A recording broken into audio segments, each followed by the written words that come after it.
awesome desk cooking up some heat. Tetcher, what's going on, man? Go ahead and catch us up to speed.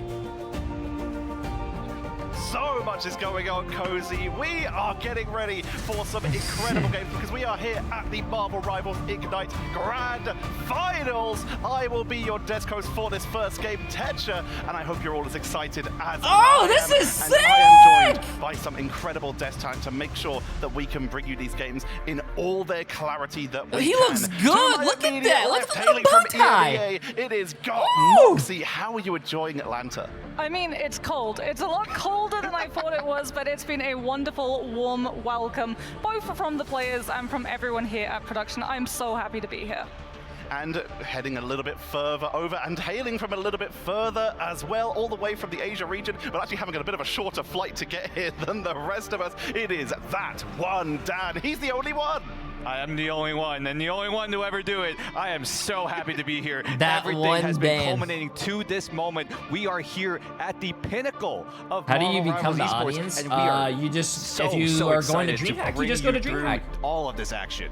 And now let's talk about what this action is going to be. Why If are you we bought a here? Well, DreamHack the ticket, answer you can is go to that we all, are like, I'm pretty about sure there's a to lot of find out games our participating. There's a lot of shit at champion DreamHack that you for can the do, year. And to do that, let's but one talk of them about is a how lot of that like is decided tournaments and the like path this. these teams have taken to get here. Starting off, we had, of course, our individual regions ignites, and then we moved into our group stage. 2 groups of 6 happening over the last 3 days, with, of course, a day gap in between. Round robin with the first of 2, aka best of 3 formats, with the top 8, 4 from Who's your each top group, pick? advancing to where we are now, the double elimination I don't know. Virtus Pro is stage. looking really Let's have a strong. look I don't know. I think into it can be those anyone's groups. game. And starting off with Whoever Group showed A up, and woke B, up, right at the same time here, and popped what off. is jumping out to you, Moxie?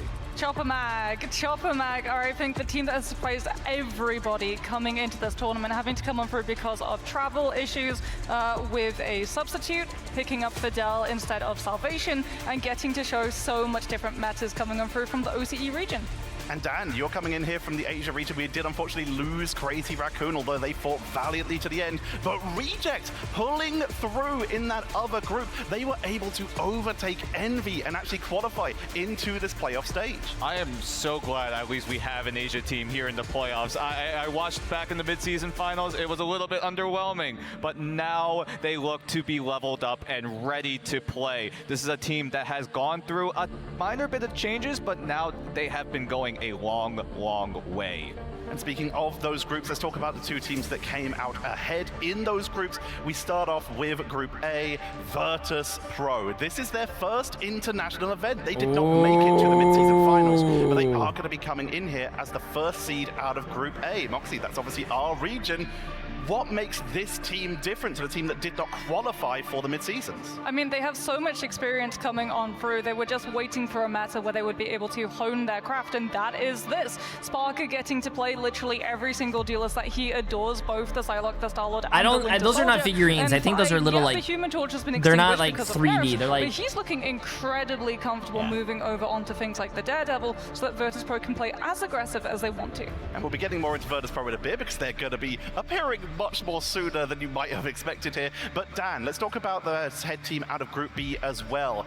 What's making FlyQuest so strong heading into this group? Yeah, it's like into this playoff acrylic, stage? a little, FlyQuest, thing. they did come out here in this tournament as the 3rd seed, but so far they have been looking really, really good. That is starting to take shape, take If there's form tech in issues their on the own main favor, stage, and that's really the reason why they've been so locked in. They've been really, I'm gonna really good. be- They've been stepping it up. All the I'm gonna be- players wait, can I really coach you with this doing thing? their own work to. Sorry, chat. I have to refresh.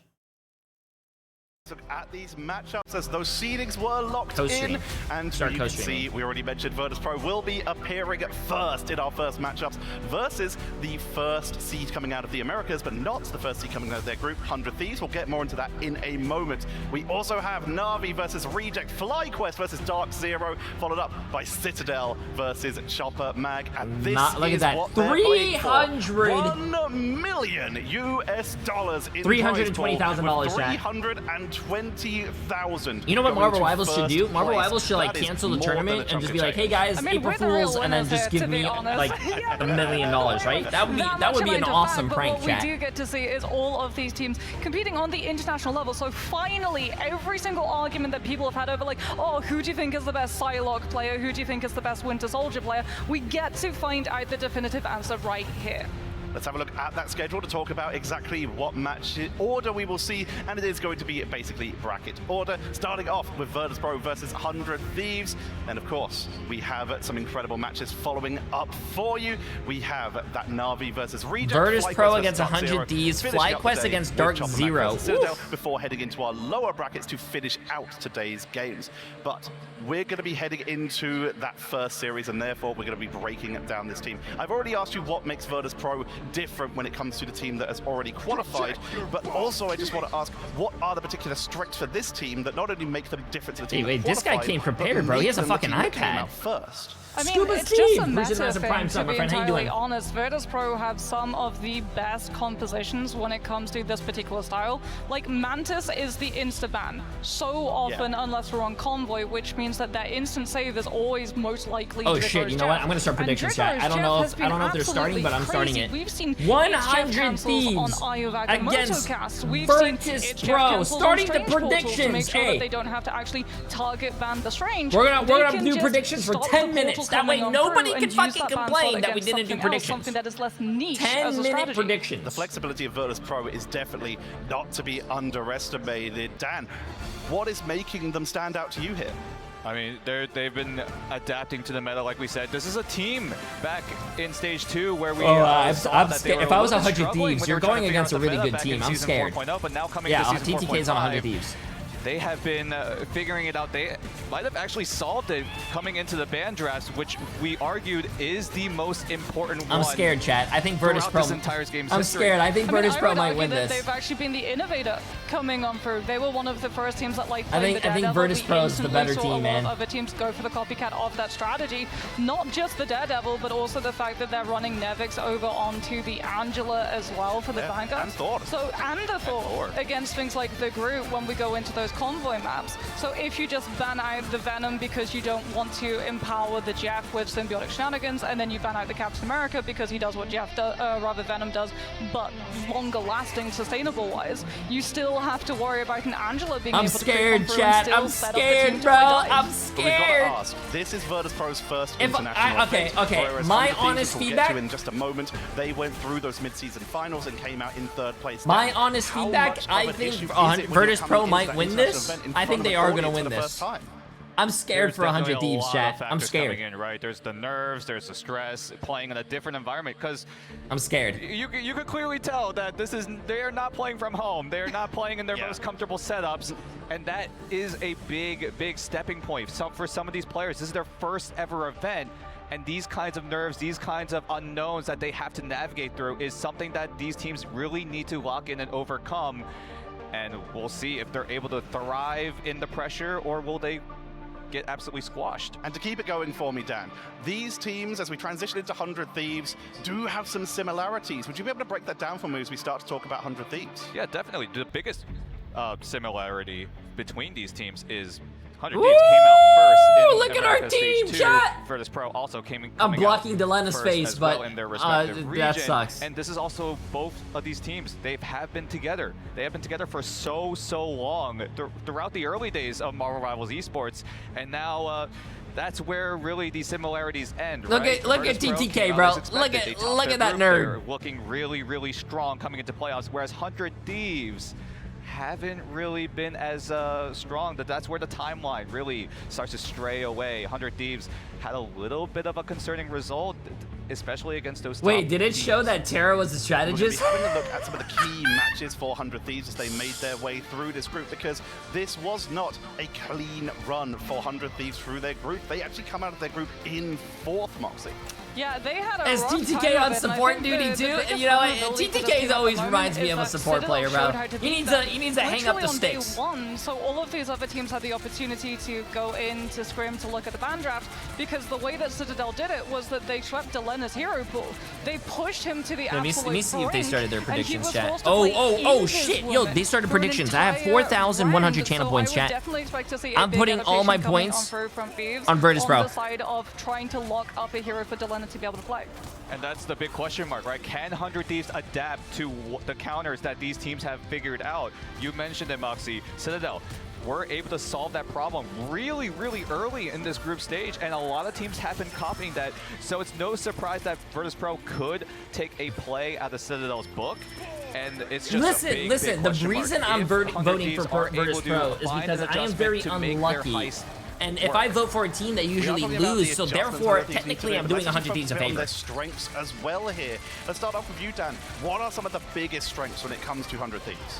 100 Thieves have a lot of individual prowess. They have so many players having so much experience, not only just in Marvel Rivals, but also in other titles as well. So many of these players having past experience, so much opportunities for them to just thrive here, and they have a little bit of If you guys don't know about the J3 curse, I don't know, man. I think the narrative for 100 Thieves, Did you know that a tends to travel go towards bidet the way of exists? terror, but it's not a one-man army, but an army enabling one man. That's what Thieves have the strongest. They understand Terror's strengths, and they make sure that he has the resources to be able to pop off. This match, especially in their group stage, was so interesting for me because this was a rematch of the upper bracket. I don't know if I finals would want of to the travel with a Americas, where 100 bidet. Thieves 3-1 FlyQuest.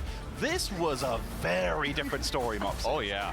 Yeah, I mean, we got to see things like Terror on the Wolverine again, getting to punish the use of the Groot coming on through from FlyQuest, something that I'm sure we're potentially going to see if a Groot manages to make it through the ban draft this time around, because Groot's starting to see a rise of more gameplay, given the fact that Winter Soldier's in the meta.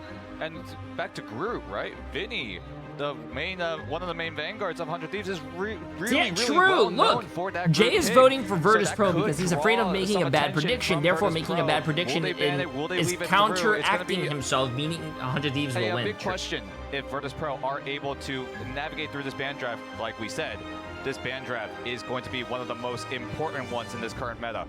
Those group stage totals we just saw there, all they really tell us here is that 100 Thieves did have to go through more matches, because they did take a few maps off of some of the other teams, but most of their wins came from Crazy Raccoon, came from Flut, came from OUG, so they did struggle to break their way through. 100 Thieves had to fight for this though. Virtus Pro, it wasn't a perfect run. While they did come out top of the groups, they did drop maps, Moxie. Yeah, there was moments of vulnerability that we got to see coming through from them, but we also got to see a lot of innovation coming on through. I think especially their strategy on Convoy, where they literally just played like one Strange to be able to anchor the front line, and the rest of them just went off and flanked and put all of the disruption pressure on the back line. That's going to be potentially something that we get to see coming through here. However, 100 Thieves, we've talked about Terror, we've talked about Delena, there's a hero that we really do have to talk about, and that's TTK, because he is one of, if not the best Emma Frosts in the entire world.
That's teams all. from their own regions. Wait, who's waving? EMEA Who is that? versus the Americas region. Where's TTK's dad? Seeds coming in here as our Find very TTK's first dad, game. chat. Storybook couldn't have written it up any better way. No, I mean it's kind of crazy, right? Because for 100 Thieves, I think that they were it's not empty. It's the first game. I'm pretty sure the DreamHack itself probably opened up like 18 minutes ago. So there's still people. I'm pretty sure throughout the day people are going to be coming.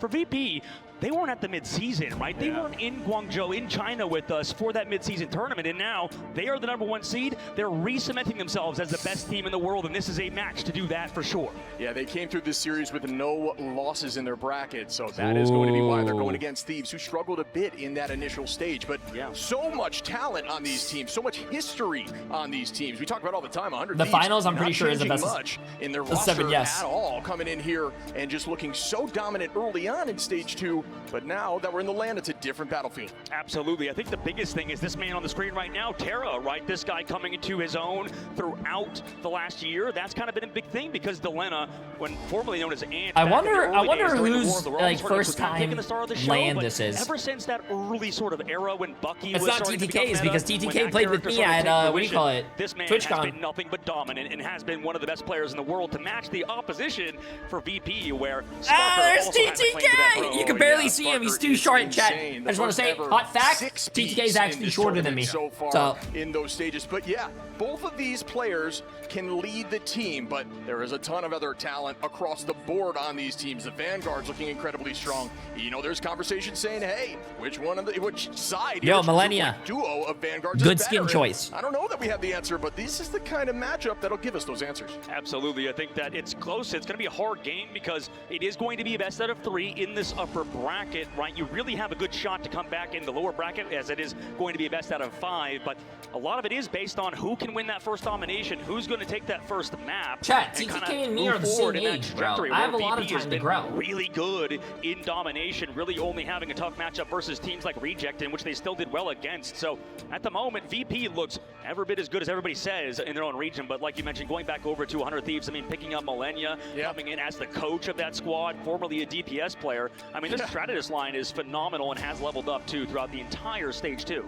I like this stage, bro. I like this stage. They are a strong team, but they do not come without their flaws. One of the things we haven't seen a ton from them I is like that. Look at Psylocke, that. The diamonds floating. Everything's like very symmetrical, chat. I love it. Yo, symmetry is beautiful. Is strong with Psylocke. Symmetry is beautiful. Sparker, who is disgusting on that hero. So in this banning phase, do you think we'll see that?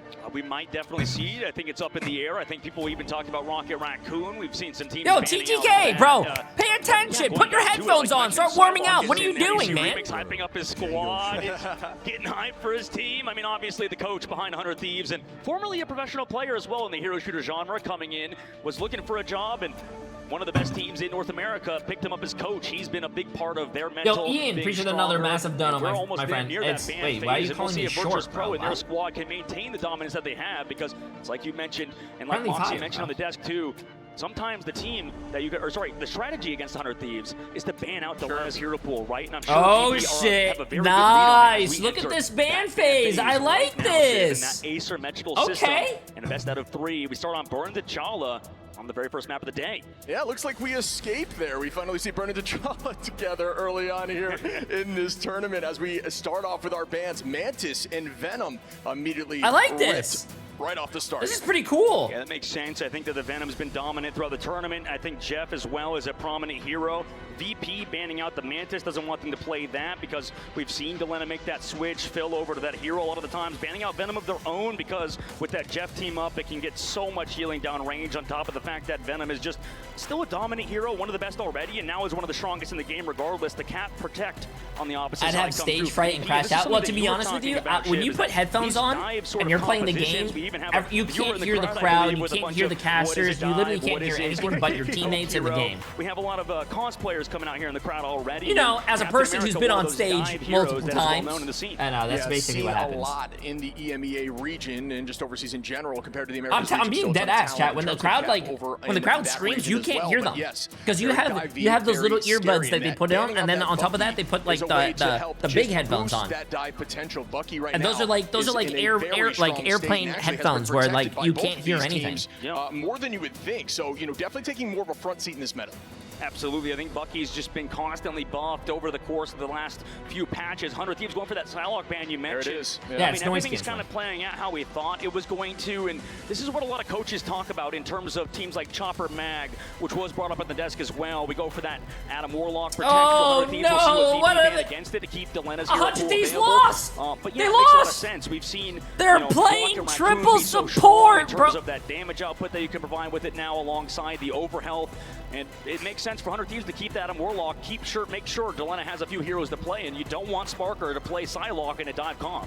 Yeah, agreed. And we talked a bit about, you know, Delena's hero pool, but we got to shout out the fact that that Adam Warlock placement has been very strong. When a team is using that Karmic Revival, 100 Thieves do a good job of fully committing to that fight, so you get the maximum value out of those reses, because a lot of teams that are struggling in these early stages, they're trying to match that Warlock, but they just have a tough time committing and getting KO'd, so the res finds value. Instead, it's just a waste of an ultimate. But when you can turn that around and they commit a ton of ults to try to sweep your team, you come back with a Karmic Revival, all of that is for naught, and you're still holding on to the point, which means so much here as we start off in domination. Starting off, Shiv, this is going to be a heck of a match. First game of the day, ladies and gentlemen. Make some noise because we're headed to Burn of the Chala, and it is the Marvel Rivals Ignite Grand Finals, and we're just getting started on this Friday and Halloween, like you mentioned, Shiv. So happy Halloween to They're everybody using in our audience. pilot And headsets, this is I'm gonna pretty be sure, an incredible matchup between two for noise awesome teams, canceling. So what a better way to start off the week. And with also the Virtus mic. Pro The mic is really versus good. I think they use the 100 mic for that. Just So they have setting like the pace in-ear here now, and what a earbuds, pace which to they be listen to set the with game this on, matchup. and then they have I that am very headphones much on, looking which is forward to like seeing for who your comes out mic on and top then like in this also first noise fight, cancellation. as that will help set the tone, folks. Again, the idea is to get this point early and hold on for as long as And also possible. the mic. The mic And is really we good because it doesn't begin pick up all the now. surrounding 100 Thieves sounds walking and forward, gonna stuff. have that Groot and Emma compared to Nevix over there on that Angela and Cap. So the Vanguard line looking a little bit different, and we will begin. Yeah, very I don't like 100 Thieves on triple support though. Every time I see 100 Thieves on triple support, they lose. That spear, trying to connect with Finzi as well, going for that full surround. Saife is going to be a target for 100 Thieves on the backside. We'll see if they can get on him with Millennia, but the dive comes in already from Virtus Pro. Finzi going in heavy with a slap in America towards the back line, but the bond goes out to match it right back. Sparker here on the high side, just biding time. Going to look to take that height now and look downward. Height means a lot. It gives you free access to those headshots. Wait, Virtus More Pro's difficult to actually get running taken down. Daredevil There's for the the movement, first spinning game? with the That's blast barrage. crazy. Trying to get that ult charge already at 50%, but a ton of pocket as Vinny goes down there early. Delena gonna find one to trade it right back into 5. Numbers even down, but a Vanguard down here for 100 Uh-oh, it's Thieves, lagging who a little bit. now It's are gonna lagging drop a back little and bit. reset. Yeah, this could be a hard map, I think, for that Daredevil. This doesn't- as we see go doesn't on look as like 50 60 finds FPS. Millennia, also I mean, it on looks Delena, 60 so FPS. VP trying to close out this first fight, Shiv, as they surround the objective, and even with losing the damage-dealing power of Daredevil, able to take the comeback against 100 Thieves and win that point first. And you know, Shiv, in these domination maps, that first fight can last an incredible amount of time. So once you get that first fight win, that definitely bodes well for the team that caps first. Yeah, they're going to take this space here and force them into this alleyway choke, which is a dangerous spot to be locked in on. Again, nerves are high as we start up here. Terra trying to take that height to force eyes upwards. Going to elect to drop back to the team here once more. And they did take that space right back, but Sparker in the off angle with Finzi going to go towards the back line. Bond gets forced out, and that is a huge cooldown to find. Yeah, I mean, front-to-back style's been hard against Sparker in this guy with the Galactic Legend, just forcing out the Invisible Boundary. Millennia also popping that Jeff ultimate, the Jeff on the backside. Dridro with his own, who connects, who gets some members in their mouths. It looks like on the side of Dridro, he's dodging, doesn't want to get connected by anybody that can CC him. Meanwhile, Millennia is able to find one off the map. Wait, Fine, but he's able to come that back. Vi With some lived! tech,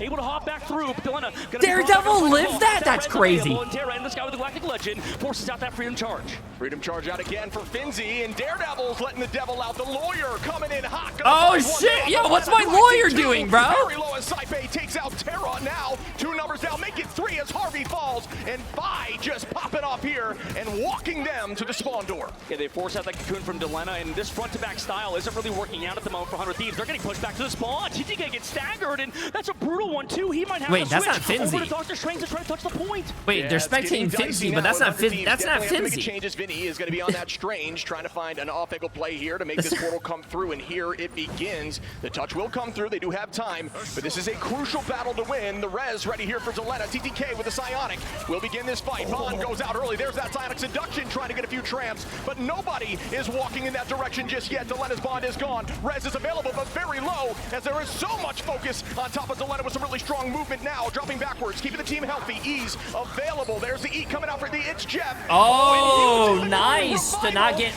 nice. That was a huge ultimate as TTK's now back in this fight. Good positioning here by Millennia. Nice. If you guys didn't know, when you pop Adam Warlock's ult, you can't get CC'd, so he doesn't get swallowed. Terra switching over to the Daredevil as well. Maybe a bit of a surprise on a side bay, and that's a good. Oh shit! I'm glad that you can hear the crowd though through the casters' mics. Making that switch over as well, getting off of that. Having a live crowd is so awesome. Hard dive onto that back line makes Side-Bay's life a bit more miserable, but regardless, at the current moment, VP have the massive lead. They're trying to go for an aggressive play. 100 Thieves are at the moment. Yeah, very much in VP's favor here. It's called an alt fight. Their team now is going to build together and try to commit, but no. Sparker early on drops the Galactic Legend. Iwagamoto finds one there as Vinny takes out Fi to hold on tight, but there's a lot of commitment here as Millennia goes down with the It's Jeff. Sparker on the high side, keeping pressure backwards. Wait, both of the teams are running the lawyers. Oh shit! Also disengaged from 100 Thieves was very clean. They're also I didn't even notice that. They want to build Delena in that Karmic Revival and set him up safely with that Cocoon. However, VP tracked him down. They have a very mobile composition, so I would favor VP as they build up ultimates in this upcoming fight.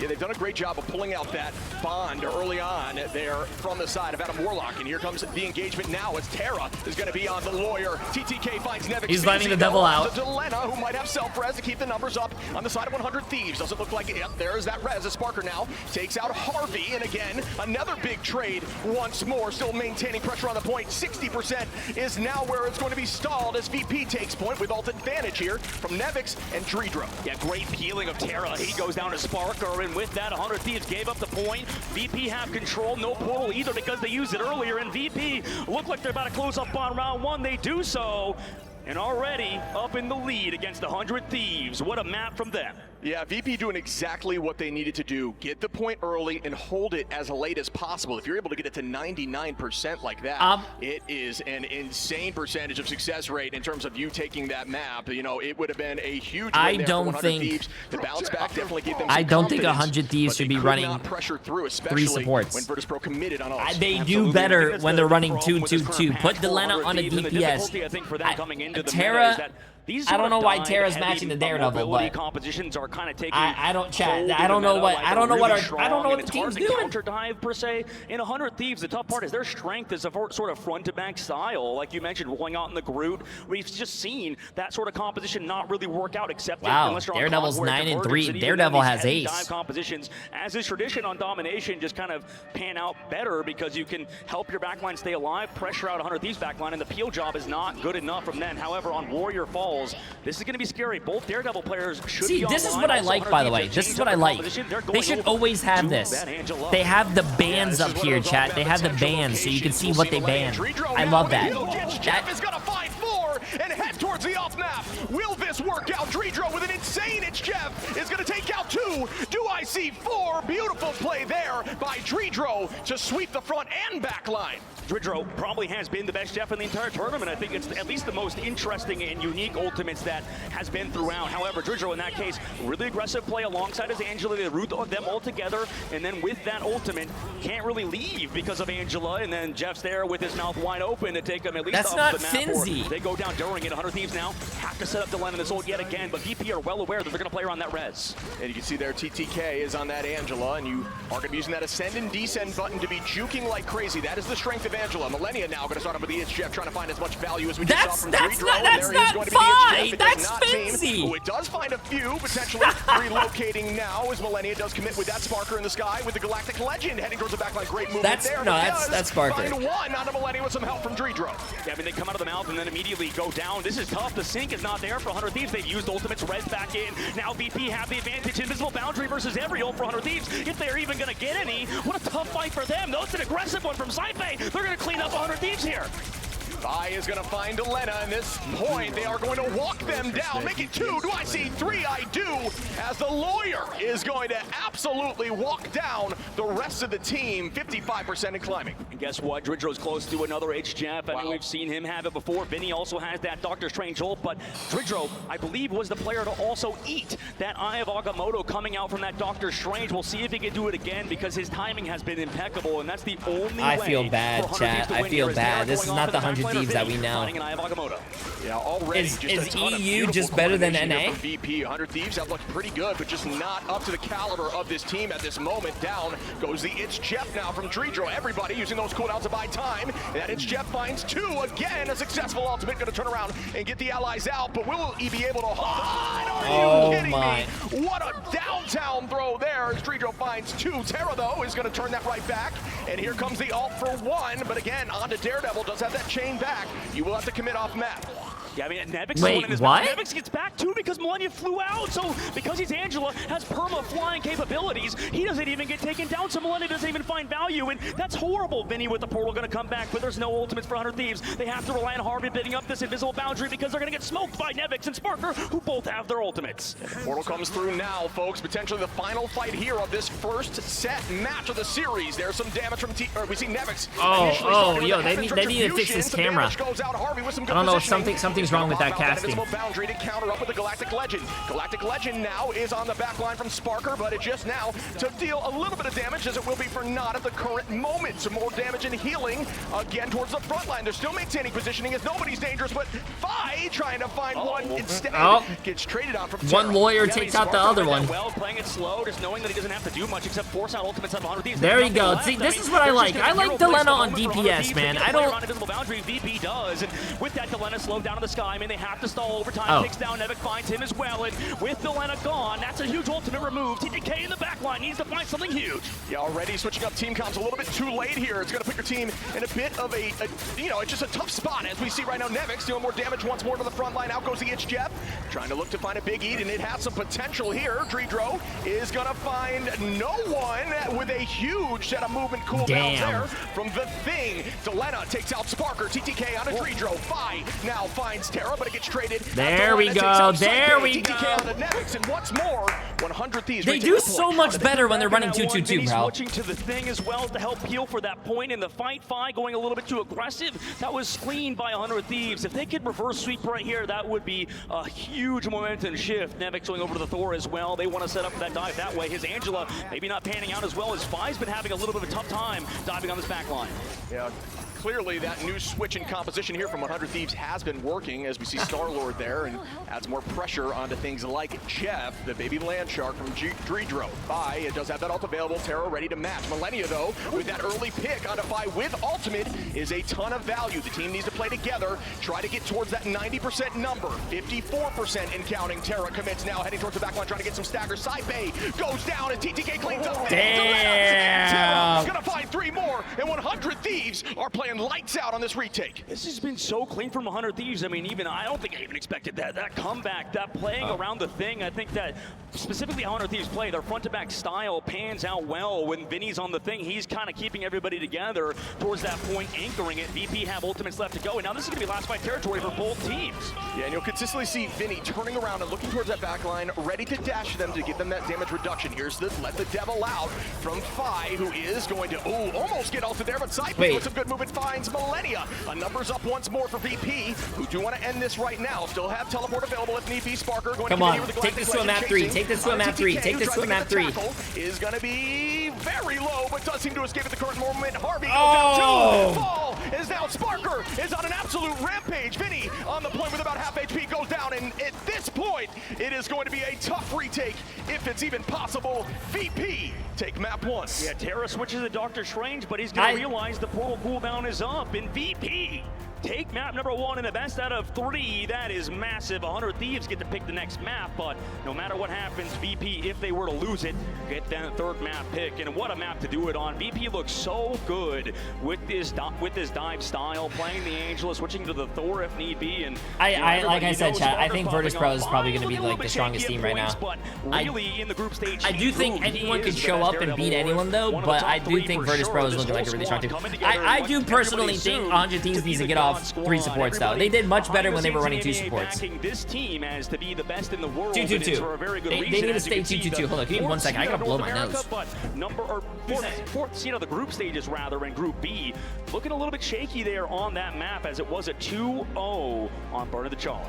Yeah, just to build off of your point there from Fi throughout this whole stage too, and even coming in here to the LAN has looked really good. I think Sparker takes a lot of the focus in terms of just praise, but Fi is consistently showing up, like you said, with that Daredevil, who I think plays a huge role in these domination maps. Yeah, he's been kind of consistent. He's been the backbone behind this squad with that anime mouse pad. Obviously, you can see on his screen. We love Fi for that reason. He is definitely kind of been coming into his own. Yeah, like you mentioned, the group stage popping off, and he's sort of that Human Torch. He's been playing a lot of those heroes in EMEA, doing really well. Flexible. But it does seem like him picking up Daredevil, maybe even Iron Fist in the future and stuff. That's kind of the way forward for this team. Sure. Not every team has that flexibility that VP has, and that's why they're sort of meta-proof a lot of the times. They just don't have any weaknesses in the squad that you can really point out. Yeah, I think we see some of the most successful teams where they have a duelist that's very strong and a smaller pool, and then they have a very flexible duelist as well that can fit whatever is needed. We saw even some big changes there from Delena, which they started playing much better once that Star-Lord came out, which is strange because throughout this whole tournament, that Adam Warlock has been did they not show stats for this team? So Feels I bad, do think that that's a good flexibility, but being able to come in here with Daredevil and look this strong, very well played. Yeah, I mean, I hate to say it, but against Daredevil, like you mentioned, you can't really hide on Adam Warlock, right? I assumed on the first map, just considering how long range it is, I'd be a little bit worried for them, but the pressure was just there on VP's side. They were constantly diving in with the Daredevil, and you could never set up if you're Delena, right? If any team is, kind of smart about things, you're not going to be able to get a res off because you're always going to get tracked in that passive when you're in the cocoon form. And with that, Delena was never able to set up a good Karmic Revival. Every time we saw 100 Thieves ult, they were behind in ults, right? Even in that last fight, you saw the Sparker will just wait out invisible boundaries, right? He'll just use Galactic Legend. As long as you force a shred at his ultimate, you are in the edge because you have your own invisible boundary afterwards. Dude, So Daredevil's crazy, bro. really well, Daredevil is crazy. That you can mark onto their case is, maybe Fi's going a little bit too far sometimes, and if that's the only issue is your wait, that was the stats. This team is in a good spot moving forward in the tournament. Oh, cool. Absolutely. Oh shit, I like just this. realizing, like you said, the ability to see My face cam is blocking it a little bit, but I like this, chat. It does do a good job in almost peeling or at least shutting down setups of dive, and having that ability to communicate to your team what they're planning helps you know what cooldowns you need to answer that plan, and that is what we've seen a ton from this team. Again, looking so good. It shows your damage taken, your finals. Last map on Burn of the Chala.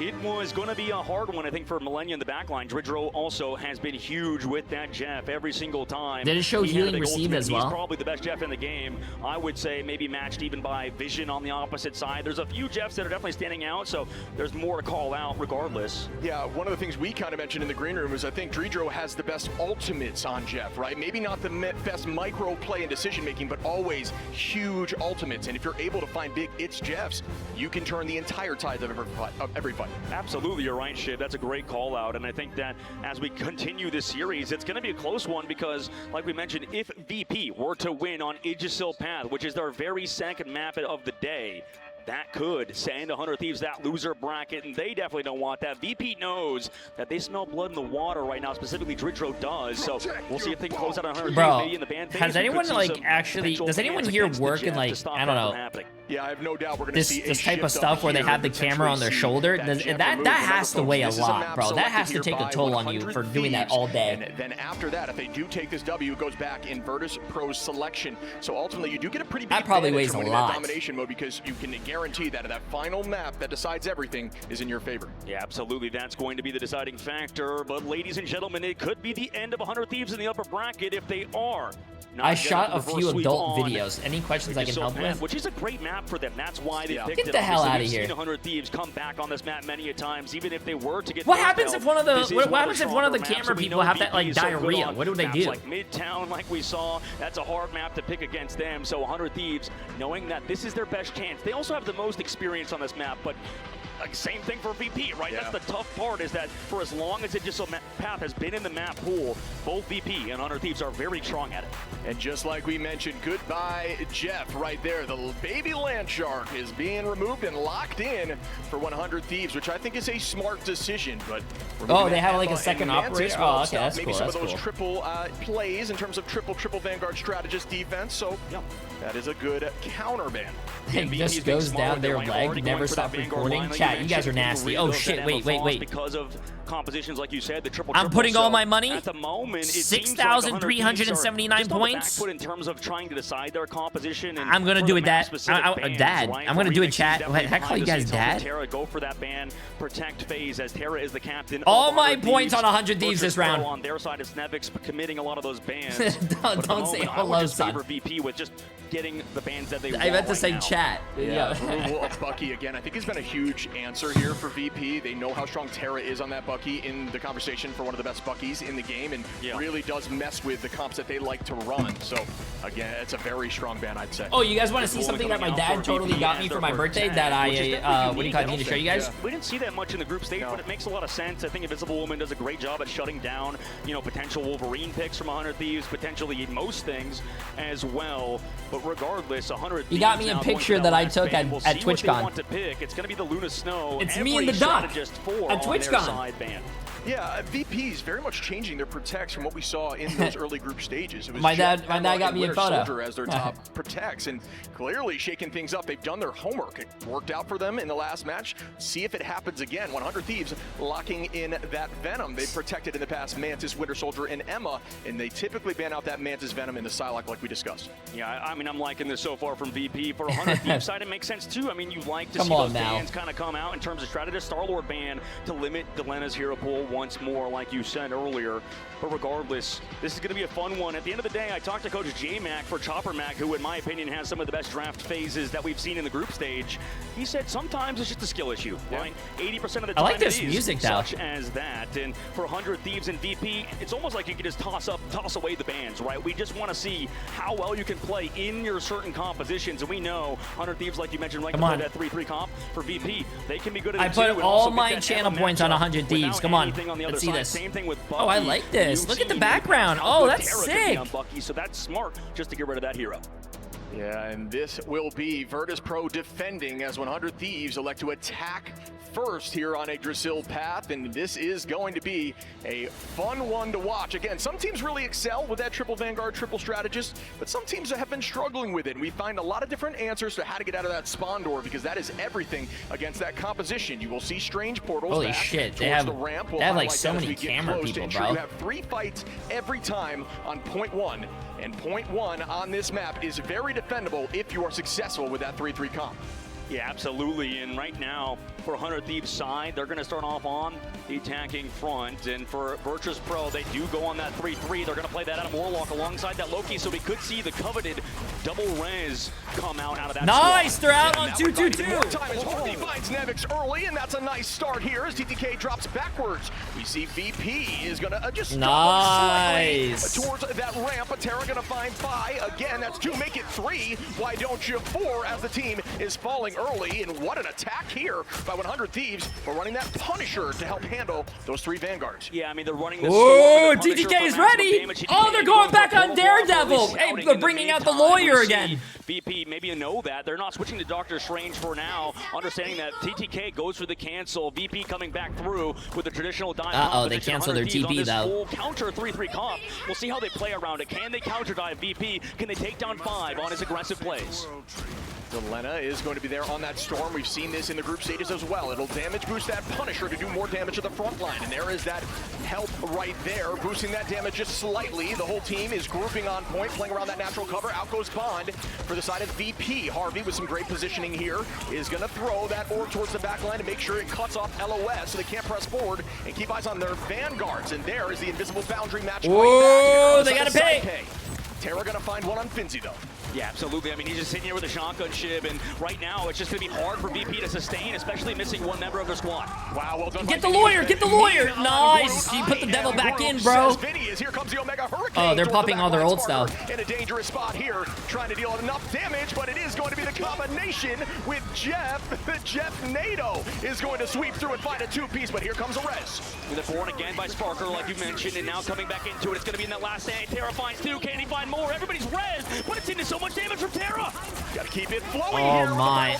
Oh my. Good ult from fucking TTK too. Res as Jay3 brings back 5. Wait, is that another fucking res? Oh my god, this is so... That's tilting. Double res, finding a ton of success, but Terra, just a demon here with a shotty. Finds one, make it 2, is going to be pulled out there. The eye comes through once more from the side of Finzi. They're still winning, they're still winning. As Millennia takes out 5. The team still dancing on the point, but again, another Venn diagram. Oh my god. Delena goes down, Sparker could build potentially another Karmic Revival, but Saife falling, Sparker goes down. Is that Cocoon even going to be popped? It's Terra basically playing our new game mode, the Undead 5v5 PvE. At the moment, you have to toss out the Strangling Prison because they are a horde of zombies. Millennia goes into Swallow. Oh no, bro.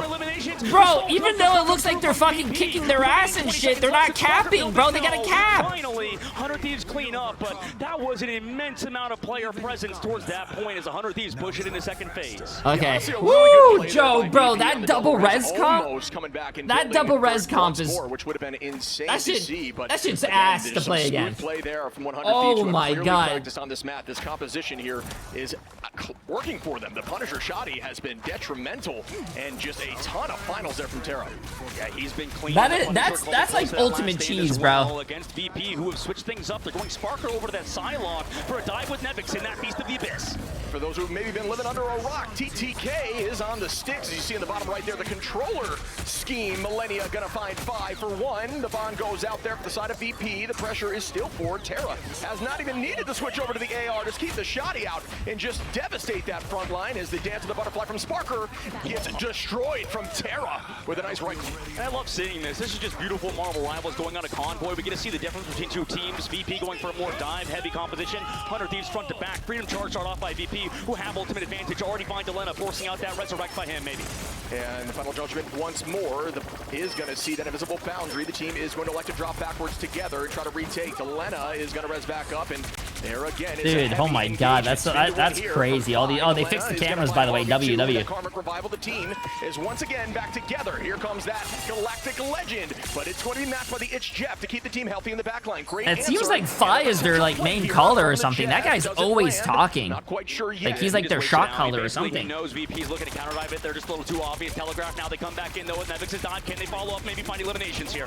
Millennia is going to find Nevix again. A good early pick there from Millennia, but Jay3 is going to find that Karmic Revival. TTK finds Finzi, but once more back in the fight. Delena on to Fi, and there is that whole team. Strangling Prison on the res is going to be potentially a big play. Match right back by the bond. The whole team is walked backwards, and everyone goes down as VP cleans up. Well, you know who that was saved by as that Eye of Agamotto gets wasted from 100 Thieves. It was Damn. Saife. Saife with the invisible shield blocked the Groot ultimate, the Strangling Prison. A lot of times it's going to be hard for us to pay attention to that because of how That's quick actually crazy. An Invis-Woman shield blocked the Groot ult. When that Groot ultimate doesn't connect, it's because of these really good strategist gameplay maneuvers. And on the desk, they talked about Saife being the best in the world, and you can see exactly why there. Now in this upcoming fight, a minute 20 seconds left to go. 100 Thieves do have strategist ultimates to match VP. Oh, Delena went DPS, and also Terra went the lawyer.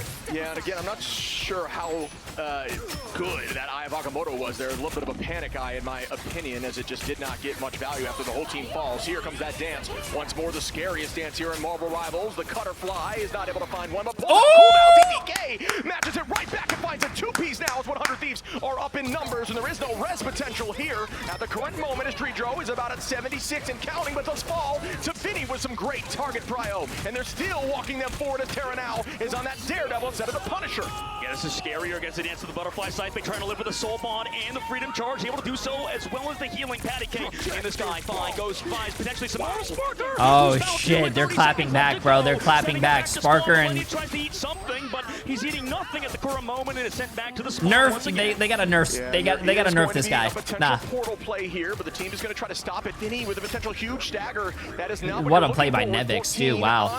Make sure you didn't get out. Portal there. Typically, you're looking for about 10 seconds to ensure you can get it done, but it is going to be done. Moving away from the spawn door, and the touch comes through. 5 seconds on here for 100 Thieves, who need to clutch up right now. Yeah, they do, and they come back in. Can he let the devil out at the right time? Terra has been clutch in these situations before, but he's pushed back by Saipe.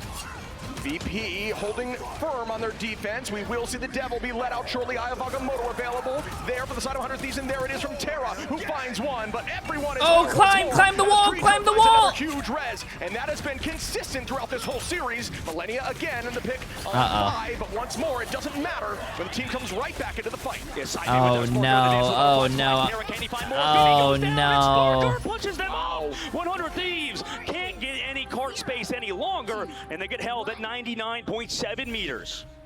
Really clean ult there once more from Sparker, but I can't tell you how many times I've said that over this tournament, as he's looked very, very good on that hero. We see Delena potentially flexing to show a Psylocke at the moment on the screen. Not sure that will be the case, but looking forward to seeing this next hold here from VP.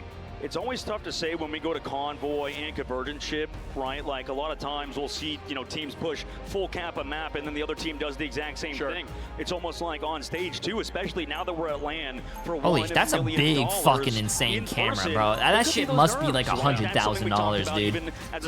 That camera. He's been phenomenal. I'm sorry, Chad. That camera has to be fucking mad expensive. Stage 2, but at LAN, I think it was a bit tough to see his impact at the midseason. Now here, you mentioned it earlier. His Doctor Strange map number 1 was phenomenal, but they still lost on that map as well. It was a bit harder. I think that him and Vinny sort of slowing it down. We saw that he was trying to hard. Gonna be a quick game. Hey. Don't disrespect the 100 Thieves. I mean, everything they did in terms of going in, the if then this statements, right? You saw that they would go in, dive, use an ultimate in terms of the Dance of Butterflies for Sparker, and then they would see a shred of his ultimate, run away, and then they would sort of recycle once again.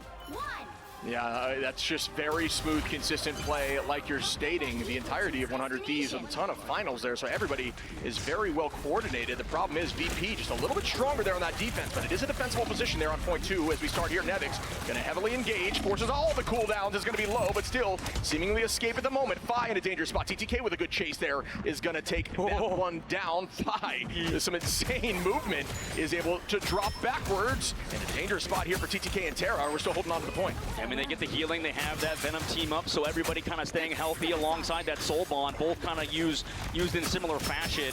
But right now, Vinny trying to touch it out. Yo, they have to fix that camera, bro. They have to. They do. Nice that hurts my eyes.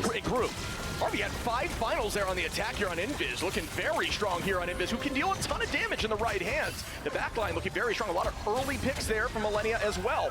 VP now is being held at the door again, folks. When you're on this triple comp, the idea is that you never leave this point. Do not allow it to scooch forward so you can get your portal on that next ramp. And they're still holding on here as Nevix is just trying to make sure the cooldowns come through, pressing backwards towards the backline now. And the combination, some great coordination, but Delena finds one. Sparker still going to take out Harvey. The res potentially coming through here as Sparker gets a 2-piece. I mean, Millennia coming back in with HF too. Everybody's going to get res once Delena decides to pop his resurrection. Dritcho, same thing. He popped the cocoon, used that res earlier. Can Delena build it and bring Terra back? Terra's going to have to come back on the Doctor Strange portal. Delena so close, 2% towards that point. Is he even going to save it? They're going to wait and re-engage, it looks like. Hey, that's good. That's good. They almost wasted 2 minutes. That's tough because now you're giving an opportunity for Jay3 to build that ult right back. So it's just more value. If he was able to get that ult off slightly earlier, it would have been insane, but no, not able to do so. Sitting at about 97% during that pick. Good target prio again from VP.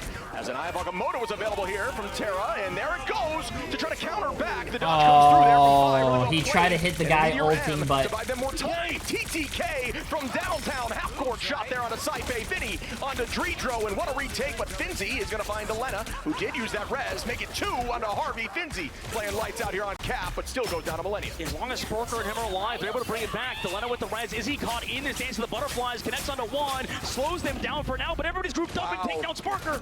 Really good grouping there again. Good communication from 100 Thieves who are trying to find an answer here. They stick together to ensure that Come on. 100 Thieves looking like a really... 100 Thieves got that good D right now, chat, on for defense. Stop. Don't be weird. Don't be weird. We're talking about gaming right now. Yeah, those crystals, we can talk about that domain all day long, you and I. Defense, chat. Defense. Stop being weird. Just like when you go to a basketball game and they're like, defense. Stop. 30%, a new addition here in the new season, but it is not enough as Nevix forces out all cooldowns. Can barely escape there from the slow of the invisible boundary. Millennia with some good focus towards Finzi, trying to protect the backline, and that's what you're looking for with this triple strategist composition. Terra gonna find Sparker now, and there is only 56 seconds on the clock. 100 Thieves are playing so strong here on this triple strat composition. You know what? No, don't say that. Don't say that. They're not playing triples. They're not playing really strong on the triple strat. Now, I don't want to hear that. They No. leveled up with 45 seconds left to go. They could potentially stop VP here and send it to a map 3. You're looking now for things like burning cap shield, so this Eye of Agamotto can be more valuable. There is some answers as Fi is going to commit towards the back line here. Terra goes down. Out goes that Karmic Revival. Another ult from VP. Oh, but does he get res? Oh, Terra's too far away to get res. Wait, no, they got him. They got him. And here comes the combination. Everybody stacking together once more, staying healthy as Sparker is having to drop towards the back line, looking for an escape route. Terra chasing the entirety of the team, who have to all relocate. Yeah, Terra's gonna have to mark Sparker in this fight. Make sure he can't set this up. Finzi can stall it out with the Freedom Charge as well. 100 Thieves still have ults. Oh no, Harvey, get your ult, Harvey. Eye potentially finds some. Out goes the invisible boundary. The Venn diagram match again as both boundaries are used. Everybody slowed up there inside that ult. Harvey doing a great job dancing. Up goes. Come on, TTK! LeBron James! And down it lands. Not able to get too much value. Deals Not Tony Snell! Incredibly beefy. We want LeBron! Big feast right here. Vinny with a nice sweep. Oh, wait, chat, they're doing it! Vinny looking really good in this series right now as Delena finds a pick. Portal will have to come through from Fi to come back and touch, in which it's there. Nevix installed out with the Feast of the Abyss, like you mentioned, but Delena, he sees somebody in the high ground. It's fine. Matt, come on, 100 Thieves, close it out. They haven't used regen domain already. And Delena is going to make that switch to the Psylocke like we discussed earlier. Terrifying street drove Vinny now on a side. Come on, close it! Close it! And it looks like 100 Thieves are holding, and they Yo! will take this map, make it a 1-1 series. Yo! 100 Thieves against Virtus Pro is a matchup I think we you know, coming out of Group B, you're like, okay, this is the 4th seed versus the 1 seed. But Group B was known as the group of death for a reason. Wait, I put my who did I put my channel points on, chat? I put my channel points on 100 Thieves! Whoever I vote for wins the game.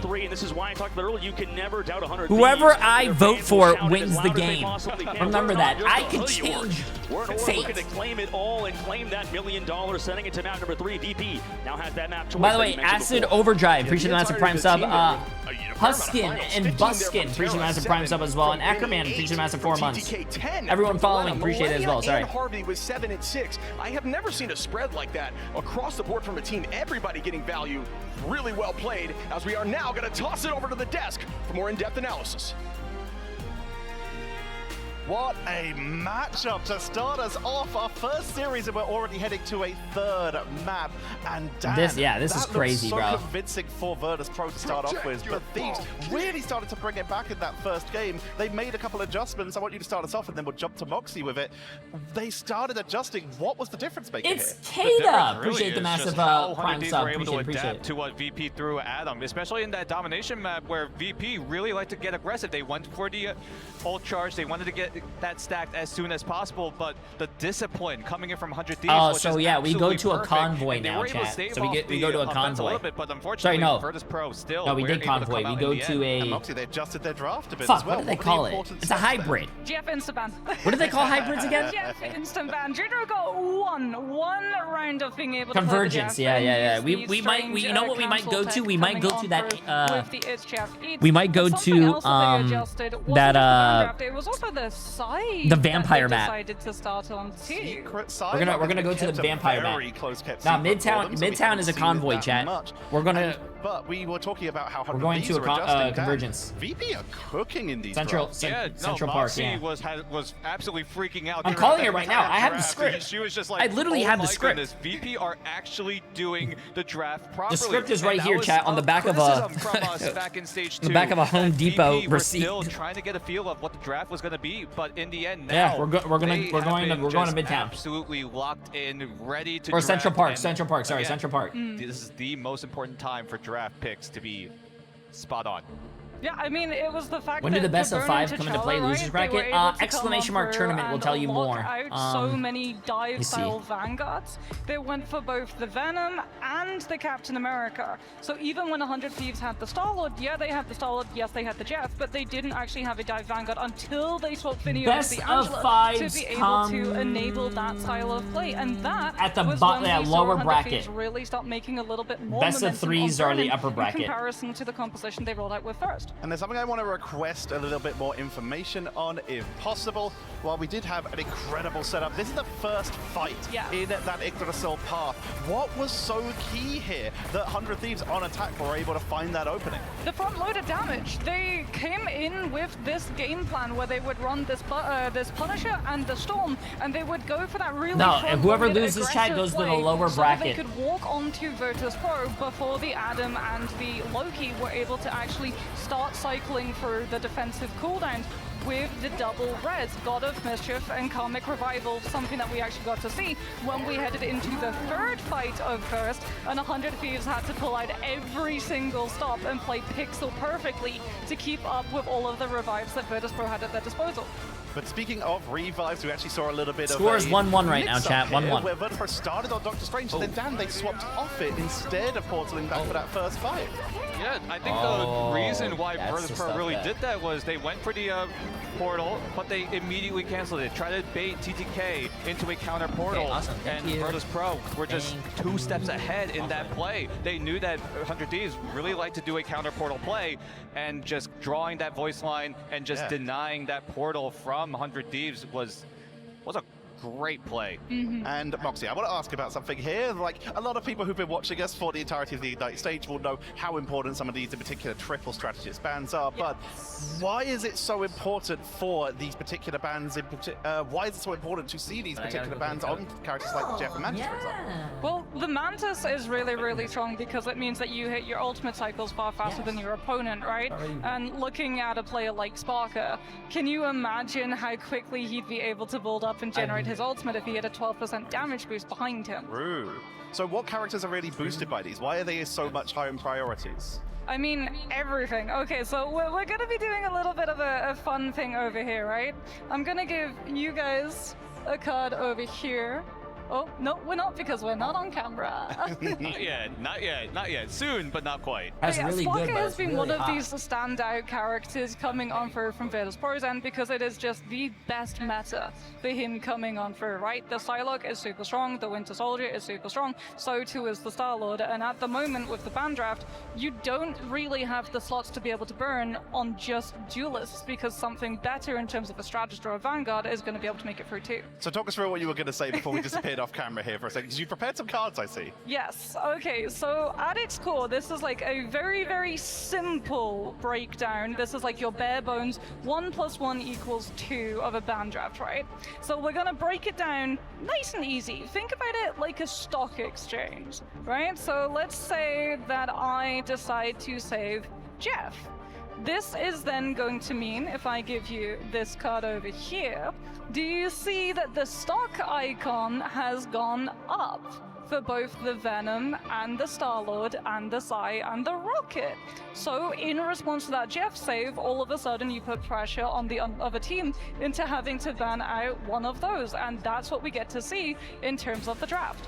And we'll dive back into that a little bit further when we come back after the third game. But for now, we have a draft coming up, which I believe we are going to be jumping into a little bit more here. So we get to talk about it this time, and immediately we do see that Mantis taken away. Yep.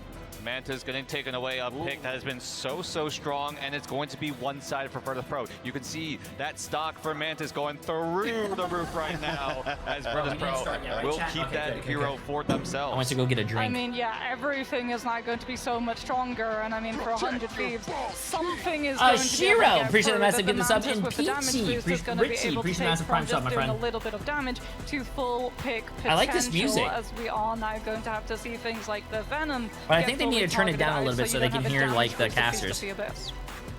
And Shiro again with a massive gift sub. Appreciate it. How you doing, Chrissy? Mantis one-sided secure. We've actually had Mantis slip through the ban phase in that first game, but it was banned out later here. Why is it being prioritized higher this time? That's a good question.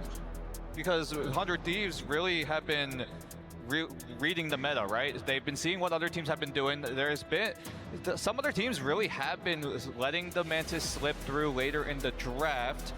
And that's an adjustment that 100 Thieves ended up doing, and they added more emphasis on other picks, other bans. Wait, what map did we go to?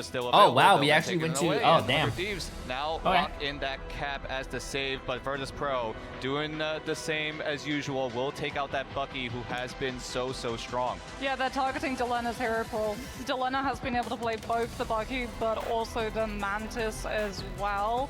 So if you want to, you can try and force him onto the invis, or you can actually remove that from the cycle entirely to try and really force him onto a specific and therefore predictable and punishable hero. Luna going to be protected with that invisible woman taken out. You want to make sure you have one of those big anchor backliners to keep your team topped up. And of course, this also enables a little bit of dive potential. If you do want someone to play a little bit more aggressive, then giving them that idle aura is going to help add a lot. As we move on to the last ban of 100 Thieves, it's the Hella. I was going to say, if they're really trying to force Delena onto a specific hero, it's likely going to be the Hella that he has to pivot onto.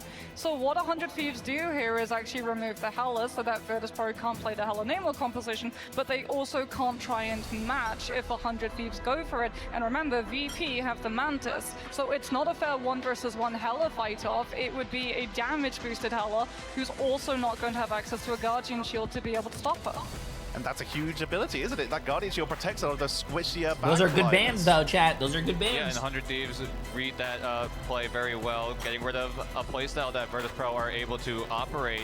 They could go for the dive, but they had the option to go for a more front-to-back playstyle. But with that Hella gone, yeah, those are smart bans. It causes a bit of problems in terms of how VP can adjust to what 100 Thieves really throw at them. them. YouTube, true. So now we have the potential. Yeah, I'm actually really surprised they didn't go to the. Or potentially going into a more standard. I'm really surprised they didn't go to the other map, though. With the Soldier was taken away as well. There's a lot of options to talk you through these and take you into the game. We're heading back to Shib and Dogman. Bye-bye.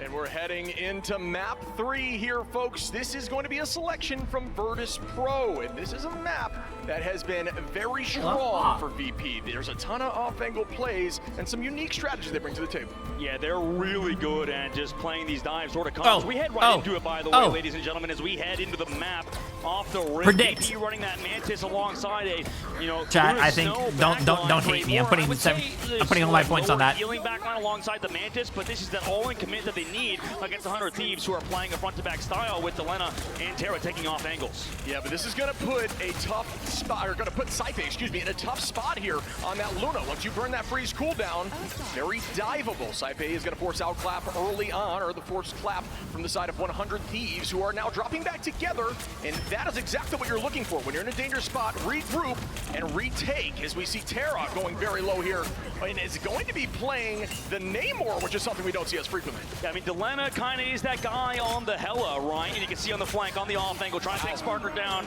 But in the meantime, Terra squids the monster. Yo, Terra. I mean, not Terra. Delena, your aim's like mine right now. You gotta hit your shots. There we go. Terra pops off on this hero. These two are phenomenal at these specific roles, specifically Delena on the Hella. And like you mentioned, Terra playing the Namor is a very unique swap that they've decided to do. Yeah, we saw a lot of early picks there from Terra with those squids. And folks, for those who don't remember, the undead squids, any assist in an elimination here will force an undead squid that is untargetable. That deals extra damage. So once you start going, very similar to Daredevil, it's steamrolling. You start the train and it's hard to stop it as those squids just keep building. Eliminating more and more and generating more squids. And this is the unstoppable force versus the unmovable object in Virtus Pro versus 100 Thieves. Can they play slow? Can they counter the dive of VP, who wants to play aggressive?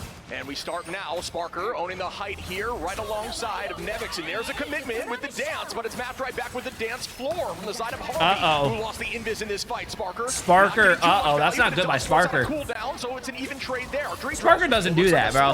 Flip at the moment, coming in with a soul resurgence. Sparker usually pops off. Goes some damage. Up we go with TTK with the meteor ram. Does this one land on a Jay3 bang? But the shield comes through. Delena, though, gonna find a pick on a Sparker in the off angle. Up in a beautiful position here. Ready with this goddess of death. And Jay3 nice shots. Is not missing at this moment on height. Oh, I like how you can hear the crowd, bro. I love it. Hearing the crowd's reaction is the best thing about LAN.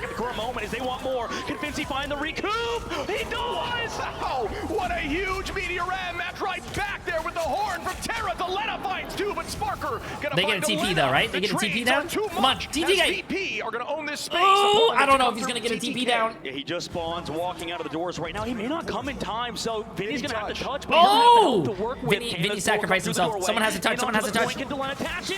Oh, they touched! There from Delena, but immediately falls as the commitment of the Kraken impact comes through from 5. That's 1. Do I see 2? Forces them back in the door, and that is gonna be a reset once more on Harvey. And that sets the point up for VP, so they tank it. 3 minutes and 20 seconds left to go. It was dicey, but it got figured out. Fine. Over to the Bucky, and you talk that's fine, Chad. That's fine. That was a really good hold. That was a really good hold. TTK gets staggered, and at the moment, VP onto a composition around this Bucky with 3 minutes in the second phase of the map. 100 Thieves sticking with their composition of Hella Namor.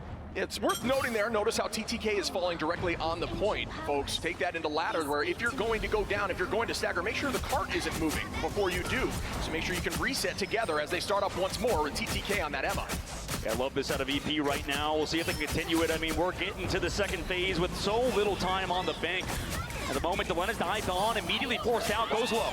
That is a huge ult, and it does find 2, 3, and Sparker sweeps right through here with the dance of the butterfly, and they are just gonna push this thing on the streets phase. Oh shit, quickly. Bro, they're almost done with the streets phase. Sparker's insane, man. Crowd into the audience for the first time in a while for Sparker, and all the other players of Virtus Pro who are hero shooter veterans for 100 Thieves side, switching over from the console region. Now on. What does that even mean? Sparker looks like he would pet a small animal to death. What? Nevix just dancing on height right now. What does that even mean? There on Vinny, who's in a dangerous spot towards the back line, burning that shield very quickly at the cap. 3 meters left on the push. It's getting very close to the second point as they're now repositioning, and the commitment comes through from 100 Thieves. Millennia ready with the It's Jeff. You see Jay3 Soul Resurgence ready, as well as the dance floor from Saipe. There's a lot of answers here to some of these duelist ultimates that'll be coming out shortly. Yeah, they're playing it slow right now. Here comes this introduction from TTK to slow him down for now. Everybody disengages it, not having to use an ult is huge for VP, who can come in with the advantage now.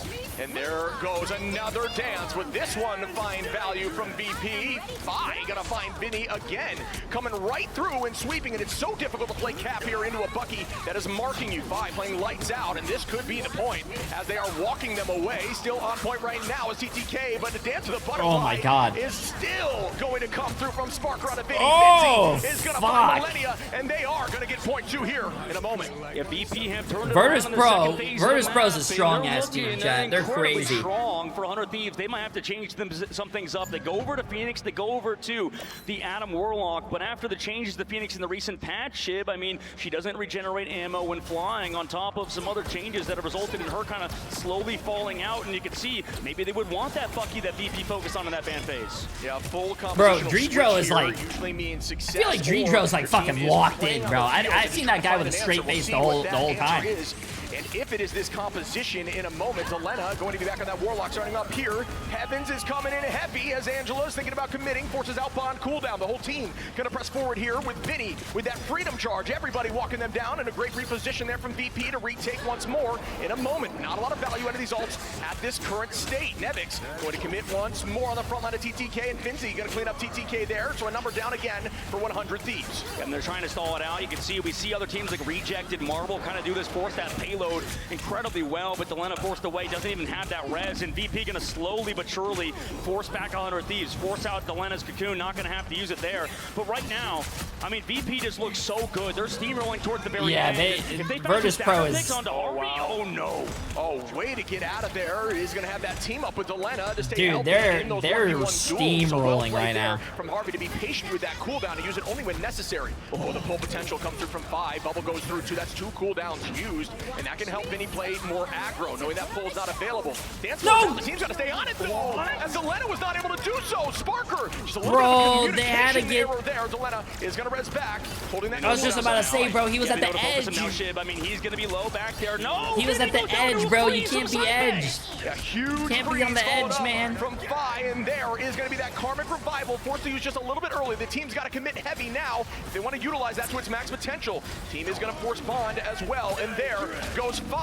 Is going to not find any reset at the moment as TTK hits the Come on, sky with TTK, an slam dunk it. It comes down and almost cleans it up, but is not able to do so as Terra is also launching that Galactic Legend. A lot of commitment here into this dance floor. And they're going to come in with their own Meteor M from Finzi, who's been big in the previous points. Can he close it out with 30 seconds left against Millennia, who maybe could connect with this? It's Jeff, but it's going to rely heavily on him. Finzi from downtown, not able to make that work either. Nevix doing a great job, just adding so much pressure onto the back line. A huge eat here from Millennia. Oh, poor little shark. Millennia goes down as Fi gets that pick. The numbers are dwindling here, folks. As Chad, VP I don't think this is good for 100 Ds. Oh, I don't think this is really good for 100 Ds. Sparker just insane on this hero, dropping back once more to the team, and that is why you see that band come through on the Psylocke. Everybody wants more retaking. Cooldowns being launched. Out goes Silver Surgeon here from Dreedro, keeping the pressure, but a great set of movement here from 100 Thieves to drop back as a unit. Yeah, this neutral needs to work out for 100 Thieves now. Dreedro's like locked in, not even talking, just locked in there. Oh wow, dance floor comes through. Vinny is going to dash back into it in the last possible moment. Fi just holding on to that Kraken impact, being patient, looking for something big here.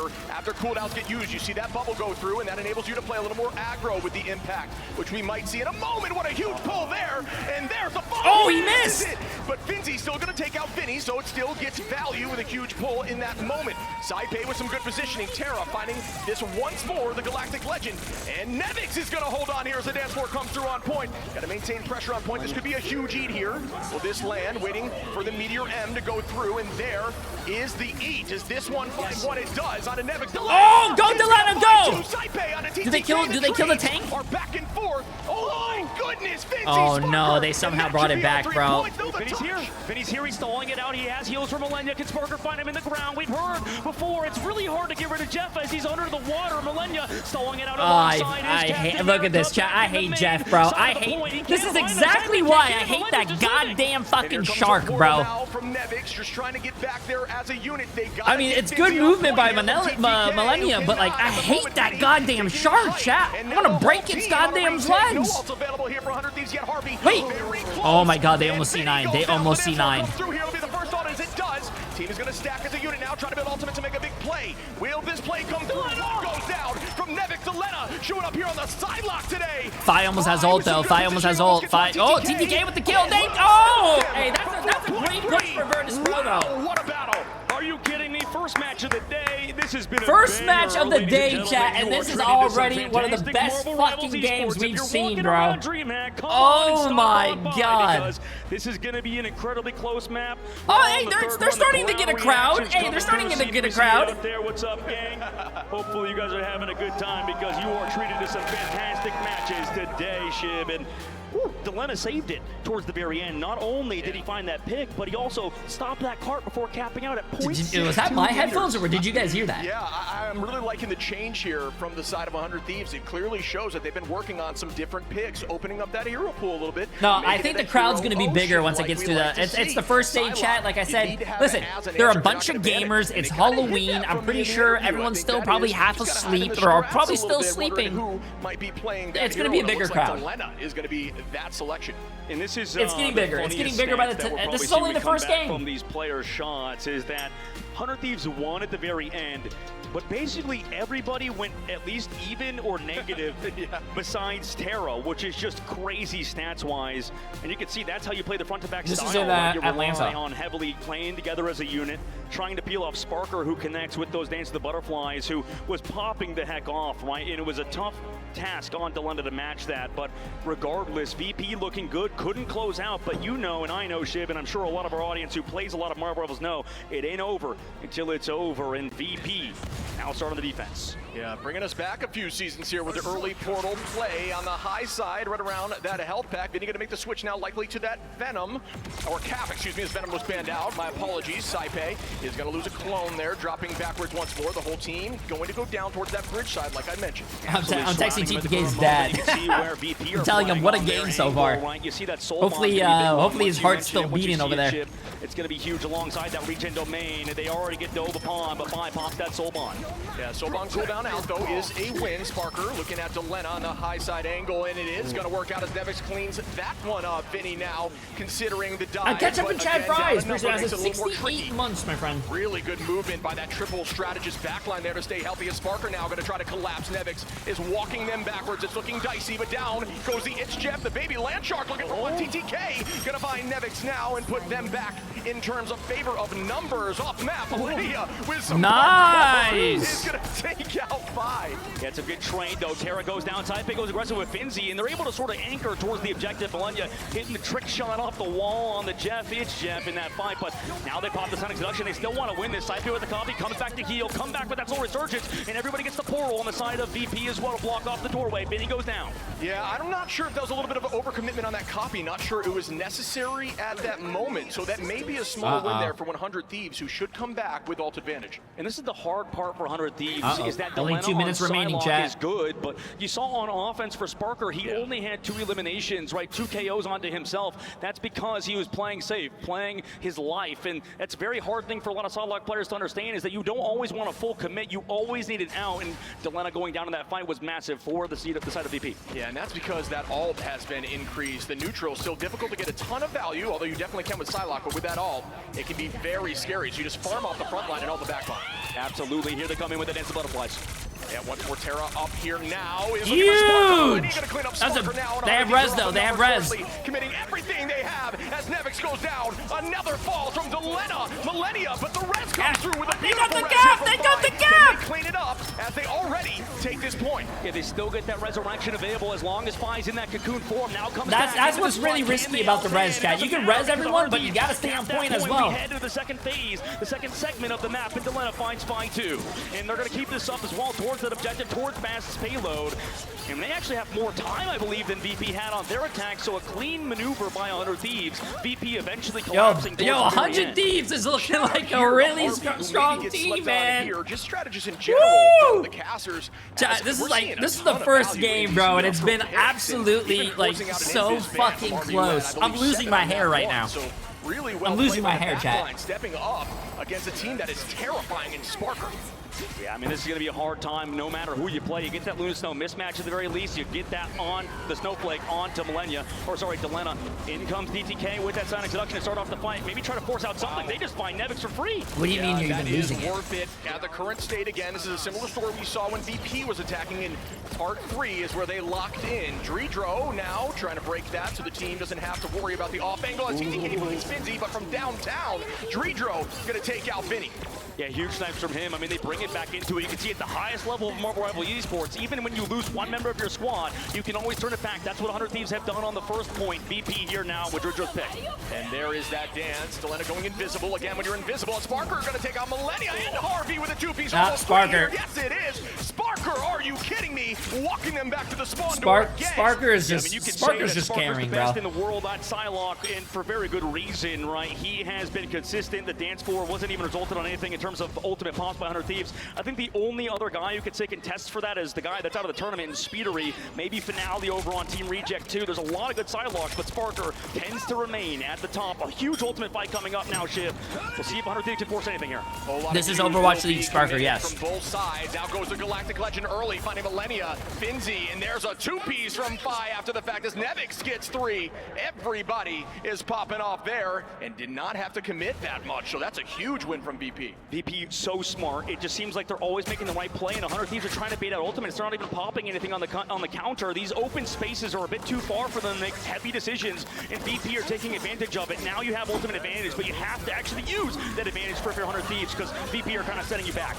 Terra now with the Galactic Legend taking out Fi early on in this fight. Nevix in a dangerous spot, dropping backwards. Crystal's up there on the side of Saipei. That's a big cooldown burn, but it does shut down Terra from making big plays. The dance floor was committed there from Harvey. That's fate of both worlds. Nevix now coming back in once more. And here goes the Freedom Charge from Finzi, walking them right onto Delena, who is holding on to that dance of the cutter fly now, looking to head towards the back line in a moment. And we will see if that works out as Bond. Come on, 100 Thieves. Come on, you guys gotta cap this now, bro. From Dritro, Saipei. Also, Saipei can connect with the regen domain after this. Sparker comes in. They met by the HDF, who keeps everybody barely healthy. Oh, they barely lived. They barely fucking lived, bro. Barely. From Millennia trying to get off map, but instead just gonna buy time, take two very far away, and hope it's enough. It's Finzi goes down from Harvey. Nice. From TTK, the damage out in the Soul Resurgence now. Oh no, oh no, they don't have any ults, chat. They don't have any ults. They don't have any ults. Goes down to 5. Sparker finds Delena with 44 seconds left to go. 100 Thieves are staved off once again. Finzi switches that Doctor Strange. Probably doesn't even need to use that portal for now, though, as 100 Thieves could get closed out here, ladies and gentlemen, with 30 seconds left to go. VP want to punch their ticket further in this upper bracket.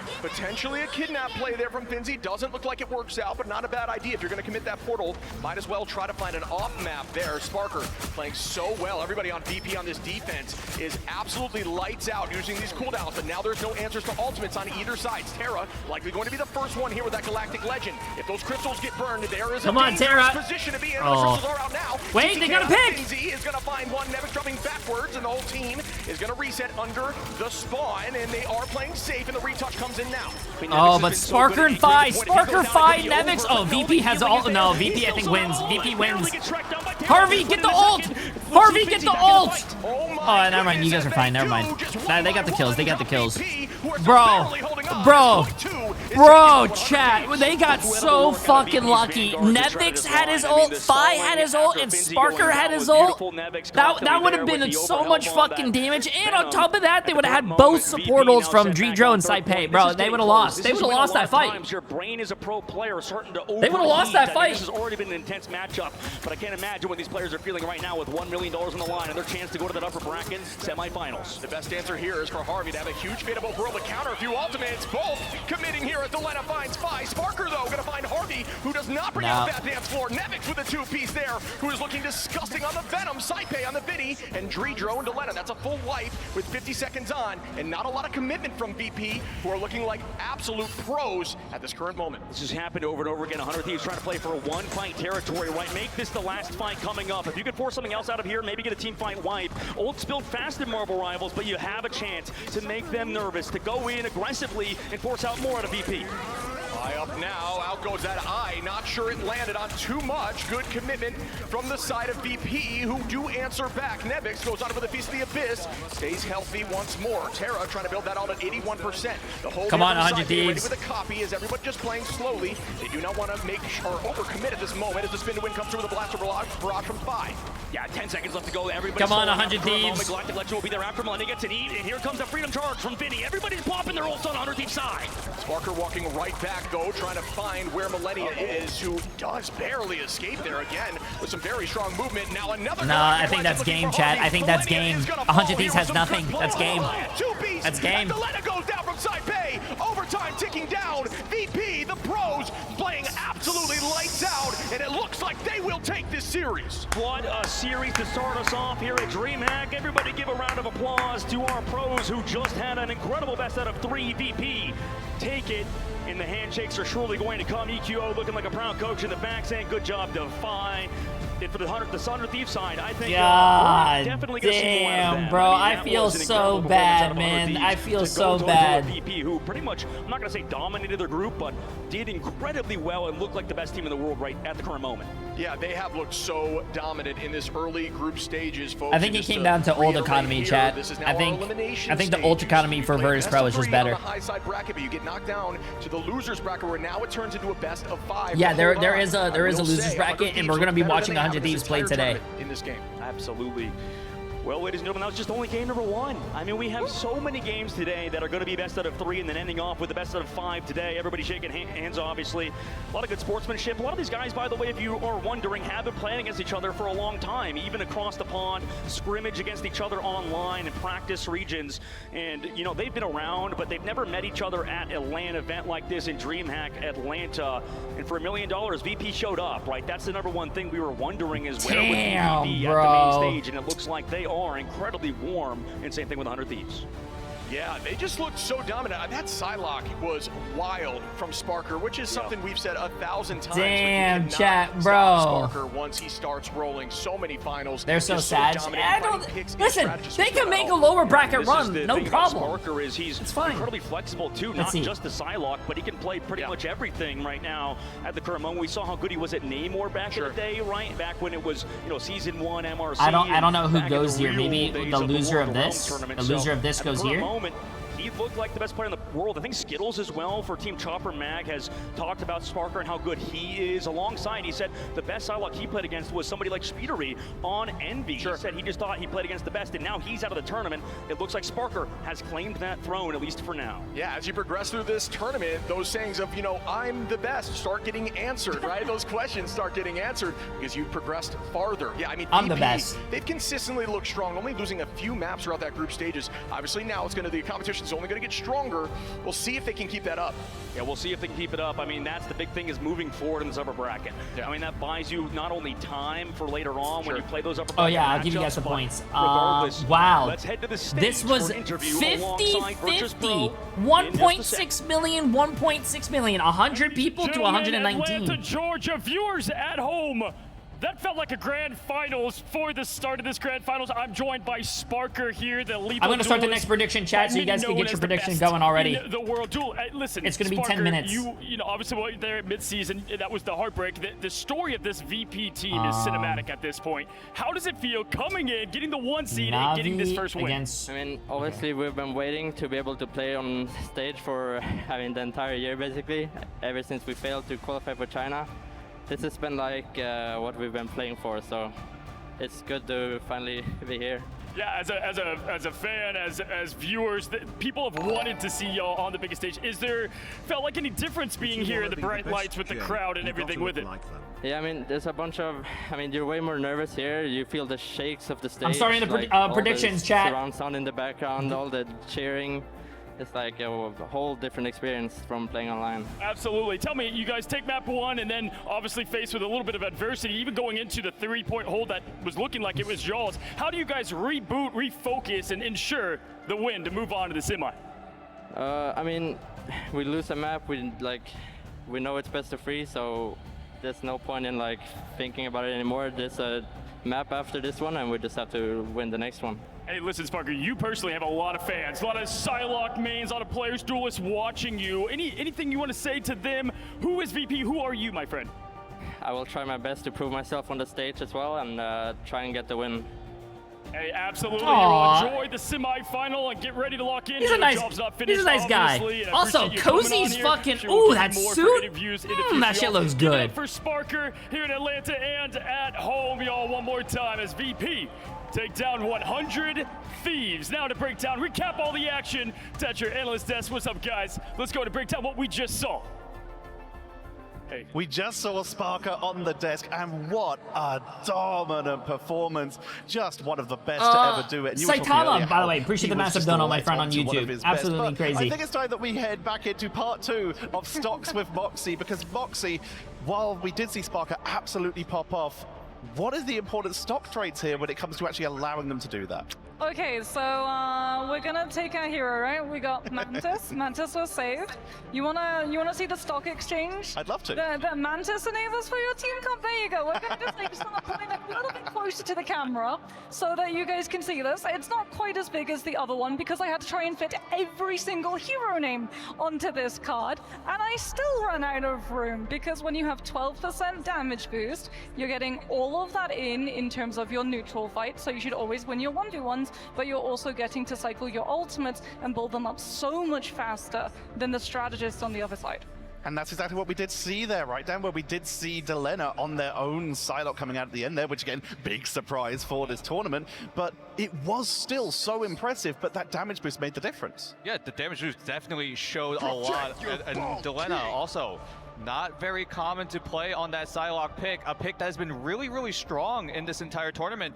And seeing Delena pull it out against none other than Sparker, there was some differences. Like we mentioned Yo, best before stress. we got on the Appreciate desk, the massive Delena prime sub, my friend. liked to go for those all-in exchanges, whereas Sparker was opting to go in, do a little bit of damage, and was just able to get away to safety. And that difference in playstyle alone has been all the world of difference here as VP just steamrolled over 100 Thieves. But it wasn't a clean steamroll. We did see. That was a good game. That was a really close game. I like that. A little bit when we were just watching the games. I really like that. That was a great first game to especially start on the that tournament off. last point on that final map.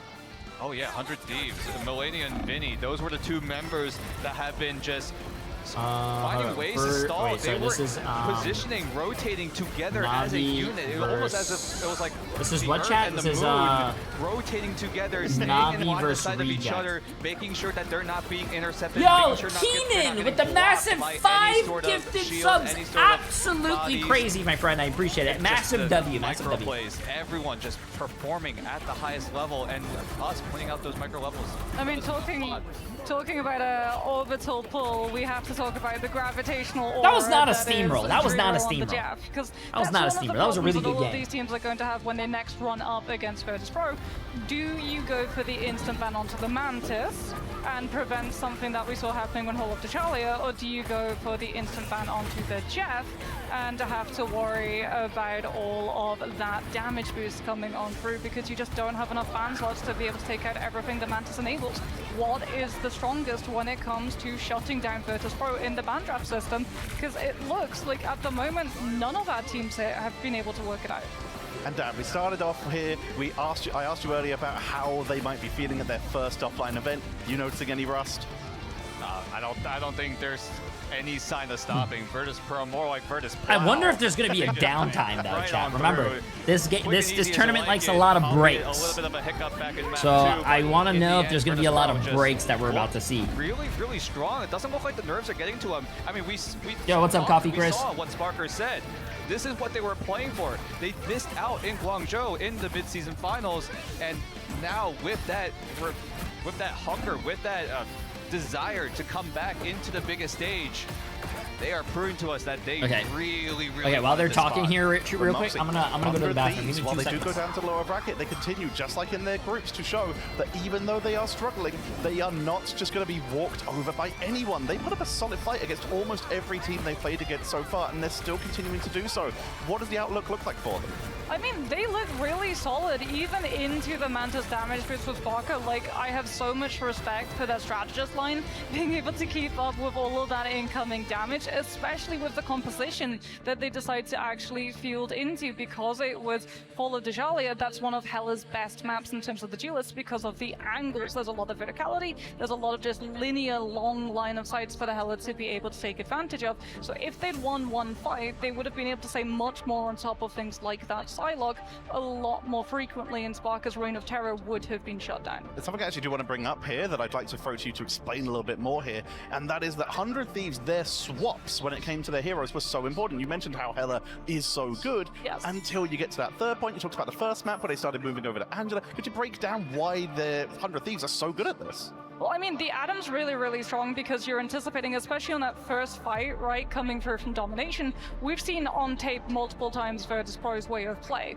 It's just aggressive. They just decide to full send it forward. So you want to go for something like the Adam so that you can stack up, not just so that you don't have isolated targets for the dive to be able to pick apart, but also so that you can get everybody together for the Soulbind stack. And then you can try and win that fight by absorbing the initial walk-up, build your ultimates, and then try and slow Virtus Pro down that way. So really, really good ideas for domination, especially because Adam is one of the strongest heroes on that map type for a reason. Soulbind is a cooldown, not an ultimate, so you get to start the fight with it already built up. And Dan, we've talked a lot here about strategists with the assists. We've talked a lot about duelists being the carries. We haven't spoken a lot about the Vanguards. Who was standing out to you from either team there? Because both are still in. Yeah, definitely. Angela really has been a surprise pick in the domination maps, especially on Burnout T'Challa. right in that specific map alone, there's a lot of verticality. We talked about Angela also has a ton of mobility, a ton of disruption potential. And especially in these kinds of maps, a lot of environmental knockouts being available to them.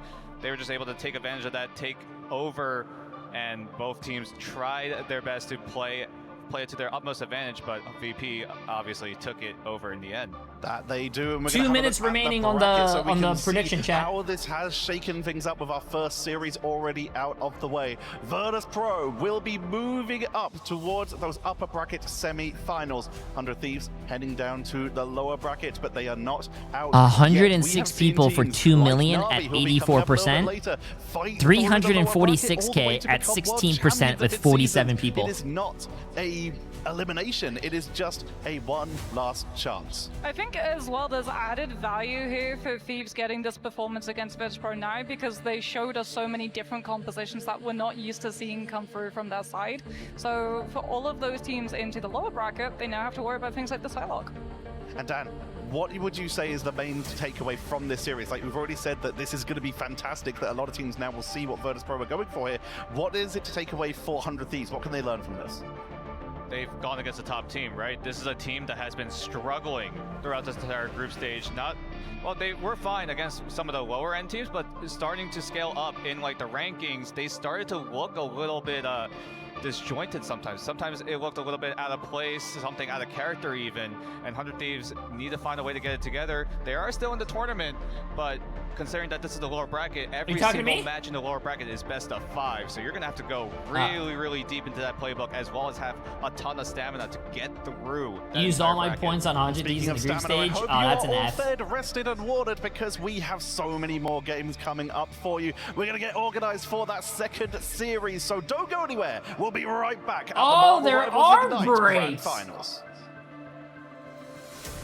Okay, touch it.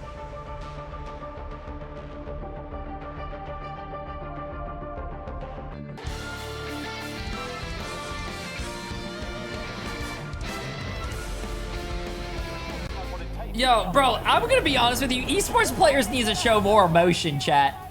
They need to show more emotion. I know it's the first round and whatnot, and they won, but like, walking up to your teammate and be like, hey, it's so stiff. Get hyped, man. You won. Be like, yo, up top, down low, smack my ass. Woo! You know what I'm saying? You gotta show emotion, man. Show emotion.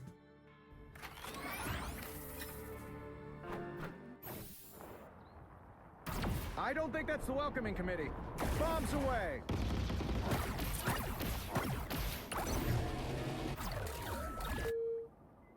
No, you can't be nonchalant, chat. No, we're all I'm a gamer, bro. I'm a gamer. But you gotta, come on, man. You gotta be hyped, bro. Hey, we won. Woo! Bro, if I was on stage and I fucking won my first match, I'd fucking take my clothes off. And by the way, all you guys wondering why I'm not on stage, that's probably why. They won't allow me to play.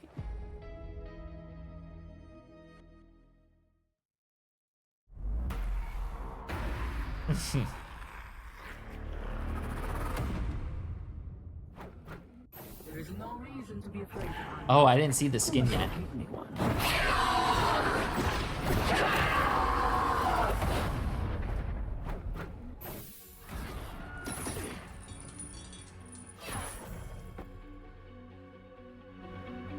I didn't see that skin yet. I didn't Okay, well, there's 3 minutes left. I think predictions are now closed as well, chat. I don't know if they're starting their predictions. They are starting their predictions. I'm gonna put all my money, 26, 926. I'm putting it all on Na'Vi. I think Navi's gonna win. So, someone in my chat was saying Super Gomez said, hey, you know, Rejects is a good team and all, but to be honest with you, I think Navi's got this. Na'Vi is the mid-season winners. They are looking like a really strong team. I think they got this.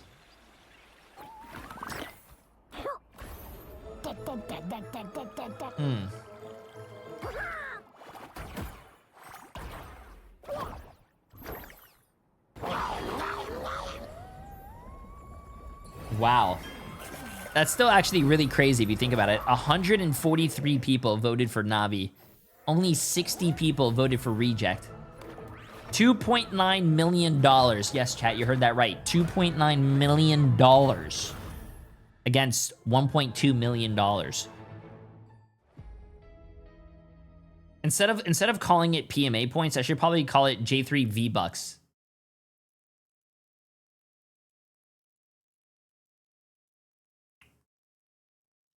Does 100 Thieves play today? 100 Thieves just played today. Wait, there's no music.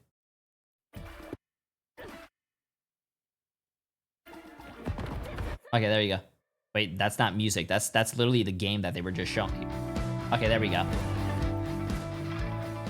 Yeah, 100 Thieves lost 2-1. Wait. What the hell? Wait, they're leaking the script. Na'Vi and Rejects didn't even play yet, but it says the game, it's a best of 3, but for some reason they're going 3-2. What? What? Na'Vi already won. So does that mean I gotta cancel the prediction and give all the channel points to Na'Vi already?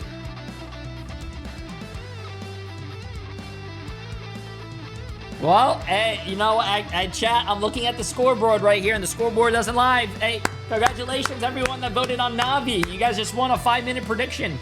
Congratulations.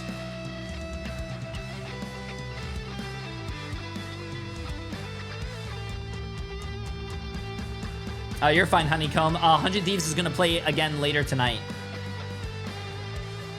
Oh, they just fixed it. Hey, no, they just fixed it. Listen, we see you. We see you. God damn, chat. Who would have thought that esports games would be rigged like the fucking NBA, bro? Come on, man. God, some people are gonna go to jail, man. What mafia is in here now? The mafia is running the esports scene.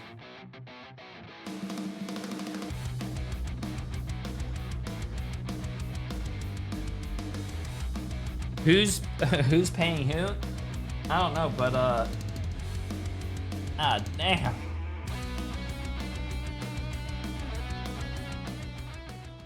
Oh, we're back. We're back.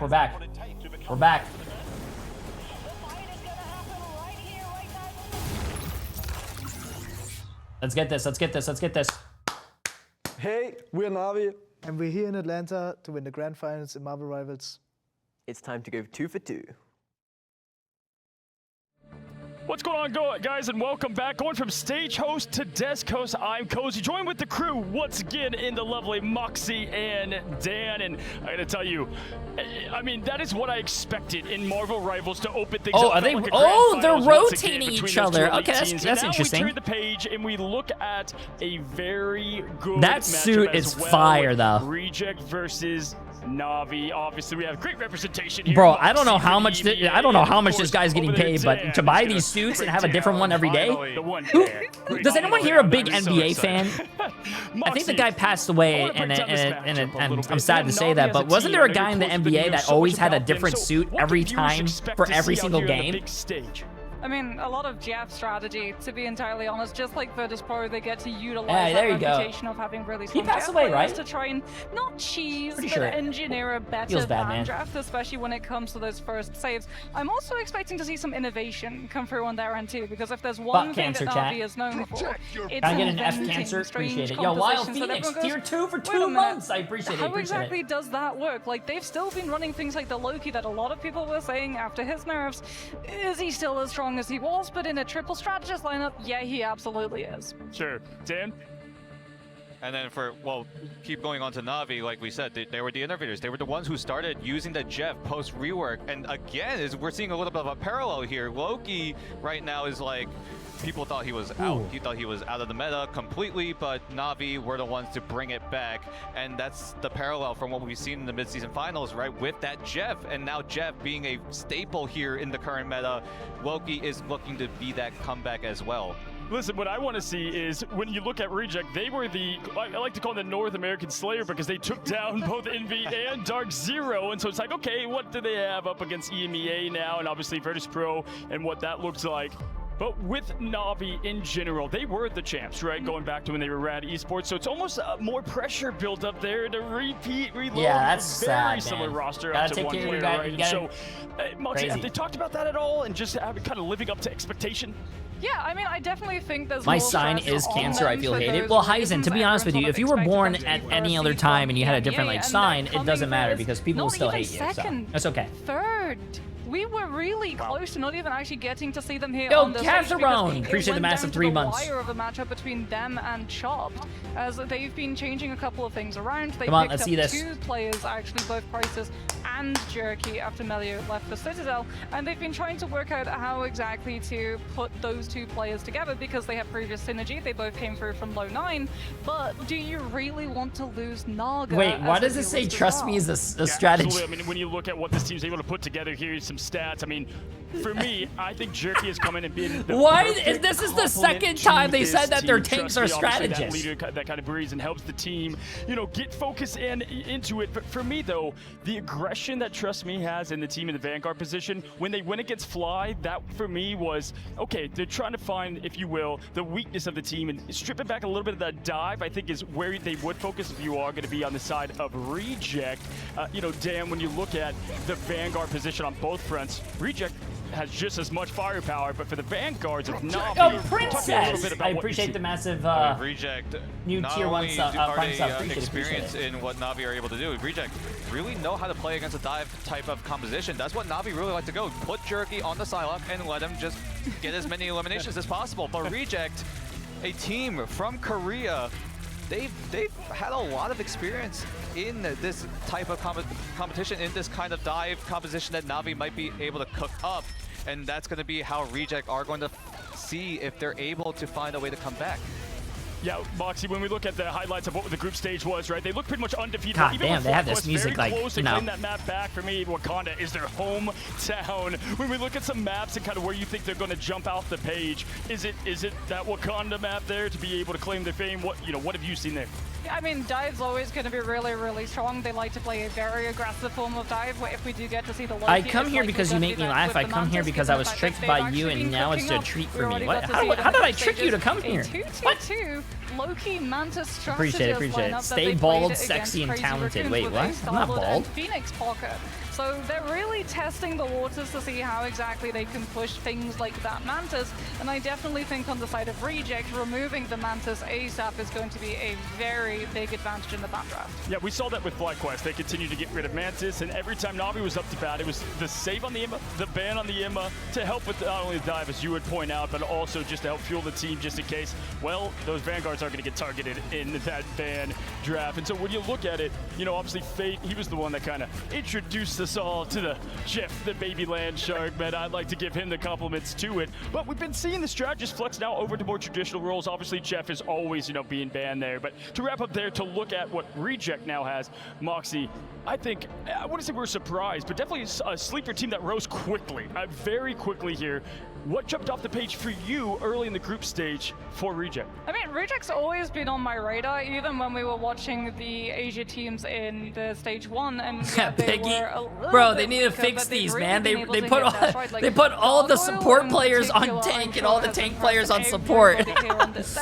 Because so often we say, oh, this is definitively the best Winter Soldier when we're talking about Terror, but he's really making a shout to be considered too. Yeah, and not only just Gargoyle. Wait, this says Gnome. Did you guys know that Gnome backwards is Emong? So is that technically Emong? Not to mention, the team as a whole, they just have so much synergy together. This is a team that knows when certain ultimates are coming up out of cooldown, and they are just able to be on page Emong plays Marvel Rivals? at the same time, just focus down and take out that character before it even becomes a problem. Rarion? So impressive about the team as well. Appreciate the massive new prime sub, when it comes to getting, you know, practice reps in, if you will, you know, it's different region to region. So to come in here, kind of, you know, I want to say, like down in that department, tournament, that is what's blown me away, is the quick coordination. They adapt to a meta so quickly, and then that's how they punish you, right, Mox? Yeah, I think a huge part of it as well is the pickups that they were able to find in the offseason. Getting Lastro on board is absolutely huge because he's coming through from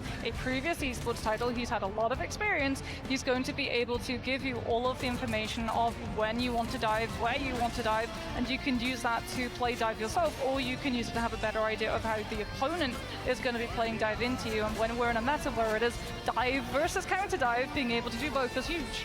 And another thing that these teams are so good able to do, not just Reject, but Korea as a whole, the way they approach the meta is very, very different. They don't copy paste from other teams. They like to grab a little bit of this, a little bit of that, maybe this from here, maybe this from that, and they just combine it into their own meta at this point, because the way Reject have been adapting so far has been very, very impressive. For me, as you all at home are looking at it right now and live in Atlanta, the Dark Zero win was the confidence booster, like I like to say, because Dark Zero team that we've seen them compete at a high level, and so to get that confidence. Ooh, that was a clean fucking play right there on Denim. That was a fast one. I mean, that's a way to really get things kicked off here to get yourself ready for the big stage. Moxie, I want to ask, between this matchup, right? If you were to highlight, I'm gonna ask you for Navi, and then we'll go to Dan for Reject.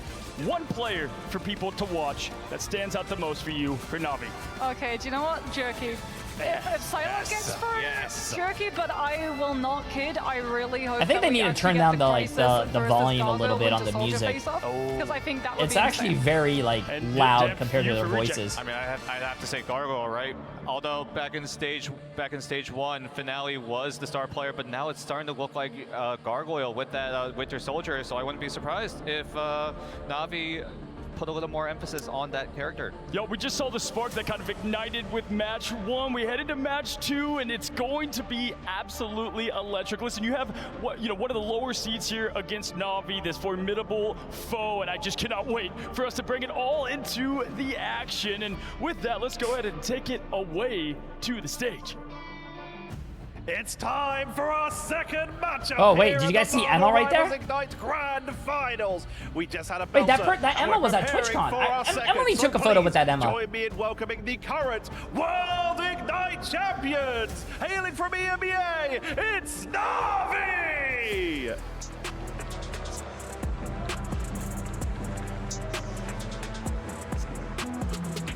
The current world champions fighting their way through their group in second place. They have faced level 1 Crook, Rajaro. Nice. Look at Short King right there. Trust me. Naga, all ready to bring the heat against anyone and try to reclaim their title. Oh wait, those chairs look nice. And now, hailing from Asia as the current champions, it is Reject. I love Rejects, like fucking their jerseys. They're so the black and white and oof. Ooh. Rejects came to the mid-season finals and had an incredible performance, but this time they are fighting their way through against one of the best, the world champions, for their rematch. Dobi, Gnome, Izayaki, Piggy, Marvel, Finale, and Gargoyle are all essences to be feared and cannot be underestimated. Ladies and gentlemen, these are our teams. Winner moves up to face against our first match winner in the form of Virtus Pro. A tough matchup, and our loser will be heading down to that lower bracket. Who will it be? There's only one way to find out. Yeah, I like 100 Thieves jerseys too. The red, white, and I think black. Great color combination over there. Welcome everyone, and again, as hype as it can be here in this moment, we're heading to game 2, Navi versus Reject. Yeah, this is going to be an incredible matchup. I mean, this could set up the stage for either EMEA on EMEA crime, right? Potentially, as that's a rematch as well back in stage 2 for these squads, or It could set up the build-up potentially for Reject being one of those dominant teams because, as Texture pointed out on stage, they are the mid-season champions. They are not a squad. It's the first day. It's usually always like that. When I went to DreamHacks for Overwatch as well, the first day is usually very empty. Also, it is Friday. People are at work. It's early. I'm pretty sure tomorrow it's going to be better. It's going to be the weekend. Yeah. But Reject, team we haven't seen a ton, and they're looking Halloween too. Yeah. I was talking to my dad about that today. Why would you run a tournament? They could take this from the world champions. They're just coming into Marble Apple on Halloween weekend in North America. This is the most popular game in terms of a hero shooter genre. So with that, we have a larger. I don't know. I feel like that. I don't know. I feel like that's poor planning, but like they probably planned this a long time ago. The Korean region's main. What do you mean? Who cares about Halloween? Whoa! When we talk about this, the fuck? We're wondering, okay, where are these Korean teams coming through? They have arrived. That's fuck, yo. Are you 12? You know what? You sound like a very boring ass faller when you become one. Hey, Dad, I want to go trick or treating. What are you, 2? But Dad, I'm 6 years old. Trick or treating's fun for kids. Get out of here. Get out of here, Billy. I'm gonna go drink again. Of different heroes, and I think when you have a strong front line, it enables your back line and your duelists to really play their own game and not stress too much and make big plays. Yeah, absolutely. You're 100% right, Chip. Just to double down on that take, I mean, Marvel and Piggy are discussing. Wait, you got no idea, JD, for the this Call is of going to be a Duty scary, champs formidable scheduled opponent to on go World against in Cup this Finals match where Day? it seems like Dive is That's really weird. strong, like we saw on VP against other teams who can play that back line sort of front-to-back composition. We're going to be heading to our map now in a second. You care about dressing up in costumes. What are you, 8? Fuck yeah, I am. And if I have kids, I'm going to be dressing up as well. Fuck yeah. You sound boring, bro. You probably sound like you had a boring-ass childhood, too. I'm sorry. That sounds boring. To me, folks, Na'Vi is a team that has been running 2-2-2 primarily with 70% of their matches in the group stage. This is a team that's not afraid to run that triple backline, but they don't need it. They love these heavy damage one-shot compositions that they've known to. All right, chat, let's see this. Yeah, Reject is absolutely insane at those sort of styles. They want to set up a mismatch in that regard. But we'll see what Na'Vi opts to do, right? You talked about earlier in the group stage, they would prioritize Emma Frost bans. In this case, Na'Vi knows their opponent loves to play around that Mantis. I bet on Na'Vi. I think Navi's going to win this. At playing around Mantis compositions and also the Psylocke. That's a smart move to go through that ban phase, ban out some of Finale's hero pool, make sure a Gargoyle on the Bucky is a matchup you maybe want. We'll see if Reject go for the Protect on the opposite side. Hey, there you go, Richie. That's what I'm talking about, bro. W Dad. I'm 31 with a 13-year-old daughter, and I dressed up as and am currently Spider-Man costume. Halloween's the best. That's what I'm talking about, bro. Detrimental to their playstyle, which they love to play very aggro. And there's that Bucky Protect too. We want to see that Protect if you're side of Rejects, considering, you know, we got. I want to dress up. My favorite costume is like a suit and formal wear in the front, but nothing in the back. You know what I'm saying? A situation where they lock and ban Emma off the rip, and it hasn't been as successful, at least later on in those group stages. So they did change up from there. They're definitely learning and developing. Again, this team is very cerebral, constantly coming up with new strategies and ways to play the game that have found themselves taking home the. I saw that on Reddit before.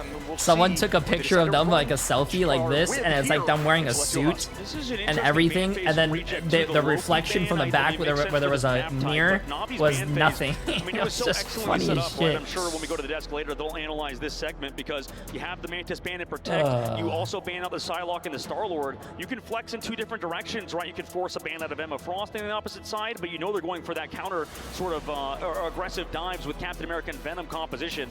But you allow yourself either the freedom to protect the Star-Lord or the Psylocke alongside that Emma Frost ban. So you force those 3 bans out, Adam Warlock ban 2, to make sure they can't sustain those aggressive pushes from Reject. For Na'Vi, however, on the opposite side, we'll see how they adapt to the Vanguard line being prioritized. Yeah, and they really like those self-survival compositions where the backline's in danger all the time because for some reason, I am not using a treadmill, man. No, you don't see me walking. Get KO'd, which is a testament to how strong they are. For those who maybe didn't see, and actually the MVP of Midseason Worlds was level 1 Crook, who just played so strong. And if you give Crook Mantis, wait, if anyone's dressing up for Halloween, go throw it in the photos album in Discord. I remember, I think last year I did a Halloween rating. Second game of the day between Reject and Team Na'Vi. We're at the grand finals. Okay, let's see this. Na'Vi defend their midseason crown against Reject, who look to be on another level. Can Na'Vi win another LAN? Remember, chat, Na'Vi is the winner of the China tournament in midseason finals. In these moments, we start once more. Marvel on the high side. Teams trying to take space and own that center console, which you see Piggy is doing there. And the whole team from the side of Na'Vi grouped up and going through that Alta angle. Everybody now going to drop back and take point with 5 seconds on before we start. Reject sort of slowing it down, knowing that they have to counter the dive of Na'Vi. This is something you're going to see continuously with these Emma Frost at least kind of matching each other, trying to take space towards that point, as usually these first fights on Celestials can be so long. Fate on the high ground, forced to back away. Nice movement, nice damage from Marvel. And you can see that tracking is perfect from him. Almost, man, almost. Naga there. Na'Vi is going to be running that triple back line, which it hasn't been their consistent composition in the moment, but the Vans leading them into that, as Finale is going to be on that Jeff. Very strong Psylocke player as well. Seen him on Warlock, but is going to be on the baby Landshark here in an off angle. Everybody sticking together heavy on Na'Vi. That's a testament to their calm lead there from level 1, or excuse me, from Trust Me. Now Fate beginning here with the Sia. That's 40% damage boost alongside that additional overhelp. Gives them a lot of presence on point. And Izzyaki, I believe, went for the copy, but it got canceled in the backline somehow to like a sleep or something. So right now, Reject actually don't have ults to work with Na'Vi. They do force out that invisible boundary. Finale now coming in. Oh, you cannot give level 1 Croak Mantis, bro. And there's 3 in right now for Finale, who is going to be matched right back with the dance. Oh, they got him. Gonna clean up Finale, who almost had a massive sweep there with the It's Jeff. That was a clean eat by him. Invisible boundary here on the backside, but it was followed up on the other angle. Naga goes down to Piggy. Piggy finds 2. Also, Marvel's distracting Cook. I mean, they don't have res because Naga went down. He's coming back out of the cocoon, but he's found it yet again. He falls so low. Can he even get the res? Damn, Reject's looking like a good He secures the team. objective after Reject flipped the point. Reject getting in their heads. Na'Vi, not a team that's known for giving up the point that quickly, as we are holding on for a moment. These have been absolutely battles off the rip right now. Again, Reject showing our first pause, chat. Our first pause. Yeah, I mean, this right now at the current moment means Reject haven't been able to adapt, right? We've seen how Dobie on the Jeff has been dominant and has been good in the group stages. That not being a priority for Na'Vi is showing at the current moment. The Mantis ban maybe could bite them in the butt. And how about that Finale eat there? It was a technical issue. At least they're showing you. At least they're showing you there's an issue. Yeah, it was dicey for sure. I think that the snipes coming through onto him from across the map, you mentioned Crook earlier, is just absolutely disgusting on strategist, and so is this team, right? I think you mentioned that they play mainly a 2-2-2 style throughout the entire tournament, the group stages, but now coming in today, playing the Rocket alongside that Mantis and Adam Warlock, they're playing that sort of counter dive style against the other squad. Yeah, we know that they're very aggressive, but now they're playing just a very aggressive damage boost comp, where you do have that Sia alongside the damage boost there from Mantis. So, bro, having pauses in a comp match is duck wild, man. I don't care. I mean, it's technical issues, man. I mean, you want, if someone can't hear anything from their headphones, you expect them to play a whole match with $1 million on the line with no sound? Like, come back from it can always kind of throw you off kilter, but right now Reject trying to figure it out alongside our admins, our excellent admins behind the scene. And right now for Jerky, this is what happens if someone like computer crashes and it's a 5v6? Yeah, I mean, with Rajaro holding on to that there's a lot of different variables that can happen. So Alt Advantage is going to be on their side, as Trust Me, on that Emma, we'll have the Psionic Seduction. The only match back at the current moment is a reverse Psionic Seduction from Piggy, who has looked very good. Again, Piggy, like, you guys need to realize there's a lot of like technical shit going on here, bro. They have cameras, they have the PCs, they have there's a lot of technical. There's no weak links. A lot of things could go wrong. Right? Oh, by the way, R-Paul, appreciate the massive prime sub. Levels, right? The parity of Marvel Rivals Esports has never been this high. Like, you even saw back in the group stages and back in stage 2, back when we were qualifying for this tournament, how close teams are getting to each other, and especially only a couple weeks into a patch, the new patch that came out. This is going to be this shifts everything that we've seen and learned about Marvel Rivals. And the teams have clearly been doing their homework. To be honest with you, bro, kind of struggles when you really go after that I'd be scared if I was a pro. So when you remove that, because what happens if you have to go to the bathroom and you're on the stage, bro? Like, you can disrupt the backline, so you're consistently, you know, as Fade as we saw there with Fade, level 1 Crook in the back, trying to stay healthy, trading back and forth those heals. They were just constantly in peril and danger, so they couldn't look forward. Yeah, again, No, I just think chat, that I'm not Reject gonna is looking diaper much better. up, bro. I can't remember the last time I've seen Na'Vi lose a point after capping it that quickly. And we're having an interview with Jay3. Jay3, what is your secret to winning the grand finals and the $1 million? Oh, hey guys, my secret to the tournament is I had a shit like 4 times and pee like at least 9 times, but hey, you know what? I didn't have to stand up or go to the bathroom to do it. I just did it in my diapers. Games that they're Like, covering what? here at DreamHack Atlanta, so we don't just have our Marvel Rivals segment, we have the rest of this entire event if you're here in person. If you're watching online, obviously, make sure to check out our game too, because we just saw in the last one, we just basically saw one of the best matchups you could see in the history of the Z-Sport, but it's best out of 3, right? Okay, while there's a pause going on, chat, I'm gonna go to the bathroom. All this bathroom talk, this Sunday for the grand finals. And another good thing to call out here, just for the side of Na'Vi at the moment, folks, for those who watched that mid-season, they do no longer have Melio, who was a disgusting flex DPS. They now have Jerky, which you heard a bit about there on the analyst desk, who is lights out on Psylocke, and also playing things like that Bucky, but this Psylocke plays incredibly strong, about 60% to ultimate right now in this next fight, but keep eyes on Jerky, who has made that sub. And right now, at the moment, Na'Vi look good, but on the opposite side for Team Reject, I mean, they have the control of the point right now. They also have been so good throughout the group stages, and we'll see if they can continue that, as well as we believe have an interview with the side of Reject alongside earlier on in the tournament. Yes, we're going to check out that interview with Reject right now. Hello, rivals from Multi versus Far and Wide. I am that one Dan, here today joined with Reject. How are y'all feeling? We're good. Feeling good? Feeling good. Love that. Love that. Is this anyone's first time in the US? I'm first, but 2 guys, not the first. Oh, really? Well, welcome to the United States. I did want to ask, if you really could describe your team in one word, what would it be if you were able to? We're just good team. Good team. Yeah, that works. That good works. Teammates. Yeah. Who do you think are the best players in your role? In your list, I think Terra is the best. Yeah. Strategist, it's me. We love that. We love a good confidence. And then what about the Vanguard? Vanguard, maybe Marble. What lessons did you learn from past events, past tournaments? I don't nervous in international match. Yeah. Have you been helping your teammates Yes. in managing that stress? Yes. That's good. That's good. Was there any big adjustments you had to make in order to help those teammates get adjusted into the team? 마블이랑 이자키가 이제 다른 게임에서도 프로를 했었고 오래 했었어가지고 풍부한 게임 경험 때문에 이제 그 경험을 바탕으로 이제 팀을 잘 이끌어주지 않나. Making it to this grand final is obviously a big achievement, a big step in your careers. Does making this tournament, was it like a sigh of relief, or is it making you guys more fired up?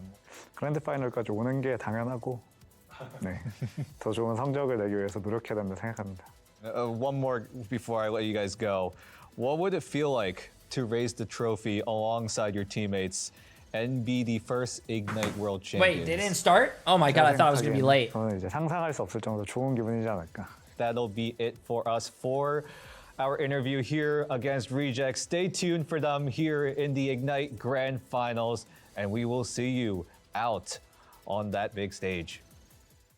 And welcome back again. Great interview there from that one, Dan. You see the confidence there from Reject, which I think you need, especially at this level of play. Yeah, I mean, that's something that these players have in spades as we are about to load back in. Oh, look at that, bro. first Went to the map. bathroom, We came finally back, get and to see Jerky as well playing that they started. sidewalk alongside Na'Vi, switching some things up off the Bucky over to that. Yo, Phoenix, Chicago maybe going to something citizen. a bit Appreciate more the massive comfortable Prime with sub, my maybe friend. that Meteor M out of Yo, what's up, Rajaro, Ada? that we know that combo Ensong Inferno along him. Alongside You that ready for the BU. next game? And Naga making that switch as well. Now going to be on that Phoenix, as discussed. Piggy holding on to that Psionic as Trust Me and Rajaro have those ults available. No answer right now for Reject, so now's the time to make a play as we see now Trust Me starting up the Psionic. Nobody is tranced just yet and kicked right backwards towards the team. So it's a good set of movement there from Reject, but it's more time on point. Yeah, they're continually holding on. Piggy pops out with that Sonic Seduction. Jerky trying to melt him down with that damage root from the See You Later, but Naga finds Gargoyle already. And the Rejoin Domain runs out. So does Izayaki's Light Force. Yes, Jerky does get that pick there. Well played again. Still holding on there to the dance. Up in the sky. Goes for Jaro dunking down. Oh! Does not land as that meatball does not make any connection. I'm actually really surprised Navi's not winning right now. So good on the point. Yeah, these guys really focus on objective hard. Jaro finds Finale, but I mean, they're going to really try to make Reject, or rather Navi, have to pull nails right now. Like the stall's going to come through, but Reject and Marvel. No, I do not have casting for I do not have talent for casting, chat. You can see last the year? priority of just stalling on this objective is the number one focus of Reject. Holy shit, that was loud. It scared me. Jesus. Yeah, I think the switch up here from Navi is clearly working, and it's funny that we talked about Jerky, because Jerky just looked disgusting right there again on that Psylocke. Remember, there is damage boost, and then you throw out the Sia. Yo, K-Chun, appreciate the massive gift this up, my Next thing friend. you know, everybody is just getting deleted. So we see ults available here. The copy ready for Izzyaki. They got a Mischief, excuse me, and then you see there the Soul Resurgence for level 1 Crook. There are some answers, but can they find value? And value is giving me the one thing they're looking for right now. Is Izzyaki holding off that copy? Sees that he's dove upon by a Psylocke, but it's just a bait for now. Psylocke invisible on the right side. Can Finale I just track played him down, against gets Jerky healed earlier. by those orbs around the Raccoon, but Jerky's Jerky's in a mate. weird spot. Has to dash back away. And I don't now know if he's everybody in playing Navi's ranked, forced into a solo chat. spot He's where at they a- come out with the Soul Resurgence. Izzyaki going to commit He's there with the at a- invisible boundary, but he's is at a pushed tournament. out. If there is follow-up, could be deleted, but no, is still on that point. Good play here by Izzyaki to stay healthy, even being pushed away. Finale gonna find, trust me, out goes that dance, the butterfly, match right back with the Sia, but the crystals are gonna keep the team up. And there's that Phoenix combination from Naga onto Izzyaki. Piggy gonna take out level 1 Crook to even the odds, but still slightly up in numbers here. Trust me, finds a few trans as Piggy now will Oh, high GM? I don't think so. He's it's like rank 1. Maybe it's an alt account. I don't know. But Jerky at the very least, he's still on the backside, but yeah. do they have enough healing from Dobby? No, Dobby goes down to Rajaro, and Navi are holding on strong. Ooh, chat, this looks like a good game too. Those crystals, that's an early cooldown use there from Izzyaki. More value there from Rajaro. Looking to own and take this space, and now, evened out in percentage, Navi doing a great job on the retake. That spawn switch, or that switch in terms of composition, is clearly working out. That's the tough part. They have to touch the point. They do send somebody there. On the flank is that Jeff. Rajaro matching it. Has Meteor M ready to go for it. Maybe trying to force out that Jeffel and then smash down with that Meteor M. But Finale dodges a few shots in the meantime. And Navi with some good positioning, but Finale with even better at the moment. The follow-up there from Marvel to take out level 1 Crook. We're in that moment at 70%. The Meteor M, bang, lands. Oh, the meatball. The Gargoyle. Here comes the Itch Jeff. Will that be countered? As Finale is able to find just a teammate in that moment. Piggy holding onto the Psionic as well, and they want this retake as they are up in ult advantage. Fate, though, is going to launch that Sia. Ship's casting is insane, though. So much damage to have to burn through. Can they burn through it? I don't believe so. Walking backwards. Yeah, that's some good movement from Jerky, and they all send Fate, and they cap the point, too. So can anybody on Reject touch Gargoyle on the flank? No, Marvel in the sky. It started off well for Reject, but Navi, they came through in the end. You can see that aggressive see you later, met by that Sonic Seduction, but it didn't end up mattering because Fate walks forward, helps Jerky secure an elimination, and then runs back up the wall. That's why we talk about a lot of these really good Rocket Raccoon players. It's not necessarily an individual skill, but it's the ability to climb walls. Yeah, and one thing that we kind of missed to touch on. I like this camera angle. You can see like everyone down the row, and you can also see a little bit of the computer. I like that. Jerky is Jerky's 17-1 as well. Jesus Christ. Does not have the opportunity to be burned on its way down. That guy's disgusting. They use that combination to get a free pick in that fight, turn the entire momentum, and they walked him from then on. Really, really smart play. Yeah, you mentioned Jerky earlier. Also, you know what I haven't noticed yet? I haven't seen with Vicky. those boosts whenever Naga's not there, and at the moment, this appears to be Jerky's sort of stepping up challenge, right? He's kind of leveling up to the likes of Melio, who has been phenomenal for the team of Citadel. In Na'Vi, they still looking for him. Sure, they lost in the group stages to FlyQuest, but there's a reason these guys were the midseason champions, and they won that first round. Now we go to round number 2 versus Reject and Na'Vi. If Na'Vi win this, they're going to win the entire map and win map number 1. It's a testament to their adaptability making that change and coming out on top, even being heavily down on percentage on point. Begin right now. Reject does have Marvel there on that Venom, looking very successful on map 1, but he loses a ton of HP on that early engagement. Still holds on to cooldowns though, not going to essentially burn anything that will cause them harm. They're going to retake onto point now as it is available 1-1. As trust me, and Biggie, the Emma battle on the low side now. Naga holding on with that End Song Inferno. Bubble goes through and looking towards Finale, who's done a very aggressive job there on the jet. Yeah, good field job on Naga. Incoming that regen domain cooldown because Izayaki just used it and he's stunned by Naga.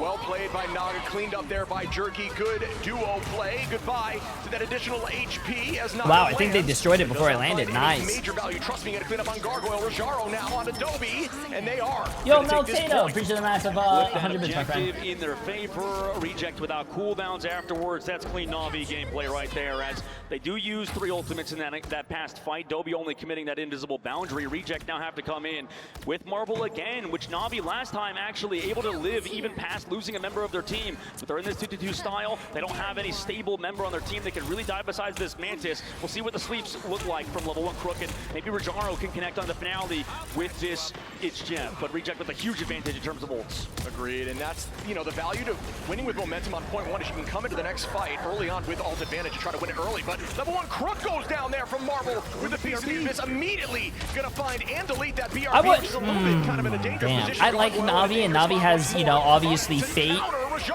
and, you know, trust me, some good friends, but, bro, it would be actually crazy if RC won this. This is huge here from Finale towards the front line, and will that go off map? Yes, it will. Going to have to commit so that there cannot be a flyback there from Naga. Yep, super smart, trust me, gets low, but gets the healing, so there's a standing on the point, but it was a huge eat from Dobby, like you mentioned, or rather from the side of Finale, and Reject. They close out, they clap down on Na'Vi with only 56% of the board.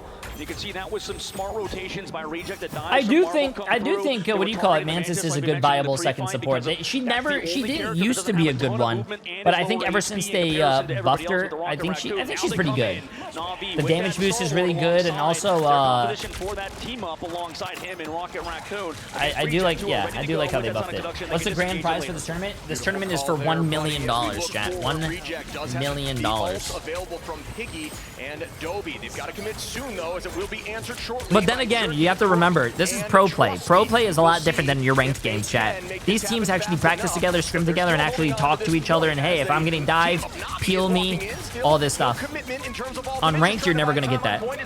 The Solar Surgeons comes through from Crook, matched right back by Dobby, who was able to get that ult. And the spin to win Blaster Barrage goes out from Naga. Jerky with a 2-piece though, almost 3. Level 1 Crook goes down from Gargoyle. Naga gonna take out Gargoyle, and that will be a sweep in the favor of Naga. Yeah, I mean, we were gonna call out how good Piggy was playing there, but that was so well timed from Trust Me, right? That ultimate. Isn't that the total prize pool? Yes.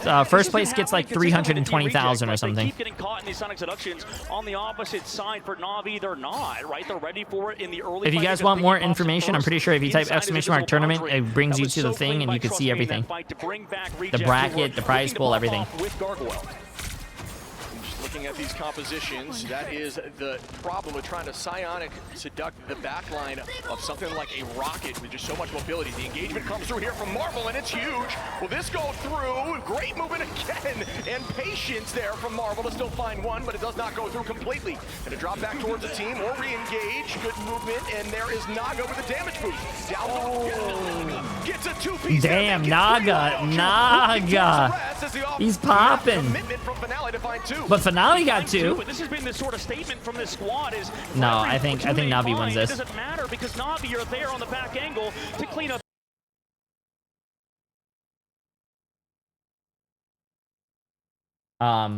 Chat. Did their stream just die?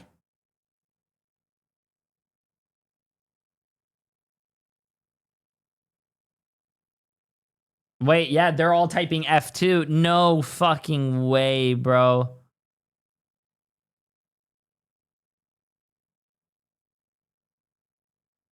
No fucking way. They spent $1 million on this tournament, and that happened.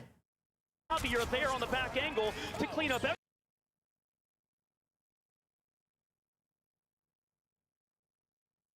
No fucking way. $1 million. Well, you know what that means, chat. I'm gonna give this about 2 minutes. If it doesn't come on in 2 minutes, I'm sorry, but I think I might have to do it. I think I might have to whip out the milk.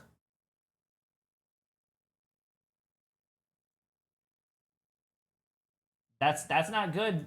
Their tournament crashing in the middle, not good.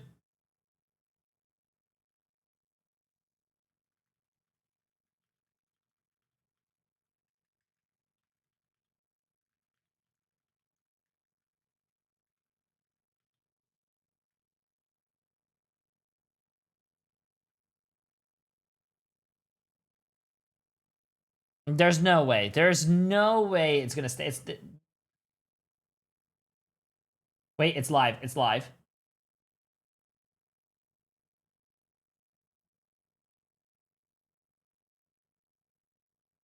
It's live, chat. Don't worry. Don't worry.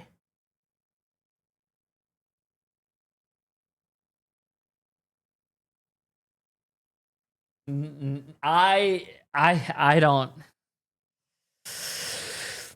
don't know if bro, I don't know if they're ever gonna come back with another, you know, tournament in NA. You know what, bro? Just to give me, I can run a tournament, chat. All they have to do is just give me the $1 million, and I will run a tournament for Marvel Rivals. You might not ever see me again if they gave me, you know, but I mean, hey, I'd run.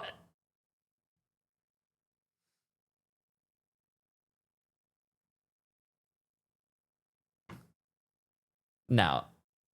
This has to come back, right? This has to come back. That says their stream is live right now. Their stream's live.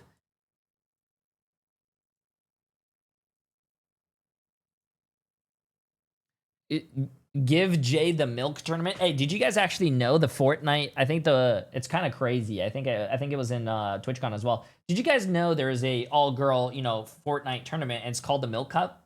That is wild. That is, you could name any other name, but you called it the Milk Cup. That is wild.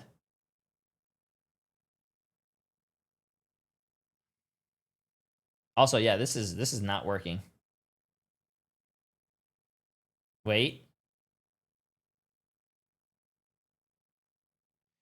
Auto-generated experiment. Quality may vary. Viewers in the chat are expressing frustration and disappointment because the live stream crashed. They are Oh, it disappeared.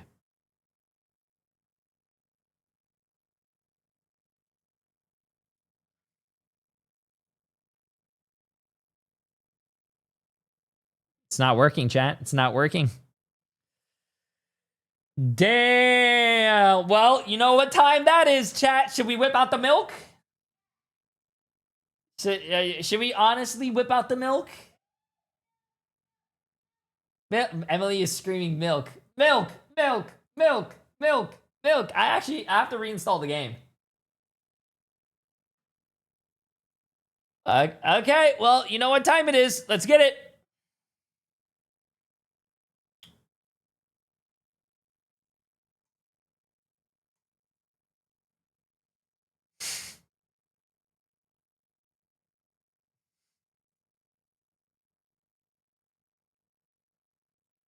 Chat, I refreshed like 500 times. And I also have YouTube stream on, and the YouTube stream's not working as well.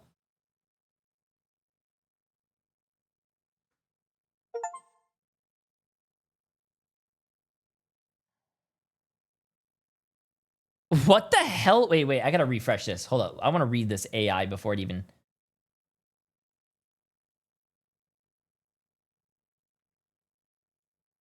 Before it disappears. Hold up. I gotta read this. Viewers in the chat are discussing what caused the stream to go down, with some joking about Ultron, Jeff, and other characters being responsible. Others are reporting that Twitch is also down. Auto-generated response. Bro, what?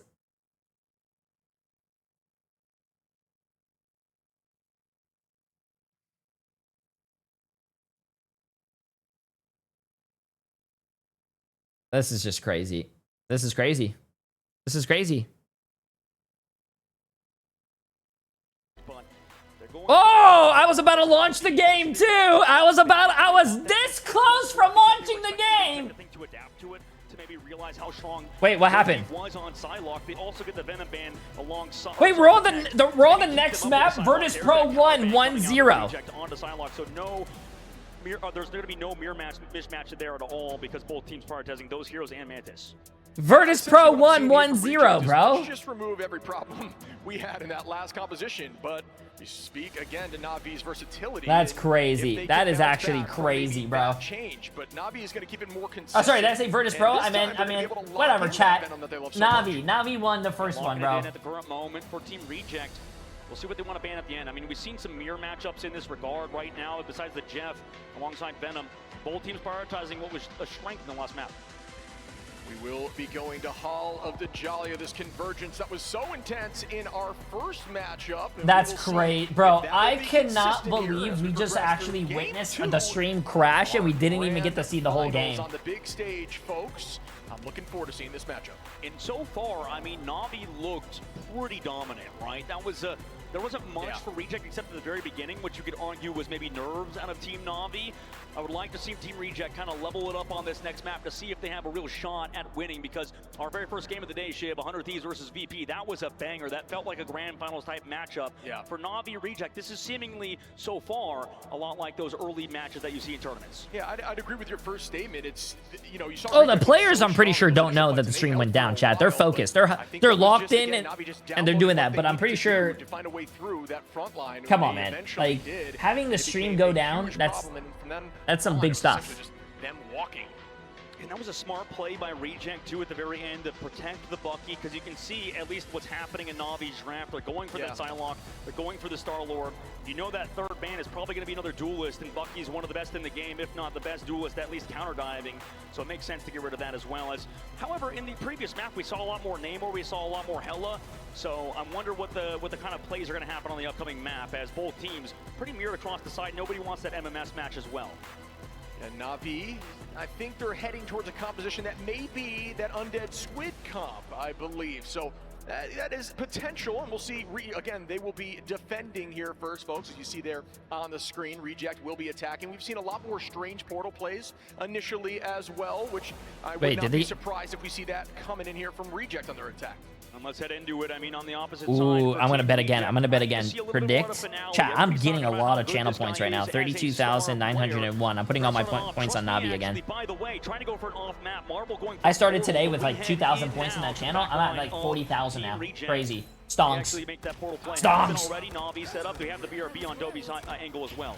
And there is that full commitment here, and they are going to set up the BRB in the back line. Reject is going to make that portal play as discussed, owning the height very consistently. Listen, I do it for the whole series, chat.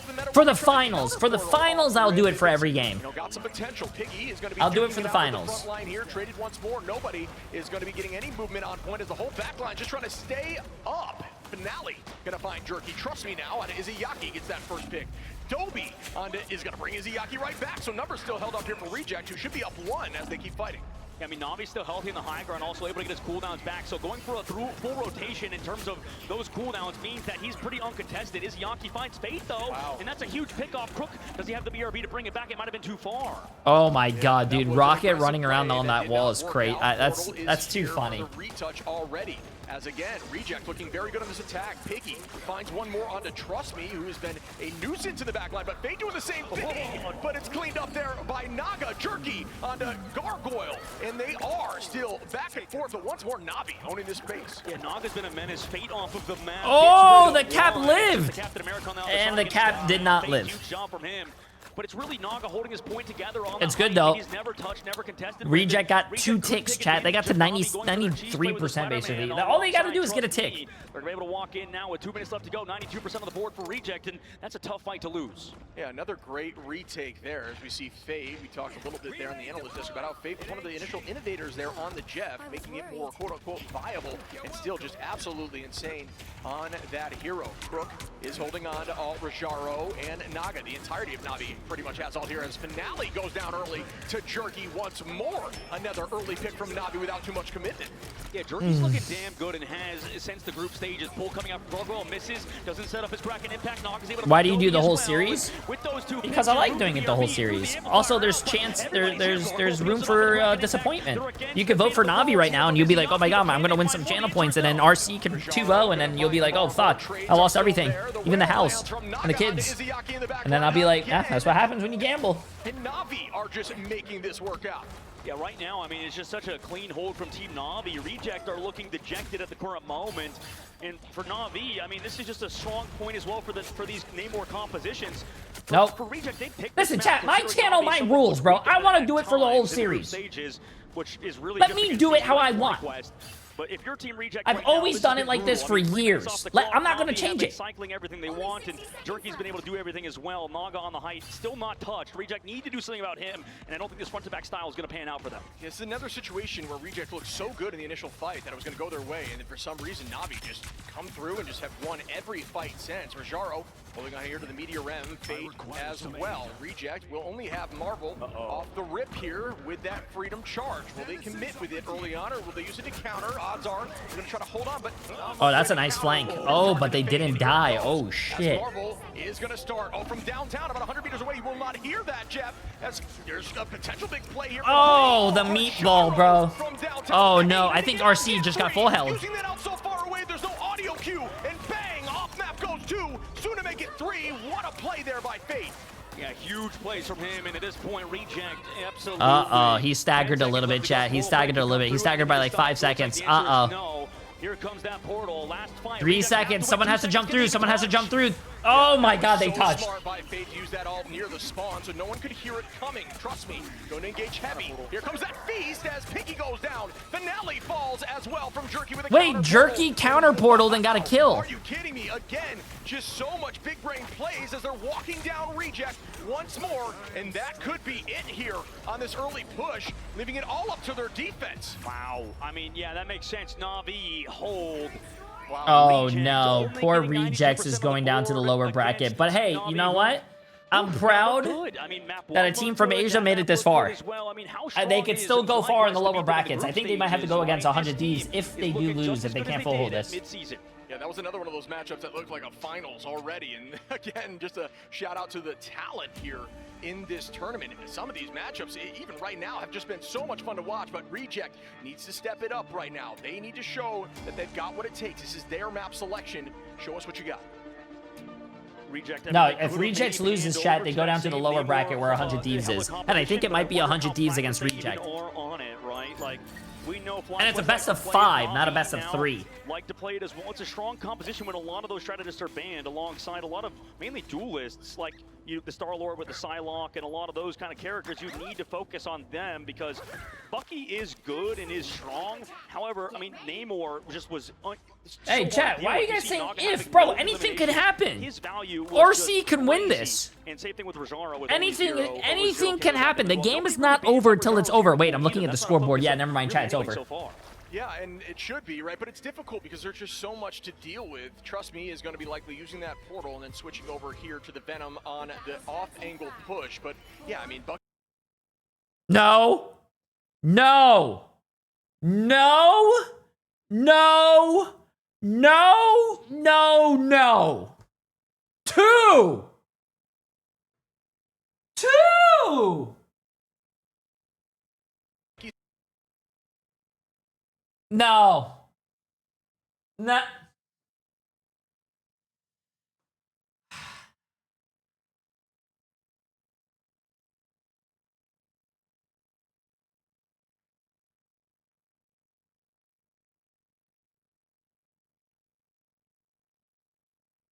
Chat, this is crazy.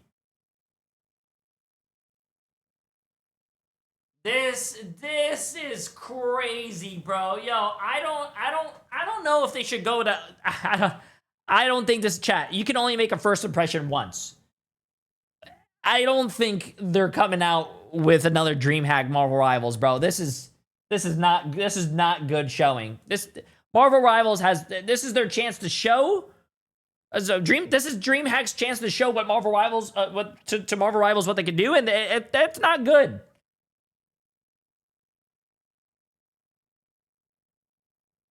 This is not good, bro.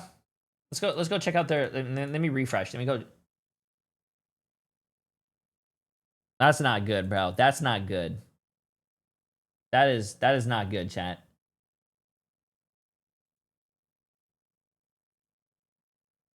Even their stream's down.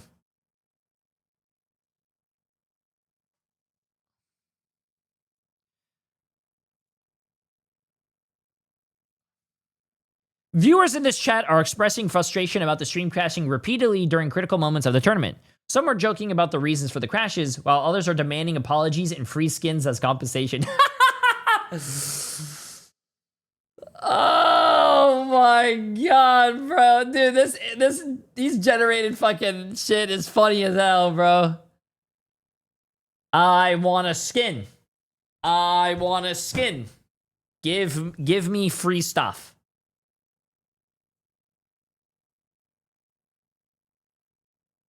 Nah, that's great. Yeah.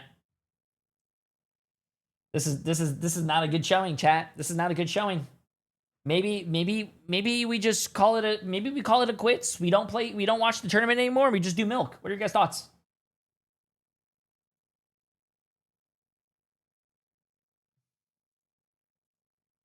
Shit.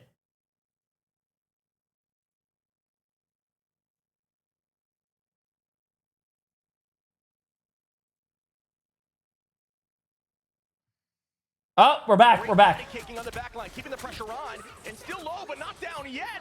And now, trust me, able to find Izayaki, so it does work out in the end. And they gotta stay on the point. God is a death in the sky from Jerky. Can he get the elimination? No, but Jeff comes out on the backside. Fate doesn't find anything. The BRB can bring it back for the eye. Locomoto does it connect in the sky? Does connect onto just one. Rojaro finds Piggy though. Make that two as Gargoyle goes down. Numbers are dwindling here as Navi is popping off. Naga gonna find Dobby. Wow, I'm glad that we only got to watch 2 seconds of that and fucking Navi wins. Woo! I mean, great job to close it out, but regardless, the mental pressure that we've talked about on this tournament in the group stage, coming out of Landship, I mean, there's so much pressure on a lot of these players. It makes sense that it would take that long versus Reject, who looked clean. Yeah, I think they honestly Reject did look better at the end there.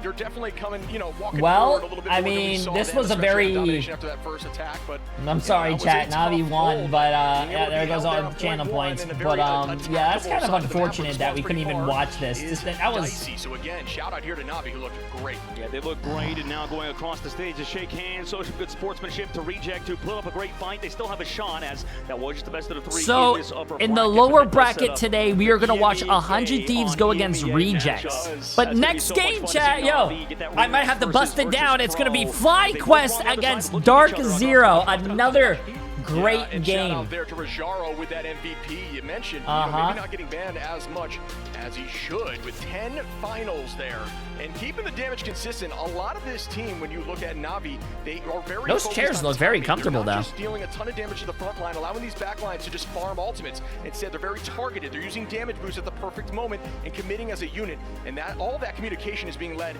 by Trust Me, who does a great job in the bans and in the team fight prep. Yeah, I'm curious who the interviewee is going to be on that main stage, because everything we've heard, Trust Me is a very serious guy in terms of, you know, focusing on everybody in terms of the entire team's cohesiveness. I don't think an org is gonna sue NetEase, bro. Tiny mistake. He is really critical about it. Yeah, and I'm trying to think to myself, what is the answer to stop this team? Because you get rid of that Cat Venom, they run the full damage boost comp. You go ahead and you try to. This isn't even NetEase's fault. NetEase is not running this tournament. It's DreamHack, chat. And then they still make big plays. You know, they were running a ton of different heroes, not afraid to run that name war composition too. So another team that can pull that off outside of Fly, and it looked good non-stop. So there's got to be an answer, but right now I'm not sure what it is. And I'm very curious to see what Jerky has to say on stage with Tetcher. So let's throw it to you guys at the stage. Thank you very much, guys. I am here with Jerky from Navi, and I want to start off by just saying, out of this roster, you are one of the first to come in here who hasn't already played on the international event for Marvel Rivals. So how are you feeling after your first game on stage? Well, I have played a lot of LANs before in my career. I was a Fortnite professional, so I have a lot of LAN experience. But I mean, this is a completely new environment. He was a Fortnite pro, bro. Fortnite pro. Oh, I like this little like image down here. And everything, so we just keep each other calm. Fortnite pro coming to Marvel Rivals and cranking 90s on people, bro. Along with Crisis, how are you fitting into this environment with this world champion roster? I think Melio and I are quite the similar player because we have the quite similar hero pools. So I think they didn't mind the swap out, right? It's a bit of a learning curve, but we're doing pretty well, I think. So while that matchup did go very much your way in your group stage, you so far have only really fallen to FlyQuest while dropping in the odd map here or there. What has changed since the group stage that's going to take you all the way to the top? I think against FlyQuest we were trying out something new because we were already qualified, so there wasn't that much on the line. But honestly, if people are counting us out, I don't think that's a smart choice because we're still here and we're here to win. So last time, Na'Vi had a lower bracket buff coming through both the lower bracket in the play-ins and also the playoffs. Does you and the Crisis being here change that? Do you not need it anymore because you're roiting through that upper bracket? I mean, I think we have it. We have quite a tough match soon. We are going to be facing off Virtus Pro, right? So that's our only obstacle, I think. And after that, it should be smooth sailing. I do want to ask hey, you good shit. I'm here in Atlanta. Drove down from Cleveland. This dream hack event is super dope. Hey, good shit. Go to. What you should do is go to the Marvel Rivals section. Go to where the casters are casting. Make a sign that says shout out to Jay3 or sub to Jay3 and hold it up so we can see it. EMEA matchup. What do you have to say? That's what you should do. And then we will be able to see you. Pro is a really, really tough team. They're really good, right? All of them. The are one individually is very it? good, but also as a team. So the Isaac? Appreciate the massive prime sub, my friend. It can go. It's 50-50. It can go to anyone on that day. FlyQuest so is if an we play our NA best, team. I think we have it. If they play better, then I wouldn't mind losing to them. Well, we'll see if you do later on. Thank you very much for joining me, Jerky, and we are going to be getting ready to head over to the analysis desk for the full breakdown of that last series. What's going on, guys, and welcome back to the desk. Listen, I think a lot more of those nose clips are going to sell after that because it might be placebo. I'm thinking it's working, y'all. For me, Jerky, huge addition to this team. Fit right in, being that cogged machine. Rajaro stuck out to me, getting that MVP after what we saw in the group stage. I was impressed. For you, Moxie, what was the big difference there for Na'Vi going against Reject? Mantis. They got Mantis. We were all just sitting here on the desk watching that ban draft go through and just being like, oh no. Okay, the Mantis is going to be able to make it out, which means that all of a sudden that Mantis is going to be able to damage boost things like Jerky Psylocke. We saw, right? I don't know where they Vicky gave is. the Mantis Maybe once they and then swap out immediately casters. pivoted away from it. These teams, they've got to start taking Mantis out, especially on domination. It got a little scary as well throughout that entire draft. They, especially in map 1, they let that Loki ban drop further and further down, and that made, at least Moxie, it made her really, really scared. And thankfully, they were able to get it done, but still, you want to chat? Wasn't try enough. something. Yeah, if they had a camera on us, we were absolutely animated over here saying, no, don't do that, grab that. That's what you love to see over here, just fans at its core. And, you know, we're going to focus on the winners some more, but I want to talk about Reject real quick. Obviously, you know, North America was their strength. They went against Envy Dark Zero, got the win there. They get to play 100 Thieves, so good news for Reject fans. You get another North American team. Is that going to be the secret sauce? What do they do to look at to balance back here, Dan? I mean, Reject, we touted them as a team that knows how to play together well, a team that knows how to play against a dive composition, being able to focus down key players that have a key ultimate available. But unfortunately, they just looked out of sync. They weren't able to get it done.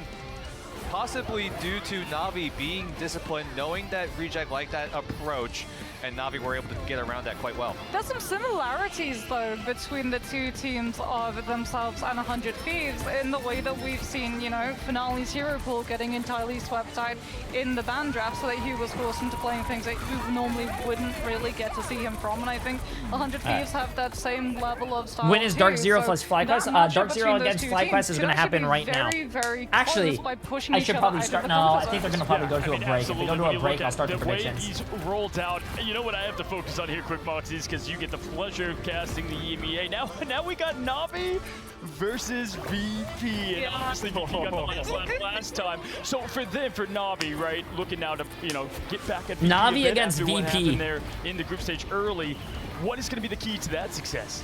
I think for them, like you heard it on the interview, right? Jerky was saying that they were treating the last couple of matches in the group stages. I just realized you're standing. And I think I'm always sitting, chat. It's nice to stand for a little bit. Compositions are actually sustainable with a 2-2-2 comp, and what's what the hell? sustained by a triple strategist line instead, so that when we go into the van draft, they don't have to focus as hard on securing strategists, in that they can keep up duelists and vanguards instead. Yeah, I mean, absolutely. It was great to see on Jay3, no thanks. He's very toxic and annoying. How am I toxic? Once again, and now that we're going into the semis, I mean, Na'Vi, they're knocking on the door to get that repeat. I mean, could you imagine full year one just belonging to Na'Vi?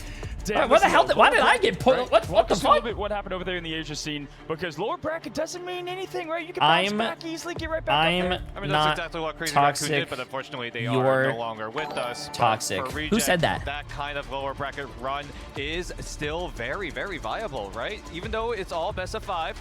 it's still going to be a grueling, a long and arduous process to get back to that grand final of the grand final.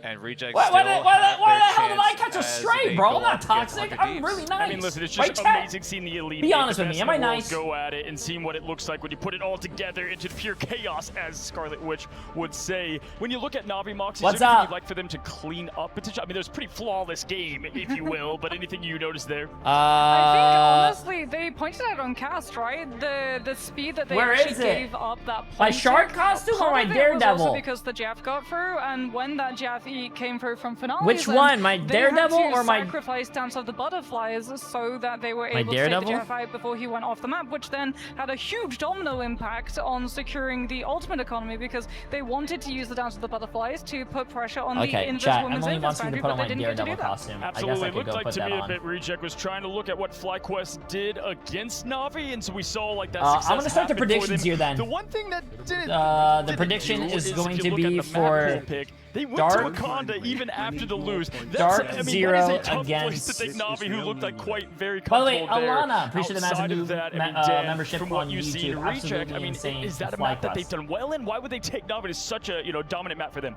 Starting the prediction now, and by the way, Ren Guy, appreciate the massive 1,000 bits. Over some other maps absolutely crazy. Appreciate it. They went undefeated throughout stage 2 with Yggdrasil, so I'm a little bit surprised as to why. Okay, chat. I guess I'm gonna have to go put on my. Na'Vi, but it just seemed like at that time, Reject had a feeling that their Wakanda map was the more comfortable one. Time to go save unfortunately, it fell flat. I mean, they seemed comfortable though on the defense. Time That's the thing when you run the Hella composition, right? It doesn't really matter as long as you can secure at least the first part of Hall of Dajalia and then get a little bit into second, so you have the verticality. Hella can at least just put the pressure and play a much better defensive composition than offensive. Absolutely, and we kind of saw that a little bit in the group stage as well. And Reject kind of warmed up to it as we take an updated look at our bracket here. Again, the semis are set there for the upper, and we'll continue to find that as they move along. We have another great 2 matchups after this. It's the Battle of North America. Wait, who did? Jay3 is a boldest and most toxic streamer. Complexity, bro. What we have is Chopper. Oh my god. I mean, out of those 2 matchups, both are amazing. What team do you got? Who do you think is going to win here? Moxie, final thoughts. I think that's the most exciting thing. We really, truly do not know which team could potentially take it, because Chopper Mag have been on an upwards trend, and Citadel have been starting to fall into a little bit of a slump. So it's going to be about who's adapted after their weaknesses have been shown. Well, it has been absolutely incredible. Okay, chat, give me a second. I gotta go change. Grab a snack, if you will, because we have I gotta go change while this gets set up. To you after this quick break.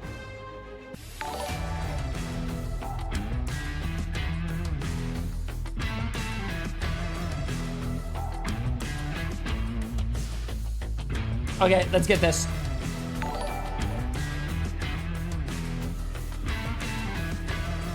Okay, I'll be right back, chat. Give me a second. Where's my costume at?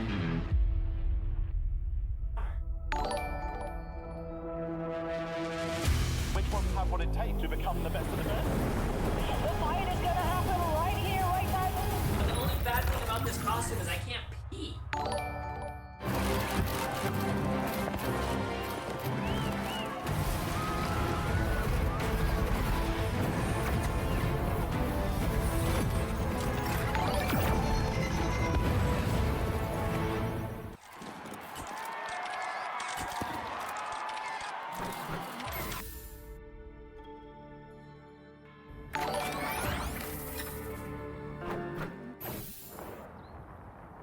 I don't think that's the welcoming committee. Bombs away!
Wait, did it crash again?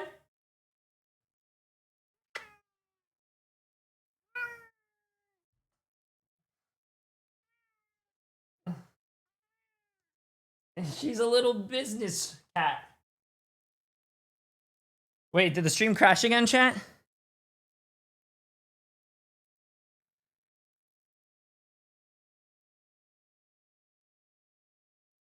Wait.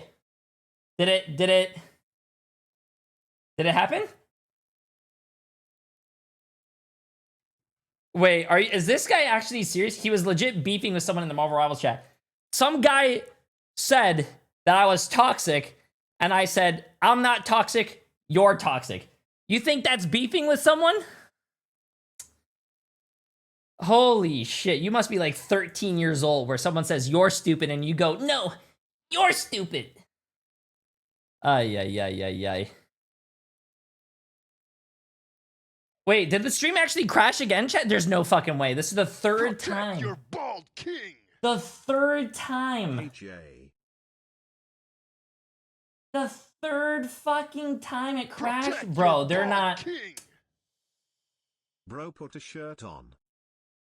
This is actually fucking crazy. Wait, what do you mean, bro, put a shirt on? I'm Daredevil, bro.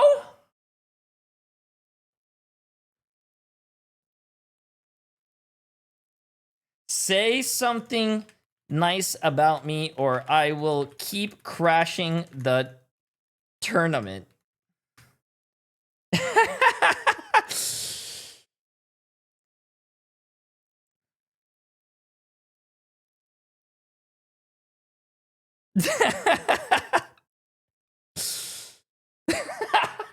I'm just gonna keep trolling their fucking chat, bro. Ay, ay, ay, ay, ay.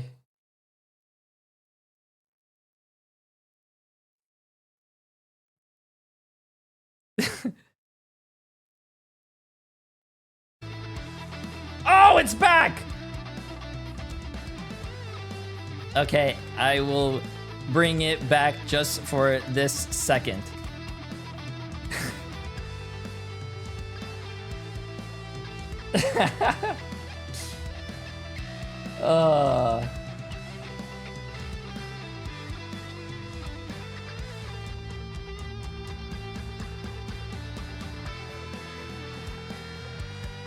You look like Spider-Man has... Wait, you look like Spider-Man has accumulated debts. What the fuck, man?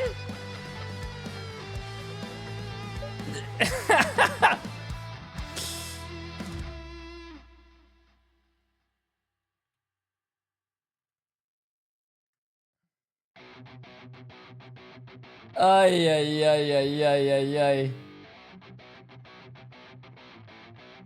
3 crashes right now. That's crazy, though. 3 crashes. That's not looking good, chat. That's not looking good. I'm sorry, bro.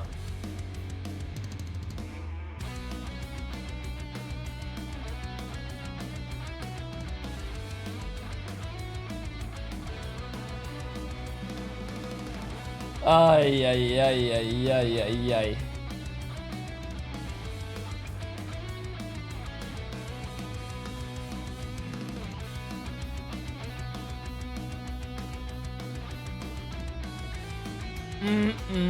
Companies should have the... Wait, companies don't have the server capacity to stream properly? No, I'm pretty sure they... Bro, chat, they have the capacity.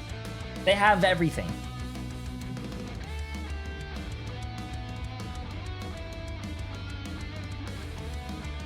This is DreamHack, chat.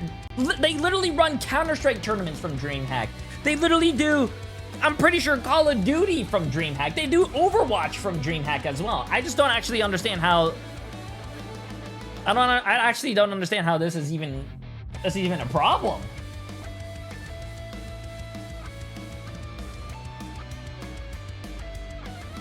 And I'm not even visiting this DreamHack. Remember at the last DreamHack that I went to, chat, and like for Overwatch, we accidentally leaked the IP and Overwatch was delayed for 2 hours.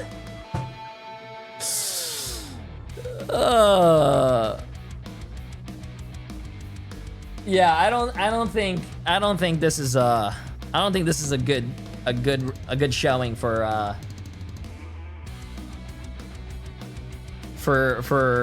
DreamHack. This is bad. This is bad.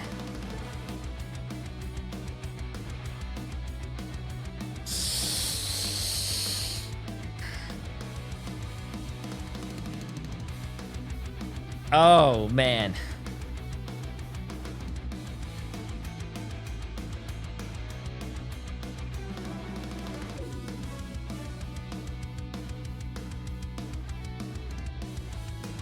Oh, shit, it's daylight savings time?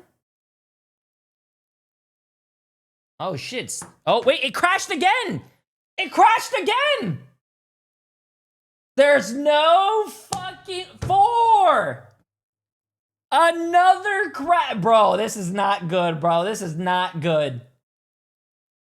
The 100 Thieves and the Virtus Pro game worked perfectly.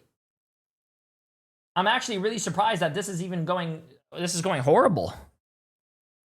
Also, chat, I just want to let you guys know.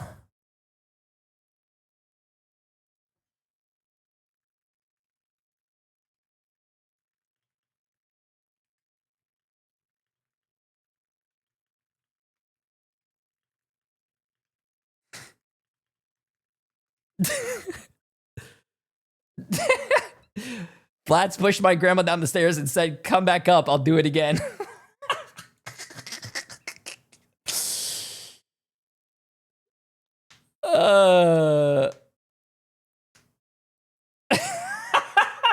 Yo, by the way, you guys want to see something funny?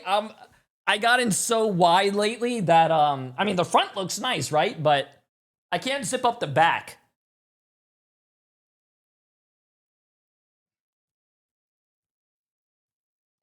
I can't fucking reach it, bro.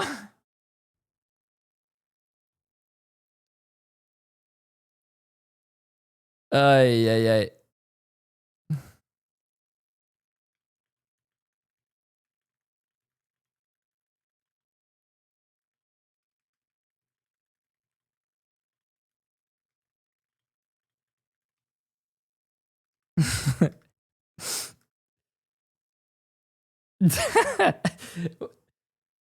Ay, ay, ay, ay, ay, ay, ay. You know what? Next time there's a Marvel Rivals stream chat, I think what I'm gonna do is when there's a LAN, you know what? I don't care if they don't invite streamers or whatnot. I think I'm gonna use out-of-pocket cash. I'll fly myself out there. I'll bring my own IRL streaming backpack, and I'll literally have the fucking. I'll walk on stage, but I'll watch behind the players, and I'll do the stream myself.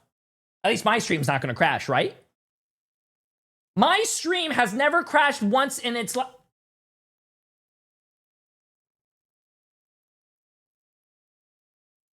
Ah, you see, I got you guys. I got you guys. You guys were probably freaking out and going, "Oh my god, where did Jay3 go? I'm scared. I can't do it."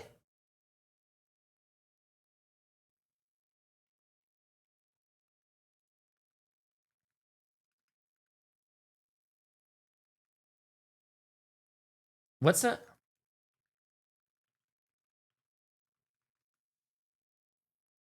Oh my god, a lot of people are getting fucking banned.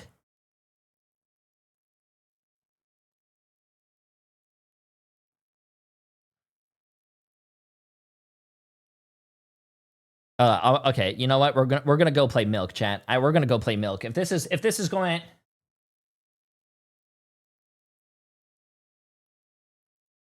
What?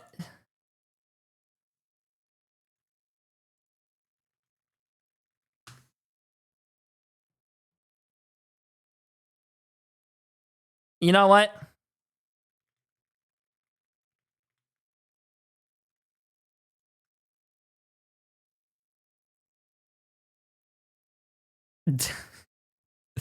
Okay, chat. Fuck it, bro.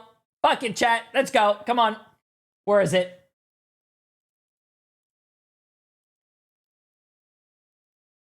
Let's get it. Come on. Protect your bald king. Wait, I didn't save it last time. Wait, no, it did save. It did save. It did save. Okay, cool, cool, cool, cool, cool, cool. Is the tournament back? The tournament's not back yet.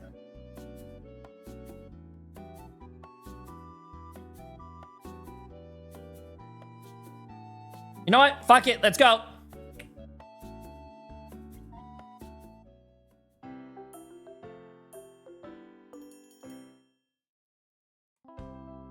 I wake up. I think we already did this one. Nah, thank you for offering your help. First, let's prepare our menu. I like your cappuccino. Maybe we can prepare it together in a coffee machine. I think this is where we left off, chat. I must have used the wrong proportions. But you'll do everything perfectly. I believe in you, Kazuki-kun. Go to the coffee machine, please. Yeah, listen. Okay, I think what we do, blah, blah, blah. Foam at the top, hot milk in the middle, and espresso at the bottom. Okay. So I guess espresso. Oh shit, no, reset. Bang, bang. But bang. Bang, bang, bang? Brew? You made a hot cappuccino. You could try making something else if you have free time before we're open. But don't do more than one experiment per day. Cleaning up and setting equipment takes a great deal of time every morning as it is. It's time to start your first day at Milk Coffee. I'll let you do the honor and flip the sign on the door yourself. Flip! Come on, customers! We're open! Let me refresh, make sure the tournament's not going, chat. It's not going. Day 1 results. We got some money. Okay, that's... Okay, we already did all this before. Yeah. You have an early birthday gift for me? I don't want to. It's relevant? Want me to? Okay, fine. Chat, she has an early birthday. Okay, I'm gonna go. Oops.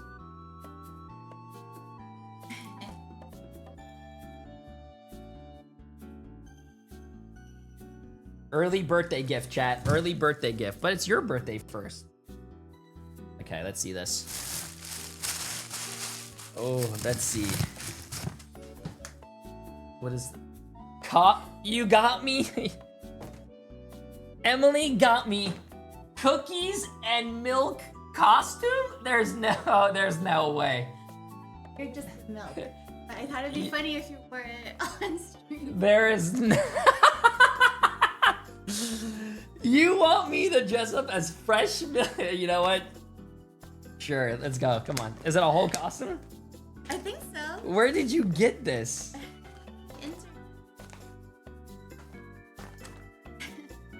Oh, here. No, that's the cookie. You have the cookie. I have the milk.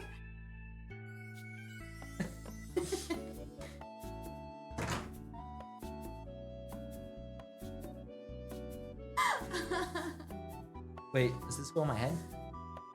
I think so. Or maybe not. You didn't. Oh no, it's not on your head. I think you should take off the Daredevil costume. Why? Because then it's gonna look like I just have legs. You want me to take off the Daredevil costume? Yeah. I am the devil's milk. Wait.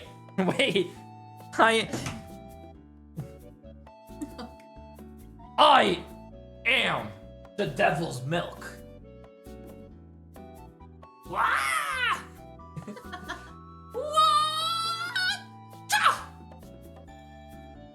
Look at that. I am like a ninja. Look. I am like perched. You know how he does in the movie? I am perched on the roof, waiting for evil. And then when evil happens, he jumps into action.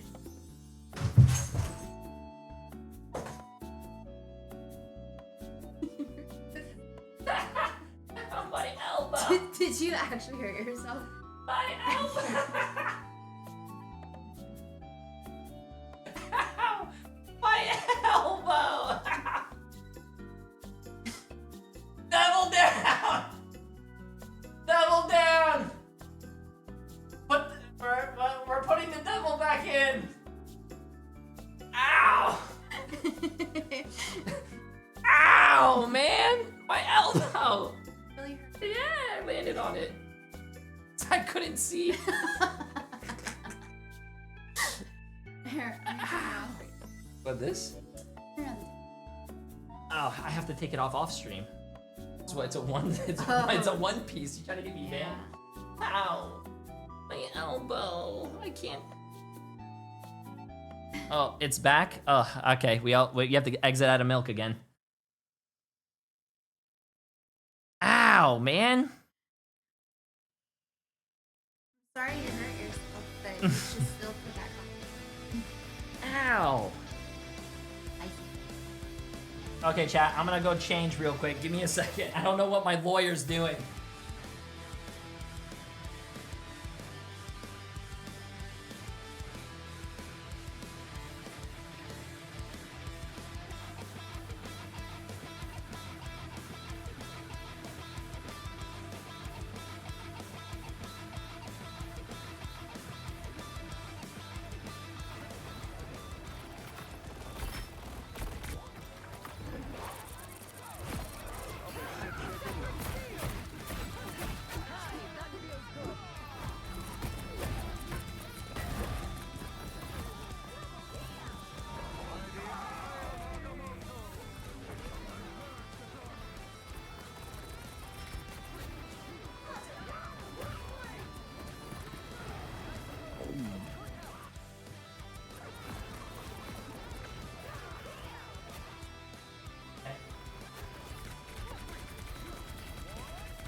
Yeah.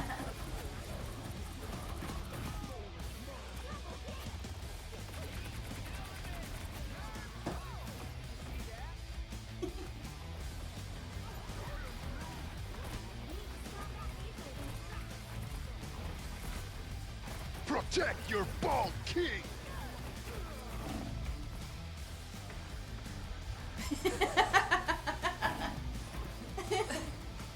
Hi.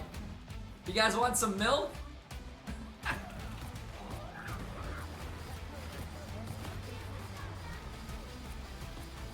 Say anything like that? No. Chat, bro, I'm wearing shorts. Come on, stop being weird, bro. I'm wearing shorts. Ooh, I don't think I could do upper body for a long time, though. I hurt myself.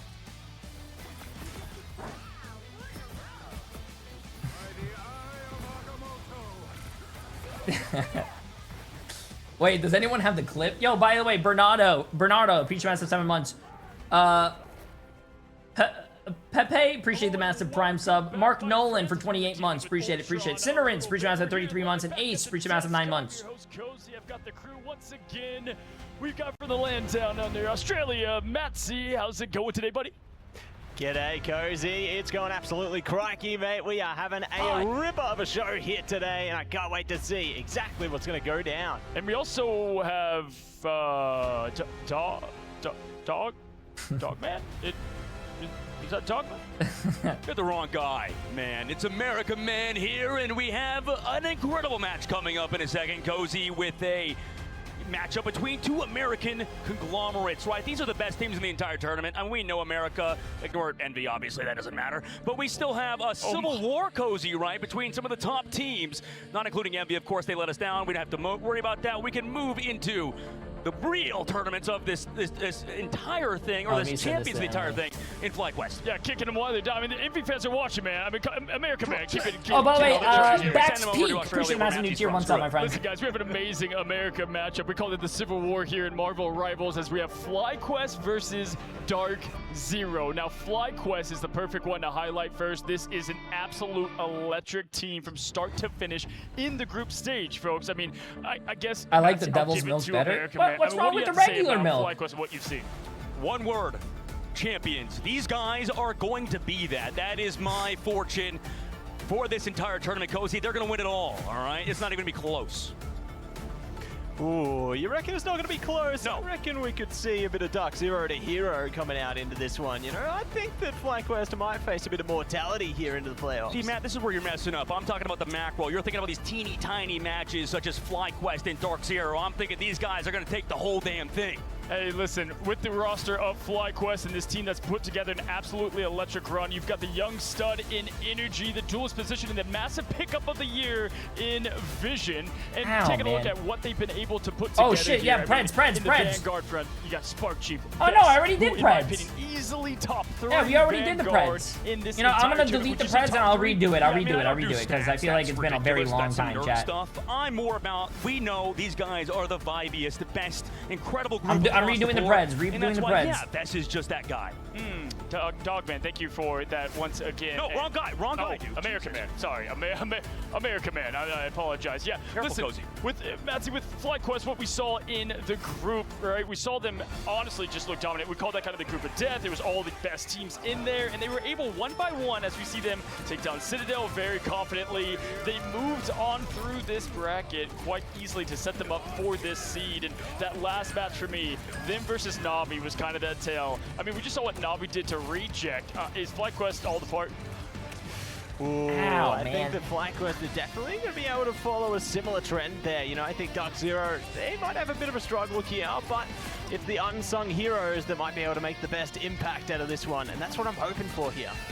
Listen, I'm just confused because you're American Man. They're both American teams, but it's all Ow. FlyQuest for you? Civil Wars happen, as we know, and it's in the My history elbow hurts. of Marvel, and Marvel Rivals is the epitome of that, Cozy, and you know that better than anybody.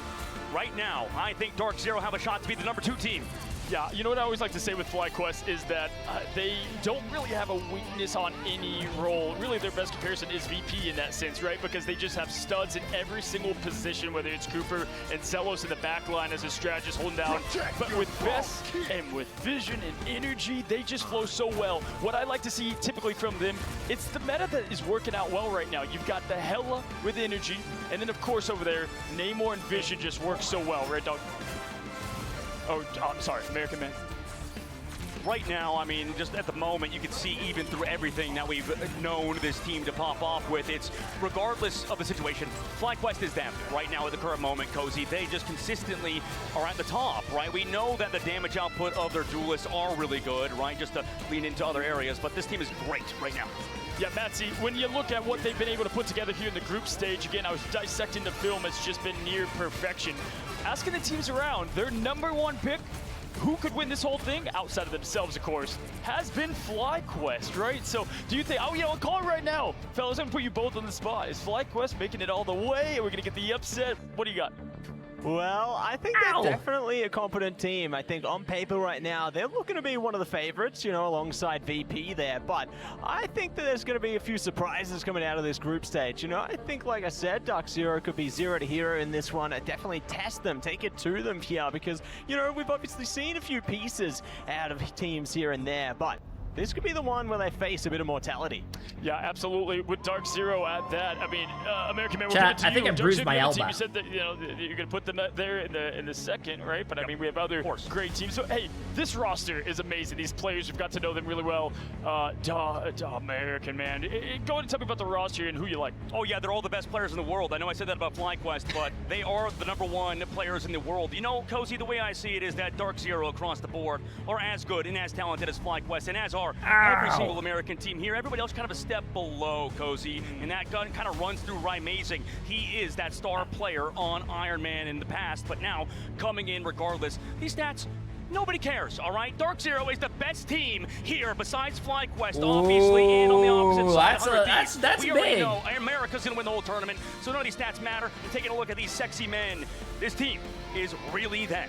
Wow. You know what? You never know what you're going to get with old dog up here on the desk. Listen, American Man, Dark Zero has been absolutely great with the roster. Rymazing Kurova coming from Sentinels, of course we know that story. But when you take apart this team, they've got the talent from all the other greats in America as well. And right now, they formed this kind of super squad, right? And they've been quite literally, they've assembled their own Avengers, if you will. Taking a look at the group stage and what they were able to do here against Envy is what we're seeing. And this was kind of the start of the setup. Poor Envy, bro. But Envy didn't make it, chat. I'm sad about that. But I know we're definitely, you know, proud to see them continue to evolve, Matsy, as they get a win after win, Matsy. This team just keeps getting better. better and better. They're just leveling up. You know, they're going Super Saiyan on this one. So great to see just how much power they can bring to the fold here, because this is the revenge story for Dark Zero, right? They're trying to run it back from stage 2. They had a clean sweep from FlyQuest there, and now they're trying to seek their revenge right here, right now, to prove that they have Any great matches that I missed today? Yes. Since the last time they faced Why is off. Jay there in that milk? I mean, with, you know, Milk, speaking bro. of Super Saiyans, you know, I don't know how many the first game of the day was actually amazing. 100 Thieves against. Ooh, let me see this. Let me see this. Is there a prediction going on? Yes, there is. Chat, you ready? I'm gonna put all my points on. Do we expect Adam anytime today from Dark Zero? I think FlyQuest is taking the first map. I'm sad to say, chat. Expectations. And if I lose, well, I'm glad I lost all my points for being wrong. To watch here, when you look at both these teams, of course, is funny enough, you know, they don't get as much love as they deserve. Is that strategist backline matchup, right? See what Kuroba's gonna bring against, you know, the other side there in Cooper. And when you look at the Jeff matchup as well, Kuroba does play that role. And when you look at what Vision does, it's also, Ren Guy, appreciate the massive 1,000 bits earlier, so you can get more channel points. That's funny. His parents are here, incredible. 4 minutes left on predictions, chat. Get your predictions going. As a player, what does he bring to this team? Everything. I mean, he brings the entire world to him. I mean, America is that, right? Really, when we think about it, they're going to win the entire tournament. So is FlyQuest, so is 100 Thieves. We might as well just do it like we do with our children, which was we just give everybody first place, right? That's kind of the way we should move forward, and Ryan Mazing is that #1 guy. He brings the team together. Absolutely. We've got a 3-way tie, I guess, for first up to American Man. Hopefully that's the last we see of him. But either way, we got a lot of action coming to stage. You know what? Let's meet these players. Let's go ahead and introduce the teams today. Tetcher, take it away. Who do we pick? It's time for our third matchup, and it's a civil war! We are heading into our America versus America matchup, so it's time to meet the teams. America Ladies versus and America gentlemen, matchup. hailing from the Americas region, please welcome FlyQuest! Ooh, wait, you gotta walk out in the middle, bro. It has to be in the middle, man. It's not. It's the symmetry. First international event. Cooper, Zelos, Vision, Energy, the hometown hero Vess, and Sparksheet fought their way through the group in first seed, and they are prepared to take it even further. Welcome, let's get this, chat. Let's get this. And please welcome your second team, also hailing from the Americas, fighting their way through their group and looking to continue the streak. Please welcome Dark Zero! They're not walkway models. It doesn't matter if they're walkway models. Walk in the middle, bro. Make it symmetrical. Oh, I like this music, though. Coming through their region in the 4th seed, but I can't move, chat. My elbow hurts. And making their way in to that final top 8. It's their first international event as well. Kuroba! They are looking to surpass and continue to climb. Please welcome, ladies and gentlemen, Dark Zero! The stage is set. It's the Americas versus the Americas, and therefore we have to get underway soon so that they can face off in this battlefield of stars and stripes. Let's head over to the casters to bring you all of the action. Oh, who's casting? Who's casting? Hello, Ooh. We're here in the American Derby, our third match headlining here. Dark Zero up against FlyQuest. I am Dan, this is Moxie. We had to do a little bit of portal play to get right here onto that desk. How are we feeling for this match? Extremely hyped, Dan. We've been wanting to get to cast an America versus America match for so long because they got 4 spots. Okay, these teams, they've played each other a whole bunch of times. Wait, who said that? Yo, EJ, F-Baby, Breaches Macedon. No one should be saying anything like that. So we've got to see a Be whole respectful, bunch of chat. rivalry starting to generate up in the American region, which is continued when we go into our band drafts, because just as we were talking about things like the Mantis in Series 1 and Series 2, we also have to talk about the Mantis, the Adam, and the Jeff. Oh shit, I gotta charge my... Which one of these do you take out immediately in the band draft? Because whichever one you don't go for is going to be the save. Yeah, that's been the pattern really for throughout this entire draft, right? One team takes the Mantis, the other takes the Jeff. and that's really have been what these teams have been adapting towards, albeit a little bit of an adjustment from some of these teams. But thank you, now, Chrissy. the staple so far in this entire tournament, throughout the entire group stage, has been that Mantis and Jeff headlining the start of those bands. That's gonna I mean, hurt, bro. That's gonna hurt couple tomorrow, of man. Bans come through if it's on Convoy. Emma tends to be the one that catches the immediate insta-ban because it's a strategy that works incredibly well at stopping the triple spawn hold from the defense, but you can also then continue using the Emma on the second and third point of the map, as opposed to it just being sort of pushed into that chat, I don't niche think I could twerk today, beginning bro. I of hurt it. my elbow, However, man. When we go into domination, the I Emma hurt isn't my the one that elbow. gets the I can't insta-ban twerk because today. I'm if out of it is, commission. then it's an instant save on the Mantis, Ugh. and we saw from games 1 and games 2. My elbow. What exactly leaving the Mantis on the table leaves up to the plate. Yeah, there's so many different ways you can manipulate the enemy team, really, with that Mantis ultimate. The Soul Resurgence just provides that bonus HP, that bonus movement speed, and that just allows teams to go for retakes, go for back pedals, maybe look for a different approach. But Jeff No, man, my elbow was already domination is hurting just from lifting, and then I just strong landed on it because from my they have chair. a circle to defend, and if you're able to get a circle on that circle, you fall down in one deep circle at the edge of the map. Well, you're going to be falling down, especially if Yo, the Jeff is Musty! left on the Appreciate table the massive for gift to sub, my friend. This is one of his best maps, but the Mantis is going to be first removed from both of these teams, meaning that we could What's up, very Crown? well see a Jeff save. However, I like the fact that Dark Zero went for the Winter Soldier save over the Jeff. It manages to put the counter against the It's Jeff ultimate with the Kraken No, Impact I need my CC arms, immunity, man. but it also now puts a lot of pressure onto FlyQuest if they want to run any form of dive. Any sort of dive might be the play for Dark Zero. They do pick up the Jeff, so that is a good look for them for FlyQuest so far. But Dark Zero, they've managed to get that Bucky. We've talked about this throughout this entire tournament, how strong this Bucky is and how versatile it is in so many of these compositions. Well, they get the Jeff, but they don't I am get the doing symbiotic absolutely shenanigans because that's the fantastic. immediate reaction from Dark Zero's end, starting to put a lot of pressure on what this Jeff is going to enable. However, we have seen FlyQuest play both the Captain America as well as that Angela that Spark Chief has been starting to pick on through. Dark Zero are also going to remove the Hela composition with the Hela and Namor, so if they want to run for that dive, they can, and we're going to get to see a Winter Soldier face-off between the two teams, with one of them having to hold the Kraken Impact to react to the Jeff ultimate, and FlyQuest getting to use these as whenever they so choose. Whenever they choose, indeed, FlyQuest have a lot more breathing room when you compare it to Dark Zero, as Dark Zero did end up getting the save onto the Emma Frost, whereas on the FlyQuest, they were able to get that Jeff. So far, these teams have been playing to their comforts. Well, Kuroba's not getting to play his comfort. Adam is You know going what to be doesn't the hurt last your man elbow? coming Playing controller on Fury. A lot of PC? FlyQuest Never. fans are breathing a big sigh of relief over that one, given the fact that Adam having that soul bond immediately for the first fight on domination lets you win that first fight, then you can stall out the fight long enough to start banking up that point percentage and have all of your ultimates ready to go. On FlyQuest, we might be hearing the echo chamber of the Comic Revival cast too, because not only What's were the they point able of to having all secure those muscles visions, but no Adam, athletics? they were Emily, also first of able all, to grab up I am very Cooper's Loki, athletic. a hero that many would And argue second of he all, is the I hurt best my in the elbow. world It's at. my bone. Cooper I think I knowing broke to my manipulate back. the clones well as What we part of my back? ignite The time spinal. streams.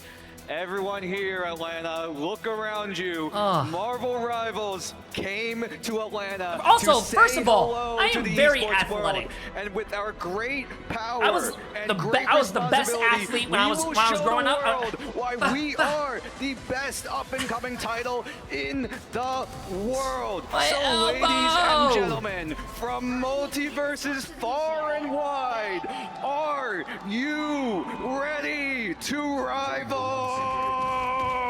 Dark Zero are going to be starting things off, just putting themselves into a position to scout out the composition they're up against. We've got Impunity on that Magneto, and we've got Madara on the Emma too, so they do have a lot of frontline pressures on Come on, Dark Zero, objectives let's see of this. FlyQuest. They've got so much long-term sustainability with these fights, and already they're 23% to both their strategist ults.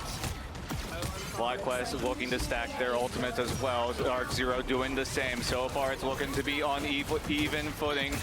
as the numbers and the health bar is going up and down and up again. Vision is going to be the first to fall, but does have the cocoon, so it'll be an even fight for the time being. But there is so much shit, more you can action see like happening on these the crowd and everyone at Dark DreamHack over there. Zero are able to get a one-man advantage. Oh my goodness, Smash coming on through with that Psylocke, getting to play, like you said, those off angles. FlyQuest in the first fight already burnt the regen domain, the regenerative cocoon, and the soul vines coming on out, which means that they didn't get to scoop up the original point. Damn, Dark Zero taking the first point, looking strong, and chat. he's going to be able to open up this next fight with the Kraken impact, but Rymazing's got his, and Kurova with the invisible boundary is going to be able to slow everything down to a standstill. Vision is also very close to that Karmic Revival, so if Dark Zero do in fact pull the trigger, they need my have Bucky. to keep tabs on where does Adam Warlock Oh is. shit, They yeah, have hold to on, sorry. find where he's positioned, where he's here.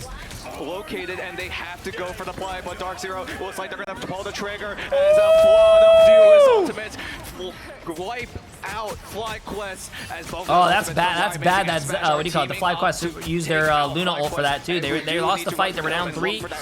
Uh-oh. That's a lethal combination coming out. Rymazing and Smash both getting the damage ultimates at the same time as Cooper went through with the regenerative domain from those doppelgangers. It does mean, however, that FlyQuest get to hold on to both the Loki and the Adams ultimates for this next fight. The question is, do they get the opportunity to use them, as Dark Zero are going to be 60% plus on the board at the moment. Madara going to have that Sonic Seduction just to try and shut down FlyQuest, but it looks like they don't want to start with the ult. They want to kite back to the point and force FlyQuest to be a little bit too deep, so that when the Emerald ultimate comes out, the reaction has to be the regen domain. FlyQuest went a little forward. Dark Zero gave him a little space, something that we don't see very often in these domination kinds of maps. Dark Zero, though, are going to contest right on the point. A dance battle between the two. Luna Snows as Energy lands the gauntlet, but everyone on Dark Zero looking to clap right back. Cooper and the Vest can play a lot of tanks, yeah. I mean, you have to play Magneto, chat, because Magneto is one of the most consistent,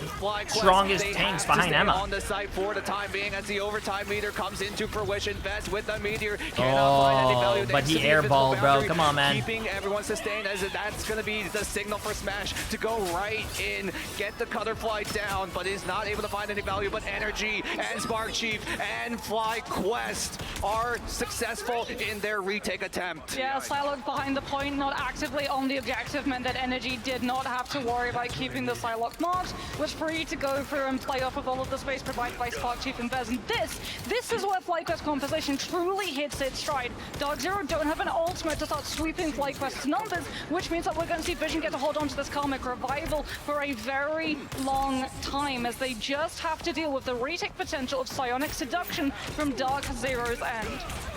Madara has. Why is my YouTube making fun of me? YouTube, be nice to me. Vision and Zealous and Energy all still have their ultimates alive and ready to go, as Madara, the only member of Dark Zero with their ultimate, will have to pull the trigger, but FlyQuest are willing to zone away, but they find Energy and Cooper. Dark Zero looking to clap right back despite the disadvantage in ultimates, but Vision is there to keep that fight going, and this party is nowhere near stopping in this Hellfire Gala. Party music's going to be continuing real soon too, because Smash is about to hit that down to the butterflies. Cooper does still have the God of Mischief to be able to copy on Division, but Energy is the one that everyone is going to be looking at from Dark Zero. There's the down to the butterflies. Regen Domain and Doppelganger is going to be coming on through. We hit Cooper actually go for the copy, and it's not the Adam that he grabs, it's the Luna. Oh, come on, Vest, bro. Come on.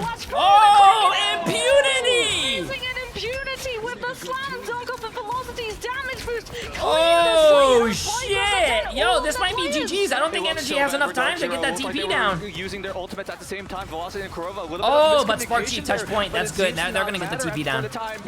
Never mind, they're not going to get the TP down. Damn! Impunity!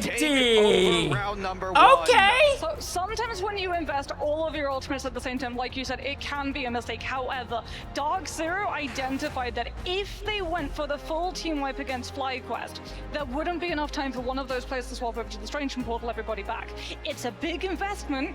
if they hadn't been able to do it, it would have looked really, really rough, and it would then have impacted into this next opening fight for round 2, given the fact that on domination, ultimate What the charge fuck are you carries wearing? over, I'm wearing and milk. because of that, It's they don't Halloween, have bro. all Do you of those not- ultimates, but what do you not they wanna drink still milk? have Well, actually, that's- is Psionic do you not like Seduction. milk? When FlyQuest, the only way they're going to be able to absorb that is Spark Chief's Freedom Charge, which now means that the entirety of the team is forced to position with the Captain America, who can't flank in and play on an off angle, and Dark Zero gets Damn, way more Rymazing space for 13-1 Smash to do whatever they want. Spark Chief definitely needs to stay with the team, cannot go for that flank play. We Chat, usually stop being see weird, bro. most teams use the Captain America and the Jeff to go around the backline and just find a way to get backline access onto Dark Zero. Whereas Dark Zero, though, they still have that Psionic Seduction, which means that Spark Chief has to stay with the team, stay grouped, allow the Star Spangled Path to keep the bonus HP alive for FlyQuest as they look to converge right onto the second round. Dark Zero are up one leg. Can they find the second? They have to walk into Madara, who's going to be set up with that Psionic Seduction. Spark Chief now manages to bolt the Freedom Charge, which should be the green light for FlyQuest. Captain America's ultimate comes through. Dark Zero utilizing the Psionic Seduction to try and shut down the space as they ignore the Vanguard entirely, rushing onto FlyQuest backline to force Spark Chief to have to peel. However, the picks have come through on FlyQuest, and they were able to take out Velocity on the Invis, and Jeff alone is just not enough. FlyQuest have so much more sustainability as we get to nice see the bubble. Kraken. In fact, it dodges the Jeff ult cast, but he's still in the iframe and doesn't get hit by the aura impact. FlyQuest now looking to take the driver's seat. They are able to seize Damn, control. chat. Yeah, I just want to say, usually the first team that wins the first point usually loses. So hopefully that doesn't happen with Dream. What do you call it? Not Dream. Dark Zero. And give away Dark Zero's chance. I was gonna say Dream Zero. I Of don't know coming why. back from this map. Smash and Rymazing could very well overlap their ultimates the way that we saw on Carousel coming through here. However, FlyQuest, they've got the lifelines, they've got the Fate of Both Worlds from Zealous, they've also got Cooper. It's going to be the start of the fight, so Regen, Domain, and Clones are all still going to be active, which means the Dark Zero can't afford to take this fight first. They've got to stagger out some of those resources. Projection is just a bait. Smash trying to force Cooper's hand into burning that one so they can get the amount of doppelgangers off the field to diminish the dash absorbs.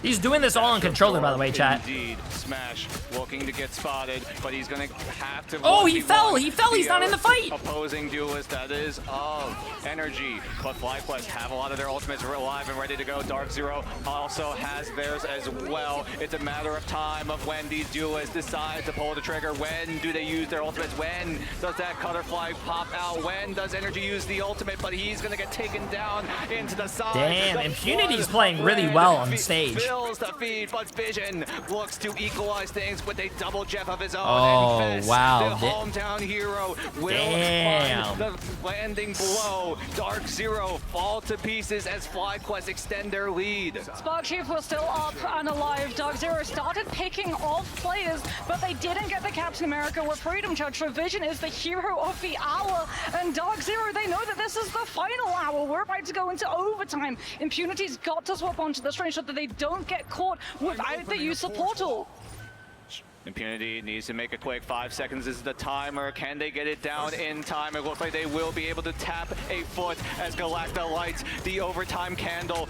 Energy. and the rest of chat. FlyQuest need to The curse stave is the happening. blood that Whoever is of usually Dark wins the Zero. first map A black loses. hole that Dark Zero are trying to create to consume the rest of FlyQuest. But so far, Karova on Dark Zero are able to get everyone alive and well, keep that damage up going. Energy. But the hook comes in from Energy, and then the gauntlet, and then the slam, and then gets the reset with the clone as Energy still has it ready. Can he use it? Can he find the value? Will use the clone to get the resets down. Does he find the right Loki clone? Oh! Not yet, but he's able to find the Oh! other strategy. Energy, keep going. Oh, do it again, and do it again. Oh! But Smash is able to shut it down. Brilliant Dark Zero. carbon crush. Huge carbon crush, but FlyQuest still think that this is winnable. Vez comes on through with a strange portal of their own. Dark Zero's entire strategy they got it.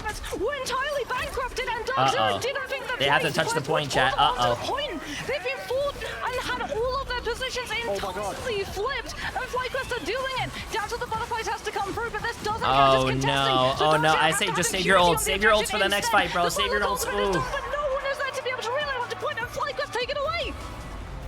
What a map number 1. We are tied 1 apiece. FlyQuest and Dark Zero. This American Derby putting on a show in their own home country of US&A.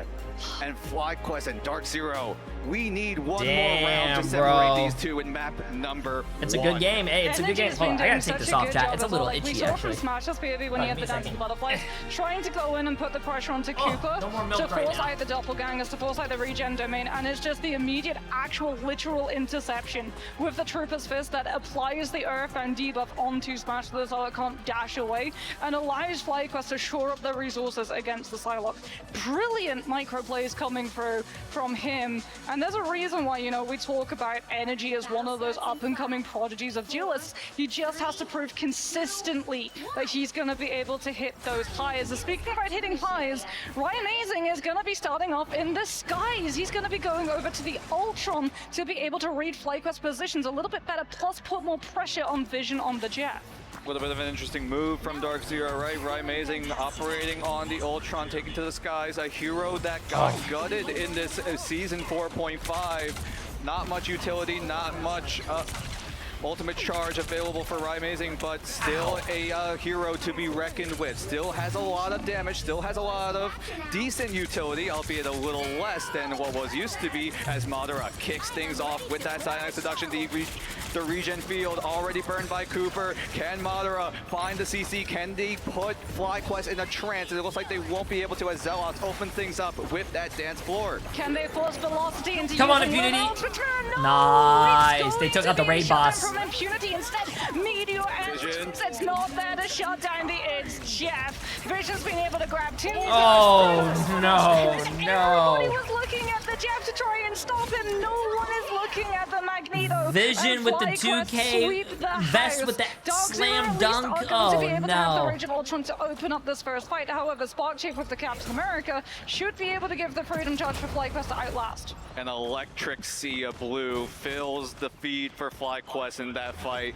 Vest, the hometown hero of Atlanta, landing the dunk onto 2, and then Vision stacks it up with another. But now FlyQuest have their chance to come back into this entire best of 3 within this map number 1. Dark Zero, though, have to find a way to retake, and that key moment will be when will Amazing use the Rage of Ultron as he gets knocked down for a tiny bit. Yeah, that knockdown from the Tainted Voltage is absolutely brutal. Ultron into retake is not a fun position. Here we go. There's the Kraken impact. Rage of Ultron's going to be used to try to shut it down. The damages and heals, but the regenerative domain comes through from Cooper, trying to save energy. It's Oh, not no, this in is not time, looking good, though. chat. This And is not Dark looking Zero good. will be able to shut the Kraken Ow. impact down. I need to but ice they my still elbow. have to worry about Freedom Charge from Spark Chief, and they still haven't been able to find it in onto the point itself. Dark Zero worried would gain a little bit of space, but it's not a whole lot of moments to work with as Spark Chief finally uses the Freedom Charge, but Smash wants to cancel this parade of FlyQuest jumping in onto the site. But Dark Zero, they have that Madara Cyanide Seduction available yet again, but Vision,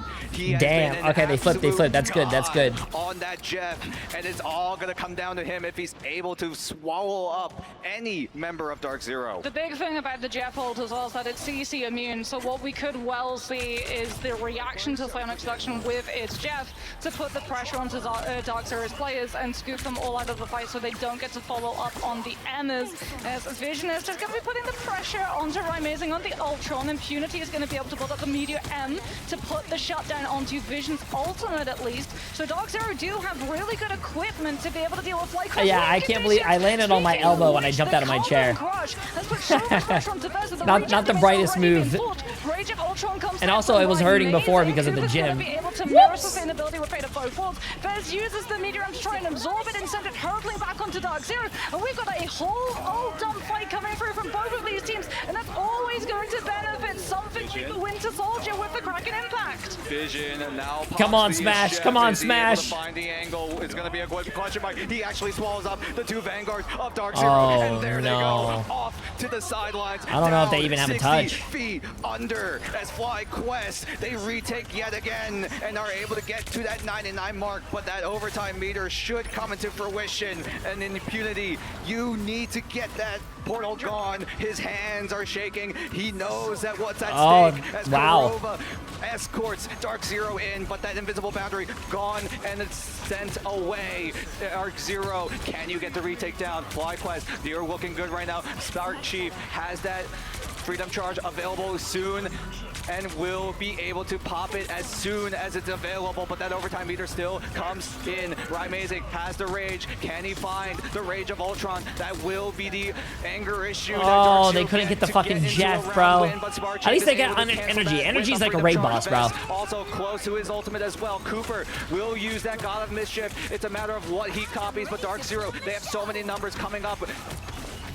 That's going to be the fate of both horse from Cooper. It's mirrored, though, by Velocity, but still, there's going to be a moment, a window for Impunity to come through with a huge damage boost with Eye of Agamotto. The Jeff ult from Vision, though, he's been able to get them off of the point, and we're still in overtime. The Strange goes off the map. That's like the only time I ever saw Vision not get like a 2 or 3K with his ult. Have to deal now with the last couple of players from Dark Zero's end. Here comes Eye of Agamotto. Oh, big! He got 2 supports!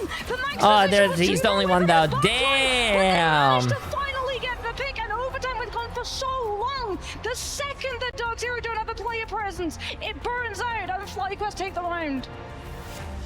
Oh, damn, bro. Yo, FlyQuest is looking like a really good team, chat. I think.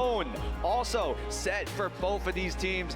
I don't know. I feel like NA is so close together in skill that it could be anyone's ball game. Over to Vest on that Magneto, the hometown hero, putting on a show as he tops the lobby as the best player in map 1.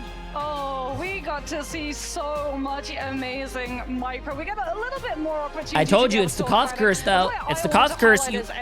You win the first map, you're going to lose the series. International LAN. He's so excited to be here. And we talk about, you know, some of these duelists really looking to see the future stars of the Marvel Rivals esports scene. Energy, for me, has been an absolute standout. The micro that he was doing, not just when it came to being able to peel the Psylocke pressure, but also when we got to see that Kraken Impact fight against all of the Loki doppelgangers coming on through, right?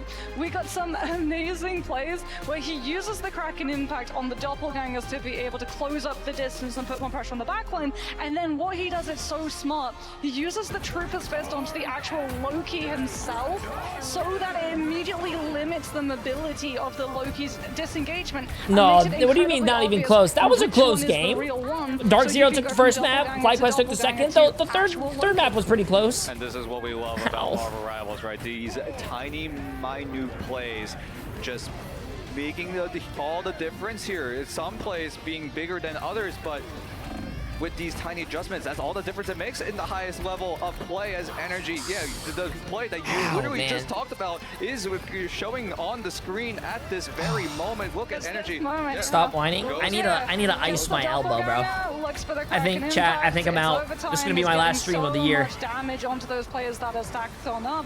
And I mean, Dark Zero, I think they would have had a really good chance of being able to take that first round if they had been able, rather, to predict the portal cast from FlyQuest. Like, going for a portal, not I searched up on WebMD my what do you call it? It's a huge risk. We've seen it actually pay off. My symptoms. It says I'm gonna die in 4 days. Team's opportunity to come back from the edge in terms of those fights. So it can be feast or famine. And for FlyQuest, it was an absolute buffet of positioning that they were able to gain access to, because Dark Zero just had absolutely no idea that they would go on the objective. NA is super close in skill, whereas VP is just rolling EU. Came through from the I mean, with things like the Psylocke to control. I don't think they really. I mean, VP didn't really roll 100 Ds. I think that was a pretty good close game, but they also dumped I think they are looking pretty strong, And we talked about it as we were breaking down that fight. It could have been a mistake. We might be delving into it a little too much, but just dumping. Hey Jay, did you hurt your elbow? I didn't notice. You're very brave of you. Keep streaming through terminal illness. Thank you. Could do, but albeit very, very risky, right? If that falls flat, that gives FlyQuest a huge boost, not only in having a chance to respond, but also in that ultimate economy. Well, we also got to see why so many of these teams are really stuck for choice when it comes to banning out the Mantis first to banning out the Jeff first. I think definitely on certain maps like Krakoa, Jeff definitely has a higher priority to be removed from players we got to see, right? Vision, known for being one of, if When not are you the streaming? best Jeffs, I think mechanically, probably matched only by Fate. I think Dridra, when it comes You're to streaming Jeff right play, now? is definitely up there in terms of ultimates. But we do see Vision and Fate, like the mechanics that they have, the damage that he's able to do as well. 21,000 points of damage coming on out from Vision, because we got to see it's every leaking. single time FlyQuest breaking the I might terrain, need making sure that Vision had as it's linear leaking. and long an angle as possible onto Dark Zero's players, and that hindered Amazing's impact on the Ultra when we swapped into round 3. I might need a towel first up. And this is only map like a little towel. number 1. This is a best of 3 here in the upper bracket. The loser is still not out. They still have a chance in the lower bracket. So FlyQuest and Dark Zero, though, they really want to stay in that upper bracket, especially since the first 2 rounds of upper bracket are best of 3s. Yeah, I think for Dark Zero too, like they get the opportunity to decide where to go next. Honestly, I think Symbiotic Surface might be a decent call here, just because it means that the shit, it's Jets speaking impact, everywhere. at least for the ultimate cast, is going to be a little bit limited, but we'll have to wait and see. Yeah, we will have to wait and see as we head into our second map. What map does Dark Zero decide to do? But before that, we will get a deeper look at Dark Zero as a whole. Welcome everyone. I am IronChib here with Dark Zero, Madara, Smash, and Velocity. How are you guys doing today? Doing awesome. How are you? Doing good, doing good. First LAN experience, how does it feel to be here flying into Atlanta? Super fun. You know, you make friends with a lot of the players on the different teams just from like playing ranked or scrimming. Getting to meet a lot of them in person has just been honestly the best part of this whole trip so far. I really liked making LAN too because like I got to meet these guys. I think Dark Zero wins the next game. I'm putting all 50,000 points on him. Wow. Yeah, we boot camped. All my points are on Dark Zero, chat. 50,000 points. For the fans of DZ, I would love to know personally, give me a breakdown, shot caller, banning, fight planning, alt tracking, all that kind of stuff you guys have. Somebody that's This guy does bans. This guy does bans. This guy does alt tracking. The alt tracking, the fight planning. Fight planning. Fight planning. You kind of chime in. You kind of all chime in. Yeah. On what we want to do. We do mix it up. I do pretty much all the bans, but if someone like has an idea for a ban, they'll throw it out, and then I'll either be like, oh, that's a good idea, or I'll be like, that's a terrible idea. We do a lot of the heavy lifting for most of the comms in game. Yeah, How did you start the stream with 4K points and now you have 50? I'm just really good at betting, bro. I kind of just call my flanks. I'm gonna lie. Watch call flanks. 3, 2, 1, flanking. That's it. If my teammates take enough caffeine, they chime in a little too. Yeah, exactly. Yeah. Dude, I got to keep jumping on the bandwagon. You are a controller player, a controller duelist, and I think I've been hounded over trying to get an interview with you to try to get some answers, because you are the only one doing that at this level, which I think is a huge thing to call out. You need to walk through the controller setup. What are you doing? Well, I mean, I have a regular PS5 controller. I mean, I claw a lot. I think it's really helpful for a lot of the What's characters. claw? You have like different binds on like every character. Yeah, and that too. Like you need to have specific binds. Like if fly characters, you want to have specific binds. And then me personally, for my sense, I really I play on a high sense. Yeah, coming from I don't get it. What's a claw grip look like now? Hero shooter. Can you give me the walkthrough of kind of what that transition was like, or what brought you to this? I used to play like Heroes of the Storm professionally, and then a couple of my friends started playing this game back when beta was in. We all started playing. We all got to like really high rank. I can't Google it, chat. One of my arms are out of commission. Shooter game ever, so really had to get used to aiming. Yeah. I used to play on a 6,000 DPI, which was normal for a mobile player, but apparently not normal for a shooter. Sure. Are there any things that you think would be shocking that you've noticed in the meta that might change things up? I think there's going to be a lot more rocket than last season for sure.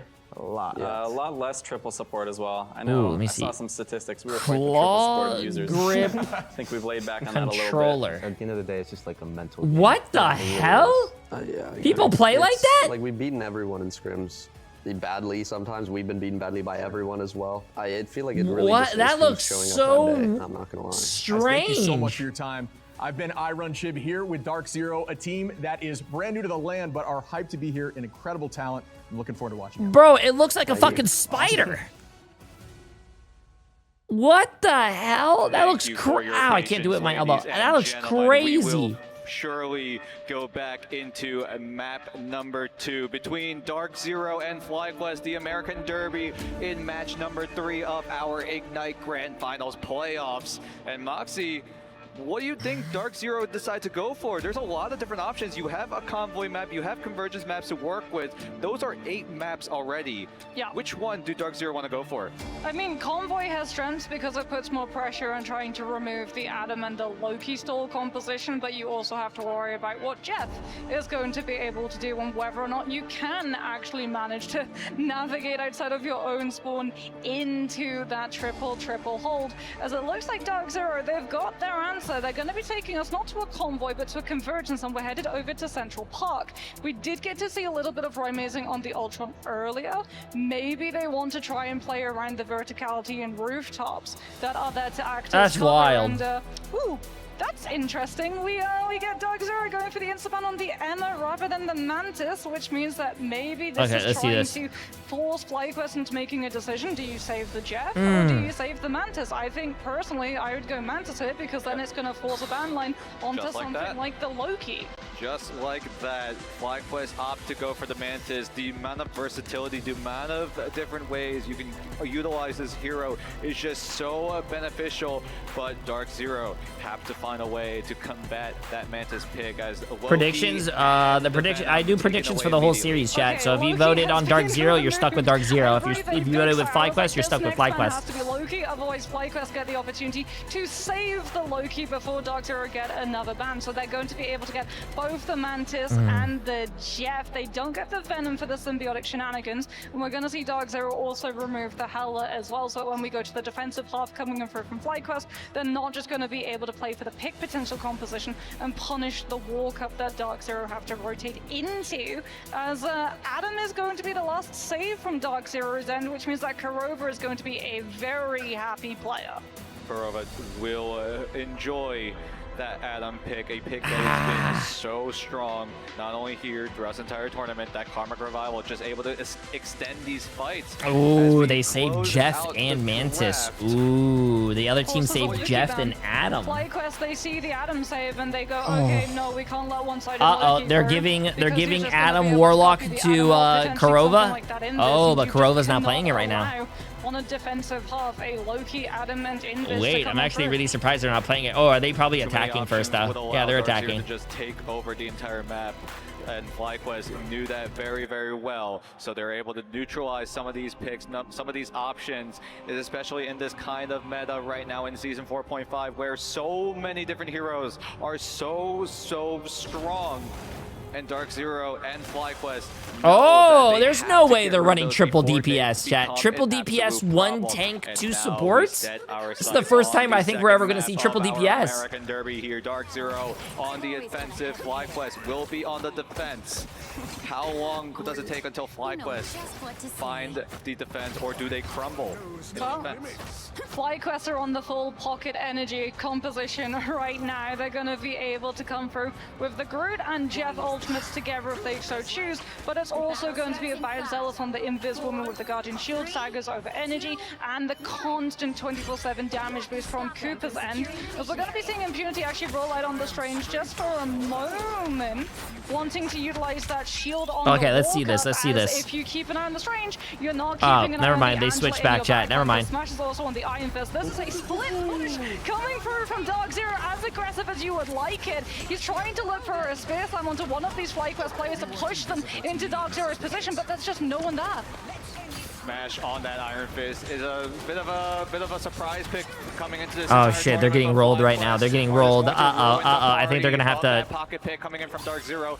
Half the members already down, so they're gonna have to run for the hills immediately. And they will have to wait another day for Madara and Smash to get that backline access. I think the Strange is going to stay too, because remember they went for the Instaban on the Emma. Emma is one of the biggest things that Doctor Strange has to worry man, about. Vision looks cool, calm and collected playing that Jeff, man. At the moment is entirely untouchable. Dark Zero, they've lost the element of surprise right now. We're seeing energy Bocky just trying to spam all of the pressure onto the stack so he can build up the Ensong Inferno as quickly as possible, playing the off angle, looking for the stuns. Every single time Dark Zero decides to make a move onto point, it's the Groot walls from Sparkchief which further isolate them from the team. Yeah, the wall just Damn, FlyQuest is looking too strong right now, bro. FlyQuest is looking too strong, chat. Much utility, so much ways for FlyQuest to extend their current lead.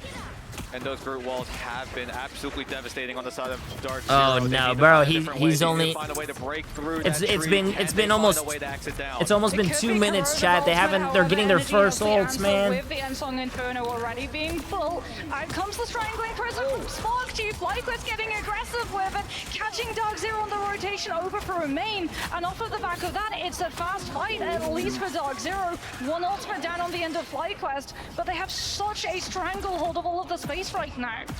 Time already down to the halfway point. Dark Zero cannot find any room. Impunity, Amazing, and Velocity need to team up with their ultimates to find something that's seemingly out of nothing. FlyQuest, look at their economy. It is abundant right now. They only used the Strangling Prison in that past fight, but Dark Zero have to navigate so much of the map in order to find a way onto the zone. Smash is going to go over to the Bucky, Amazing the Atom. They're just going to play aggressive with that Soulbind to answer all of the ultimates that FlyQuest have available to them, as well as Impunity looking for those walls. The Smash is able to find a hook target. Matter on the Emma wanting to punish the rush down. There's the Soulbind, like you said, and that's going to be the immediate green light for the Ensong Inferno to land it. Nice, they at least destroyed it. Comes on for Velocity, Beth tries to shut it down. The Groot wall is good though, and because they use the Meteor and they don't have it to stop the Jeff ultimate now, this could be the moment for Kurova taking both of the back on huge. The front line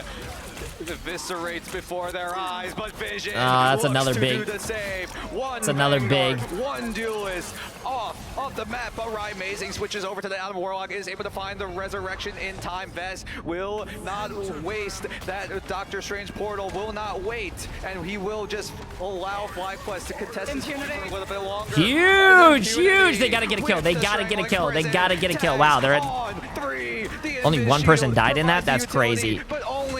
Nice. For Dark Zero as they fall to pieces as FlyQuest look to keep that defense going. Zelos does go down, but it's still a man advantage in favor of FlyQuest. Madara is just trying to scare away everyone of Dark Zero as Kurova will find the Mantis. Cooper goes down into the abyss, and FlyQuest, so far, this defense is unwavering, still standing tall. That's a fucking crazy hold, bro. That's a crazy hold, chat. They held for 4 minutes there.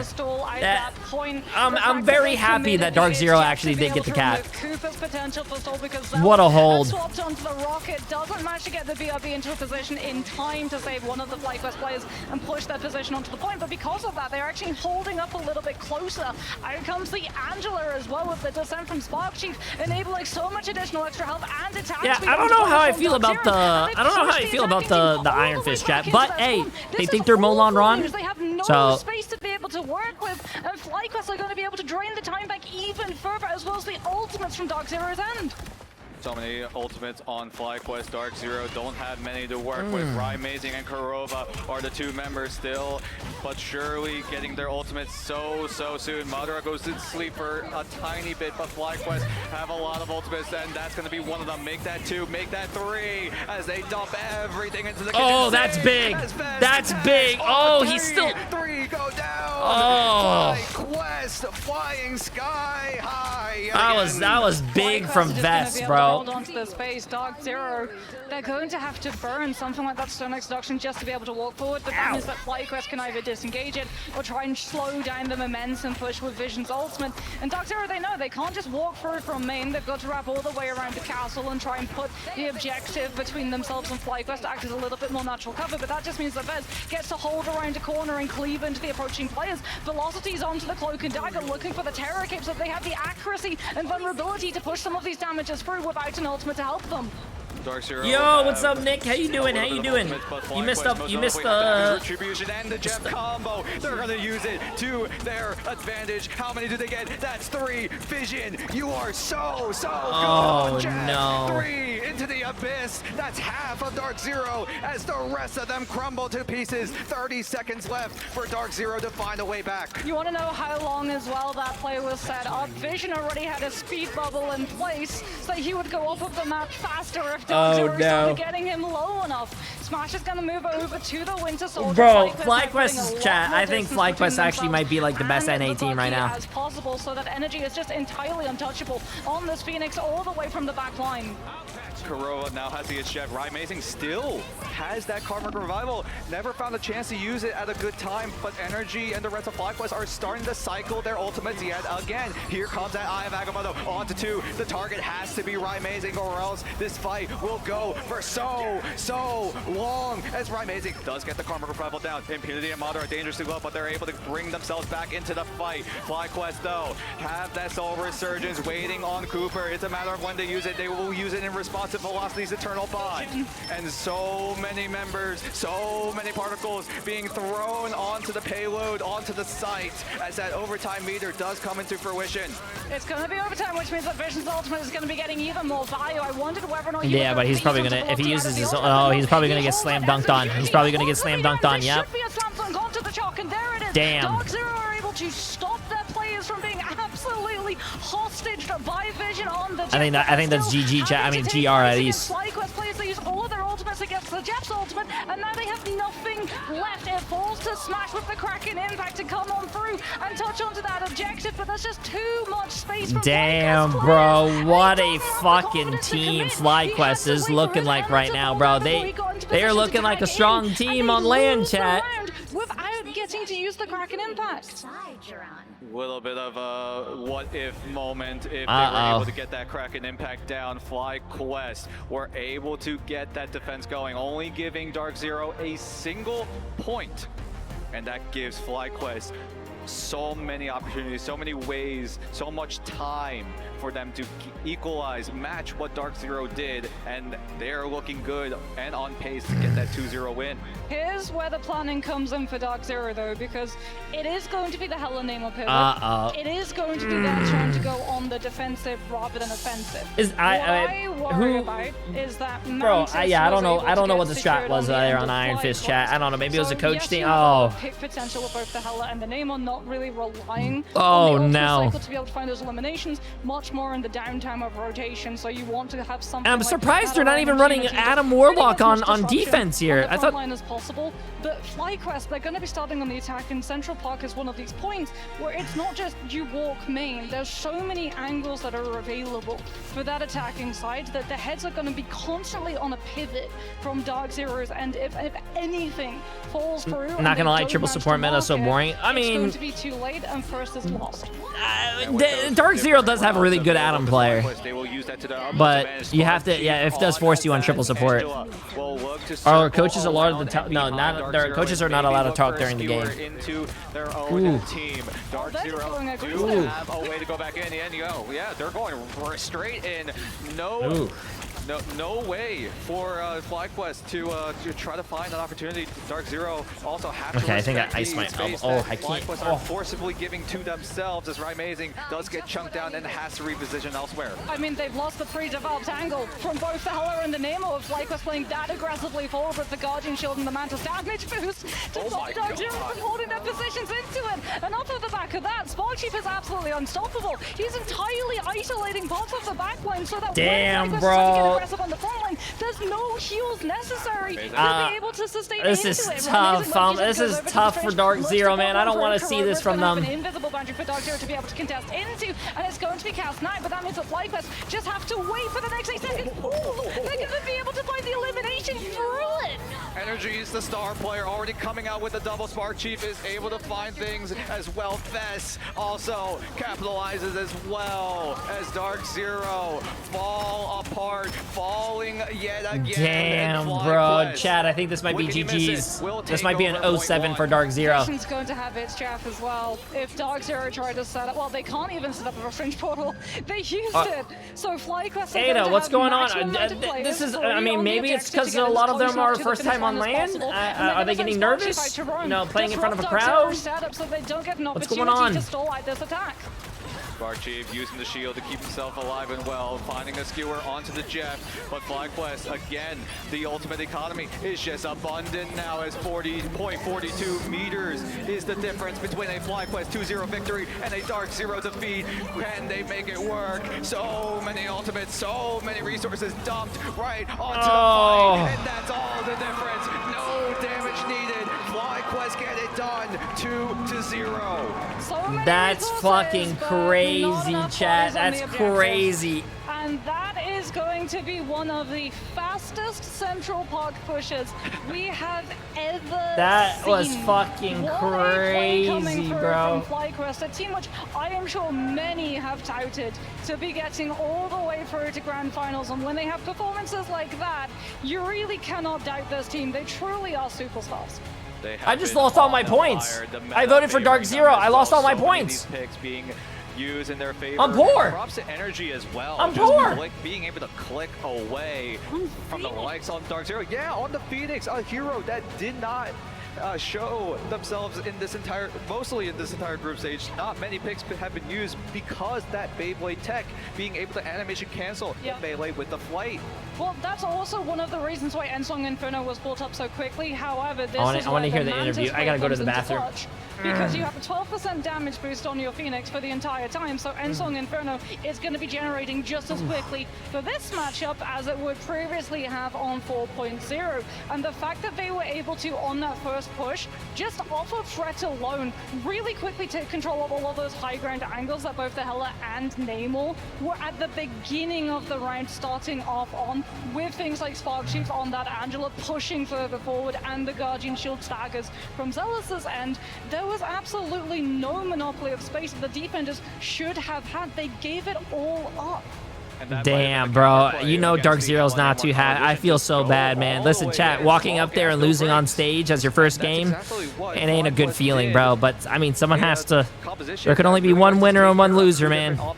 That sucks. That if one of those off-angle players gets jumped, gets caught out, the other one can back them up. Yep. But in that case, FlyQuest, they knew that that's all they had to do. If they were able to neutralize one threat, take care of the other, they can just go straight on through. And I mean, that's again where the Phoenix gets to come in, right? Because you can just go for your verticality. You can start from the low ground with your entire team core stack, and then once you decide to make your move and push out, well, first they pushed the Hela out, who was all the way at the top of Power Pad, and then they had to deal with the Namor, who tried to drop the Monstro spawns and guard the angle, but there was the Guardian Shield stagger, so it went to a 2 versus 1. And now the American Derby concludes, but not until we get a on-stage interview. Tetcher, who you got with you Wait, that's this time? Hela! You saw the Hela costume? Thank you, Dad and Moxie. I am here with energy after an incredible matchup. Not just this, but this is your first international. Do they event use their for own mouse? Marvel Yes, chat. They Rivals. use their own mouse How and are you keyboard and feeling everything. after this first on-stage game? No, wait, no, we've got a... Yeah, I'm feeling pretty good. It was pretty easy, I'm not gonna lie. But yeah, it was pretty really good for our first game on stage. You came out of your group in first as well, so you're already not just continuing with a 2-0. Uh-oh, you're chat, I also have someone able at my to front door. Is it continue a with trick-or-treater? A solid undefeated group stage as well. Is that momentum going to continue as you make your way through the rest of the bracket? Yeah, right now we're... Oh, chat, there's someone at my front door. Give me a second. You know, they're the other undefeated group. They won their game today. So just hoping to meet them in the semis, I think it is. So... So you had a little bit of a slower start on that first map. You did see Dark Zero take it off them. What went wrong for you? I think we just had to adapt to what they were playing. So Spark Chief on cap, he was marking their Psylocke first round, which kind of just made it impossible for us to walk up. He adapted it, he started going backline, it was easier for us, and I can mark Psylocke because I was on good character for it. That's really it. So you've got a lot of local support here, it seems. And do you feel that's making you play better, or are you just like getting a little nervous here? No, it's definitely making me play better. I love the support. So your next matchup, I believe, in that further in the bracket, you, like you said, we might have VP, but you've also got teams like Citadel and Chopperback, which is our last quarterfinals game for the day. Who are you looking forward to playing throughout the rest of this bracket? Definitely VP in the semis. Sorry, Citadel next. That's what I'm thinking. But Chopperback's definitely not a team to underestimate. They're a pretty good team. And last question, like we said, you've got a little bit of local support here, but also you've got to have support all around the world watching you after your incredible performance, not just here, not just in the group stage, but in your Ignite stage to get here as well. What do you have to say to all the fans out there? Just thank you guys. Thank you for supporting FlyQuest. Sorry. Thank you for supporting FlyQuest, you know. We're really proud of what we're doing. It's doing good. Thank you very much. It was a pleasure to have you here. And let's head back over to the analysis desk to break down the American Derby. What's going on, guys, and welcome back to the desk. I gotta say, it's so cool to see what was an interview with FlyQuest. In the seed stage, they had #1 Dog Matzy, right? They're trying to qual for mid-season finals. Energy feeling pumped up. They were going in great, and then obviously things didn't work out for them to get to mid-season. Absolutely crushed, right? They have matured as players so much in just the course of a couple months. So much, in fact, they went flawless there in the group stage earlier a couple days ago, and they're like, hey, we're not thinking much of it, right? We still have so much more to do. Job's not even close to finish. That shows signs of maturity, Dog. Yeah, absolutely. This team is constantly getting better, and it's because of recent pickups. They picked up legit RC, the new head coach of teams FlyQuest. Taking a look at the highlights, Cozy, FlyQuest is phenomenal. This team has been playing so well throughout the tournament. Dark Zero, you know, they're kind of on the coming up and up, but FlyQuest has been there. They were the #1 seed for a reason, and this is exactly why. They just kind of dominated on the second map, but map #1, it was a bit closer than we could expect. Oh, absolutely. You know, they really managed to go into their own into the first map there on domination. Like, you could tell that they were hungry for it. That's why it went to that 2-1 scoreline. Okay. They were really trying to give it their all in to the Krakoa side of things there. But obviously, after some jitters on that first one, things got a little bit shaky. Yeah, you know, you saw a little bit of those Who's next? jitters, right? Just kind of getting used to everything, and then bam, they Chopper go right Mag there, and it's the FlyQuest CTG. we, you know, come to know and expect. Got to give flowers here to some of these players because we've been tiptoeing around. Okay, they're kind of the best. Who's the best? Hey, listen, Vest for me is the Vanguard player. That man makes the biggest difference at the position there for the team, across the team. That's a great point out, Cozy. I mean, Vest has been that guy, and it feels like you brought it up when we were talking behind the scenes. I thought it was a great point. Vest, the only problem with dealing with Vest is you can't solve him really. It's tough because the Spark team is obviously there to fill in a lot of the other heroes, a lot of dive heroes, but Vest does not have any gaps. His Emma, his Mag, his everything is just phenomenal. Dr. Strange, he could play it all. Yeah, they kind of make a symphony out of chaos, right? They're able to slow things down. We saw at the end there on that map. And you know what, for me, Matsy, I got to talk about Emily energy, needs me to send her boba. 16, now 17. I don't know what you were doing over there, Matsy, at 17, but man, this guy, biggest stage, is now becoming one of the players that people know by name easily. Yeah, and it goes to show hard work pays off, you know, when you're able to have this kind of drive. 3 matches left, yes, at chat. such a young age. It really Nacho, goes bro. to Appreciate the Prime they've got sub. a long career ahead of them here at esports, and I think that this is only the beginning of what they're capable of. Absolutely, and if you look at all the other pickups in the bit of the rosters, right? I mean, you have Vision, who was the best player on Shroud X. They get him over to their side. Not only is he the duelist side of things, bro, but that's now he's tough. to one of the craziest Jeffs in this tournament, boys. Like, I mean, we've seen a lot of Jeff that maybe land sharks, but this my is gosh, it's tough. always fun to see him on screen. You know, listen, Dog, you're talking a little bit about Spark Chief too. Talk about what he's added. You know, he was the Hulk guy, right? But then Hulk's kind of, he's out a little bit because of Namor and Hela. Yeah, he has to fill in all those dive heroes, right? A lot of the Angela, a lot of the Venom, a lot of that Captain America. He's sort of that guy who does that. Maybe that's the hole that they have, but the problem is Jay, Vest, favorite Halloween candy? Ooh, Reese's. And then also, like you mentioned with Vision on Jeff, I mean, he's doing so much. The only guy at the moment I think that has matched that level of Jeff has been Dredro for VP, and you know how much we've talked about him. So this entire squad Did you is plug so your good Twitch right to now, trick or and treaters? off of huge No, pickups usually in when the, kids come over here to mid-season, trick or like you treat called and they out. knock on my door, they're like, there's hey, a little bit of candy! region on I give region them elimination there, right? what I'm I sure made they were a bit basically sad before I to see started Dark Zero before I down started to streaming that today. lower I made bracket. little They're gonna be business playing cards the of winner twitch.tv/Jay3. Make sure you use Amazon Prime sub for free every 30 days, and I started giving them out to kids. Dark Zero, let's quickly give them a little bit. And I also said in parentheses, if you don't have Amazon Prime, connect your parents' Amazon Prime and so you can sub. Take a look at the bracket here. We'll see even more to it. Dark Zero going to be playing the loser of that. Definitely a dude getting Citadel or Chopper. It's rough. Gosh. Yeah, that's rough, man. I mean, you know, you've seen so much of Chopper, Mag, and they're against Citadel. That's another top team. Absolutely, you know, it's just the battle of the revenge matches, right? Chopper Mag, they got their revenge story from the mid-season finals against Citadel, obviously in previous instances of their rosters there, but then if Chopper Mag are defeated, it's another revenge story into Dark Zero, because obviously the first time they faced off, Dark Zero came ahead 2-1 in that series, and I just don't know which team is going to take it. It's just neck and neck in these final matches. You put the Reese's into the fridge or freezer, get them cold, and then you eat it. Oh my. Dark Zero, you talked about them. right? That's a tough matchup Delicious. for anybody, FlyQuest being them. Dark Zero has been sort of just like a team that's growing, like Cozy, like they're constantly getting better, but it's a matter of timing, right? Can they get good at a fast enough pace to catch up to teams like FlyQuest? Yeah, and sometimes momentum, it stops pretty hard, right? When you go in with Reject, you had the loss there. They definitely have the talent on the team. That's never been an issue. It's more of, can they put it all together, right? Can they make it all come together in one beautiful I went harmony? trick-or-treating, Like we saw there in FlyQuest. and this I guy mean, when gave me everything was black thrown at them, licorice and a the crowd ramen pack ended up and a getting link to his the stream and dubs told me here. to give him all his absolutely my awesome money. match for 3. We have one more upper bracket matchup, which I'm stoked to see, y'all. Don't go anywhere. Citadel, Chopper Mag coming right to you after this quick break, my friends. Okay, they're doing a quick break. Do you think melee characters can't be played in pro matches? That's not true. We see a lot of we saw Molanron playing Iron Fist yesterday. I mean, 2 days ago, and he was making Iron Fist work. I actually made a video on him. You ever freeze Charleston Chews? What's a Charleston Chew? I don't even know what that is. I will say I am kind of disappointed that this Marvel Rivals stream lost like half of their viewers because it disconnected like 500 times. Kind of unfortunate, chat. But looking at the tournament right here, chat. Virtus Pro, we saw this game, we saw this game, we just finished this game. What should we do today? Should we watch Chopper Mag and Citadel, and then whoever wins that goes here, obviously against FlyQuest? Do you guys want to watch the lower bracket? What do you call it? Rounds? I mean, I think 100 Thieves is gonna roll Reject,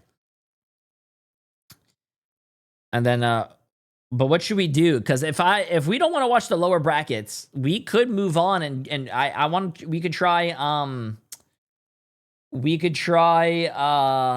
Arc Raiders. So we could try it. You guys want me to watch the lower bracket games? Fine. Fine. I don't think Rejects is beating 100 Thieves, chat. I'm being dead ass. I think I'm gonna call you guys the tournament right now. Chopper Mag against Citadel. Citadel's gonna win. Citadel's gonna go against FlyQuest, and obviously you guys know these games. Right here, you're gonna have 100 Thieves. 100 Thieves is gonna win. Sorry, Reject. Reject is gonna go out. They got rejected. Haha, lol. Forehead smile. Chopper Mag is gonna go down here with Dark Zero. Dark Zero against Chopper Mag. I'm gonna be honest with you. I don't know which way that I don't know which game that way. Fuck. I don't know which game is going to win there.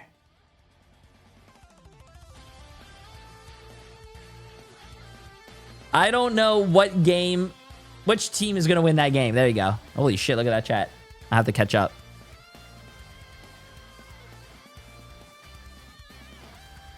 And that's why he can't cast. True. No, because I want Dark Zero to win. I want Dark Zero to win, but the way that they were performing against FlyQuest, bro, I don't know. I don't know if they're looking good right now, chat. Maybe. I don't know. It ain't looking good.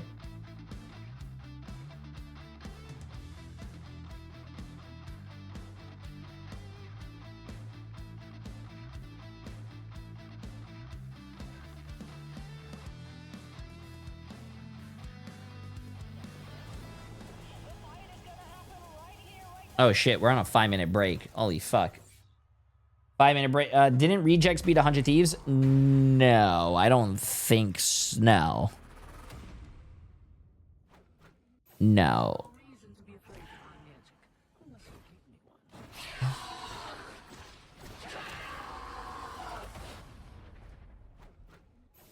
No.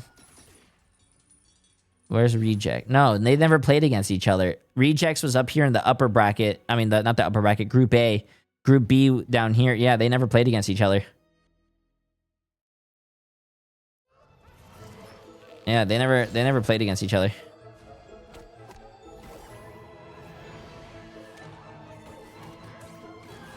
No, I can see RC beating. There's if if Rejects beats 100 Thieves, chat, I think 100 Thieves is probably going to have some, like, you know, people getting kicked off the team or removed, or I don't know, because there is no way they should be playing this tournament and losing first time on the first day. There's no way.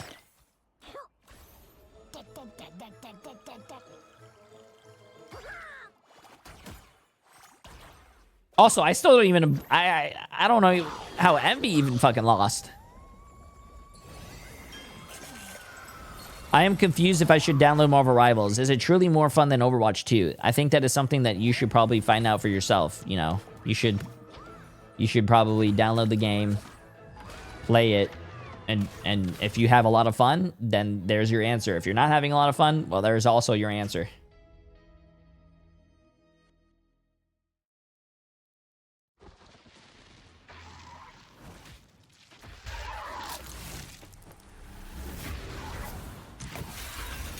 Wait, what? All the new skins are bugged? Are you serious?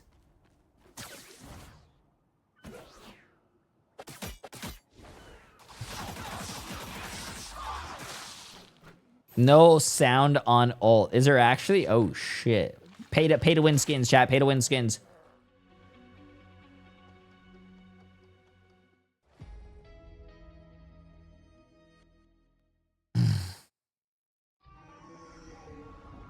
Yeah, but how do I know it's fun if you don't tell me? Chat.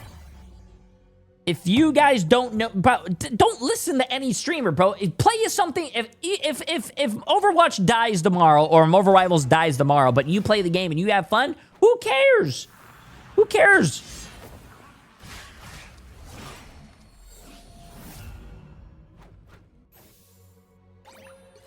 If you have fun playing Hello, I want a latte with your titty milk or whatever the game's called, play that.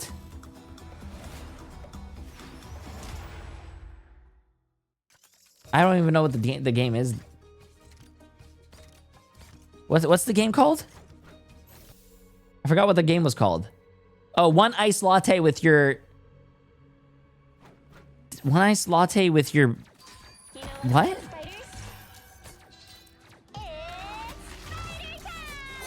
One iced latte with your breast milk. There you go.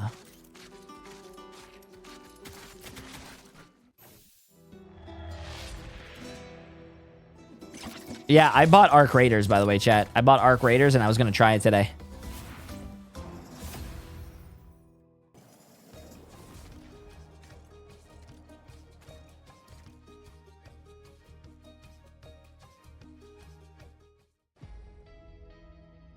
Yeah, I don't know if it's a good game though. I like one extraction shooter, and my favorite extraction shooter, Tarkov. I like that. I like Tarkov.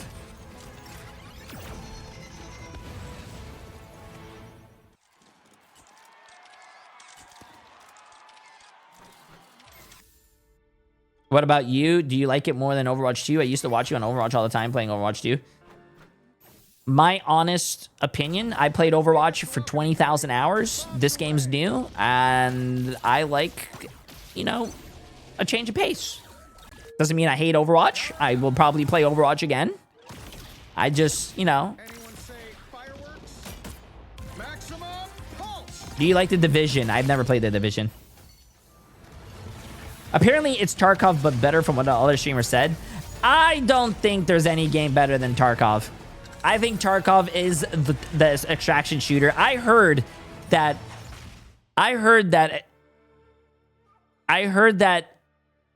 Arc Raiders is more casual than Tarkov, and it says someone said that Arc Raiders is basically like Tarkov, but it's very friendly if you have a job. Tarkov is not very friendly if you have a job. We are at DreamHack Atlanta at the Marvel Rivals Global Finals. What's up, Mag? 你最好别输。 What's going on, guys, and welcome back over to the desk once Oh again. shit, I gotta give you guys your predictions. Joined by Matsy once again over there on the Australian side, and Ship. How's it going, buddy? Good to see you, man. See you. Listen, guys, we have another matchup. It's our last one of that upper bracket, and it is a good one at that. We have Citadel Gaming versus Chopper Mag. When you look at what Okay, Citadel chat. can do, listen, this is a team that came in with high expectations, right? And Chopper Mag, I mean, I don't want to say they're happy to be here, but Chopper it's Mag incredible against that they are Citadel. here at I that. started So the with that, predictions. Enjoy. Shib, let's start with Citadel. Yeah, I mean, Citadel, a team that has looked so good in the past, a team that is very cohesive, led by Coach Sala. Their whole team feeling confident coming in here, but struggling a little bit in these early stages. And I think both of these teams Which one have are kind you of been on voting an for? upward trajectory. I think I'm just Citadel curious, wins. when they meet at that peak, who's going to come out on top? Exactly, and Matsy, I mean, listen, no one better to talk about Chopper Mag than the man himself. And OCE, they get one team, and it seems like every time we have a LAN, they start making waves, right? We saw it at the mid-season finals, now here in Atlanta. That's it. When they're under pressure, that's when they perform the very best. And there's a reason, you know, that they had a uncontested run through the Oceanic region there. They have been giving it their all to rise up to the occasion. Obviously, subbing in a Fidel for this one. You know, the circumstances aren't their best, but they're managing to do their best, even given what they're beholding. Yeah, I think that's what's been so honestly impressive is that this is like a 3-region, 1-region team. You have Bobo there representing their team, old Nova player, Fidel from Shroud X. I put my house on Chopper Mag. Chat, why? Bro, I don't know. Australia itself, it was Ground Zero from, Kanga Esports, right? So when we look at their roster, I don't know, man. Matsy, tell me, who are the viewers, who do they need to watch here? Well, I can't just say the whole team, but I'd say definitely keep your eyes on Bobo there on the duelist role. Pepik, one and the same. They are able to make high impact plays, but I mean, one and the same. Zenstari, definitely a key vanguard for their team. Their Groot is just unmatched. You know, they are able to keep their team online and perform when it counts, but you can't discount Dueb. Is Chopper Mag an actual org, chat? Because that logo is funny. They're able to zone out their opponents and just create absolute devastation. Yeah, for me, listen, the duelist Bobo is an absolute fireworks show, right, Shib? I mean, him and Pethig, what they could do. Yeah, I mean, Bobo is coming in here from Team Nova, again, one of those different regions, Chinese region, coming in and looking incredibly strong. You know, not even afraid to lead a little bit of comms, going in with their Psylocke and dominating the lobby. Another one of those carry duelist lines that I was surprised to see, and I was stoked to see it. Yeah, for me, really, Shib, if Bobo can kind of fill play whatever he wants to. I'm not crazy when he's on the old Tron and floats to the Atom sometimes. It's the pure like Psylocke play for me that goes crazy. They are unsigned. Damn, an unsigned team made it this far. Nice. Yeah, they've definitely been trying to shut that one down, considering the impact of those bionic hooks there. Like Pethig, once he gets rolling, he's just rolling his way through to the stars. So definitely one that you have to try and shut down as soon as possible. Yeah, we even saw him on Daredevil for a little bit there. Again, another one of those selections of Daredevil that took me by surprise, but looked pretty good. Yeah, let the devil out in October. Happy Halloween once again, gentlemen. You know, Shib going as a just handsome best voice of Rivals over here, and then Matsy look better than ever, my guy. Listen, we still have some great action as we look at the highlights of what they did in the group stage, and this is where kind of that Cinderella story, if you will, was in the making, right? We continue to see how they performed. The biggest one for me, it was Envy. It was Chopper Mag. One of them looking like they're going home, but they started with Reject, took care of business, and then Matt's Ship, they took down Envy. Jay, what are you dressing up as tonight? I dressed up as like 3 different things today, chat. It was very surprising. This is a non-signed team. No org has grabbed them yet, and they are no stranger to saying, hey, look at us. Will you look at us? Look where we're at. Jump in here and hook us up. Again, this team is clutch as can be, and they've been looking so good, better and better every match. Listen, I heard Bobo whenever they wanted. He was like, sign me up. Let's get going, right? As, you know, listen, Matsy, as we look at the highlights for Envy, talk me about a little bit of the team identity more and the viewers at home again, since you guys are the one team here from OCE. What is that identity, that heartbeat? Jay, I sent you a video in Discord. I hope you like it. The heartbeat, the key foundation behind Chopper Mag is just their pure tenacity, their pure energy. Oh, hello. I'll let chat listen to this while I listen. What they're capable of. You know, obviously they're not playing under the best circumstances, but they are still so eager to prove that they can be the very best that they can be. You know, it's just that team cohesion under the coach J-Mac there, the flagship leader. They are just able to really bring it their all. I would like to do the whole lay down. You guys carry me out there. Can we pull that off here on Test? Is that possible? I don't know, baby. Listen, y'all, on the other side of things, I don't want to say it's the same story as 100 Thieves, where it's like this team that came in with great expectations. I like this. Do you want me to post it, or social media? They're ranking the players. There's a lot of heat. People look at them sometimes in a I like that. role, right? What you love. Citadel Gaming, the Fortress Esport here, and I mean, perfect name with how stacked they are at their roster. Yeah, Alex and Ken in the back line of those strategist roles. Again, a duo of strategists. I like it. We can post it. We can post it. Talk about combos of different roles, and these two together are very dominant, always making it very difficult to be dove on. Pokey is not this is the starting roster. Pokey is very, very best dives. He makes sure the benches are warm. It's like I keep hearing the same two names when it comes to the Vanguard play, but hey, don't sleep on Enzo, fellas. Oh, of course not. Yeah. This is probably the most like pure Doctor Strange player right up there in this entire thing, right, Matt? Absolutely. You know, it's just key to have that kind of a player with such flexibility into that hero there, because they can. I lost 30,000 points and I don't even remember. They can keep their team in those fights and shut their enemies out as soon as possible. Yeah, they're on a controller. he's on controller, which is crazy. Him and Skittles. Oh shit, we gotta put the candy out. Hold up, chat. Give me a second. Let me put the candy out for the kids. So on the duelist, obviously TTK is the other Vanguard, but then on this side of things, you have every role See, look at that. I am a represented responsible. I remember I was like, okay, I want to get serious about gaming. I got to drop the controller, go to PC, you know, keyboard, mouse. What am I doing? I mean, we're getting plenty of representation here, boys, as we look at the journey for the group stage of kind of, you know, a little bit of the struggles, if you will, going against some of these teammates that they have, you know, done well in scrims, if you will. And sometimes it just takes shaking off some of the, you know, the nerves and the expectations of the team. But again, yes, Melio and Tanuki, if these guys if they play at the level we know they can, it's going to be lights out. Yeah. Yeah, it's going to be a lights out, a game over there. They definitely have a big job to do if you're on the side of Chopper Mag there. Obviously, these teams, you know, prior to the grand finals here, have been actually scrimming against each other on ping at home. They've been testing each other time and time again, so they know each other quite well leading into this tournament. Yeah, one common familiarity, there's one common thing you see here, right, Shib? What is it with Citadel? Well, Citadel, unfortunately, right now in this tournament, have lost a map in every single game, which is something that I'm sure they're going to want to change up on. You know, it's just the momentum shift, right? We talk about how important that is in map, but in general in this tournament, you got to shake that off. You've got to learn as a team to find a way through some of these more difficult matchups. Yeah, absolutely. And we continue to talk about the backline there, the strategist, the heartbeat of the team, because Ken, Alex, some of the most consistent amongst what you see here in all of Rivals and the top level of play. So again, they have the key to the success. The talent is there. I'm just pumped because you have the veterans versus, it's David versus Goliath in some ways. It's a compliment to Chopper Mag for getting here, but the matchup to watch for me personally, Bobo, Melio. What about you, Ship? Yeah, it's got to be Bobo Melio. Bobo took me by surprise. Always knew he was a strong player, but I never really got to see the potential on Nova because they did struggle there in the mid-season. But now he's here on this team, and this team is storied. You talk about talent all the time. For some reason, I saw the same thing with Envy. The teams that seem like they have the most confidence and have the most talent, they just get in these weird mojos where they can't seem to find wins, and that's something that they need to change. But yeah, Bobo and Melio, both, without a doubt, insane talent. You're right, it's all about the vibes, right? Like just going in there, who shows up the best that day. We've seen that with Dark Zero in games where, you know, they maybe struggled a little bit in scrims and then they did fine out there in the results. Chopper Mag doing the exact same thing, folks. And you know what? Tetra got to sit down with Chopper Mag, Bobo, and friends. So let's go to check out what they had to say. Hey Rivals, welcome to DreamHack Atlanta here for the Marvel Rivals Ignite Global Finals. And today I'm going to be catching up with Chopper Mag, our sole OCE representative here, but with a little bit of a guest here from Nova in the mid-seasons. We also have Bobo, who has joined the team recently.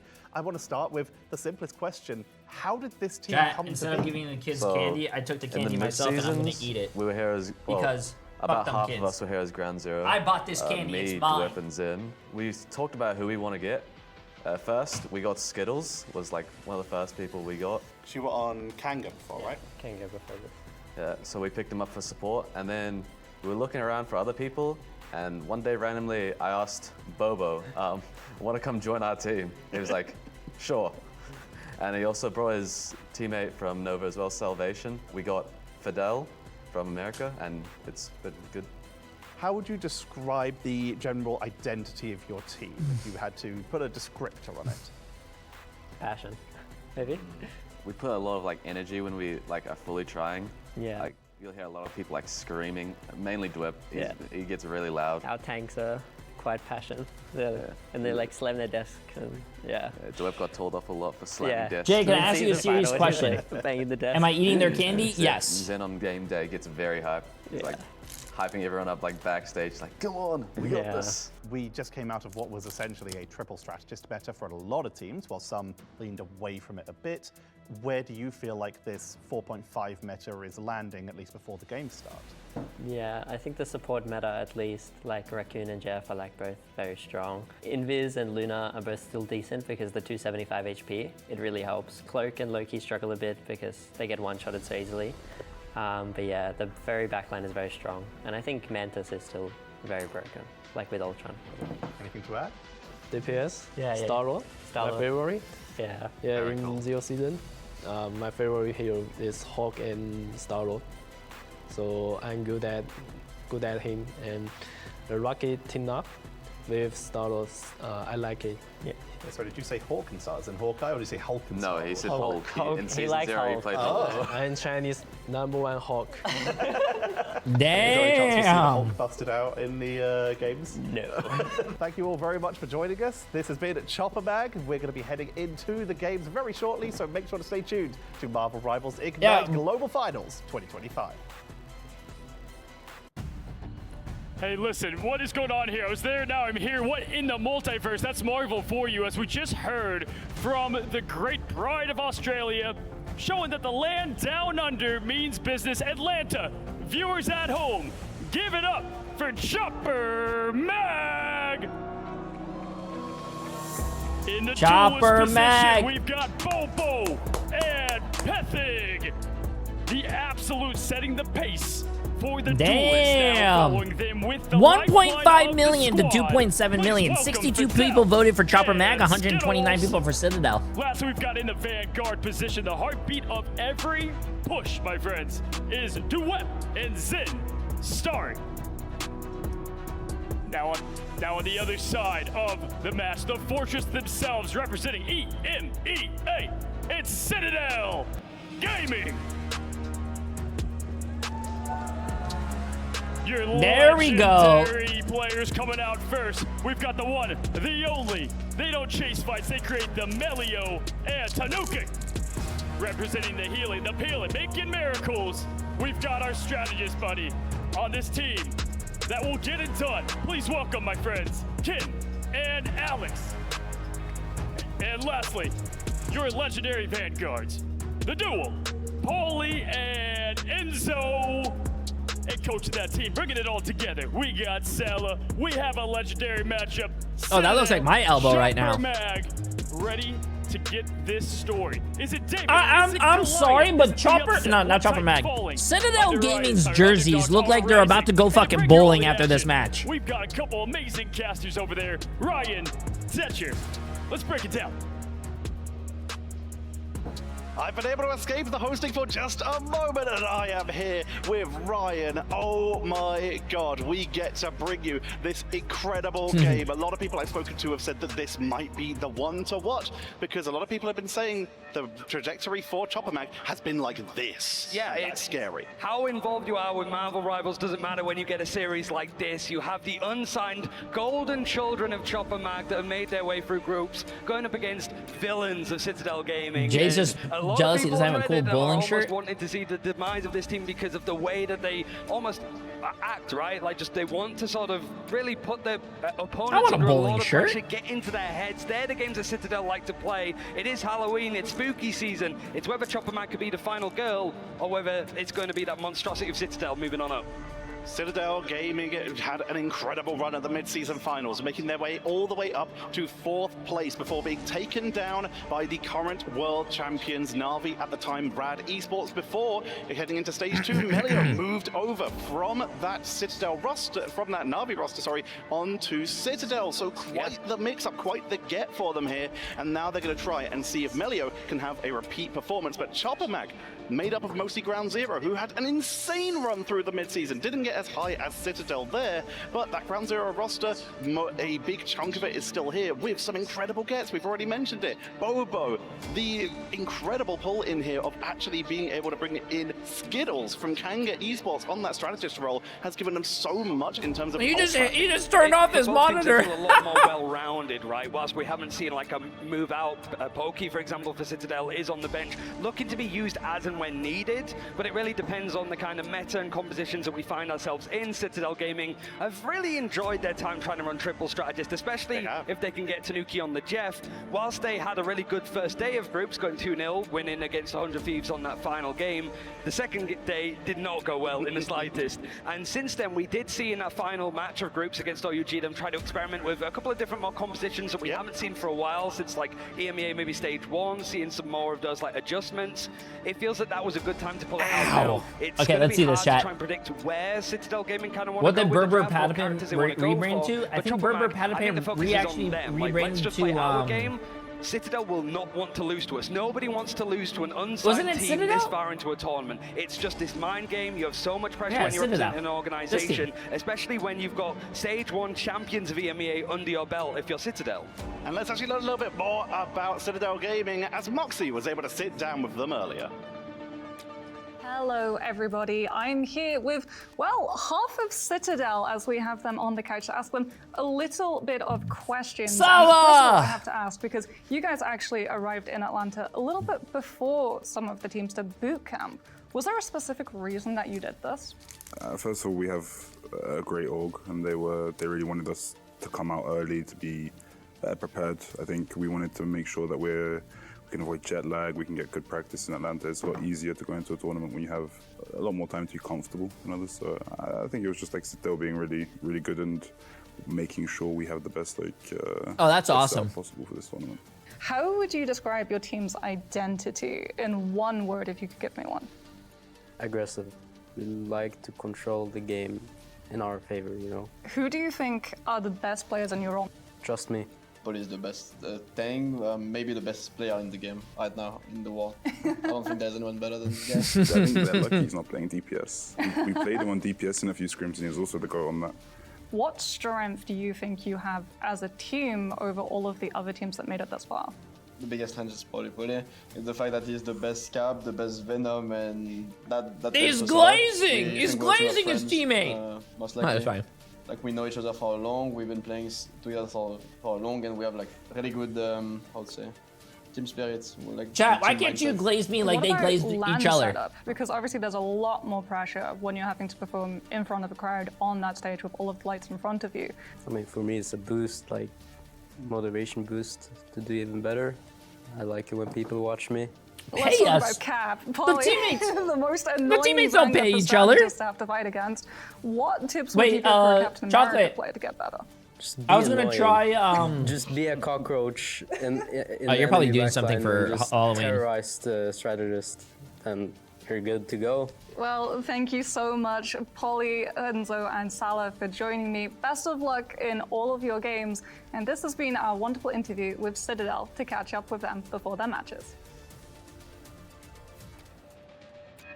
That's the most skilled and lovable cockroach I think I've ever seen. Cockroach, oh my god. No Halloween party day? I'm working right now, chat. We spoke to a couple of the other teams about why he's so good as well, and they described him as unpredictable. He always appears where you least expect him to be. Yeah, Fate said from Navi I'll that it's pass, crazy though. that Captain thanks, America could do as much damage as a duelist. Citadel really. Gaming. But he's only 17 years old. That's good. That's I like the one Citadel. To say that while Citadel, yeah, they like I just love making fun of their jerseys because it looks like a bowling jersey, but that's good.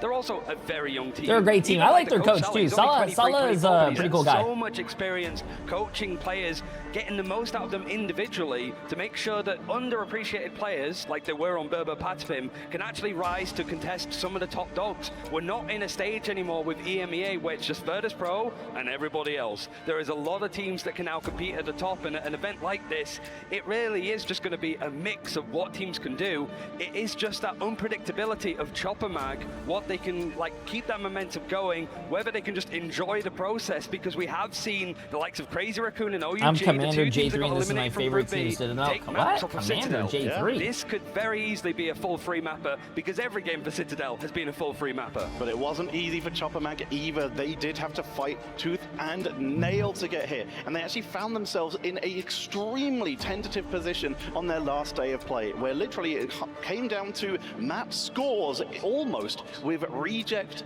Envy, and Chopper Mag. Chopper Mag were able to take both of their games needed to qualify. Okay, let's see this. I don't know, man. If Chopper Mag, they're gassing up Chopper Mag a lot, bro. A lot of teams are saying that they could be like, right at this kind of stage.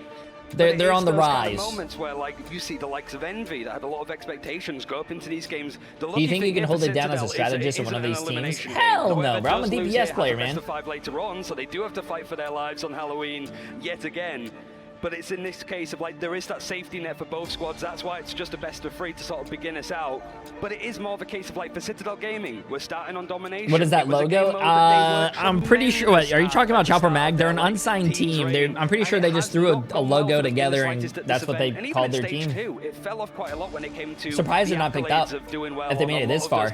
No org wants to share the money, so whatever money they get, they keep, chat. On these domination maps where they are turning fights, where they're able to get. We saw one of the most dominant domination games, pun not intended there, of all of Ignite, where Polly brought out the Angela. Oh my god, I haven't played Mass Effect in years. To roll everyone in their way, and that's after someone attempted to ban out Citadel. But like you said, at this event, it's also I don't know if you guys. Does anyone here a big Valorant fan before they came to Marvel Rivals? Apparently, Sala was a Marvel. Sala was a Valorant coach. What team? Do you guys know what team he coached before? They can be picked up on our microphones.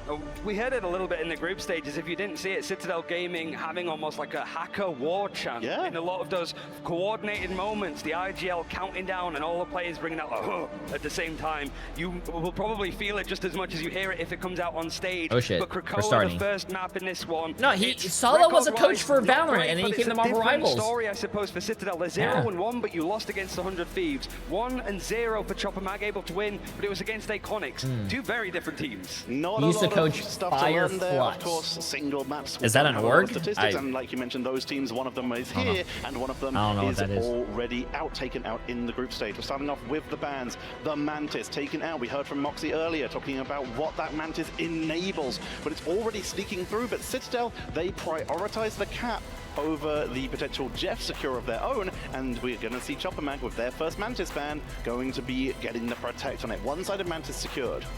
Seems to be the common thing. Like Chopper Mag, happy to play Triple Sentinel as strategist when it comes up. Adam Warlock's going to be banned out. These are sort of common things that we have seen from Citadel, right? Even the Protect onto Captain America, they did that against 100 Thieves because Polly seems like the kind of player that you could try and really hit his hero. Yo, Ian, appreciate the massive dono. I fell asleep, Jay. FlyQuest is definitely winning. FlyQuest already won, bro. Maybe the plan for Citadel Gaming. Let it sort of in there, force them to ban it out, go for it. Yo, Matt Zags with the massive 5 gifted. Absolutely insane. I appreciate it, my friend. I hope you're having a great day. That one-sided Mantis. Citadel have the opportunity for a one-sided Adam Warlock, but it's not secured yet. Would be a solid get for them, though. Melio is one of the I had a Halloween. I had like 4 Halloween fits on, chat. They're going to secure themselves a Captain America as well, so we actually get a matchup here with Polly and Chopper Mag choosing to potentially match them. So it's the final ban for Citadel Gaming before they put in a final Protect. Still having quite a lot of options themselves. They won't have the Venom, but they've got the Captain America Protect, so both Polly and Enzo are going to be comfortable. One-sided Emma is actually something that they have gone for more commonly. Like, they want to get the Jeff if they can, but because they're sort of well known for trying to get Tanuki on the Jeff, it makes sense why teams have wanted to try and ban it out. Means that you have something spare and open, and that Vanguard line is going to be protected. Citadel have secured themselves an incredible setup for Polly here, and if they want to play more aggressive, with the Winter Soldier and, of course, the Emma Frost being taken away, you've removed 2 of the best anti-dive characters in the game, who of course that Carbon Crush, Bionic Hook, Trooper's Fist. You can stun anyone who dives in here, but with all of those tools removed, suddenly Citadel have a lot more freedom to go in, and they even secure the Emma themselves, so they are able to counteract Chopper Mag with their own Captain America, and potentially the Has 100 Thieves played yet? Yes, they lost already to no Virtus Pro, but they play next in the lower bracket. Bucky would have a lot more free reign when you don't have the Jeff on the board to just dip underground if you need to. Okay, sure they need to like lower the volume so I can so we can listen to the casters a little bit. To try and have a bright start here. I think the majority of the full free that volume is pretty loud. Is them going down a map first. And when it comes to them being able to choose what maps they want to go to, it's typically Convoy. The likes of Yggdrasil's Path seems to suit them. Araco has been historically very strong that looks for them. cool. Where the hell is that at? Necessary to show recently. Speaking of Araco, we aren't heading there, but we are heading to the fellow Hellfire Gala map. It is Krakoa, and we're starting off on the Gala itself. Looking at these openings, we're getting a little bit of pre-armor, but not much for Citadel. Not going to be spreading too much here, whereas Chopperman are starting to hover incredible aggression. They're looking at the Psylocke and the Daredevil here to try and just run over Citadel. But remember, Citadel do have access to that Emma Frost, so they have a little bit of counter dive here. And Melio bringing out the Ultron here. Healing was nerfed, but it still does damage. Starting to see it a little bit more. I think we even discussed it on the Wednesday of like this is so common that people have moved away from Ultron completely. Now they're starting to integrate it back slightly. I didn't know he did big events. These big events too. Me? First, trying to go for a more I co-stream Marvel Rivals all the time. And the Rocket to try to make sure that they have that damage boost in a lot of these team fights to go. You can see the Citadel Gaming wanted to try and back off and disengage as much as possible. Now that the point is opened up, not in the hands of anybody. Oh, a lot of these. A lot of these computers that they're like spectating is like 40 FPS. And with the reds coming in from Ken, we are going to see Citadel still continue to try and fight this and hold on to the point. But we're seeing Chopper Mag's aggression. Wait, Chopper Mag! And Ken, perfect and Zenstory with the dive. And Chopper Mag able to take the first control. Oh my God! Daredevil is able to take out Melio again. Seems to be a really good set of pace. Something again that feels like Jeff really they're letting the devil milk out. Really see the Mantis and the Rocket having enough to try and get these players into position, but the coordination is there. Citadel Gaming are going to be forced back. They're trying to regroup and reset for another engagement, but they've already lost Melio high up in the sky. It's a very easy clear up for Duet. BRB brings them back, but they're still diving into the backline, trying to get onto that extra pressure. Enzo bringing out the Angela for the extra reinforcements of dive potential, but it's taken down with the duel. Bobo picks them off, darts to the butterfly, into the back. Bobo's popping off. Tanuki, though, will finish off Duet, keeping this a little bit even, at least in the fight. But Bobo is uncontested, and he's just picking up KO after KO. It really feels that Citadel are maybe panicking slightly. It's about 50% progression on the board for Citadel panicking?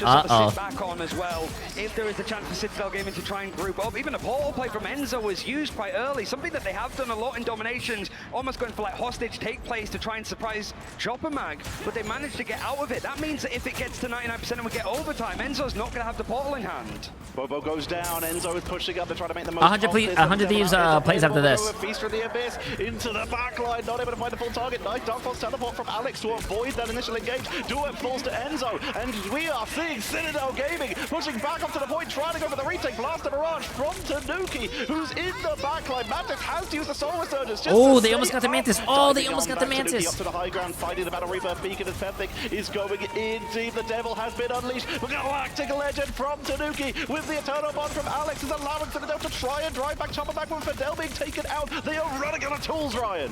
They still haven't taken the point as it's about to reach 99% for Chopper Mag. Now they get it. Oh, almost. There's still one player that's going to push it all the way to 99% perfect. Damn. All they need to do is group up, get some ultimates together, one clean fight, and they're able to take Are these the finals? No, this is upper bracket. This is the upper bracket still. Have free in the bank. They want to try and keep this tempo up, go for fights against Chopper Mag, force out ultimates, whilst they're not ready to go for these pure 6 versus 6. Bobo pushing up, going into the stealth to try and make the way to the point with the freedom charge being activated on both sides. Duet and Polly. Enzo is taken down first in this fight. Battle Reaper Figure will bring them back. It's Melly to the pull trigger first. Dance on the butterfly onto the backline. Vidal is removed again, but counter Battle Reaper Figure from Skittles. Oh my God, they almost C9, bro. Also lucky taken out, but Melio retakes onto Peptic. It's back and forth, Ryan. It's really a case of this coming through. Enzo connecting onto one of Fidel. There's Oh! Maybe a little bit of healing to keep him going, but Tanuki is the hunted dog that's trying to get those picks to make sure that Chopper Mag keep themselves a player down. However, they've taken the objective back into their favor. It means it's OT. It's not progressing for Citadel Gaming at all. Enzo, I don't think he's going to have the portal because he tried to go for the play beforehand. So it's a case of Paulie trying to survive, keep stalling as much as he possibly can. He's actually doing he got knocked up too high. He got knocked up too high, and he couldn't be on the pole. Citadel Gaming enough to take Carousel. Nicely done. Chopperman take the lead, and Citadel Gaming, they adjusted, they were able to retake it, but like you said, the tenacity of Chopperman to be able to just stay on that point, to keep delaying, to allow themselves to get to that 99 meant that they only had to really win one more retake, especially with Enzo already burning that portal, which will still be on cooldown for at least the start of this engage. Yeah, I like Duep's freedom charge that we saw go in. He sort of knew that Citadel Gaming were damn, bro. bottleneck them into Petfig and Bobo popping. I mean, the whole team over there. Chopper Mag is like ferocity. They're low key like has kind of kept Citadel Gaming the team from the shadows. But I do think that the changes that Citadel Gaming made to their composition, putting Melee onto the Psylocke, going for more of a 2-2-2, even Tanuki bringing out the Daredevil. We saw bits and pieces Tanuki's bringing out the Daredevil. Daredevil head-to-heads of the new duelist added into the game, so this should be a hell of a game. We'll have to see as we're going to make our way out, and it looks like the portal is off cooldown. The delay was just long enough, so Enzo going to open up, and once again we see Citadel going to see if they can take someone's lunch money, moving out with the portal to try and get that first grab, and Fidel is once again being bullied. The Thunder Shoot, he's just here to help. He's going to get taken down, but the BRB was placed in time to bring him back. It seemed to be a good read. I mean, it's a common play to Citadel Gaming make. It means that if we do get to overtime on this point, that the portal should be ready. That's how the timings tend to work. But the Iron Amplifier is going to be used from Ken to allow just a little bit more lethality with Citadel's approach. They've got a couple of picks. They've got a beer back that's brought Alex back into the fray as they've gone down. This should be them taking the fight. Bro, Daredevil is fucking insane, bro. As much as they possibly can. It just seems to be the elimination feed is full of the red of Citadel. Like you said, that compositional adjustment from Citadel seems to be paying off dividends bro, right now. Bro, Daredevil looks fucking insane. So early in the round, there's a chance that it might be available for a retake. If we do see Chopperman go for a swap and start getting close to that 99, there is the opportunity to re-engage for Citadel. And now building up towards ultimates, 84% towards that Eye of Agamotto, 87 for Dance of the Butterflies, 90 for Freedom Charge, and we already have Let the Devil Out and Invisible Boundary. Let's see him put the devil out. Key. We're trying to go for some major Eye of Agamottos. The AoE stun can be blocked by so much, but the Soul Resurgence is going to be used first from Fidel. They want to try and go for this fight, and it really sets up Bobo nicely with the Dance of the Butterflies. Cutting through 2-1 is going to be brought back. The Invisible Boundary was used from Alex, but I think because he was eliminated, it got shut down early.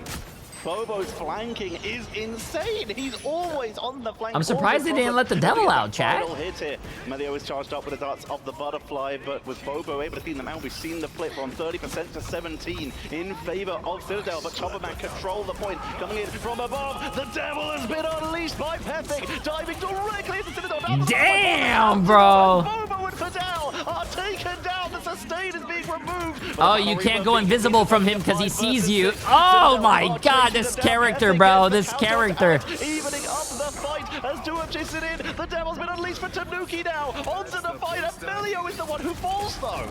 They still haven't taken the objective. You can just see how fast Tanuki's going into the back line, but Bobo peels perfectly. Pethic also finds a pick onto Ken, and it seems to be more. Oh my god, his dead body up there was kind of funny. Either way, but there's no semblance, there's no coordination for Citadel Gaming. It feels like we're cutting into so many different micro fights because of how these compositions are working. It is an outright brawl in the first day of DreamHack Atlanta, and Zen Starry finds a perfect pick onto Alex with the Feast of the Abyss. Alex going down as a big chunk of the healing. Ken does have that Cosmic Yarn Amplifier for a bit of bonus health for this last possible fight, because we're getting close to 67% here. Citadel Gaming looking for the re-engage as Duep is using those mutant gates for the portals to just try and pressure them near their spawn. Bobo almost good thing I don't have enough channel points to bet, but I put all my money on CTG, chat. It looks like Chopper Mag look like they came to play, chat. They came to play. As well. Everybody's thrown themselves into a choke, though. It's not the perfect position. He wants to isolate targets if he can, but they lose Duep in the process. Zenstarry looking for a chance to dive. He's going to have the Vanguard counterpart back in a second with the BRB. He finds himself too. Enzo's trading onto Fidel, so it is just Skittles alive to work with. He's used the Arm Amplifier to really set up these duelists to find these picks. It's 99% again. Citadel Gaming, they could go down 0-2 on this domination map. They're delaying as best as they can. Poly charges up to the point with the Liberty Rush. much. Ken is portaling in. They've had to swap it, but overtime ticks down. They can't reach. And Damn. Oh, shit. Oh, shit. They're talking shit. Oh, you saw that? He got up and he was like, come on. Hey, let's go, crowd. Let's go. I don't know what that guy did. That guy looked at them like that. I don't know what he was doing. Nice. And for Citadel Gaming, if they want to continue up in this winners Oh, shit, bro. Come on, Citadel. You can't let them do that to you guys. You guys got to lock it in, man. Full 3-match series. The devil. Come on, man. Taking the MVP, Perfect was putting on quite the performance there, but we've also got to point out Bobo but this is bad. You know why? Because the game is still not over, chat. It's 1-0. You need 2 wins. It's a best of 3. Straight into Citadel, while Bobo was it's a best of 3. Difficulties. So, like, if you talk shit right now and you're up 1-0, the other team reverse sweeps and they win the next 2, you look dumb. So, hey, they gotta lock it in. You can't say that they're inexperienced. Maybe, like, getting used to these kind of events, we're seeing a lot more audience, certainly in the West as well, like the first, like, international LAN that we've had here, outside of China, right? And it's the first, like, major event. Yeah, those are like little hand warmers. This has to be a very quick turnaround and a very quick talk. But this, for Salah, I suppose, the coach that's sat on the right-hand side, he's saying, we're used to this, we've been here before, we get to choose convoy, we know what kind of adjustments we want to make. Oh shit, bro. Oh shit. Oh shit, bro. For Citadel Gaming to try and bring this back, and you can see the differences here.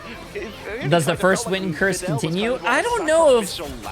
Well, usually the first win is in Koth. Like, if you win the first map on Koth, and then the other team wins the second map, usually the team that wins that second map wins, like, the whole thing. In my opinion. That's what I see a lot, but... Trading up often, and so much of that came down to Duet, Bobo, and Pethig. Just being able to take these dive fights, the aggro of them, and of course that one send Starry. Oh, that Venom mag like on the floor actually looped them up. Yeah. Ian, appreciate the massive donut. That's exactly what I'm thinking, man. Are they from Australia? I think a lot of their players are from Australia, but you also have a player that's Chinese as well, and I don't know what else. And then he comes in, the cerebral play, the timing, and it just felt like Chopper Mag knew that they had to play fast. They had to be in and out, make out like bandits kind of thing, because Citadel Gaming do make the right adjustments, but in this and Fidel's in it. I think Fidel is... I don't think Fidel is on the team, isn't he? Because I thought like maybe one of their players couldn't like come because of like visa issues and whatnot, so he's filling. I thought... I imagine it's radio silent so far on that stage. They're just going to be discussing. Yeah, so I don't think Fidel's actually on the team in Spark. Well, Spark is not from Chopper Mag. Spark. Final hits for both Bobo and Pethig. No. Chat, we're talking about Chopper Mag. Melio with 9, trying to keep up through those fights. They also went through a lot of characters. They started on Psylocke. They started on the Ultron, then onto Psylocke, and then onto Adam at the end, but wasn't able to get enough charge for a Comet Revival. But Bobo in that game, like we said, while Zenstari, Pethig, Duet, all of these people had an impact, Bobo was able to do so much work for this team, just flanking constantly. That's Skittles, that's not Bobo, as we see but a KD of 7.3 in that game. Yeah, I mean, I still want to see the Hulk now that was spoken about in the interview that you had. I like those little player things down there. Do. And it's a character that really seems to be coming back into the fray. And certainly when you're in these situations, there was so much stock that was put onto playing one duelist, triple strategist, there you go. And look, he knows how to do this kind of stuff, right? Like, he had such a good run with, like, Nova in the mid-season finals. It was a team that, like, people were like, they could have gone a lot further if they weren't stuck in that playing stage. They're able to sort of go into that point. But, I don't know why damage taken is a stat that they want to show. Like, isn't that kind of weird? It's like, oh wow, this guy has 7.3 KD. He had 13 final hits. Oh wow, he took 3,000 damage. Into OUG in the he took 3,000. So they probably have maybe the most experience on this map out of any team, because so few teams have had the chance to play it in the actual tournament games. Yeah, I think healing received or maybe like damage done would probably be a little better. It did feel a little bit that they were playing against OUG. They had already qualified. OUG already eliminated. It went to a third map. It's like, why not at this rate? Have you had any pauses? Oh, we actually had crashes. The stream crashed like 4 times. Right, of Yggdrasil's path, any convoy. Faneku, tier 2 for 16 months. Absolutely insane. I appreciate it. The problem is for Convergence, much like Domination at this event, it's like sub 50. They lose more than they win in this game mode, and it's a gamble.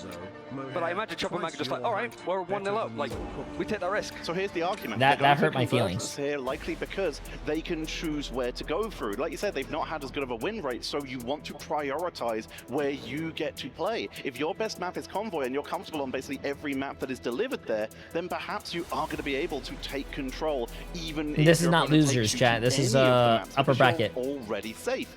This way, Citadel are trying to take control of their destiny in a position where they might have been a little weaker earlier. It's true. So if you win this one, Chopper Mag would get the map choice, and it's any Convoy. So Citadel like, yeah, choose whatever map you want. We're all very good on them. Whereas if they picked Convoy and won it, the Chopper Mag just got Jelly, don't they? Exactly. They got the Jelly, which has not gone well for Citadel either with records. And it's not as if that these teams can't make the adaptations. In fact, all of these events are built around making those changes. It is just more, you don't want that in the back of your head. You have got a Jeff Protect coming in for Chopper Mag, but it hasn't been banned out just yet. It's just that Protect onto Emma Frost, which Citadel the gambling has already started. You're gonna have to probably wait for this game to be done. They did abandon it in the last game. They did have it, but they moved 1.5 million on Chopper Mag, 2.7 on Citadel, and if Chopper Mag wins, that's almost a 1 to 3 return ratio. So if you bet 250k, you're almost gonna be walking away with 750,000 channel points on a 250k bet. That's crazy. Jeff has already been protected. Adam has been allowed through. So yeah, you're missing the Mantis, the Venom, the Angela. Angela's definitely an interesting one, but we did see Polly have some amazing moments in the end.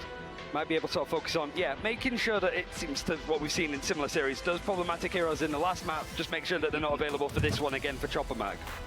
That Psylocke was just a bit too much from Bobo, so going to remove that from the board, and we have the Jeff protected for Citadel. It slept all the way down that draft phase and will actually be allowed to be picked up. Double Jeff protect for the teams, and Winter Soldier will be the last remove here by Chopper Mag, meaning that there's no way they play Daredevil again, are they?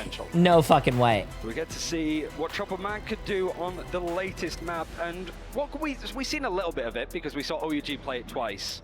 They're playing Daredevil again. Ooh. I'm becoming a fan of Chopper Mag, chat, because they're playing a new character that a lot of teams are not playing. Point 1 constant. Point 2 seems to be a little bit more momentum based. If you're able to keep that, keep those tablets moving through that underground section, then it's a little bit easier to move on to potentially to that point 3. But this first point is wait. It's a long distance for both teams, but portals, of course, for defenders. Wait. We're going to the new map. We're going to the new map for the first time on the playoffs. We did it in the bracket stage, like Group A and Group B, but not on the playoffs. And certainly, we saw it a little bit in those series of just the Angela. I like this map, and the snow falling. I really do like this map. The defending team has to pull back to what's behind them, so you don't just get jumped by Angela and taken out, especially with these coordinated dives. But Chopper Mag are going to be defending first. Citadel choosing the map and Let's see this, chat. Really using this as an opportunity to throw curveballs, which is what they've loved to do ever since. I'm very excited about this. I want to see how they play this map. Going heavy on the aggression, already starting off with the Jeff speed bubbles to get them to the point. Perfect is back on that Daredevil. They were one of the most aggressive players in the mid-season finals as well. Bringing out stuff like the Black Panther and the Wolverine, adjusting back when they were called FMCL. Now they continue the actual momentum and, of course, the legacy that they left behind from that tournament. Yeah, like you see, there's just a lot of fighting. All of these characters hyper mobile, these lots of 1v1s. It makes sense Iron Fist has been studying here with all of the isolated fights that he wants to be taking. But now we're looking for Melio to try and find a pick, trying to synergize with Polly, but it's not necessarily going to be in need because Polly in himself is a force to be reckoned with. Trying to see if he can find someone. I hope they never bring 2CP into this game, chat. Stop. Don't give them ideas. Stop it. Stop it. Not playing Gambit, but making a name for himself here. Duop has been putting pressure on the backline, taking down 10 earlier. Perfect finds Alex, utilizing the ability to just track people through the waterfalls and through the mist of that Daredevil to just make sure that everyone is already pressured. We're about halfway through the cap, but once again, Citadel will be... I like 2CP for Overwatch, not for this game, chat. I think it would be crazy for this game. The Daredevil helping to see if any players from Citadel Gaming trying to sort of sneak around into the backline of Chopper Mag.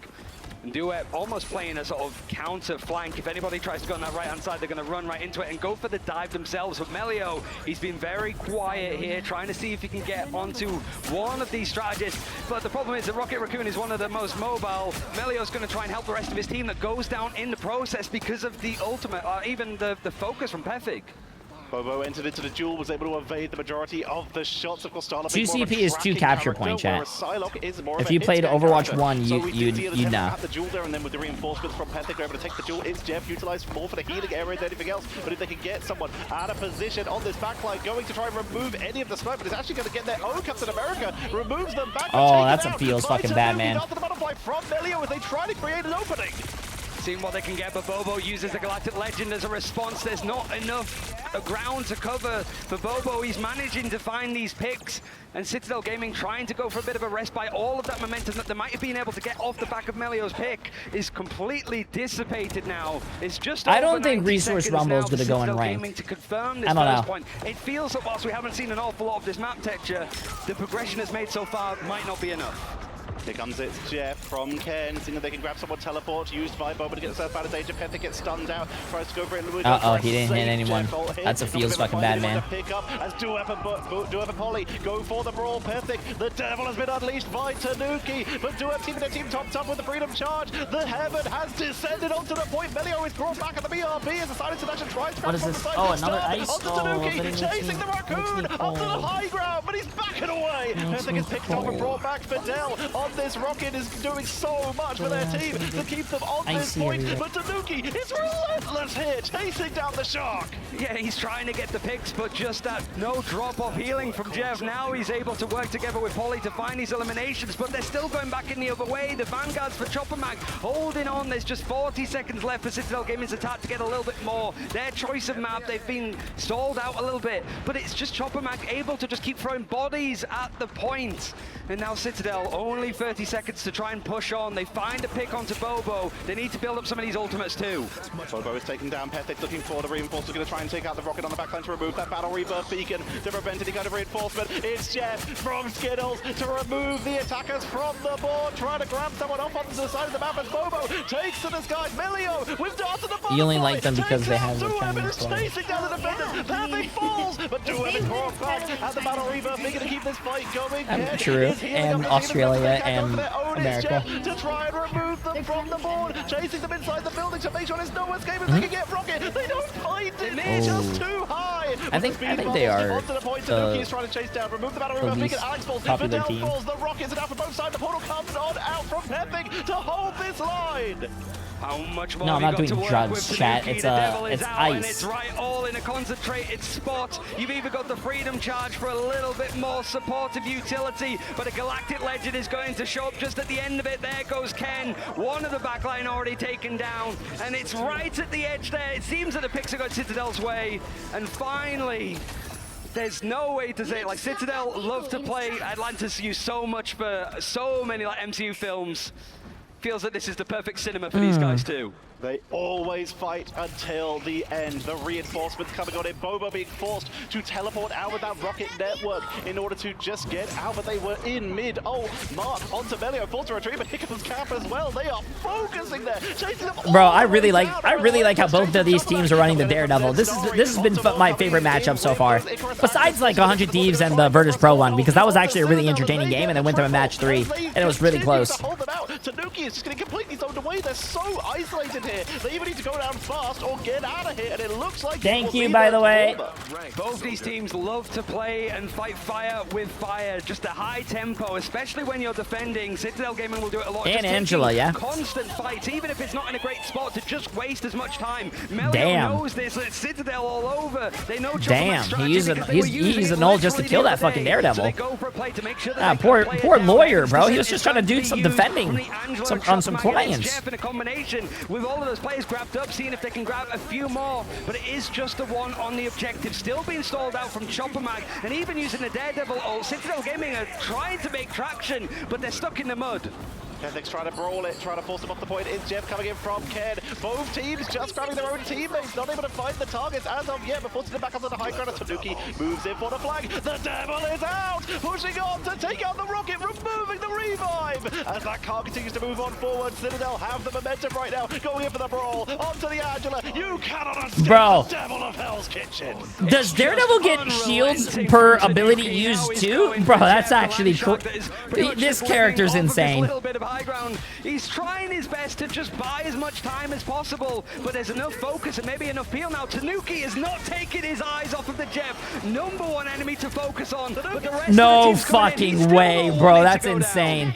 Not going down to HP, not going down to the environment, but they're still being chased. Bobo on the track. Bobo's forced to retreat though back as Polly's in the backline. Carrot with the Cosmic Yard Amplifier for the bonus health, but it's going to be taken out quickly. No more bonus health for Chopper Mag. Here comes the Galactic Legend, and there's no defensive abilities at all for Citadel. Tanuki is down, Alex is down, with overtime on the line. They're running out of time. Melio with the dart to the butterfly takes out Pething. Skittles removes Enter from the ball, which is the main health pull. Tanuki is over to the Doctor Strange to make sure they can pull it back in because Melio is having to touch in order to buy the Oh, they swallowed the TP. Oh, no. It's all that's left of the people. Oh, fuck.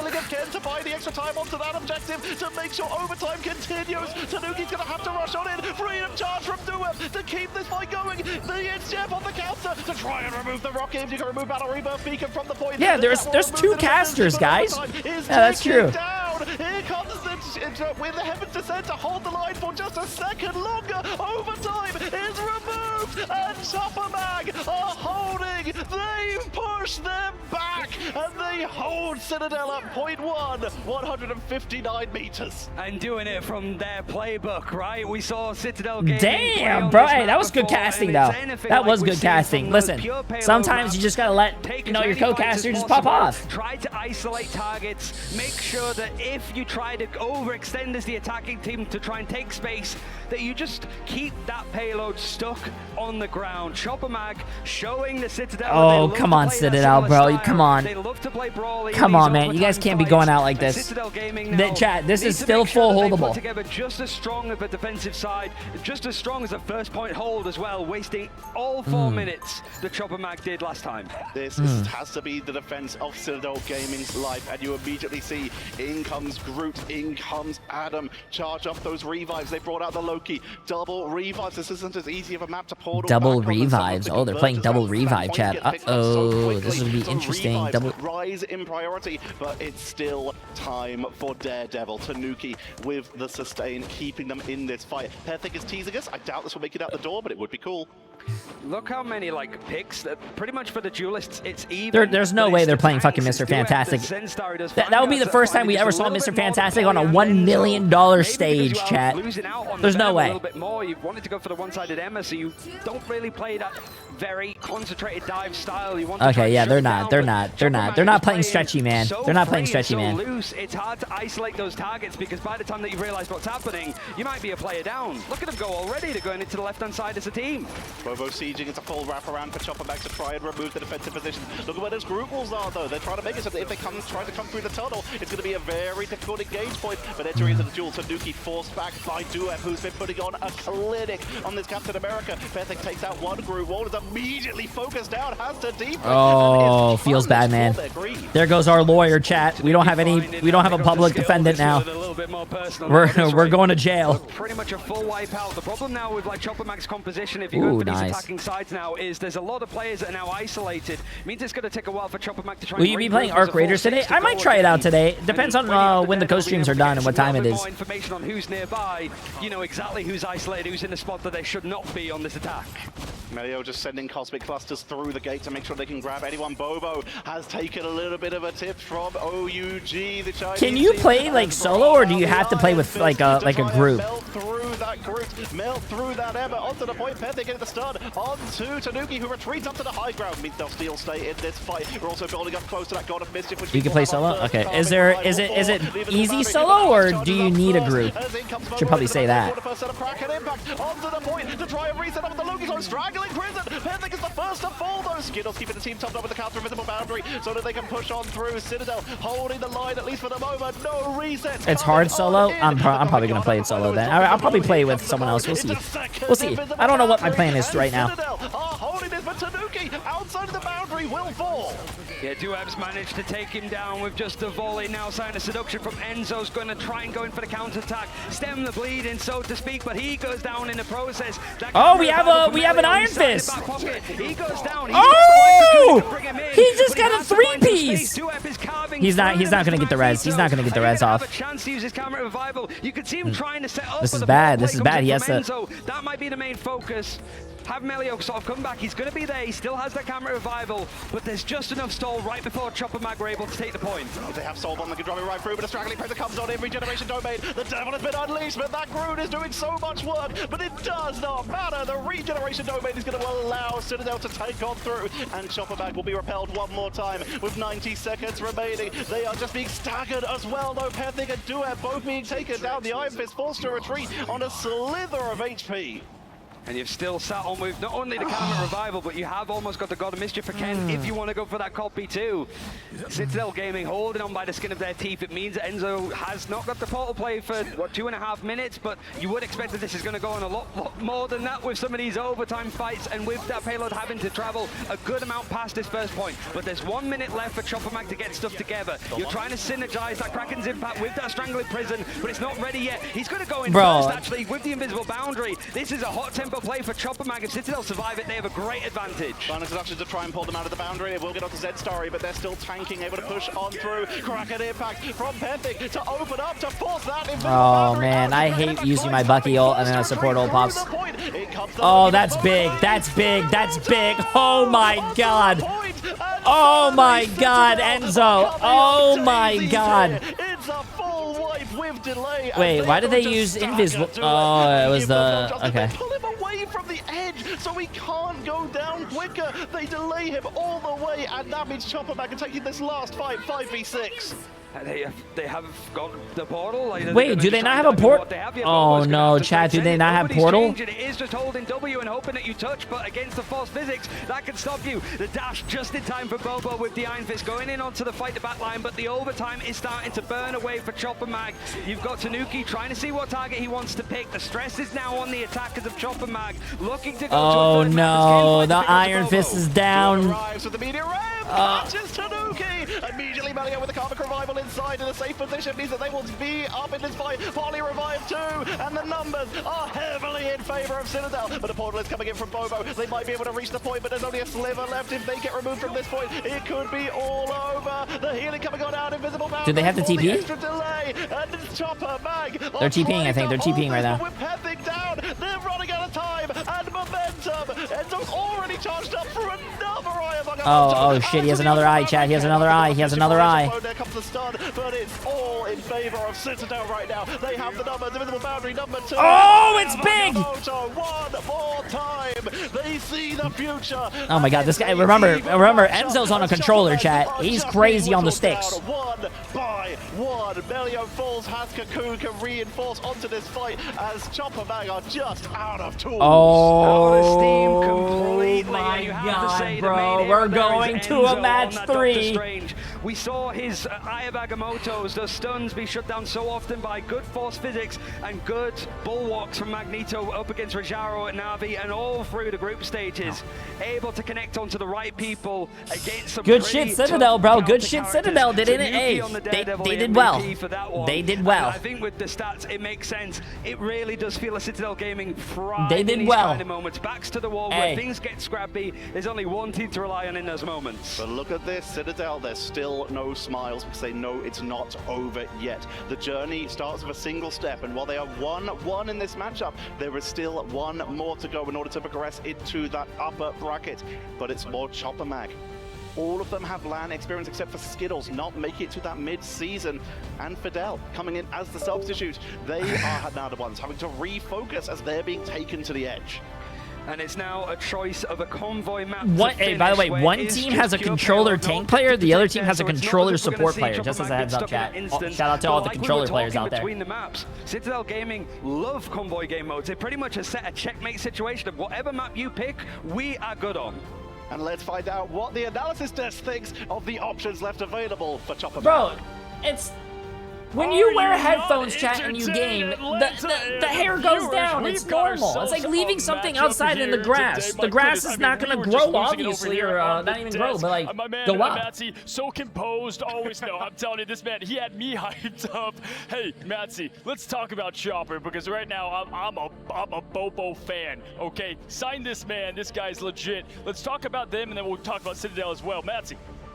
Yeah, grab the pen, sign them up. That's going to be their true objective there for sure. You know, they want to get signed. This is their chance to prove themselves, and they are definitely putting on a show for everybody here today. But coming into this next one, you know, the pressure's at an all-time high because both teams have had a slice of the pie here. A slice of the pie. It's Australian of you. I love that, man. Listen, I mean, we are losing it at not only Bobo, but hey, Pethic. How many times did we say Pethic? The Daredevil play in general, folks, was absolutely crazy. What did you think? Yeah, I was going to say immediately, that was disgusting. Pethic looked insane. I mean, maybe they stay together as a team after this, chat. I mean, I know a lot of people are like... You're looking at all Invis and even off-angle plays, so it was very difficult to get around not all Pethic, on who's team, just but, hunting everyone down. Yeah, absolutely. And of all places, right, getting the new map, too, for what could have been the game that sent Citadel down, I love that by them as almost a little bit of a strategic play, maybe, like maybe calling out Chopper for not going there all too much. But I guess talking about maps, while we're on the subject, checking out some of the crazy highlights,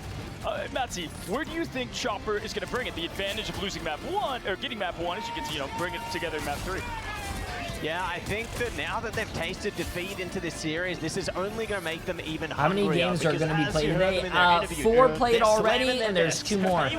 Oh, this is the 4th game. There's 2 more after this. Do whatever they can to get their hands on Are you going to do another 2v2 ring sometime soon? I want to get the next one. I have no idea. It's up to the editor, Alex. They were flustered, but then on the Chopper Mag side, I mean, it was just confidence. You wouldn't expect that, you know, from these the Cinderella story. Yeah, they even pulled out Iron Fist from Bobo at one point. They didn't even portal in on the final touch, and, you know, Strange is even banned.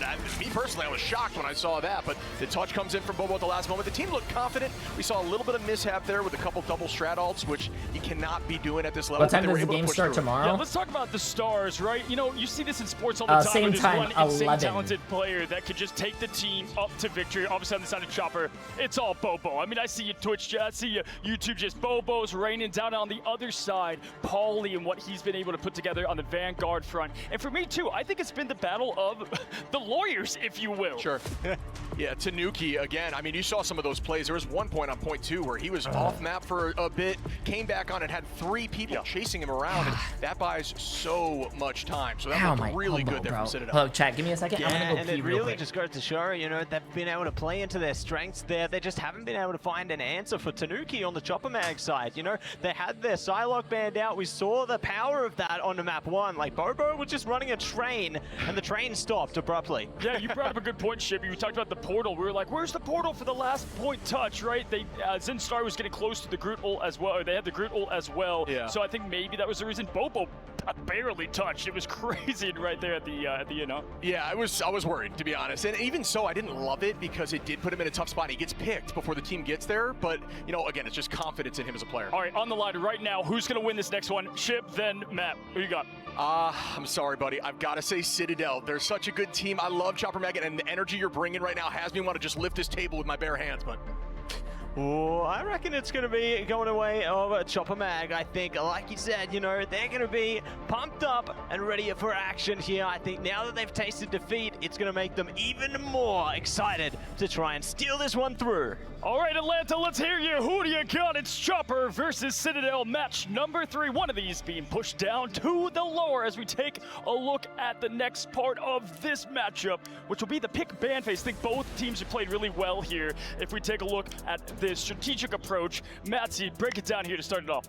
coming at you. We already got both Emmas taken away, so we will not see the Seduction coming out on Midtown this time. And I tell you, with these teams already facing some wounds in the first couple of maps, they're going to need that ambulance. But Jeff is going to be stolen away from Citadel here. They had a bit of impact with that one in the last map, and taking away the Mantis, that's going to be solid for them. Shib, talk to me a little bit about the Animal Crossing backline. We're not going to see that because the Jeff's banned there on the top side. Yeah, so a lot of times during this meta, teams are electing to run that Animal Crossing backline, like you said, with Jeff and Rocket. The idea there is you want to have a self-survivable comp, so your rest of your team is going to be playing their own game, while the backline's able to escape from that more divey meta that we're having right now. I had to go to the bathroom, my bad. Let the team do what they got to do, get ults, and you commit together. We got to see the Loki ban here. That's huge. Whenever you get the Mantis save, it just has to You know, to be honest with you, why do we wash our hands when we go to the bathroom, chat? It's such a waste of time, bro. Am I right? A bit longer here as we take a look at the next part of the bans. That's what I would see. Definitely coming from Chopper. There's the okay. So we're gonna go. Hey, this makes sense. Like I could have been back to stream so much faster, and you guys wouldn't have like been like without me if I just like didn't wash your. Yeah, if we just don't wash our hands, right? Be able to allow those team ups through, allow them a bit more power, because otherwise they're just going to wreak havoc all over your backline there. But next save is going to be the Cap, and Psylocke stolen again. Yeah, removing Psylocke there is a good decision because, again, Bobo is looking so good on Psylocke. I don't see why you wouldn't, so that is going to be removed. And saving the Cap, like you had said, you know, it's another one of those self-survivable comps, right? Your job there is to go back towards your backline if they ever need help, pop that Freedom Charge, or even use it to engage. Yeah, I know we don't have any America... Are you going to see the games that start at 9 a.m.? Yes, I am streaming all of it. This cap on cap. It's like right out of the MCU. That's what I'm all about here as we lock in, load. Everybody, we are set for match 3. One of these teams for Australia or EMEA are going down to the lower bracket. Now to bring all the action, all the heat to you, let's throw it back on over to Tetra and Ryan. Mantis on the board. Thank you very much, Des, because we are heading on in, and they brought it up perfectly. While it's neither of these teams are the American teams, although we do have one American player in the form of Fidel. Yeah, very much seems to be coming down to the battle of the Captain America. Oh, they actually did ban Daredevil. Yeah, this is crazy. Yeah, first Daredevil ban. I think it's just shone massively here, and I think the Vanguards are definitely the ones that are just trying to quite literally mitigate a lot of that damage that's coming through when you have all of this duelists pretty much either holding W or holding a controller down, because you have got 2 controller players in with Skittles on the back line of Chopper Mag and Enzo in the front line of Citadel. Citadel went onto this map against OUG almost with a little bit of hubris, right? They'd already qualified, they banned out the Iron Fist up against Molan Ran of OUG and decided to play it themselves, and it sort of bit them in the backside, so to speak. It's how we ended up on Heart of Heaven in that series. But here, it shows that it wasn't just a bit of a diff play. Tanuki's on the Iron Fist first as they go on this attacking side. A 2-2-2 setup with Polly on the fall for a second, but now he's back on the groove. They looked at it, they decided that, you know what, this seems like a pretty good idea. Let's try it. They move out on the Iron Fist for just a second, see how their opponents are set up for the defense, and immediately swap over to the Storm, knowing that it would be too risky to push into the setup with Bobo on that and wall up for the defense. So they're just going for overwhelming firepower with the Goddess boost from the Storm onto that Punisher to just melt through those group walls. But we are seeing the group wall up here as both are just trying to trap the other out of line of sight of their strategists. You're looking for those fights. Seeing Tanuki on Storm brings us back to the Invitational, I think, when it was OG that was representing some of these players beforehand. But Tanuki now finding a couple more picks. You got the Be Right Backs bringing people into the fray yet again, but it seems that there is a player disadvantage more on the side for Chopper Mag. It is going to be the Arm Amplifier used on both sides to try and up that damage, up that sustain to keep going, but it's not going to be enough. Chopper Mag, that free setup has to change. Bobo just had one of the fastest charges on a Karmic Revival I think I've ever seen, and he still can't get it off in time. But luckily for Chopper Mag, I think is one of the first characters to go down in that fight. I mean, they can portal for the re-engage, and now they have a Karmic Revival available for it, so they could try and take this duel. Here comes the final judgment for Melio. They're just going to try and commit to this. Don't give them the chance to react. They take down Adam once again. Meteor M to try and blow him up. Melio going to be wrapping around for the defense, but Zenstory do have it all down. That'll rebuff pick and bring them back. Here comes Bobo. Ooh, for the revive, but it's taken out mid-air. Beautiful pickup by Melio, and the momentum is now fully in favor of Citadel. Struggling Strangling Prison comes on out, and it is thoroughly ignored. It is very clean in the end from Citadel Gaming. Even with that camera revival, it amounted to very little. Gonna see if Bobo's gonna switch off of the Adam Warlock or if they want to stay onto this conversation. It is a couple of changes, more lateral, right? You've got the Angela now in play and the Daredevil Star-Lord for more of this fast play, the Zootopia backline of the Jeff Rocket Raccoon to play hard and fast into Citadel. Going for the brawl style, that Star-Lord's going to be able to duel Tanuki in the Wait, sky what a little bit better in vulnerability. Serious J? Oh no, I was reading something. Sorry, my bad. Makes you very hard to be taken out in an air-to-air duel. Duet's going to be picked off by Melio, who's so good with this shotgun former Punisher for dealing with backliners. Ayavamoto into the air to take out their Starry's Enzo, ignoring the ground. It looks like the sky. It's just even though it make connects jokes onto one, now? the fact that the rest Wait, of Citadel Gaming were ready to jump on top. hairline. You've got the Strangling Prison used in. Nah, it looks like CTG woke up, bro. CTG is... It looks like they're running away with this tournament. You've even got Tanuki still over on the Storm. He has the Omega Hurricane. He could just bank on it. He sat back waiting to get towards this second checkpoint, and then Chopper Mac have to respect it. You do have the It's Jeff in use from Skittles, but you're still losing out on players. Melio's gone down in the process. It's a best of 3, yes. And the Best of 3, best of 3. going to make this a very heavy storm from Tanuki. But it's not enough. They tank on through. We're seeing Chopper Mac. The Devil has been unleashed for the counterplay as their diver got to their backline, but taken down. And once again, Citadel losing individual members, but seem to be holding the fight for the Battle Rebirth Beacon will bring Kethic back. Yeah, that's exactly what I said. Remember, when they win the first round and then they taunt, you can. That's a very ballsy move because the tournament's not over yet. You can taunt all you want, but then if you lose, then you look dumb. He's always in these fights. Amelio, he's gone down a couple of times now, still wants to try and build up that final judgment as a way to sort of clear this objective. The Omega Hurricane not getting too much for Tanuki. Yarn Amplify up in that damage, seeing if they can get Enzo online potentially with this Eye of Agamotto at the same time. There comes Melio just leaping into the fray, so close to having his ultimate. The Chopper Mac don't really have much to sit back on and support, especially when Skittles was taken down just moments ago. Galactic Legend and the Freedom Charge ready to fight on the Soul Resurgence final judgment combination from Ken and Melio, but it's not enough to keep Zenstari going. It's not enough to keep him alive. He's going to be brought back from the Be-Right Back, but Alex is finding the picks now. Holding it together, Ayavamoto going to be blocked out by the barrier of the Sephiroth. It's not enough to keep Tanuki up, but Enzo holding the fight has their own Ayavamoto to look for the turnaround right from above the point to remove the defenders as Fidel is going to be walled off for the one last chance at the defense, and point 2 goes over to Citadel. God damn, bro. 3.5 minutes still on the clock because that first point was so fast. They have so much time, bro. They have so much time. But now it's for Chopper Mac. They have some ultimates at least to sit back with, but they want to try and contest this space that already Citadel has taken. Look how far forward they've tried to push to make sure that Chopper Mac cannot get comfortable and set up on this defense. Creating an opening to make sure that Chopper Mac, like you say, can't find a position to give themselves any kind of anger, any kind of bunker.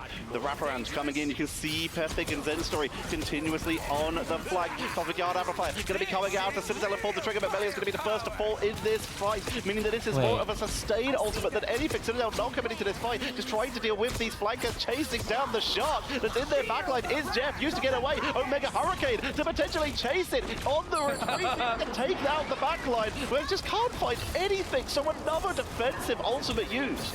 Not the Sharknado combination when it's on the other side, but Tanuki knows how this character plays. He's played it so often himself, but wants to go for something a little bit more offensive. However, both him and Melio are pretty much down on low HP. Melio even goes down if it wasn't for the Be-Right Back that is just finding so much value from the Rockets that are in play here. Chopper Mac, I think Rocket is by far a really strong fucking support.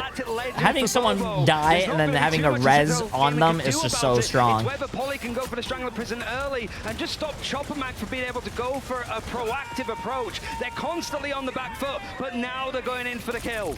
Using the building as a little bit of cover from the Galactic Legends. Boba's going to try and find the angle. Has to fire both the skills to keep them topped up. Playing quite high in the air, utilizing the high buildings themselves for a little bit of cover as Dueb's going to be chased down as they're completely separated. Cosmic Guard Amplifier, straggling Prison onto the back backside to chase them all the way to spawn. Freedom Chance going to be coming Less than 1 meter, chat. Less than 1 meter. Boosted onto the point with Goddess boost, and the allied Inspire is trying to remove all the defenders, but it's a huge delay coming in from Zenstari, buying so much time for the revives. Media Ram to try and take him down, finds nothing. Bobo falls, Skittles is down, Zenstari is down, and we are heading all the way to Avengers Tower here. Oh shit, this is always a cinematic masterpiece for Citadel. Chat, I'm scared. They love to give us a good game, especially a full best of 3, best of 5 in some of these games. But it's finishing the map. I'm scared, chat. Sort of like a nail in the spooky Halloween. Oh no, bro. The only thing I can think of right now is why did Chopper Mag fucking taunt, bro? Why did they taunt? That is, chat, you never talk shit in the middle of a game, because when you lose, you look worse. Strangling Prison through the invisible boundary to pull everybody out of it. It just sets up that combination of the Mantis, the Punisher, those two ultimates, the damage and speed boost put onto a freight No, what happened when Chopper Mag won the first game? One of the players stood up and was like, "Hey!" and the other team was like, one of the other people were like looking at them like, "Ah!" I don't know if they said something, but that was my replay action. Pauly 26-0, Enzo 23-0, Alex the Rocket Player 15-0. But here's the key difference. We didn't see the Jeff banned out against Chopper Mag, meaning that they can just rip Citadel strategy right off and go for Jeff NATO pushes themselves. It does feel like Chopper Mag take a lot of what Citadel have been good at, not only in this stage at this event, the entire year. But looking at the potential head-to-head of Iron Fist, Molan Ran is crying in his hotel room right now, going, this should have been me. Actually getting to go into an Iron Fist head-to-head. It's probably not what we expected too much of the grand finals. But Yo, here we Ian are, with the massive dono. dono. Up the map at the very least to keep us even. True. Appreciate the massive dono. True. When you shit talk, it makes someone else walk in too. Mostly it's been Melio who's been focused this game, so Tanuki's gonna have a little bit more freedom with his mobility. Boba's smelling my costumes that I have on the ground. All the way in the back line, just making sure the team is topped up. Sends the Battle Rebirth Beacon just around the corner, see if they can catch anyone who's picked up. Enzo into the back line and catching Skittles right outside the spawn door. Oh, they pretty much took him all the way in. Oh, he's dead. He's if dead. Enzo got pulled into the enemy spawn, he would have been instantly deleted, but the Be Right Backs are going to, again, come to fruition. Both teams really making use out of Rocket Raccoon, not only for the Be Right Back, but just how mobile these strategists are. It's why the Iron Fist and the Psylocke are in play, just to chase, make sure that these rodents don't get too much done in the backline, keeping their teams alive. Zenstari moving over to the Angela, looking to just try and put some pressure, see if they can continue the very dive-heavy strategy that Chopper Mag have been leading on to. They've abandoned their own Iron Fist, and Pethic will be moving over to the Daredevil. Bobo back on the Star-Lord. Tanuki, on the other hand, is still continuing to duel this, and that is one of the few characters that can actually keep up with Angela thanks to the lock-on. They could chase them quite well. Hey, Bobo! Zenstari gets brawled, comes on down for the Icon attacks for that bonus health with the Blaster Barrage from Bobo. He's close. He's almost got that Galactic Legend to go. And it's just after the Soul Resurgence was used on the other side from Ken, so he's trying to go high up into the air, see if he can get a good vantage point. But you can see how all of Citadel Gaming are just trading out this damage, but not enough. Melio and Ken go down to the back of Bobo. He's seeing if he can now get the other strategist that's in this setup, and the barrage in combination with Duep is going to be enough. It's keeping Big's movement, but at a very slow, steady pace. Citadel Gaming are down in numbers, but you can see one at a time, touching the point, stalling it, wasting as many seconds as they can.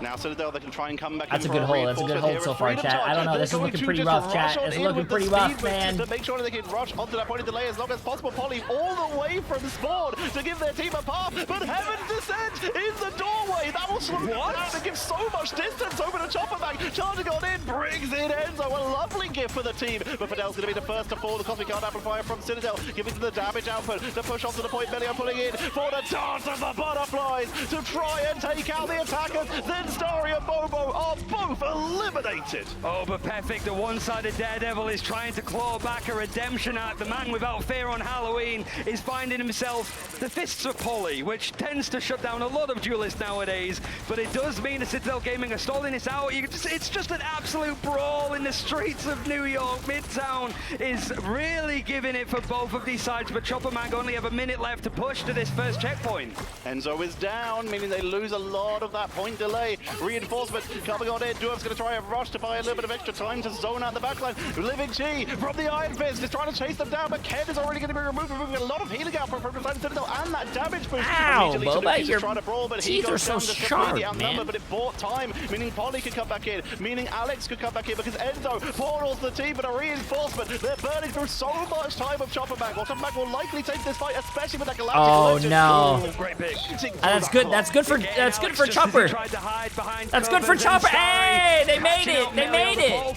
He's even going to dive through it. He's not afraid Damn, to take this fight he right went to the doors of where Citadel was setting up on this defense. Damn. Okay, Bobo. All the way back. It's a great Okay, play. Bobo. It provides that space to hit this first checkpoint and might be You able wanna to bite catch me? some You of wanna these bite plays me? from I'll bite Citadel. you. Have to How about try I and bite reset you, them huh? back out Would you like it because if I bite Chopperman you? were hungry for a few more picks. I thought Perfect was playing Daredevil. Like you said, Bobo the man without fear, but you don't need to have much fear when you have a rocket network teleport back to the objective, that astral jump, to return you to a safe location after you've dived onto the objective. Perfect right now looking for the high ground, has eyes on Melio. Listen, if that cat wants to bite me, I'll bite him. With the damage out for the chase, it's good. The devil has been unleashed, but they get knocked back off the point for the first fight. The heavens descend is buying a lot of time, but that cosmic yard amplifier is Whoa, keeping animal Citadel in it cruelty, with chat. the Come on, freedom that's charge. not this stream. You got that messed up with the shot collar. That wrong stream, chat. Wrong stream. From all the members of Citadel Gaming, and now the dance of the butterflies instantly shut down from Bobo. Melio's not going to have a chance to use it. Paulie manages to catch on to Skittles, and the freedom charge is going to be used from Duo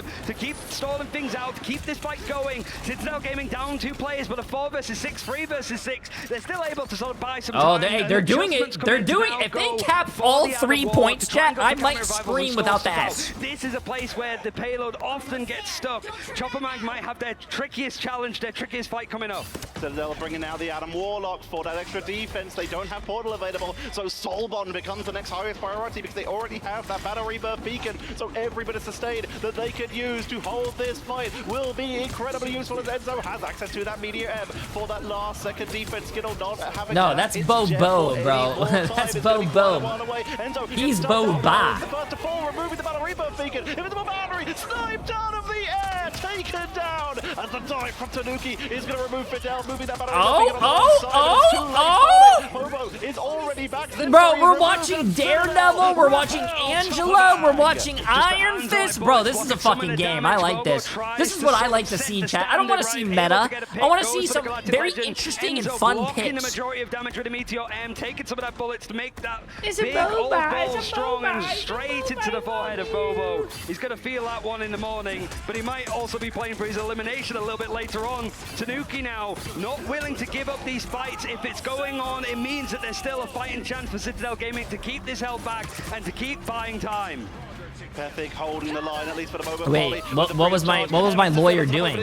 Chat, was my lawyer doing anything? Am I going to jail? For Alex, for the sustain. We're so close to a karmic revival. I mean, they just have to keep Melio up. A beautiful charge of the Polly, but they're just too far, too mobile. Battle Rebirth Beacon brings back Ken into the fight as Skittles is on the flank, making sure everyone is topped up, but the dive might be too much. Bobo is down, as is Zenstory. It's Jeff onto the Oh, no! Cleared up. Choppermag unable to go further on to match finishing the map for Citadel Gaming.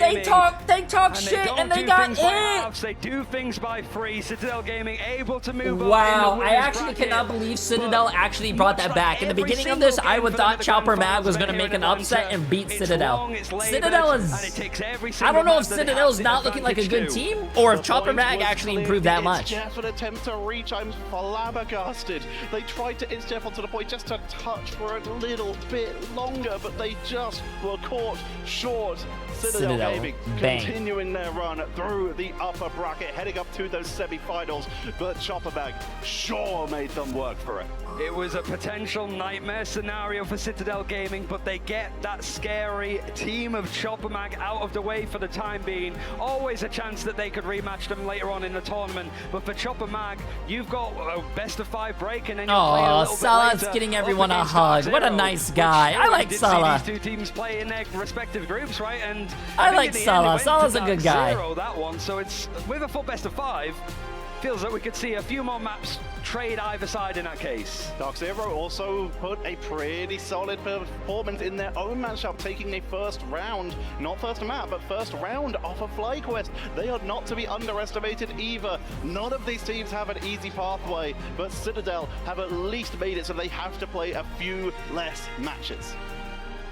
For Citadel, it's making sure that their name is amongst like the top 4, top 3. They want to win this event. They felt that they were in pole position to go in for the mid-season finals, and it was their own individual. Damn, look at that fucking performances that let them iPad, down bro. in Holy Guangzhou. shit, that looked like Even a their crazy. series I don't know against what the Navi, guy they was said looking it at, was but that looked us. crazy. 100 Thieves, we struggled with the draft. We made those adaptations in an interview with Audible.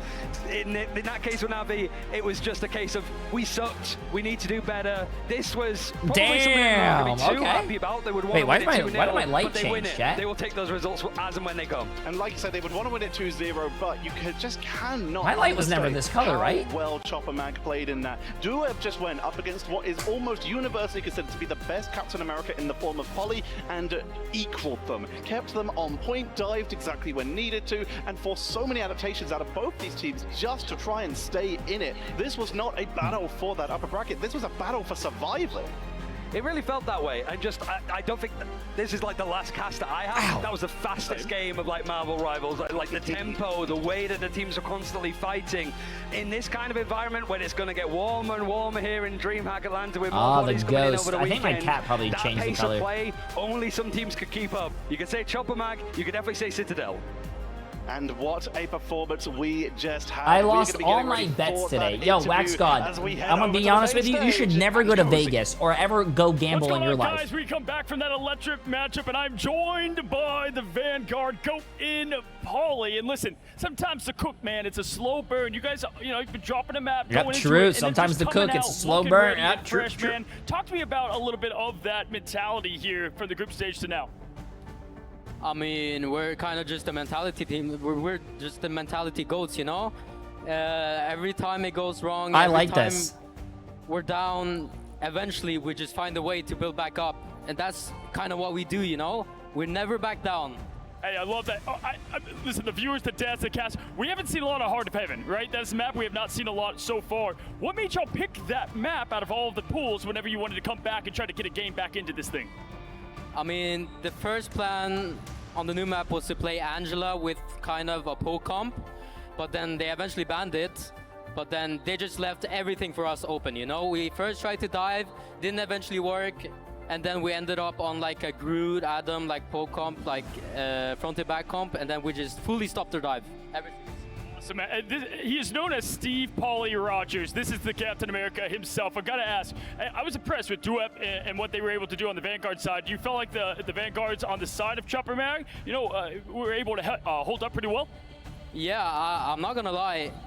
This team is a dive team. Like, they're diving really, really, really good. So we had to like step back, play like more front to backy, and then yeah, we just locked in.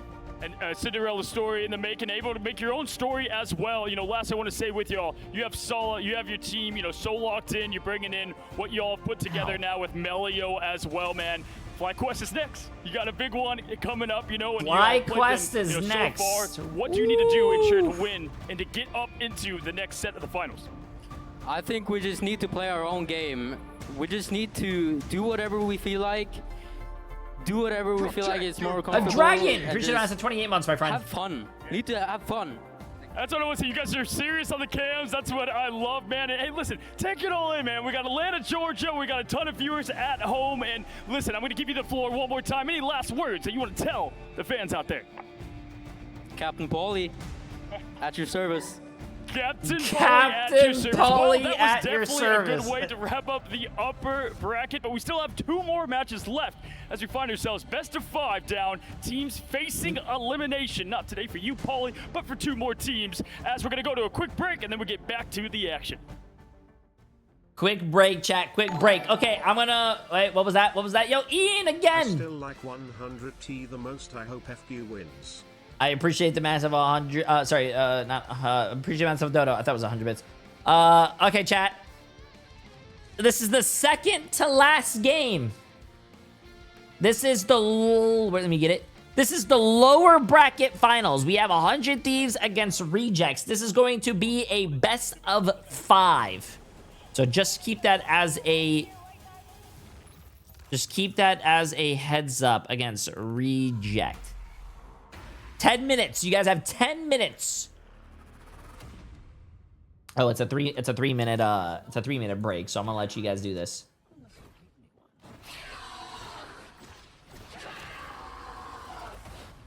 Hey, whoa. Remember when Jay was standing next to him? Hey. Be nice to me.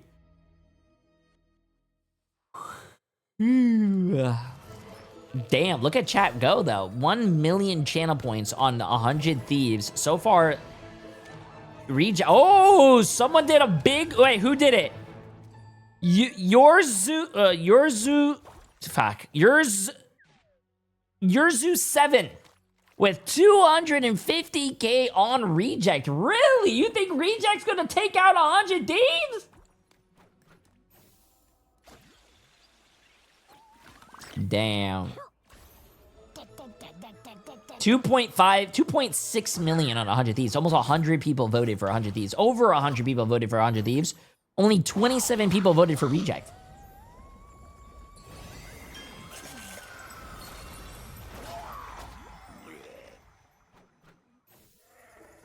Bro, that is actually crazy. 134 people voted for 100 Thieves, bro. 100 Thieves has 100 more people voting for them. Reject, 47 people. 80 to 20. So 81 to 19.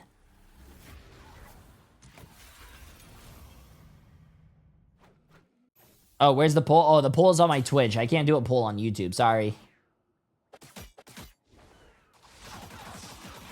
If you guys are on YouTube and you want to go throw some money down, come over to my Twitch and just put your gamble your points away.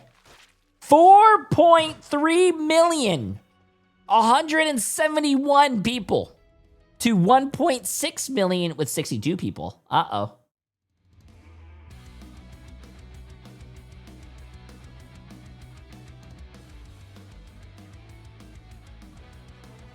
Uh-oh. Also, it's 5 o'clock. I think I need to put some candy outside for the kids.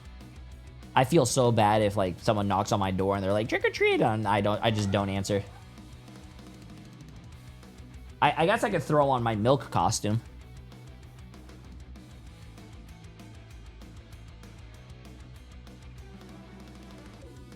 Okay, chat. I'm gonna move this now because this is starting, but you have 7 minutes left. 7 minutes left of voting, and you still have 200 people voting 100 Thieves. My name is Chib here today with 100 Thieves. Tara, Delena, TTK, how are you guys doing today?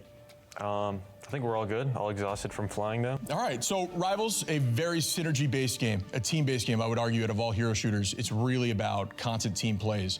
Can you guys give me a walkthrough of kind of how shot calling works, how alt tracking works with you guys? I've been curious. We talked a bit about it, but if you could break that down for me, I'm curious what it looks like. At least alt tracking, I'm trying to get better at it, but it's usually like everyone just trying to get it down. But the thing with Marvel is that like you can get ults so fast in this game, like 30 seconds ults like that, so it's gonna be hard to track like consistently in that, because like it's an ultimate game. Sure. Which is like really like hard to like ult track consistently. Because sometimes we'll make a call. And TTK, bro, sit up straight. Like, put your back straight. Something because I mean, answer the you question. Don't expect the person to get another ult within 30 seconds. It's like, all right.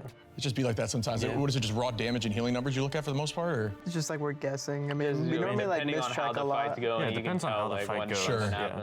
My question to you, just from a duelist standpoint, it's cool that we're going to have kind of, well, at least last season, more strategists, but still a duelist as well. What are your thoughts as to when you pick up different heroes? Because you got a pretty vast hero pool. I think you should know how to play a pretty good marginal characters. I mean, I know how to True. play like almost every character in the game, strategist and Vanguard. Only characters I don't really know how to play are like Spider-Man, Spider-Man, Venom, like the movement characters. Oh, like weird that, flex, like, weird I flex. don't think those characters are ever going to be meta, and like someone else will play those, and I don't ever think like triple dive tank would be meta like that. Sure. Then at that point, I mean, we already have someone that's already good for that, so we can just play a different character. But it's always good to just have a very wide hero pool because You heard have, that? Like a lot of teams that could just have one player banned out. You heard that? Such a successful Very team. wide What do hero you pool think W. What's the strength? Why is that? Why are you guys so successful? The hidden fact is everyone thinks we're friends. Which ones have what it takes to become My interview! Everyone thinks we're what? Everyone thinks. Guys, this is 100 Thieves Marvel Rivals, and we're here. What happened in that break? Why are they all on top of each other? What happened in the past 5 seconds? Guys, and welcome back to the desk. Once again, I am your host, Cozy, and I've got the whole crew here. We've got Ryan, and of course, my usual co-caster. We can welcome her now officially to the production, and Vicky. First of all, how you doing today? Vicky's showing fantastic, up. Cozy. I mean, do you see this? Do you see where we are for the Marvel Rivals Ignite Grand Finals? I'm having a great time. I've been watching you guys absolutely kill it on the mic. It's been fantastic to see how everything's played out so far. Ryan, it's been awesome to have you here. I mean, you just came off the mic, man. How was that? It was high-intensity interval training, I'm pretty sure. So, like, maybe that's some form of sport that people could use nowadays. But I think with the pace that we're seeing teams play at, now eliminations on the line, heartbeats are racing as well. Yeah, absolutely. Hey, day one has lived up to the hype. We started with the electric matchup. Who's after this? After this is going to be the last game. Dark Zero against pure chaos. I mean, Ryan, for you Chopper to Mag. cast that game and then come right here is awesome, man, because that was an upset almost brewing there. And hey, we might have another one in the lowers. Yeah, it feels like for this one, it's the sort of matchup performances, right? I think for like 100 Thieves especially, top seed from America going up against Virtus Pro in your first game because groups didn't necessarily go too well. It's a lot to try and deal with at the time being, and Reject as well. There's not many like Asian teams that are left to fight for their lives here. Hey, absolutely. Okay, Listen, my we got a lot head of does big not players, look a lot of like big that. I'm not shots, if bald, you will, Ian. and Appreciate with the that, dono, we've but got come on. Exclusive Iron Man skin. Oh shit, I gotta with put the fucking Dream candy out. Hack out there if you haven't Hold seen tight, it give me 2 already. seconds. I just gotta put the Love candy what out. they've got cooking up here. Boba, They're hold it down. always cooking up heat with the costumes, Vicky. I mean, take a look at this highlight intro. Oh my goodness, I mean, are you surprised? Look at him, the millionaire, multi-billionaire himself coming in with some fashion. I absolutely love this new skin, Cozy. Tony Stark in its finest. I love that he's out of the suit there. Just such a fun way to represent the heroes and all the lore behind them. Got the arc reactor, right? Yeah, I was going to say this is what Dogman wished he looked like when he was Mr. America early on. So it's that typical like level of style with a little bit of just that edge, that ego to push you through, which, yeah, sums up Dogman as well. Yeah, Mr. America over there in form of Dogman. But yeah, definitely love the way they put the skins together. And with the sound effects, I mean, they just continue to put out heat as we see the ult come from the man, the myth himself, Iron Man. And with that, don't expect to see a lot of Iron Man today, because we do have him not really in the meta at the moment. Mulan Ron is the best Iron Man in the world. So, maybe if OUG was here, we'd see it. But outside of that, we focus on the other side. Be sure again to grab that, available October 31st. As you know, Halloween, it's ready to go. But we have a big matchup, folks. Big one to talk about. And let's go ahead and look at what it's going to take for Reject to get over 100 Thieves. 100 Thieves, it's like, it's almost, Vic, it's almost sad they're down here, right? Because of how strong they are. Which is crazy to say, Cozy. When you and I cover this team, this is always a team that I'm rooting behind because of how their performance has been throughout the course of Stage 2. Now we see them up here in LAN, and looking at the fact, as Ryan mentioned, having a really rough start to their group stage. I believe they went 5 and 6. That was not something I was expecting. Now all pressure on 100 Thieves to avoid getting eliminated.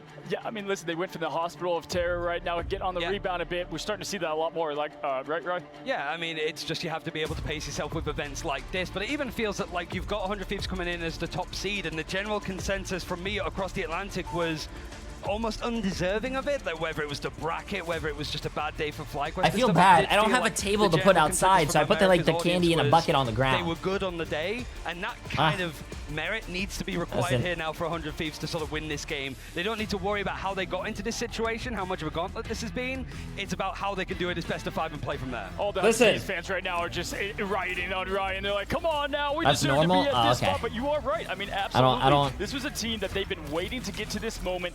Again, if you missed out on the first matchup, pixels away from... I have a camera at my... They're not going to take the bucket.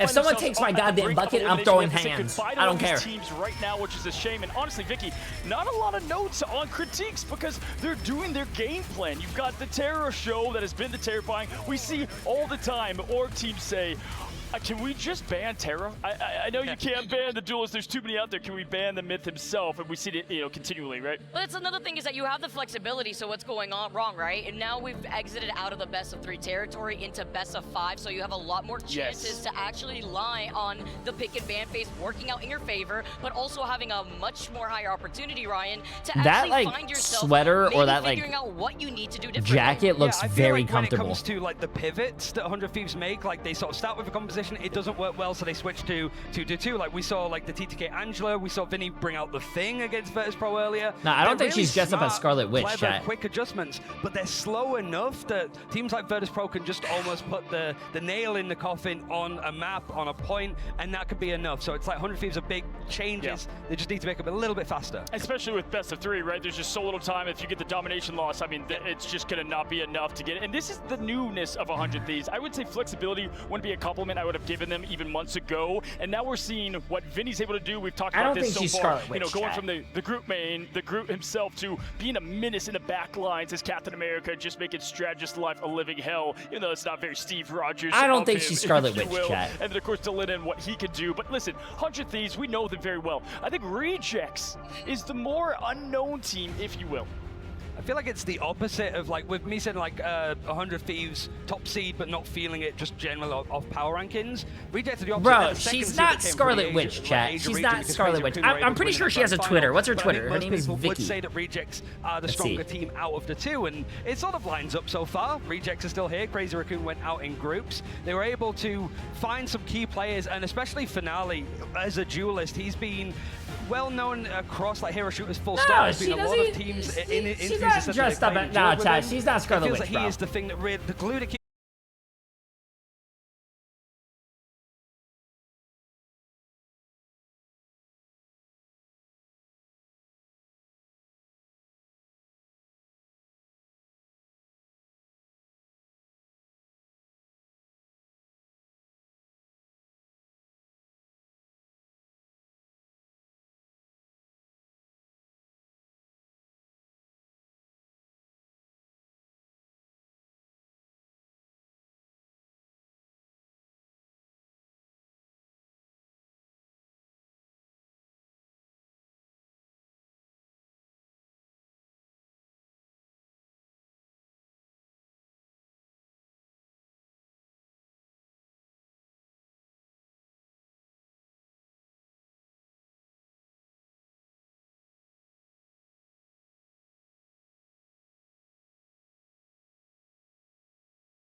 display, right? You're talking about players that may, or facing off against players rather, that may not have that same experience as you, yet you're having a team like Reject coming into the frame. Oh, a shit. completely different Oops, look. I accidentally deleted this. Hold on, give me a veteran second. players within By their the way, own Hale, respective games, and now you're gonna have landers, a bat which on is super Hale? normal, Appreciate massive but prime then stuff. they Hello. feel like they're in their element. Hey, listen, I'm gonna put y'all two on the spot right now. She's not All right? Scarlet Witch, so that's chat. right. Who's got it? Who's taking home the win? Oh, I think it's going to depend a lot on what maps show up and just how well they've done this event. I think 100 Thieves just having home ground advantage. I think that's a major thing as well. Like how far Reject's about to travel to come here, go for the group stages, quick turnaround and stuff, and now be on the stage fighting for your life. Stop rage baiting, 100 bro. Thieves, She's not Scarlet I think Witch. as the event has gone on, they've got Out of all the stronger characters in Marvel Rivals, why would you get the most useless DPS character right now and dress up as it? Chat, she's not Scarlet Witch. Looking strong as they go on. Vicky? I gotta say 100 Thieves. I gotta give it to 100 Thieves because when we enter a best of 5 territory, I think 100 Thieves literally just start powering up as the games progress, Cozy. Yeah, listen, they've been hotter than the tea that just fell on my lap. I mean, if you're looking at what they've been able to produce over and over, I think hotter 100 than the Thieves tea that just has been fell in heating my up. And lap. yeah, a little biased being American What? casters, but even if not, I think that this team has continued to put together the puzzle pieces that's needed. Find themselves, if they lose on domination, go into Yggdrasil. If she doesn't say kind of calling card. Funny, no, they win against VP on that map, and that was a She's big not Scarlet Witch, testament. chat. VP is And I insane bet there. you she won't say that. For Yggdrasil, they lost on the first time ever, which bear in mind they played as Team Cats in like alpha, beta tournaments, so you're thinking like 14 months, 15 months, like 2 weeks ago. That this was just a map, like one of the oldest in the game, right? I'm pretty sure it was the first map that I ever played when I played Marvel Rivals was Yggdrasil. Since then, Virtus Pro have been owning on that map, so 100 Thieves being able to get that result against them matters a lot. We call it TTK's playground for a reason, yet what happened? It's almost like the monkey bars have been snipped from right below them, and you know, they're just falling to figure out where their footing is here, Cozy. I have to ask, all right, because we're American casters, over to Rye. Terra's often regarded as the best duelist, quite literally, for the impact that he has. Is that the same thought process y'all have over there in EVA? A lot of great players in this tournament. Sparker, obviously a legend. What do y'all think of Terra over there? Boy. I think it is sort of similar, like Sparker seems to be the most common thing. I think I said it on a broadcast as well, where Terra in those instances where he's not playing strategist and triple strategist, yeah, you're not going to put LeBron in goal. It's the same with Sparker. Like, yeah, he could play stuff like the Adam Warlock as and when needed, or Ultron, but you want to put him on Psylocke. You want to put him on those duelists to get the eliminations because that's what he's done for so long. I think the other side of it for me, for 100 Thieves, is Delana. That feels like the person that's been targeted a lot in draft. There's only so much all that those Terra can rank do. with When Jay Delana nerf has that TTK. freedom to play the Whoa, characters no, that they I wanna didn't. play and go on from there. That's where it looks really scary. When you have the 1A, you have the 1B, right, Pethic? We just saw that what they were able to do when Bobo opened that up. This time it's Terra, it's Delina. Let's meet the players again for this match. A best of 5. One of these teams going home. Tetcher, take us away. One of these teams are going home today on the first day of LAN. As we are heading down to the lower bracket, it's time to send one of our teams home, and for one of these teams, their dreams will continue to be alive. But who will it be? There's only one way to find out, by meeting our teams. First, hailing from the Americas, it's 100 Thieves! Oh, 100! Oh my god, it's a fucking portal! They're coming out the portal! 100 Thieves are the 3rd place from the mid-season finals, and the champions I just coming noticed out that. of America. They come out of their group in 4th place and find themselves in the lower bracket. Will they be able to fight their way to continue this group, or will they Wow, be TTK is the heading shortest home? person on his Give it team, up bro. I for can't imagine being 100 like that, bro. Thieves! I'm never the shortest person on my team. I'm always the tallest.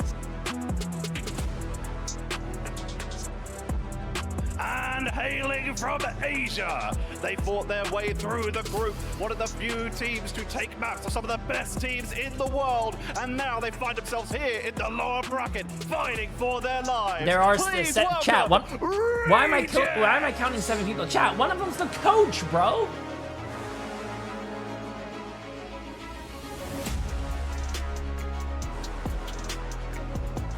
Rejects were the champions coming out of mid-season finals and continue to fight their way back to these grand finals here. You guys think this guy's gonna show up and start playing fucking Marvel Rivals like with this fit on? These are the players, guys. There's just one coach in the world, and they are prepared to fight for their tournament lives. Please join me in welcoming Reject.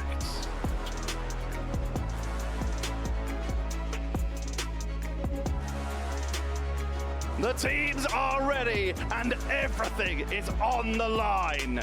It comes down to this. One team will continue their journey, and one will be going home. The nerves cannot be overestimated here, because this is where everything matters. So please join me in sending it over to Got Moxie and That One Dad to bring you all of the action.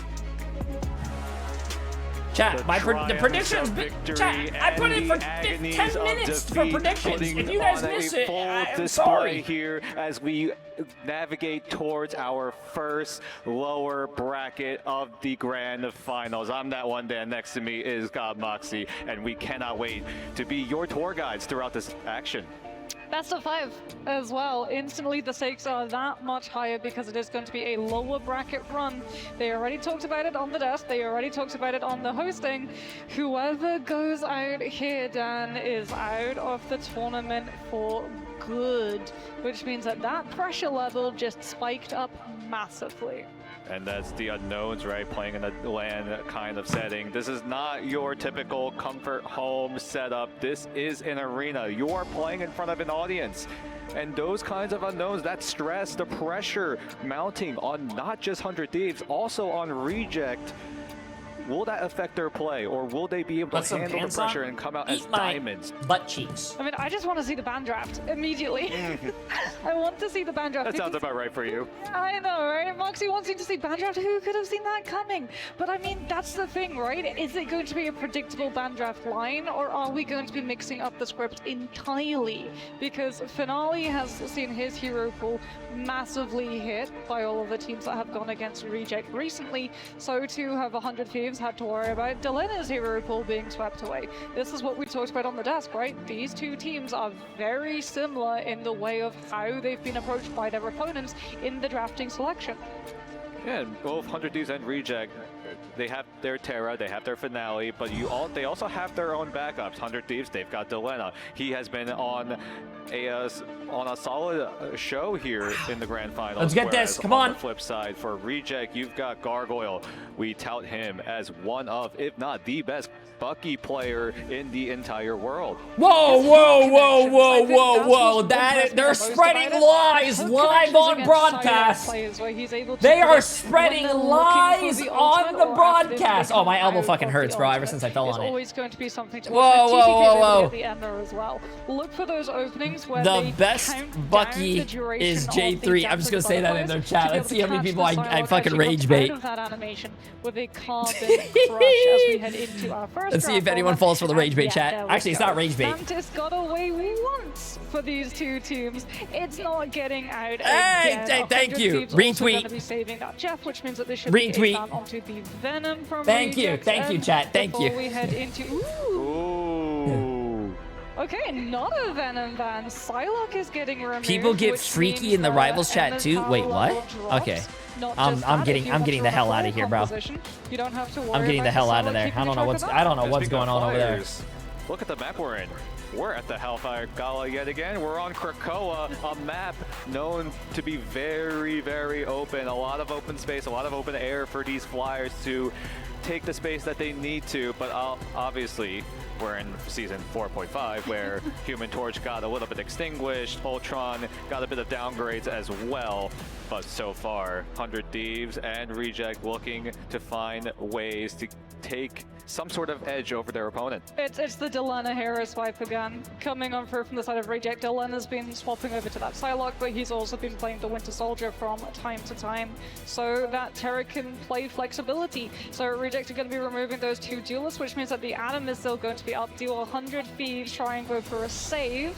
Or are they going to go for the Venom because they had the Jeff, which means that they get symbiotic shenanigans? A very, very strong tee-up, not only helping the Venom with some stats, but also to the Jeff, providing some extra utility. How does Reject react to this? They will have to take away the Namor Hela synergy, or else they will just get absolutely zoned away if Reject lose that first fight. Adam gets through.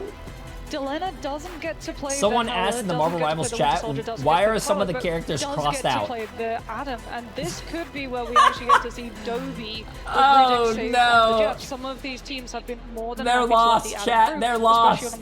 They're fucking lost right now. What they've started doing is using the Edge Jab against the Adam. If you manage to environmentally get the pickoff onto the Adam, even if what's up with the characters being crossed out? Oh, yo, come on, come on, man. These teams will use Edge Jab to carry the Adam off of the map when he's trying to use his ultimate. He should have been in. He should be in our what do you call it? Also, like you mentioned, in our Dobie, watch party chat. This watch party, best watch party, we have hands seen down. in this entire tournament. Now, I would tell him if he was in my chat, but he's not in my chat. They do have that two-man wombo combo with that. My chat just has like when you guys follow my stream or when you guys even sub, it raises your IQ by like 1,000. Yes, chat, by 1,000. They can be as aggressive as they want to, enabling for this first dive. So it's going to be really interesting to see how Reject reacts to it, because Adam also wasn't banned on their end either. If they think it's going to be aggressive, they could just go for a stack play with the Adam Soulbind, but it looks like we're getting a dive versus dive, although it's not going to be dive versus mirror. dive. Oh, they're running the Iron Fist. And Terra the Iron Fist. The Daredevil out of Hell's Kitchen. If I remember correctly, this is the first time we have seen Gargoyle play the Fist of Fury. So it's going to be if he has been preparing this in the sidelines as he's able to find an engagement onto Terra. Yo, Yingzilla for 21 months. Appreciate it. IQ just went up. Looking to reposition yet again, and the rest of 100 Thieves and Reject have to scrap it out. Keep in mind, this is their moment. They have to go off, or else they are eliminated from this entire Iron tournament. Fist against Daredevil, chat. Who wins? So much, both peeling the dive, but also enabling it on the end of Reject. So far, neither of these teams have been able to pick up that first point cap as we're trying to build towards one of those ultimates. 100 Thieves don't have the symbiotic shenanigans anymore, which was the one-sided advantage that they had. Ooh, nice shots by Melania. Okay. That's immediately going to be counterplayed by the BRB coming on through to potentially res one of them, as Marvel on the Captain America is able to take Delena down, who was so close to getting the first Galactic Legend, and still, with the mobility that we're seeing from both of these two teams, none of them are giving an inch until now. 100 Thieves managed to clear Marvel off and pick up first cap. Okay. Decent man advantage. 100 Thieves take control, and something that we I like how 100 Thieves is running out, by the way, on 2-2-2. They finally gave up that fucking 3 support shit. They're running 2 DPS, 2 supports, 2 tanks. Thank you. I don't want to see that 3 supports shit again, chat. If I see 3 supports on 100 Thieves, I'm breaking someone's legs in Minecraft. Because I would never do that in real life. Whereas 100 Thieves look to make the offensive move, look to push on even further. This is going to be the problem for Reject, though. Playing dive into a retake situation is a lot harder than one when you're in control of the space. So the Starlord with Finale is doing a lot to be able to clear out these angles and work out where 100 Thieves are positioned. Out comes the Galactic Legend, powered up by the E from that AoE, and Harvey has been picked, which means that 100 Thieves don't get the BRB. Out comes its Jab, also at the same time as Melania's, as Delena pops his own Solid Ultimate to try to keep a track of Dobie's location and take him down, as Terra's immediately on top of him too. Ooh, yo, Joe Casket, pretty much prime sub, my friend. This guy's try to find a pick, but he's not able to do so as Vinny goes down into the depths as the Heaven's Retribution tethers him into place. 100 Thieves, they are climbing, they are getting closer to that round 1 win, but Reject looking to fight right back, but Marvel does get picked up, but does come back thanks to the BRB. Izayaki and Gargoyle look to team up with their own ultimates, but aren't able to find the key picks, as Harvey just barely able to get the CYA down in time before he even goes down, as Delena and Vinny take full advantage of that 40% damage boost, and will just take I don't know if this round number 1. The follow-up, the Angelo's Chad, I don't know if the Iron Fist is working. Delena's location too, so that when the Solid looks for 1, the Angelo is there to be able to tip that damage over into an elimination is absolutely massive. We're about to go into overtime. Reject do not currently have a player on that string, so they're going to be relying on the mobility instead to tap onto one of those positions and keep the overtime bar in play, but Terra is able to take advantage of an isolated Izayaki. No rocket, 1 less heal, and also no BRV station to bring these players back from the edge. Somehow Reject are still stalling well, but that's where it ends. As soon as I finish this sentence, 100 Thieves take over round number 1, and Reject need to pick up the pieces for this next round. Yeah, dive is so problematic for teams to play against when it's overtime, because what it really thrives off of, right, is looking for those isolated targets. And that's why a lot of the time when we see he's switching off the Iron Fist, chat. He's switching off the Iron Fist. I think so. He was changing characters, it looked like. Overtime, however, Reject's hand is forced. They have to have players split, so they're off the Iron Fist. Go for that relay baton pass of going and tagging onto the objective, which means that 100 Thieves is like 5 seconds extra for Delena to just disentangle himself from the fight and go find his Iyaki, but the amount of value that you get from being able to pick the rocket and deny the stall potential of a BRB is there in spades.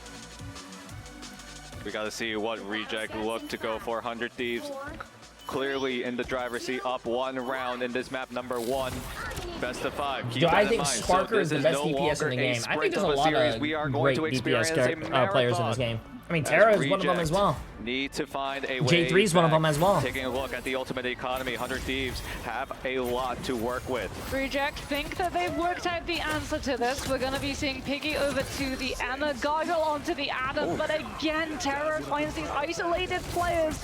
No rocket to bring them back, and now it's a 6 versus 5, and 100 Thieves are in the element, just pushing into Reject, playing that rush down. However, the Soulbind buys the opportunity for Reject to flip the script, and they've been able to find one of those trades, but Terra gets brought back, and it's going to be a Galactic Legend instead supplied by Finale to try and cut them off before they go onto the point. But it looks like Delena is able to find another Galactic Legend, but isn't able to find one until now as Dobie goes down. But Melania sends 2 down into the abyss, but Marvel is able to trade TTK as well, contributing to this fight as 100 Thieves look to take over yet again. That site still not in control, not in their grasp until now as Reject rejected away from the Jerky site. too. That's going to be rough as well, because they did go down to the Itchef. However, that does mean that Itchef is not there to interfere with Gargoyle's ultimate. Who is going to be there is TTK. TTK is just scanning, trying to figure out where exactly Reject are going to rotate from, and that's the thing when you have a flying Vanguard. Look at the amount of information that TTK by the way, has. Ian, appreciate the massive resub on YouTube, my friend. Appreciate it. Energy's also a really good DPS player. But he's able to get right back to the LOS of the Cosmic Ion Amplifier, but in the meantime, Reject were able to flip the point. All gas, no breaks for 100 Thieves. So many ultimates available on Reject, but with the picks coming in left, right, and center, it makes it difficult for Reject to find a way back into the site. Piggy even having to resort Jeff to is that so Doctor punchable. Strange switch Retweet! and has to join his team with the portal, while Marvel is just stalling and stalling, trying to buy enough time for Piggy to swirl his fingers around and try to manifest a portal into existence, and they're able to do so successfully. But the Heaven's Retribution and the Devil out from Terra are just shredding down Reject as Gargoyle forced to use his own ultimate as Izayaki needs to find a way to keep the team healthy and alive, but Delena takes his guys yet again, and Terra needs to find more picks, but Gargoyle will quickly deny them from it. Oh my goodness, Gargoyle does get taken down by Terra, but he still has... Oh my god, Dobie! Yeah, Daredevil deserves a nerf. Both the benefits of this, but you have to go off the map. Daredevil... just going to be able to recover. Daredevil needs a nerf. Linear shows anything you can do. I can do, well, not quite better, because Reject had 1 extra player taken off of the map. The crucial thing here is, though, the Thieves, Millennium didn't Ian, go appreciate off. the massive 3 months, my friend. They still have one of their strategists to back them up and keep this fight going. Reject only down 1 member, but Finale with the Galactic Legend needs to rocket his way back onto the site. Vinny is threatening them with a feast. Will he eat good here as Vinny just trying to buy as much time as possible? 100 Thieves now down a member, but Gargoyle was quickly traded away. Finale is trying to shoot away from the skies as he's that's able bad. to laser down Harvey. Vinny now They're gonna need caught out TP. in a flank position, now getting skewered right onto the Yes, they're site. TPing This right is now. not time that Vinny wants to dive just yet, and he will Tarzan his way out to safety. Tarzan his way out to safety. Looking for that portal. Recontest the piece of the abyss comes on from Vinny. Sets up the pick. TTK. Oh, nice! TTK with the cleanup with Vinny. Both strategists, and it's up to Reject in overtime. They have to give. I mean, to be honest with you, TTK got all the glory for that, but that was all Vinny. And now this is just a matter of resetting quickly so that you don't allow. Hey, look at that! Oh, did you guys see the nerd bottom right? Able to get to 99%. They were spectating him. 100 Thieves want to look to do the same. How does 100 Thieves approach this situation? Look at the minimap on the top left. Reject looking to make a rotational play. Need to find a different angle in as TTK and Vinny, the two vanguards of 100 Thieves, are just screening away Reject from Terra shows a lot of motion when he's playing the game. Teaming up to take down Finale, the star player on Reject, and looks like Reject needs to find a way to either stall or back away before they get staggered even further. Dude, does that little fucking fish not die? From Piggy. Reject are trying to just force 100 Thieves into sinking their ultimate economy in this fight. It is going to come at the cost of the Cosmic Yawn Amplifier, but 100 Thieves are still going to be able to hold on to literally everything else for that composition. Fuck that fish. Though is so close to that karmic revival. It's going to be a last fight situation potentially as Reject keep losing. Such a dumb character, bro. The rest of their team. This is 100 Thieves just continuing to apply pressures that Reject can't disengage. Gargoyle does have the cocoon, so he will be able to get back into the fray quickly. But Dobie is able to chomp onto Vinny, but can he's not going to kill him. He's not going to kill him. It's a Venom. Venom's just going to go right back on the map. It looks like he almost falls into the abyss, but just barely is able to hang on as Terra and the rest of 100 Thieves look to take advantage of a slight misplay as Melania does swallow up Marvel, and this time, ooh, nice survival. He got the kill and survived. Brings Terra back thanks to the BRB. I'm sorry, as Delena takes the skies, as everyone 100 Thieves feasting, taking to the skies. They control the skies, they control the seas, as Reject fall to pieces. 100 Thieves looking to come back in round number 2, but Marvel wants to keep this all going. A desperate portal attempt as Gargoyle also switches over to the Wolverine to try to kidnap any sort of 100 Thieves member back into the site, but 100 Thieves look to hold, look to stall, but Reject are able to float onto the site, but it might be denying the inevitable. 100 Thieves with a 2-0 in the map will take over Krakoa. Yeah, those portal plays and also the swaps coming in through from Reject's end was purely treading water. We got okay, now it looks like they're showing emotion, chat. It looks like they're showing emotion. That's good. But also so that he has the passive, that extra level of survivability. Last time when they were playing and they were losing, they weren't. It looked like they were not happy. They were actually running Adam within their composition. Who won the Citadel series? Citadel. Also, the Soulbind being able to come on through.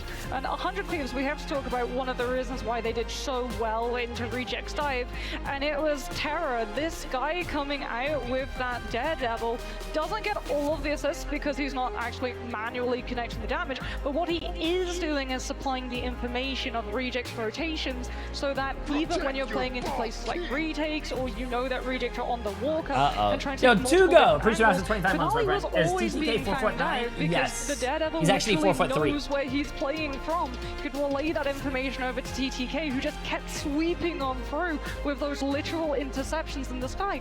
And that's the information coming in clutch, especially in this professional setting.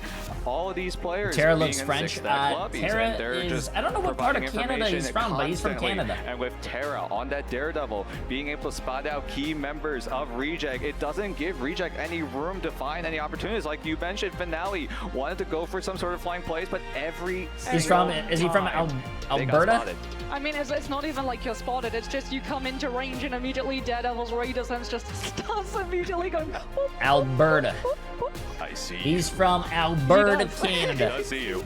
He sees all. Everything except strange portals. True, true. Strange portals definitely do throw a wrench in Daredevil's sights, but right now the question does become, now that 100 Thieves have that map win, now it's Reject's turn to select a map.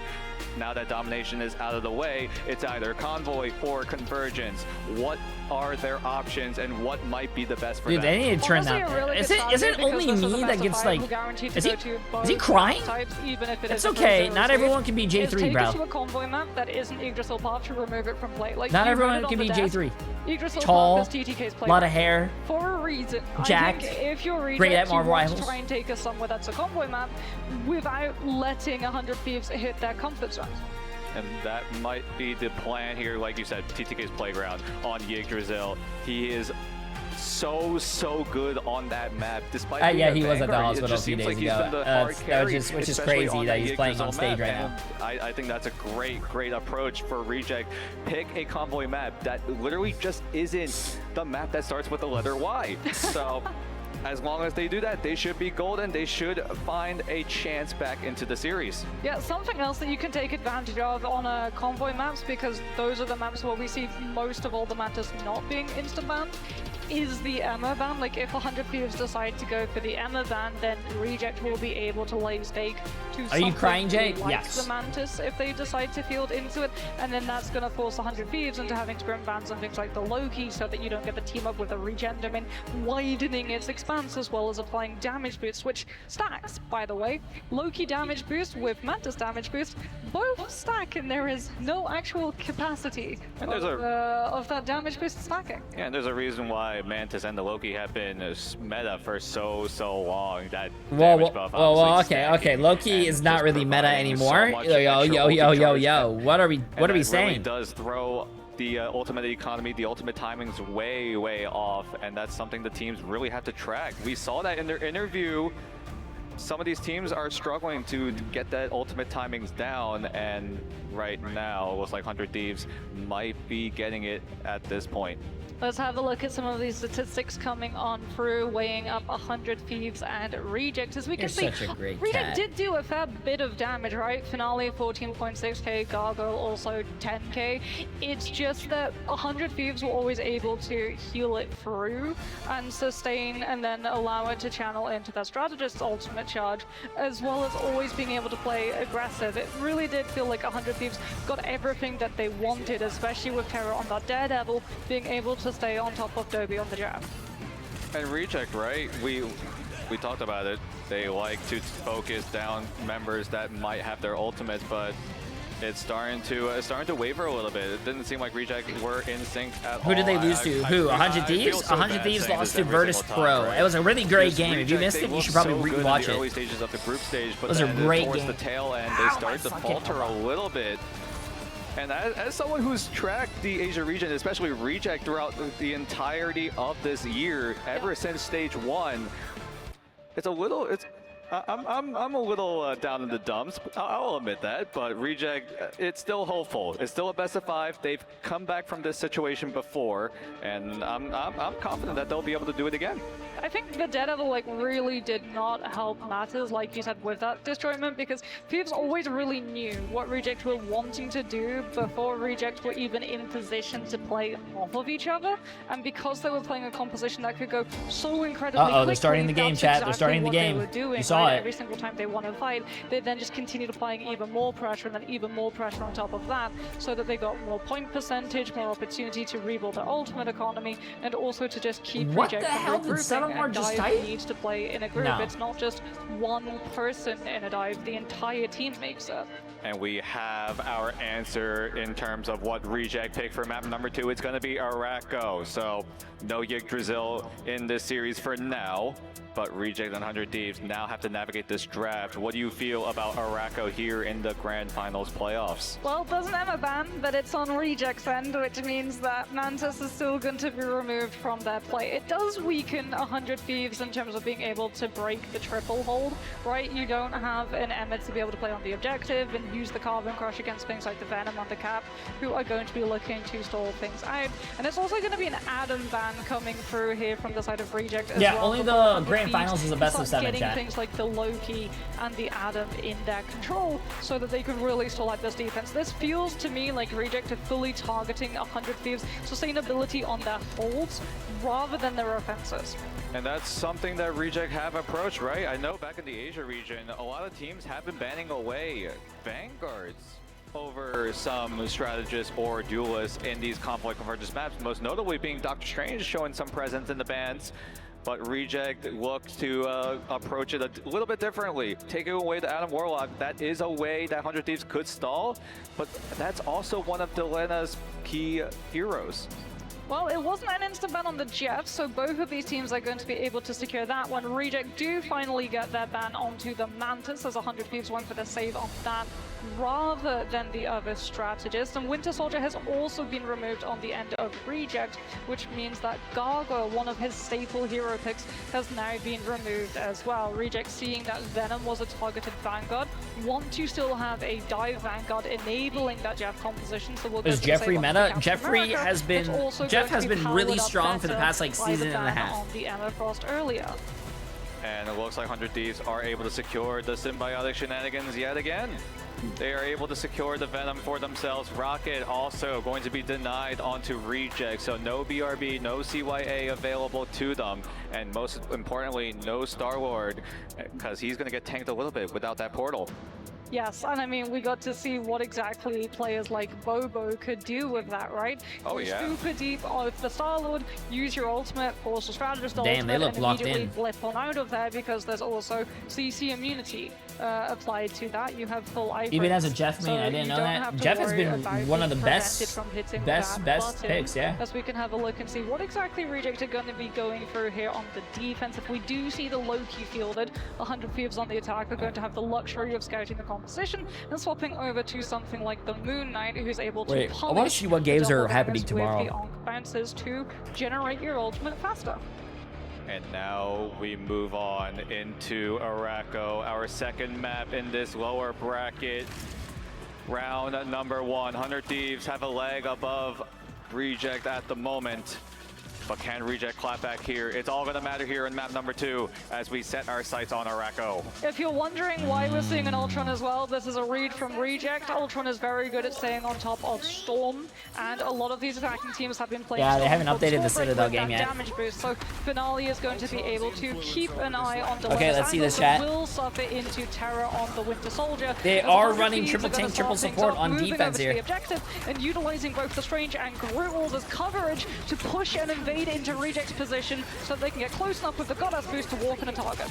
Reject are playing very aggressive, but that might cost them in the end as Millennia and Delena both teaming up to find 2. Now Reject are a little bit fragmented as a third of their team is no longer in the fight. And look at the immediate response from Reject. They're just going to run away. Why do my teammates get mad for picking Jeff? That is a great question, man. But you know what's a better question? Why does Storm have to reload her air that she's throwing? As that Winter Soldier is already 50% to his ultimate because Reject have been playing so Bro, I meant Guangdong and Zeong, and I told them to buff Hella and Bucky. Wait, are they actually out over there? That's so fucking cool. That's cool that they have the devs over there. I mean, it is the first lane in America, so it's pretty cool. Pretty cool. Terra on this Bucky becomes a no-fly zone for Reject. That's awesome, man. They're really nice guys. They're, like, the devs are actually really cool to meet in person. His demise. Piggy could have used the Assassin's Charge to yeah, it's pretty cool. Did you hear Guangdong say his famous line? Hello, Guangdong here. The 2 strategists on this team need to team. Oh wow, 100 Thieves is kind of fucking rolling right now too. They're gonna concede that first point. Reject gonna be swapping now Piggy off of the Angela because of the aerial threats over to the Emma to stop the rush time potential of 100 Thieves composition, but Vinny does have the strangling. You didn't tell him to do his famous line? Jeff as Terror goes to his staple hero, something that we haven't got to see in a while. He's on the Wolverine. Wolverine for Terra, the adjustment coming in from that Bucky pick, but here comes the offensive from 100 Thieves. So many ultimates, it's another Jeff NATO, but on the streets of Araco as Delena swallows up all of Reject, but oh shit, I didn't even have a chance to clap back here, but 100 Thieves still have a decent amount of ultimates available. Dobie is able to spit out 2 members of 100 Thieves, so they're going to be a little bit fragmented, but Izayaki of all people are going to find 2 eliminations as he's able to support the team and support the team with more frags. And Reject looking to try and I hope you're having a great time at I mean, I would have loved to go and see the first Marvel Rivals tournament, but I hope you're liking it. They still have the space to be directly on top of the defense, and they think that it's winnable. Psionics and Ocean. Bro, I couldn't go. I could have win by myself, but if I went to Marvel Rivals and what do you call it, DreamHack, then I couldn't co-stream, chat. I'm sorry, but I would rather co-stream. But that's just not going to be able to stand up to the heals per second by Harvey's invisible boundary, and 100 Thieves are going to be able to win this fight out and only have to fight through one or potentially none more if they can prevent Reject's players from tapping onto the subjective. If they invited me to DreamHack and then they say, hey, the Force Physics trying to keep Marvel at bay, but the portal that's a different story. And they gave me a computer to co-stream, I'd be happy, chat. But on that site, but Terra and TTK teaming up yet again, defining 2 eliminations as Terra just slashes down the Landshark, turn him into sashimi as 100 Thieves secure that second point. Terror is going to be that sucks. You should try to. But he's so close to that last stand. It's going to be channeled over to 50% charge on the Daredevil because look. Try to get a computer, man. Gargoyle goes over to the Psylocke. The Daredevil's going to be able to keep a track of exactly the off angle that Gargoyle wants to hit, so that Finale does not get. Wait, they're running MRC when there's a $1 million tournament going on? That's kind of weird. Set up this Phoenix on those stacked angles. Yes, Dark Zero's playing today for the lower bracket. Yeah. Looking for a they play after this. Trying to grab someone from Reject off of the high ground and deposit them onto the low. Reject adjusted their team composition a little bit. Finale on the Phoenix, Gargoyle on the Psylocke. But there is a response from 100 Thieves. Delena does go down empty-handed. Vinny also going down empty-handed as Finale picks up a double with the left and right click simultaneously. But Terra might be the problem for Gargoyle as Gargoyle wants to... Terra reminds me of you. Is it because of my hair?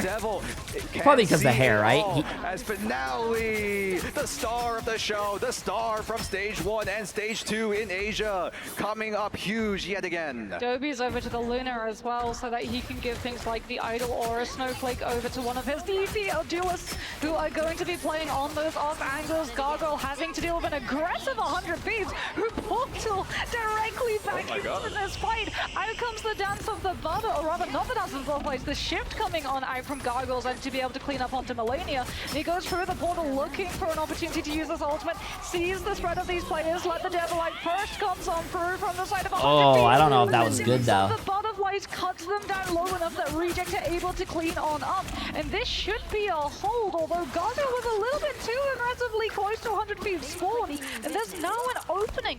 They don't have to clear the Psylocke to be able to rotate into some of these side angles. 100 Thieves were able to push so far forward, so far quickly that they're so close to that third point, and now Reject have to hold off the offense of 100 Thieves that takes them 2.5 minutes as Marvel charges up the Meteor. Can he find the value? Looks like he's not able to, but Harvey still forced to use that invisible boundary as Vinny just being an absolute nuisance in the back line of Reject as the Cutterfly comes out for Delena, but is it lethal? The answer will be no until I say so, as Izzyaki does go down with the final slash. Melania swallows up 2 members of his own, but is able to find one of the enemy, but he's only going to use it to separate the team as Vinny gets stunned up. What a big freeze from Dobby. After the fate of both worlds had been used, that piece, I think that's going to be brutal. It's got to be used now. TTK. Come on, TTK, don't airball. Oh my god! Finds the interception onto Finale. Oh my god! Phoenix and now Reject are missing one of those. He's LeBron! Burst damage. Kraken impact comes on. He catches the Anna. Someone's got to go back onto that. He's looking for the resets. He's putting no. What is he doing, chat? Down to the butterflies from Gargoyle is just pushing 100 Thieves off of the objectives that Reject get an opportunity to regroup, but 100 Thieves are taking players out one by one until Reject are entirely done with nice. The full push. They complete the triple. 100 Thieves steam on through as Reject need to find a way back. 100 Thieves are looking so good to steal away this map pick from Reject. Well, Reject, when they went into the ban draft, it was very much targeted. Nah, bro, you guys are dumb, bro. How are they going to be able to Envy did not qualify, sadly. Envy was cut out in the bracket stage, sadly. For Soulblind, there is no Emma for 100 Thieves to have the Emma to prevent the rush down and also put pressure on Reject's players when they do decide to want to just go aggressively forward. This could be a very strong first push, or it could be 100 Thieves taking full advantage of all of the angles that they have before the round even begins and holding Reject in spawn, especially if there's a reliance on the crossfire setup of both the Psylocke and the Phoenix that Reject are currently teasing. 100 Thieves. Are you guys asking if Psylocke can cancel her ult? Yes. Psylocke can cancel her ult. Yes. But this time, Harvey has access to that Loki pick, a player who has been one of the best Loki players we have seen in this entire scene, as Reject looking to get the push going, and they're going to opt to go for the Punisher as well as the Storm to help with that rollout.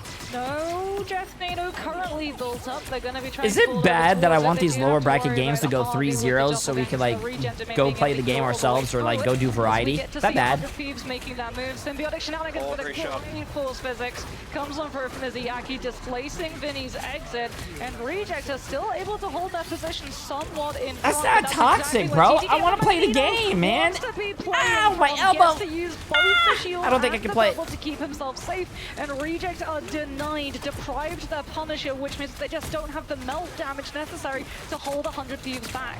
But so far, the push is looking good for Reject. They're able to get 2 picks back to back and back as Marvel finds another finale. It's like watching football highlights, chat, or basketball highlights, and you're like, holy shit, wow, I really want to fucking play basketball or football now. Reject look to chug on forward. Oh yeah, I fell on my elbow. Did you not see the clip? But how much further until 100 Thieves try to find the stall happen? One of the big things as well for Reject, because 100 Thieves don't have the ammo, is they don't have to hold Final Judgment to act as a counter component to the Psionic Seduction. TDK swaps over to the Stranger, 100 Thieves flipping map position immediately. They've got the regen domain to cushion their landing as Terra closes up the distance. Oh no!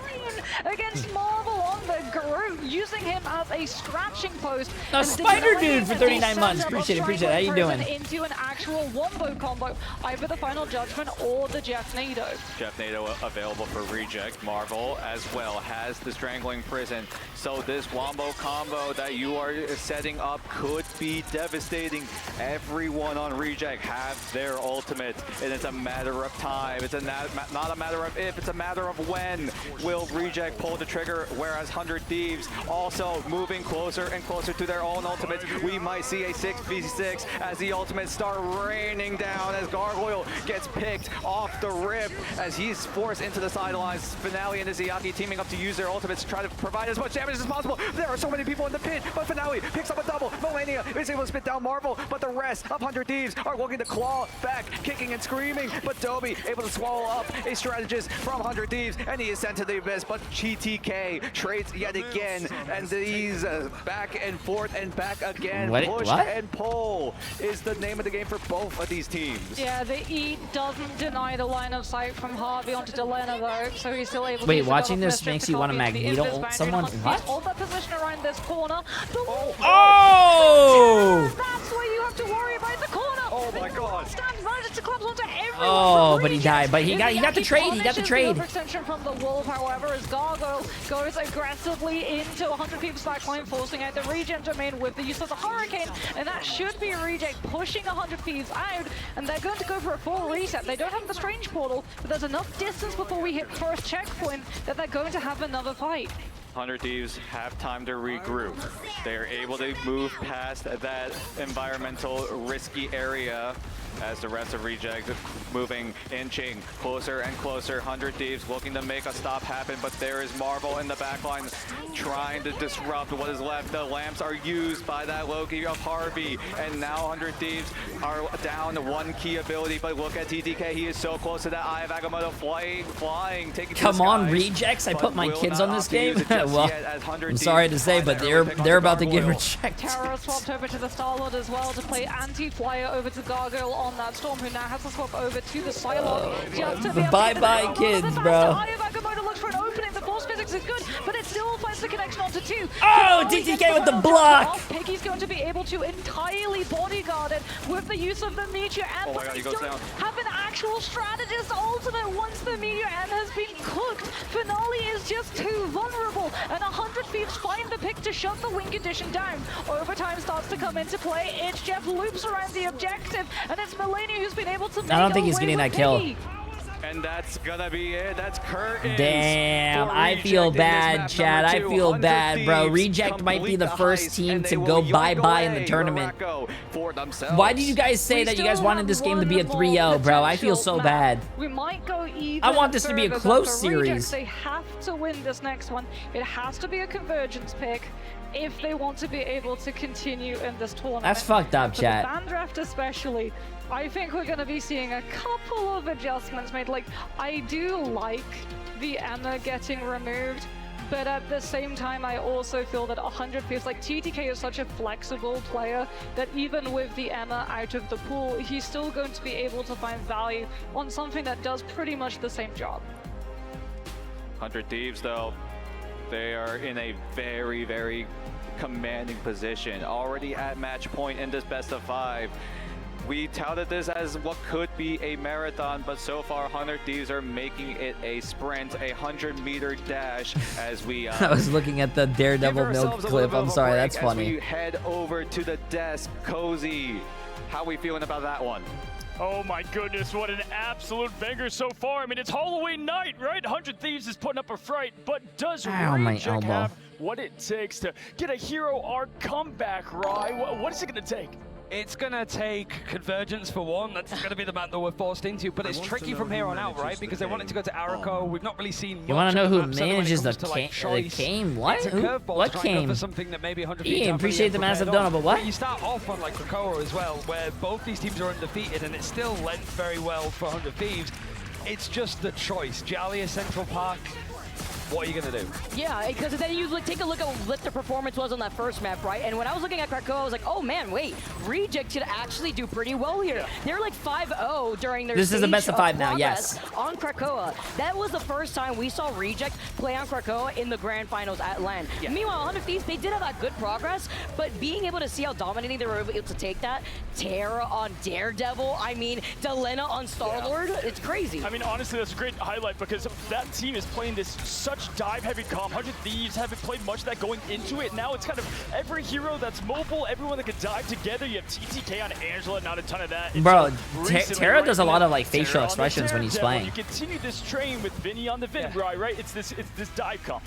It feels very like iffy as well, because like you're looking at the draft, I think we did see Moxie said towards the end of like in the first ban of Emma, but then the Jeff's available, then the Mantis. It's that sort of rock paper scissors. Which do you? I wonder if my head would look Jeff, that good if it was shaved. Or Emma Frost, and it feels that 100 Thieves have the ability to like. No, he has facial moments. hair. He looks good with it. I can't grow facial hair, chat. I look like an egg. Flexible. We often see in these tournaments in general, the more flexible I look you like are, an the egg. harder it is to just outlast and outsurvive what is the fundamentals of the pick ban phase. Now, want to ask, listen, we've looked at the map pool. I'll throw it to Rye quick for the map. I mean, what do we expect Reject to throw it here? So they have picked Central Park, they've picked Jalia, but like they've 0-1 on Jalia, 1 and 2 on Central Park, and I think the one win was probably just like one of the qualifying games in the end. For 100 Thieves, they had a win on it. They had some like decent performances, sort of when it matters. It does feel a little bit like the Arako might have been the ace up the I stage don't have a to try and head throw dent, themselves chat. differently. So when you see 100 Thieves finish out the map and then you get full held on first, it's damning, I'd say. Yeah, right now there's no glass slipper for the Cinderella stories of this far, right? You know, Chopper Mag almost there, obviously with Reject as well. You know, no Snickers coming from them. They want their payday for the 100 grand.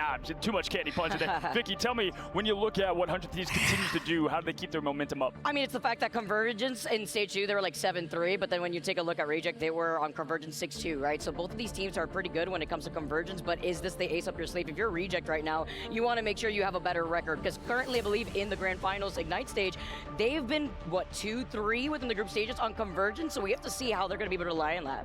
Yeah, let's take a look at the map results here, and if we look at the graphic pulled up by our amazing production team, you can see exactly how the damage Hey, what's up, Shadow? was Appreciate it. done either way. And for me, if I'm Okay, chat, Reject, one right, more, if I'm coaching one more, Reject, and they're we done. continue to One see this, more, and right? they're Pat brought done. this up, and you as well, Vic.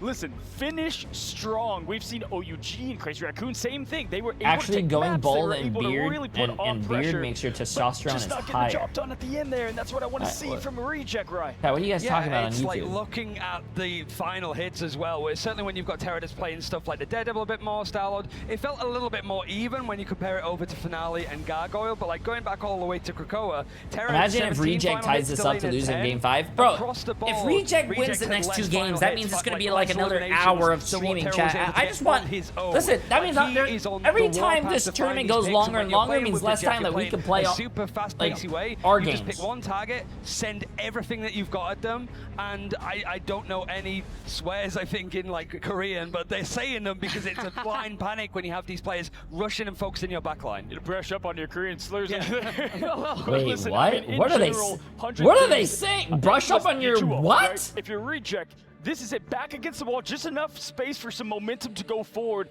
No tricks here. Just play it all out because this is quite literally it, Vicky. For this team, you lose here, you go home. So crazy. So sad to say goodbye to a team on the first day, but standing out, like we said, finale, huge difference maker. Anyone else you want to highlight there? I mean, I think specifically the fact that we've been seeing TTK as a player also rolling out with the Angela, right? You talk about Araco, you talk about having the awareness of having those environmental KOs. That's a little scary when I think about Angela, seeing the performance, it was Piggy. It was Piggy even before we even got started on the LAN. Now going into this next map, I'm wondering, are we going to still see a lot more of these mobility characters? When is the tournament done?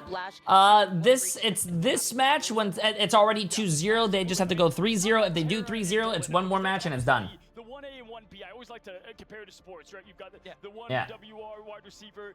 If the 2 is that good, it's so hard as we say what's up to Terra. We see him there with the comparison. Look at he's Terra's just sleeping right now.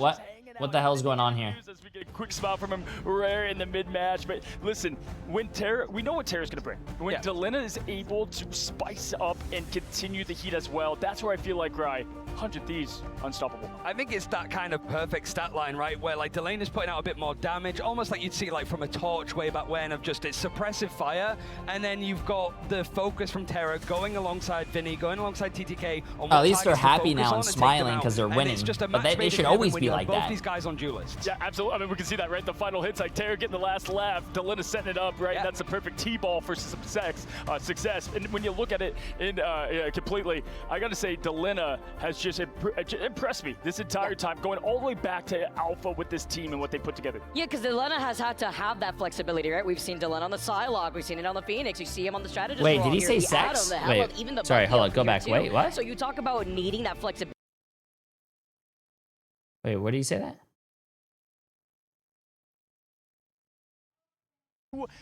The draft, right, where the magic happens and the fundamentals are going to be clear. We're going to be heading on over to Clintar. How appropriate. Backs against the wall of a cold sweat map. It's going to be Delena equation.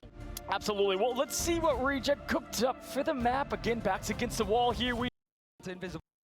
Magic happen. Beat Delena. Phoenix has just impressed me this entire time, going all the way back to Alpha with this team and what they put together. Yeah, because Delena has had to have that how far back do I have to go? On the Psylocke, we've seen it on the Phoenix, you see him on the Strategist role here, the Atom, the hell of I'm going going alongside TTK on what targets to focus on and take them out, and it's just a match made in heaven when you have both these guys on duelists. Yeah, absolutely. I mean, we can see that, right? The final hits, like Terra getting the last laugh, Delena setting it up, right? That's a perfect T-ball for success. And when you look at it completely, I gotta say, Delena has just go back. The last laugh, Delena setting it up, right? That's a perfect T-ball for success. And when you look at it, you have both these back guys it up, go again. So, I mean, we can see that, right? The final hits, like Terra getting the last laugh, Delena setting it up, right? That's a perfect T-ball for success. And when you look at it completely, I gotta say, Delena has just final hits, like Terra getting the last laugh, Delena setting it up, right? That's a perfect T-ball for success. And when you look at it, made in heaven when you have both these guys one more time, I'm sorry. I mean, we can see that, right? The final hits, like Terra getting the last laugh, Delena setting it up, right? That's a perfect T-ball for success. Bro, oh my god, I'm sorry. I can't believe I missed that, yo, bro. Listen, I'm a child, Chad. I'm a child, bro. I laugh at people farting, bro. It's funny. Yeah, so no scary hometown advantage from the Symbiote of Venom on his hometown map, and I'm going to be both sides out of there. Yeah, and when it comes to Jeff on this map, it's less about getting the environmental limbs and more about trying to just separate them from the team, and then you kind of isolate who you need to go for. Yeah, that's why I'm also interested to see that they had banned out the Mantis right away if you were 100 Thieves looking at Reject too, because instead of trying to protect, you know, looking at what they wanted to really lean on into that Emma, as you see the next ban, it's going to be the Bucky. It's the respect from both these teams. Yeah, absolutely. A little bit of a mirror ban plans here with the Venoms out. Now the Buckies, you know, can't let what we've seen now Finale and Terra continue to do snowball too much. Yo, right? that is something that I would do while casting, chat, because like I fucking stumble on my words, bro. We get okay. Hey, it's gonna be a little Sea World here. It's Jaws coming out for Halloween. Shark up both sides.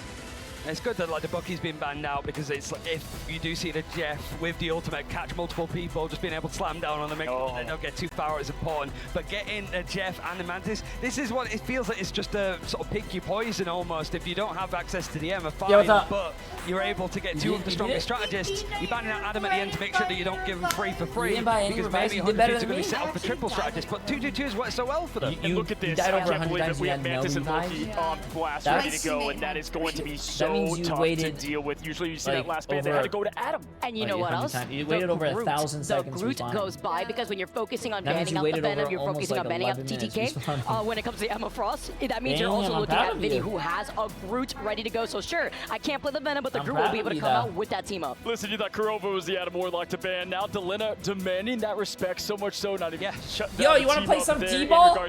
Ladies and gentlemen. What's that? I can Atlanta, never mind. I'll explain it later. For Rejects, let's jump into what is going to be the electric matchup of 100 Thieves and Reject. Cozy, my friend, you have summed it up perfectly. You said the two words, uh-oh. And Moxie, chat, let's get this. You get a little bit excited over the draft, and so far, Reject haven't performed at their best for this draft, I'm gonna laugh at Cozy every time. What do you call it? I see him. 100 Thieves, as Death pointed out, not only got the Mantis, they also got Harvey's Loki, they also got Vinny's Groot, which is absolutely huge for them, as we're gonna see Finale actually on that Jeff pushed all the way up to try and get the knockback. Whoa, wait, someone got the clip? Who Let me see. is Groot walled by Vinny to prevent the knockback from stopping that strange portal, and off of the back of this, Reject are going to have to flip their map, and essentially we go into a parallel dimension. 100 Thieves are going to be on defensive side and Reject the attack. Yep, Reject forced into the middle area of the offense part of the map. The neutral area essentially flipped on its head. Reject and 100 Thieves need to find an opening, need to find a way to get their ultimates as soon as possible. Melania very close, but Vinny as well also close, but Terra finds that opening duel onto Izayaki.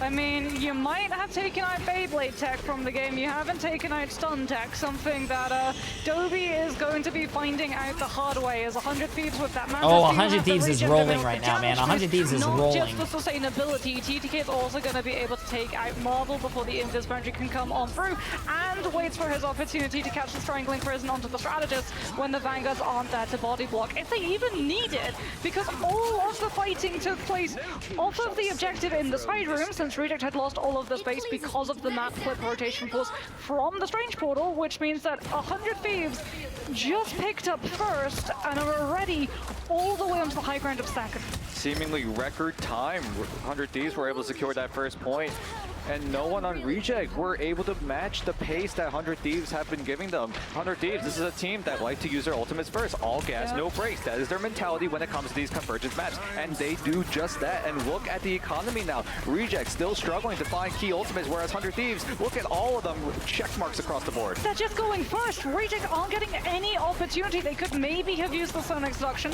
coming on through from the side of Piggy, but unfortunately for them, they're playing into a Seraphim shield in the hands of TTK, because they banned out his Emma, which means that everyone stacked up in those hallways are behind the Doctor Strange shield and would have been covered from the Emma ultimate, which meant that they got to go first with the Ensong Inferno into Reject's backline and then put the pressure in when they caught the disengage. And off of the back of that, they've been able to continue their momentum and still hold on to this high ground. Reject have barely gotten the opportunity to use an ult. This might be their best shot, right? They have their ultimates finally by 100 Thieves. Look how much they've been able to push already. So close to that second point, but look at this. I was hoping it would be a DreamHack these games, though. I would love to go to DreamHack, man, but I wanted to co-stream the games. If I went to DreamHack, I would not be able to co-stream. Pick onto Melania. Harvey copies with the eye. And Vagamoto from TTK only stunning Piggy, but it's enough to burst him down. And 100 Thieves still looking strong, looking good. good, and they continue their heist forward.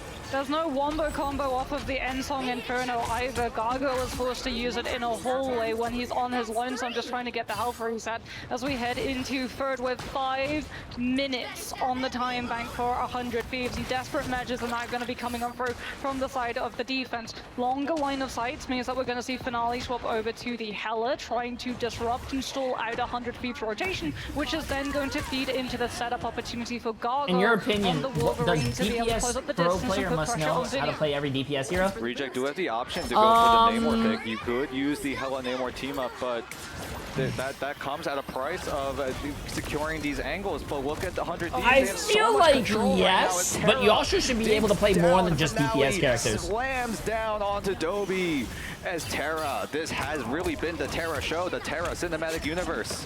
There's no wombo combo needed, as we can actually see 100 Thieves use TTK Strange Portal to block the choke from Reject to be able to not disengage the push when Terra uses the Ensong Inferno, and he's getting these so often because of the damage boost. There's the pick potential of the Hela composition. It claims the life of Harvey, which 100 Thieves now going to have to give a little bit of respect over to the defense, given how close the respawn is.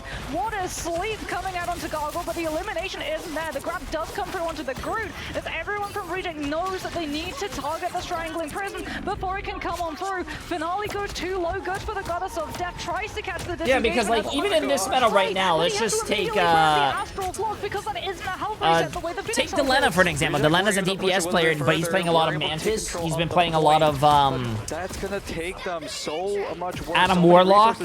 He's like, I mean, DPS players as well, like Terra. Sometimes he plays They're the. willing to give up some of the space. Sometimes he plays the, you know, Doctor Strange. Like there's a lot of things. What does OTP mean? That's a one trick pony. Range, which is where the Phoenix does struggle. So when someone calls you an OTP, that means you only play one character. So Terra's having to close up the distance and put all of the pressure onto Finale. So let's say you're playing Invis Woman and call you Invis OTP, that means you're like You're kidnap onto Vinny, but Vinny is saved thanks to TTK from the bubble, but Finale in the backline was able to take down Terra, but all the ultimates on 100 Thieves are waiting and ready to be used, but Reject have that same resource as well. A lot of their ultimates could come down into this final fight as we head to the 2.5 minute mark on the timer. Harvey and TTK teaming up. Vinny trying to lock everyone down into the Meteor. Will find Izayaki as TTK needs to find the screen onto the counter Meteor end, but Marvel wasn't able to find a whole lot as Harvey used that Soul Resurgence to keep everyone alive and everyone fast moving.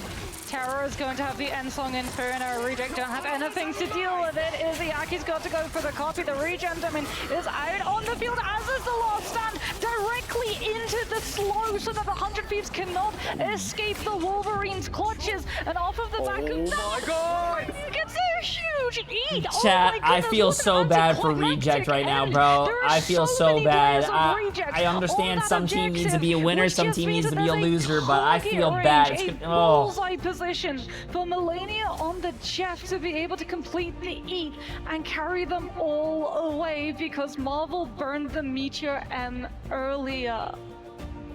Might have been a hasty move from Marvel, right? They saw that TTK looked for the pick onto Izayaki, and Marvel might have had a feeling where, hey, I need to do some sort of play as well. We're down a person. I need to do something. This is tough. And he doesn't find any value. Had he waited a little longer, 100 Thieves looking strong today. Honestly, had a chance against VP. They did. Yeah. Where 100 Thieves come out with the triple. I mean, Reject did do a good job of stalling, though. Remember, 100 Thieves were coming into third. Oh, they don't look happy. They don't look happy. Almost all entirely unheard of when it comes to pushing into sad. They don't look happy. Reject slowed things down with the Hela pick Chad, potential. I want people to be happy. Now, however, they're going to be on the attack, which means that the Hela pick potential are you guys happy? Is going to be very good here. In fact, it's going to be something that's very, very good for 100 Thieves. I feel so bad for that team, the bro. homework, but this time around, they're going to have the Mantis damage boost for Terra's position, as with the Mantis and the Loki, you do so much damage from that one duelist that it is a-okay to just play a Hela as a hyper carry. 100 Thieves now also running the triple composition. Terra switching over to the Hela to provide that poke composition some extra firepower. Reject though looking more of a dive sort of identity as Gargoyle piloting that Wolverine hero.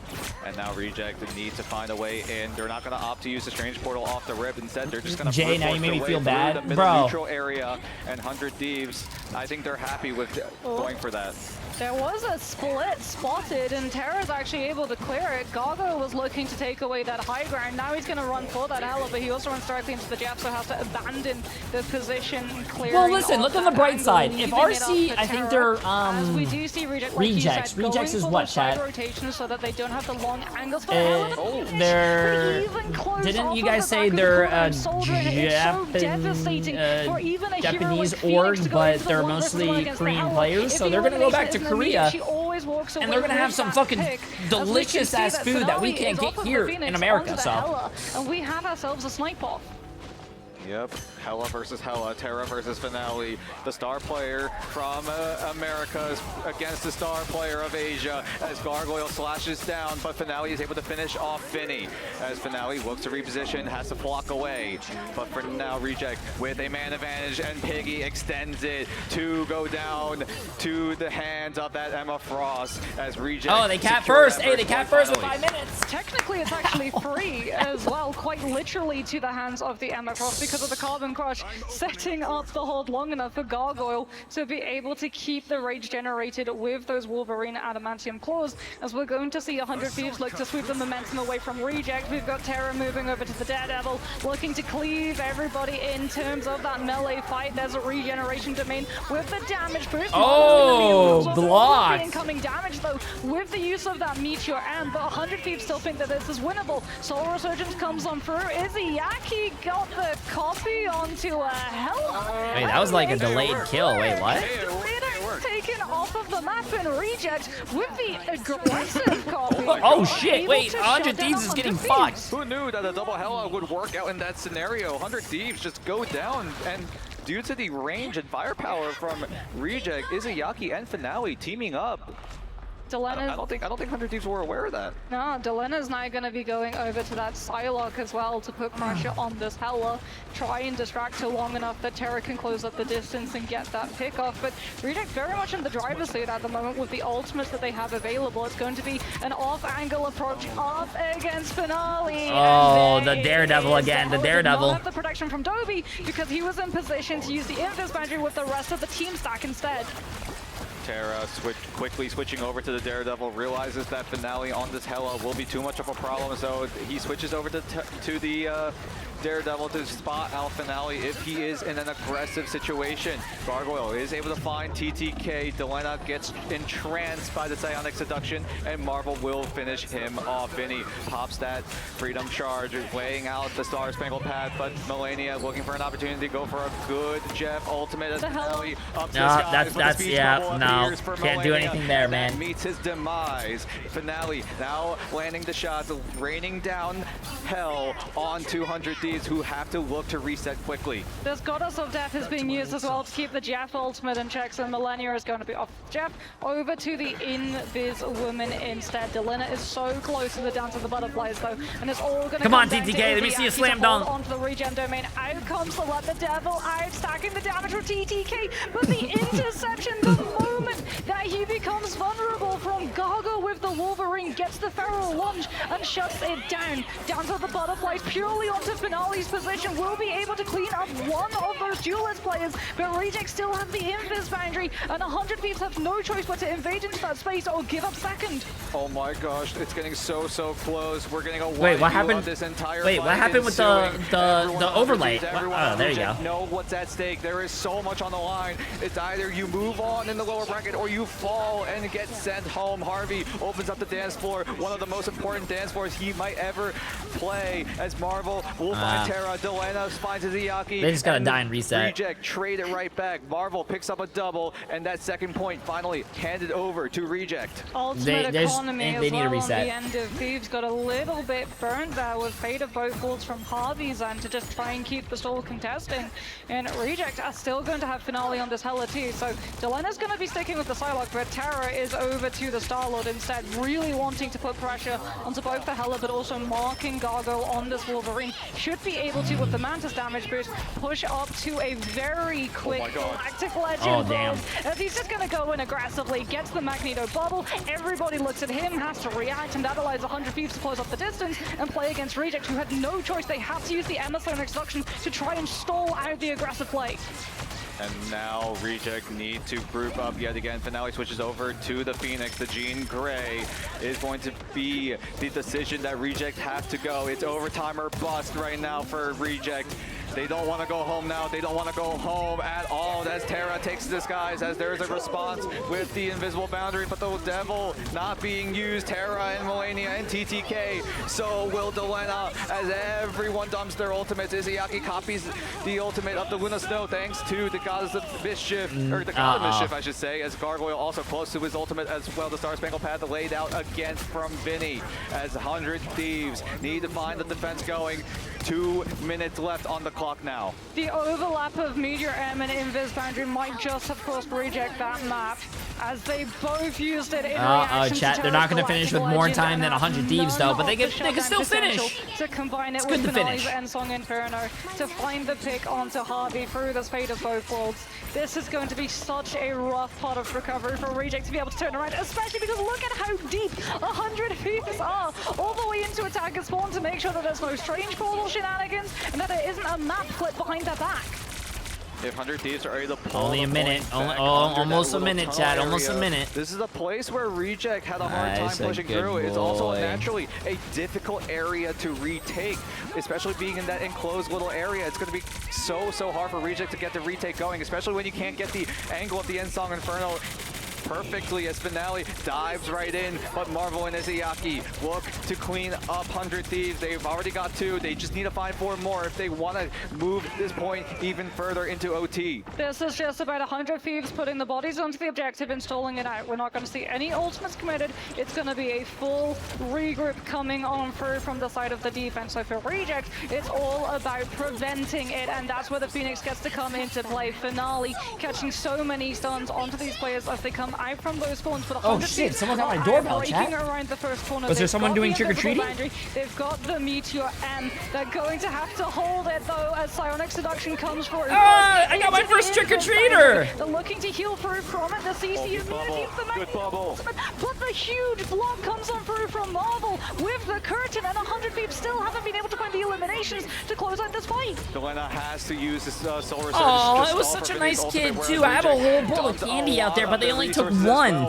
Bro, when I was a kid, I dumped the whole fucking the whole thing in my bag and just walk away. This might be the domino effect that Reject need if they want to force an overtime scenario. 100 Thieves have to rely on Terra with that Galactic Legend, and so does Vinny with that Freedom Charge. But Reject still standing tall, staying on that point as the overtime meter comes up on the top of the screen. Everyone on Reject playing for their lives in this tournament. Everyone knows what's at stake. Okay, chat, let's see who wins this. Want to ruin that Oh push. shit. Taken down was so It's even right now, 1-1. Comes on through with the massive pick. But Reject never mind. still have players, and they're getting to focus down. Harvey almost has ult though. Harvey almost has ult. Have to put one of their players onto the objective to keep overtime in play. They go into an outnumbered fight. Regen domain from Izayaki as well is going to be able to keep everybody alive as the strange portal comes back into the mix, and Reject gets Finale back into the play. Izayaki's next cycle now of the invisible boundary comes on through. 100 Thieves don't have an aggressive ultimate to cancel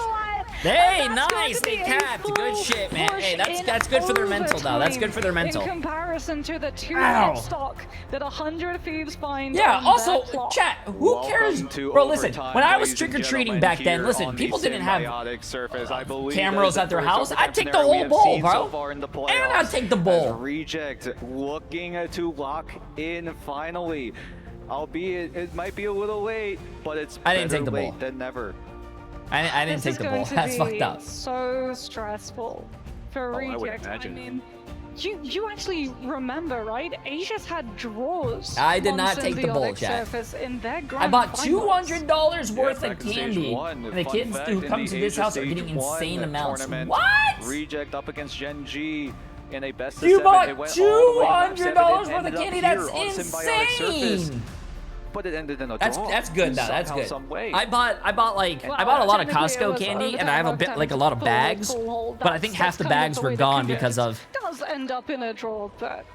Someone But took half of it. Yeah, if both teams draw, and at least in that situation, they just played one more map, and that's why. And only in the Asia region, we had a map 8 in a best. Who? of I don't know, 7. bro. I trademarked this The every candy single just time, disappeared. only I don't in know. Asia.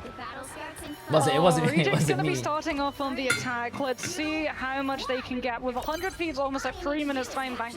This has to be first as the pickup, and like you said, Okay, this let's see this. Let's see different. this. We're gonna be seeing the strange portal. We're getting all of the body blocking coming on through, but Gargoyle's actually over to the magic, so they can jump into the backline, chain the strategists together, and force them having to stack directly into all of the aggressive plays that Reject want to cleave Finale through with on this Daredevil. They know Reject know they don't have much time to work with, only a single minute to work with, but now everyone on Reject just falling to pieces already, half the time already expended as 100 Thieves, now having to defend what could be a full hold.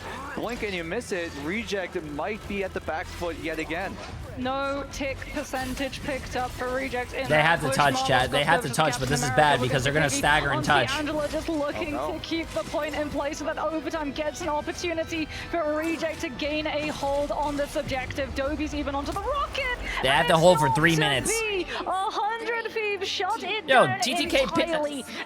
picking his nose on camera? The situation that we talked about. It's either a full hold, or 100 Thieves move on in this tournament and we send Reject home. Albeit 100 Thieves could, He was not get denied from the site, but they have almost 3 minutes to work with Reject. That was only 1 I feel minute. bad, chat. I So they feel only had bad. one Look good at them. push. That's why they used the I don't portal think they're happy. immediately. But unfortunately, it just fell flat.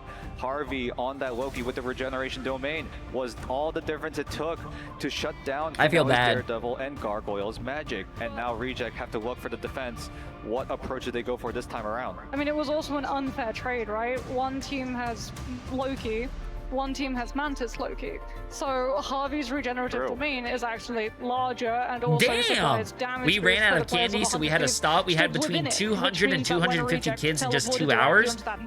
Hey, don't stop! Start handing out some bills, bro! Start handing out some fives, some singles. As we had no poke opportunity, which meant that the Mantis' seeds Damn, that's a lot of fucking kids. Potential and just stacked for the entire rest of the team. And now 100 Thieves, they have to just match what Reject did, albeit Reject really didn't do a whole lot in that first overtime round. Now we Would you be head mad into if the someone took second your where bull? 100 Thieves is their turn. Yeah, I spent $6 on that bull. I'd be mad. Site. That's all that matters, as a little bit of a cheese play coming in from Reject to try to stall what 100 Thieves want to do. And now, thanks to the group wall protecting TTK, he will be able to give 100 Thieves safe passage, a plan that they did in their first time on the offense. Oh, they've taken away Reject's safe space. That's normally the back room that the backline likes to kite into to disengage the attack from main. And yet again, Reject are forced to flip the map entirely. However, Gargoyle on the Wolverine is not going to give 100 Thieves free entry onto this room. Vinny's looking for the isolation, has to deal with Piggy on the Emma, has been able to wall off the Emma almost entirely, but he's able to make it to the shield of his Strange to get fully stabilized by the rest of this team. And we still have limbo in terms of point control. But the pressure's all on Reject. They cannot afford to go down. If they do go down, they have to make a long way back onto the point. And with only 100 Ds, only have to control a third of the site. They might be able to just do it. Blink and you miss it. Everyone on 100 Ds walking in, making sure that they get to that third of that site, and it looks like that's I feel all bad. she wrote. 100 I feel bad. Sees the symbiotic surface. I feel and bad. They will shut down Poor. what is left of Reject. Oh, I feel so bad. 3-0, I the feel final so score for bad. 100 Thieves. Yeah, it felt like Reject were a little bit hands tied in terms of composition that they could run, right? This was why we were saying it's really important that they actually get through first and into second, because if they had, they would have been able to field something like the Hela and the Namor with that pick potential on the defense. $5.9 million were on 100 Ds, by the way. Tick that was needed on the side of 100 Thieves if they'd gone for something like the Heller and the Namel and pushed themselves into an isolated off angle.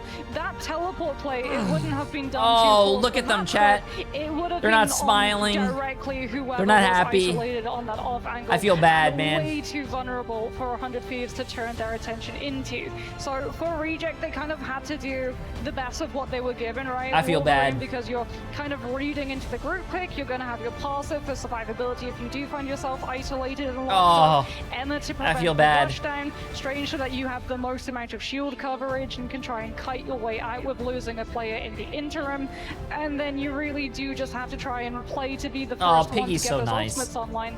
Something that Thieves were just able to take advantage of by sending in, you know, Terror on the Starlord and getting so much value with both the I Mantis feel and the Loki so pick too. sad.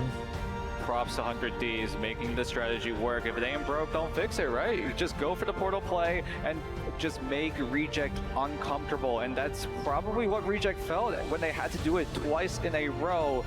And the final time was the end of Reject's run here in the grand finals. Props They to were them, the really. first They have team been to get doing removed, so chat. well throughout the entire tournament.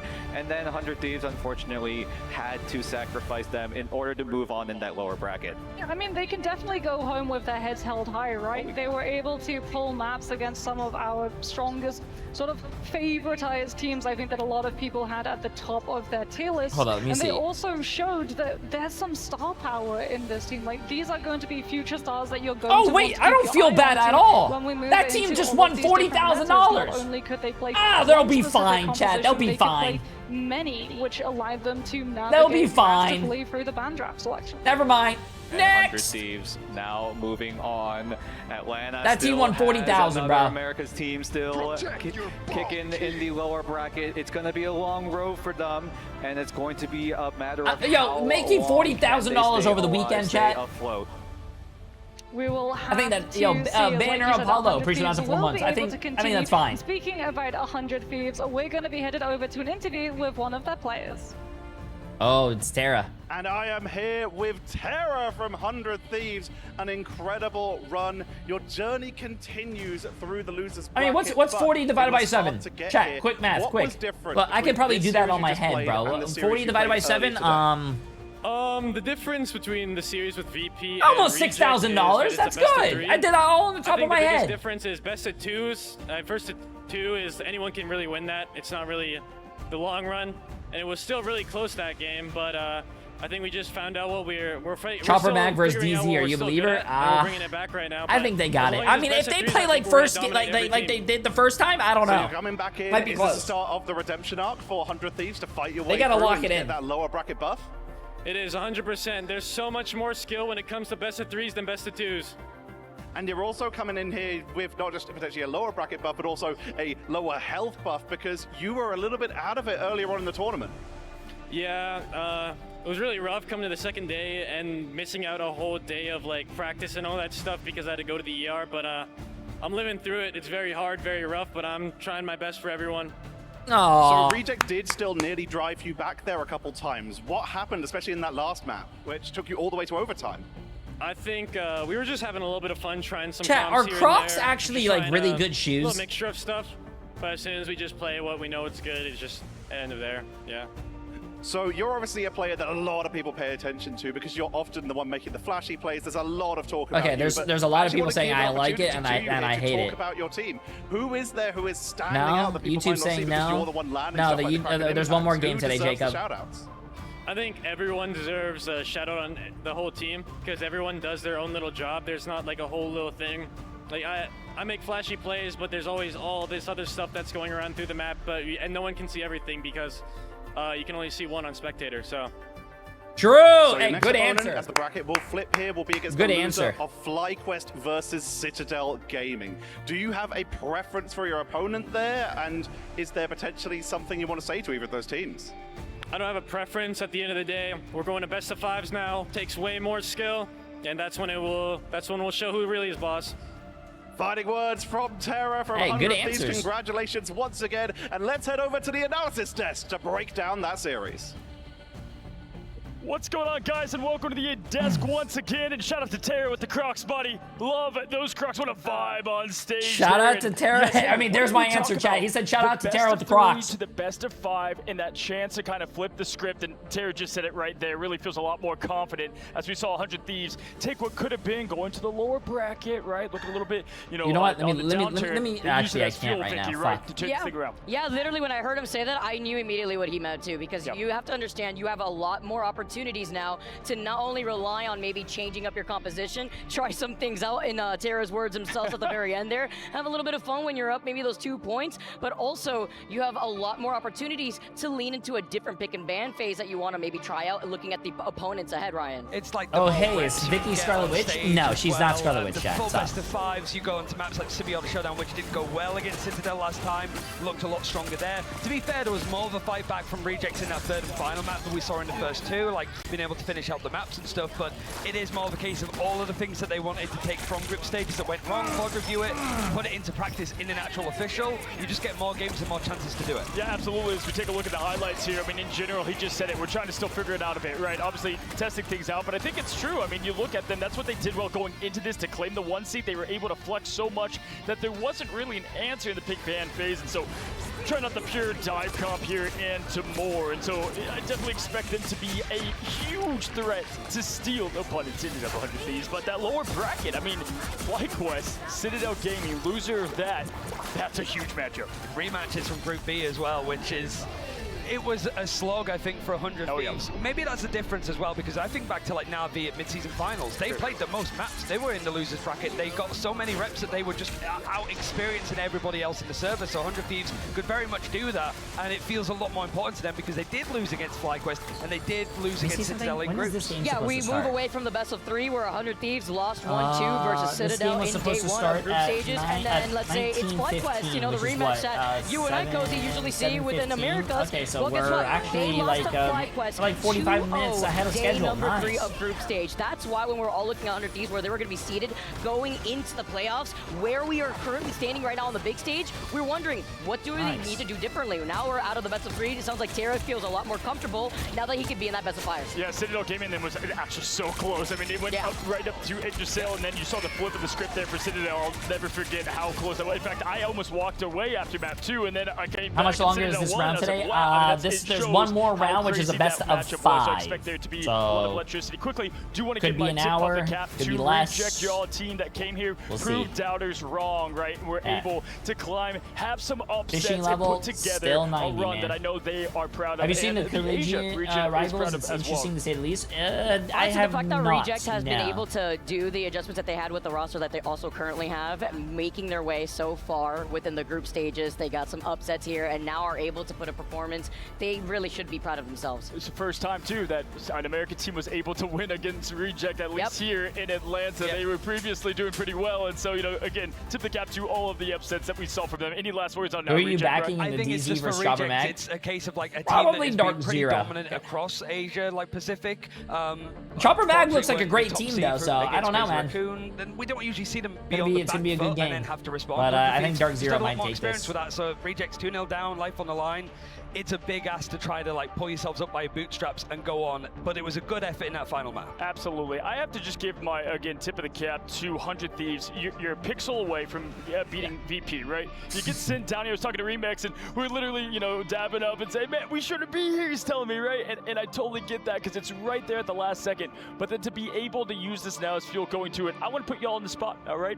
Who is going to play 100 Thieves, and then who's going to take that game? I'm going to start with Vic. Oh, of course, of course. All right, Cozy. Well, since I'm in the hot seat right now, I'm going to say Citadel is losing against FlyQuest, and we're going to see the rematch of Citadel versus 100 Thieves. Yeah, I agree, but I think that Citadel also loves being in those loser bracket moments where things are on the line. Like we saw in the Chopper Mag game, games that you would expect them to sort of be able to take cleanly, it's a little bit more messy. They don't mind. Again, more reps, more experience. That's one thing that Fate from Na'Vi said was a big reason as to why they won that first ever international LAN. And in the early days of Marvel Rivals, any more reps that you can get on that stage, she does not frankly, look like Wanda, bro. For those that don't know the story about 100 Thieves, again, we've said this on air a lot, but I love to just break it down. They were mutants, right? Back when you had to prove it from, and this is why I love Marvel Rivals and the MRC and the MRI, and able to go from really couch to greatness, right? And this team has played console games before and got themselves together, switched to mouse and keyboard outside of TTK, of course, and we're able to form this incredible org of 100 Thieves and what it's done.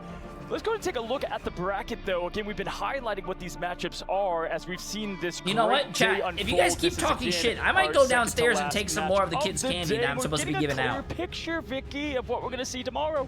Yeah, we are, but you know what? It's also our second to last best of 5 that we just witnessed right now play out in front of us. But now that last match, Dark Zero versus Chopper Mag, will be the final best of 5 for the day. But 100 Thieves, you got to look at what's going to go on between FlyQuest and Citadel Gaming. All right, Rye, I'm going right now. I'm going to say VP takes it. I'm going to say FlyQuest. Those are my 2 predictions. What do you got up top? I mean, I feel like Na'Vi could fight back a little bit more. Like, there's a lot of like history based on like what Trust Me was tweeting after that, because it was Virtus Pro that knocked Na'Vi to the third if I seed eat the to qualify candy, here.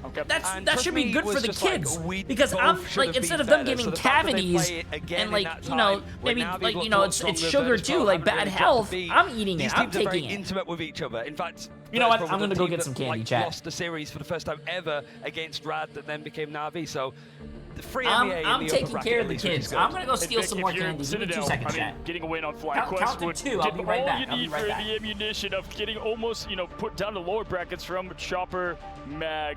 Listen, it was a great matchup in general. Closing thoughts here from you, Vicky, on what we saw, and then a little bit of a tease on what's to come. I love some revenge rivals ahead of us, honestly. That's what we could expect moving forward now within the bracket, Cozy, and I can't wait to see how that plays out, Ryan. It's scary, I think, for Dark Zero. We already saw just how threatening Chopper Mag could be, but it's whether they have the mental to be able to play what I think is going to be a full best of 5. Who's got the ability to go the distance? Hey, in this early birth of esports here for Rivals, there's nothing better than seeing the Rivals happen live and see what teams are going against what and the story unfold. And we are just getting started here live in Atlanta, Georgia. One more match today before we head into day 2. We're going to take a quick break and then get to our last elimination match of day 1.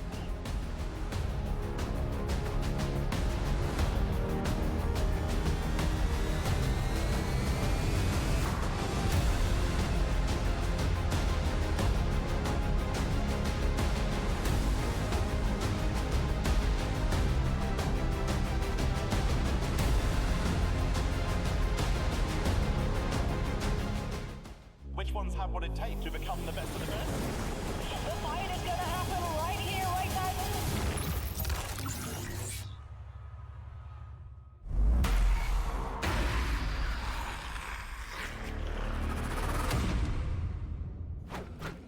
There is no reason to be afraid of my magic, unless you give me one.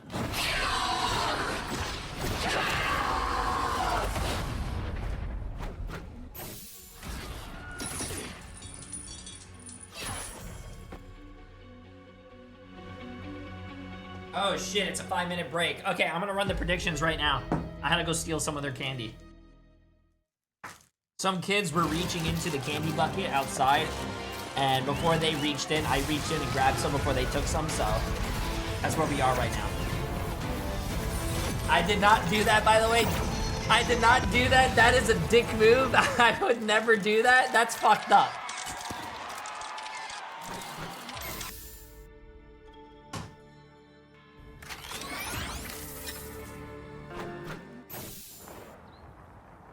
I don't think that's the welcoming committee.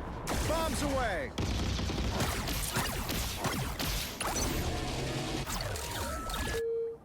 Powering up. Can you say fireworks? Can you imagine being a kid and you're like, oh my god, look, there's candy out. Hey Google, turn on my bedroom light. You're a kid and you're like, oh my god, I want some candy. You're reaching into the bucket to get the candy and some guy comes outside, grabs the bucket and says, hey, these are mine. Goodbye. And then closes the door and takes his candy back. Oh god. Ooh. Ooh. Okay, chat, I am going to start the prediction. I am going to start the prediction right now for you guys. Hold up. Sorry, I had to do this so I can start it. Bang. Prediction. This is the last game, chat. We have Dark Zero against Chopper Mag. You guys have 10 minutes. Good luck and have fun. This is the last one, chat. Last prediction of the day. By the way, tomorrow, if you guys are wanting to watch this as well, it's going to be some good games. Tomorrow, it starts at 11 a.m. as well. I'll probably be live at 10:30, just as a heads up. And tomorrow, we have some good games. We have some good games. Come on, chat. This is the last game of the day. Put all your money on the line. Put all your money on the line. Come on. Oh my god. These are Reese's that I put in the fridge. Oh my god.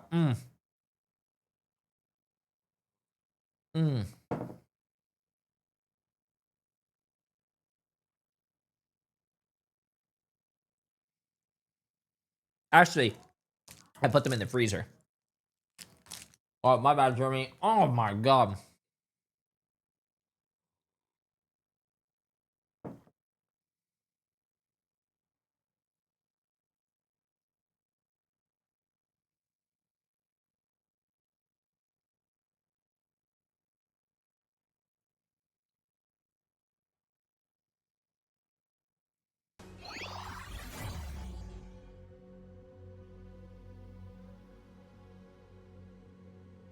Come on, chat. Put all your channel points on the line. If Marvel Rivals called you to cast, would you? No, I can't cast. Yeah, I can't cast. I'm being completely honest with you. Casting is another talent. We almost have 100 people on Dark Zero for 2 million channel points at 69% up. Someone just ruined the 69%. Chopper Mag only has 57 people with not even 1 million. Okay, my husband and kids are on the line. Wait, what?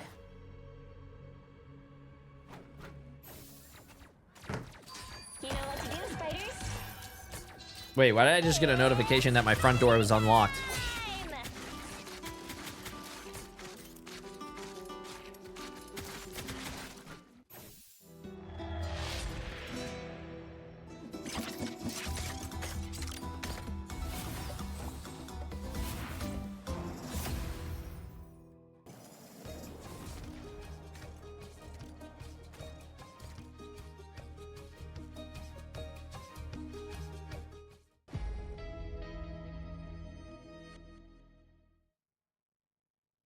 Which ones have what it takes to become the best of the best? Come on, chat. This is your last gamble of the day. This is your last gamble of the day. Hey, we're Dark Zero and we're here to win it all. Yeah. Give indeed. Dark Zero is saying that they're going to win it all, and honestly, They better win it all, bro. What are the point of channel points? With channel points, you can buy some amazing rewards like this. Some of the best teams, but they do find themselves down here in the lower bracket. I am once again. Look at that toe picks. I gotta show myself some toe picks. And Ryan Central here for this lower bracket match where someone will be going home. Someone's going home. I'm just glad American Man's not here. I mean, he wouldn't take this seriously. At the moment, we do have two incredible teams. And like you mentioned, one's going home. Unfortunately, saying bye to Reject. But today, Ryan, aren't you on a team? If I was in the tournament, my team would just automatically win because I'm just that good. So to let it be fair, I'm letting other people have fun. I'm a very like down to earth, you know, humble guy. So I'll let other people have fun. Yeah.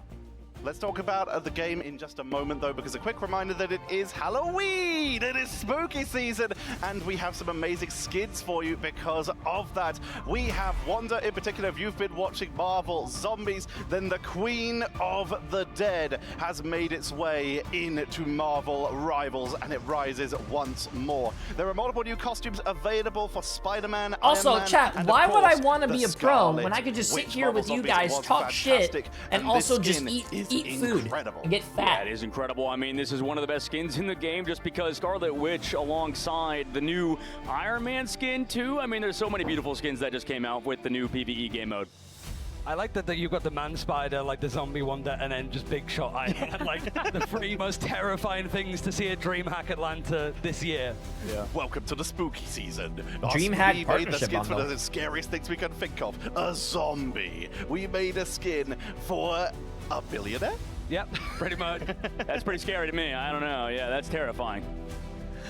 It is going to be a limited time bundle, just as a reminder, available from October 30th, which is today, all the way until November 27th. Make sure, this is the DreamHack Partnership bundle, so make sure to purchase now on the in-game store as we head over to talk about these two teams. And this is a rematch, Dogman. It is a rematch. I mean, we saw them before in that group stages, day number 1, and, you know, it was a favored matchup for Chopper Mac going into it, though. When we talked to Chopper Mac behind the scenes, they always said, you know, maybe it's jet lag, maybe something to do with travel time has resulted in them playing worse. And Dark Zero took advantage, right? They started off strong, they started off hot, and slowly sort of tuned it down over the course of the few weeks. I think Vicky's probably going to be casting. They really need to get back to that old form because honestly, in their upper bracket matchup, it was something you kind of want to forget about if you're Dark Zero. It was not a good match, and honestly, going into this one, they have to sort of wipe that clean, like sort of Men in Black style. Yeah, it feels like one of those kind of games where you couldn't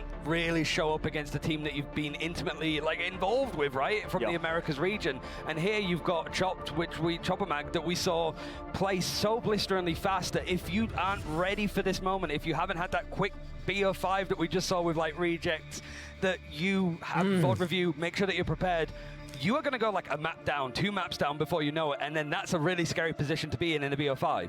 Let's have a look at Dark Zero in particular, diving deeper into this team. Coming through in 4th in the Americas and had to fight tooth and nail to get through, but they came out ahead of the 2nd place mid-season team in their groups to make it into these playoffs, but they now find themselves on the edge of elimination.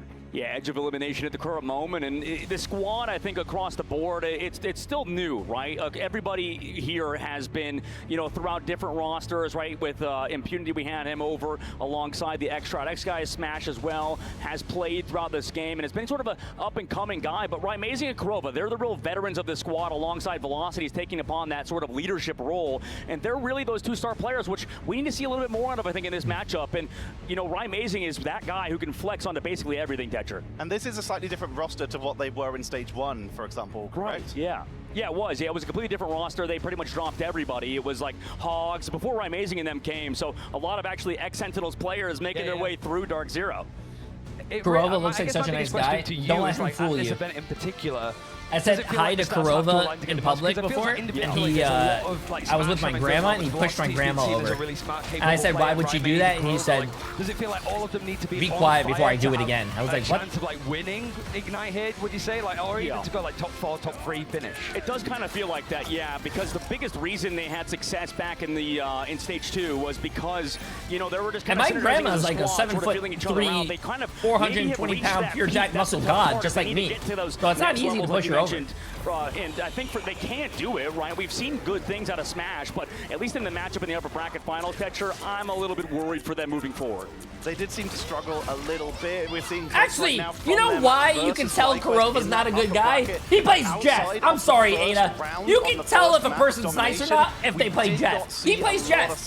He's not a nice guy. While they were still fighting every inch of the way. No, what's up, Shameless Lucky Name? I love the name, by the way. Control, but Amazing was still performing. Absolutely, Amazing's been the backbone of this team, and he has to do it again. I think the reason why they lost it, or they beat Chopper Mac in the group stages, guys, is because when we saw Bobo, and I know you'll talk about him later, Ryan, he wasn't having the best series versus Ryan, and Amazing was popping off. Where are the predictions? The predictions end in a minute. Incredible Daredevil, one of the first to play it in the group people are still voting. 3.4 million with 164 people. Chopper Mac 1.7 million with only 94 people. Iron Man and stuff. I know his team doesn't really trust him there. I think for Amazing, he was in those closed beta, early invitational tournaments as well. So doing well at this event would cap off a fantastic inaugural year for him in Marvel Rivals specifically, because he was one of the OGs, right?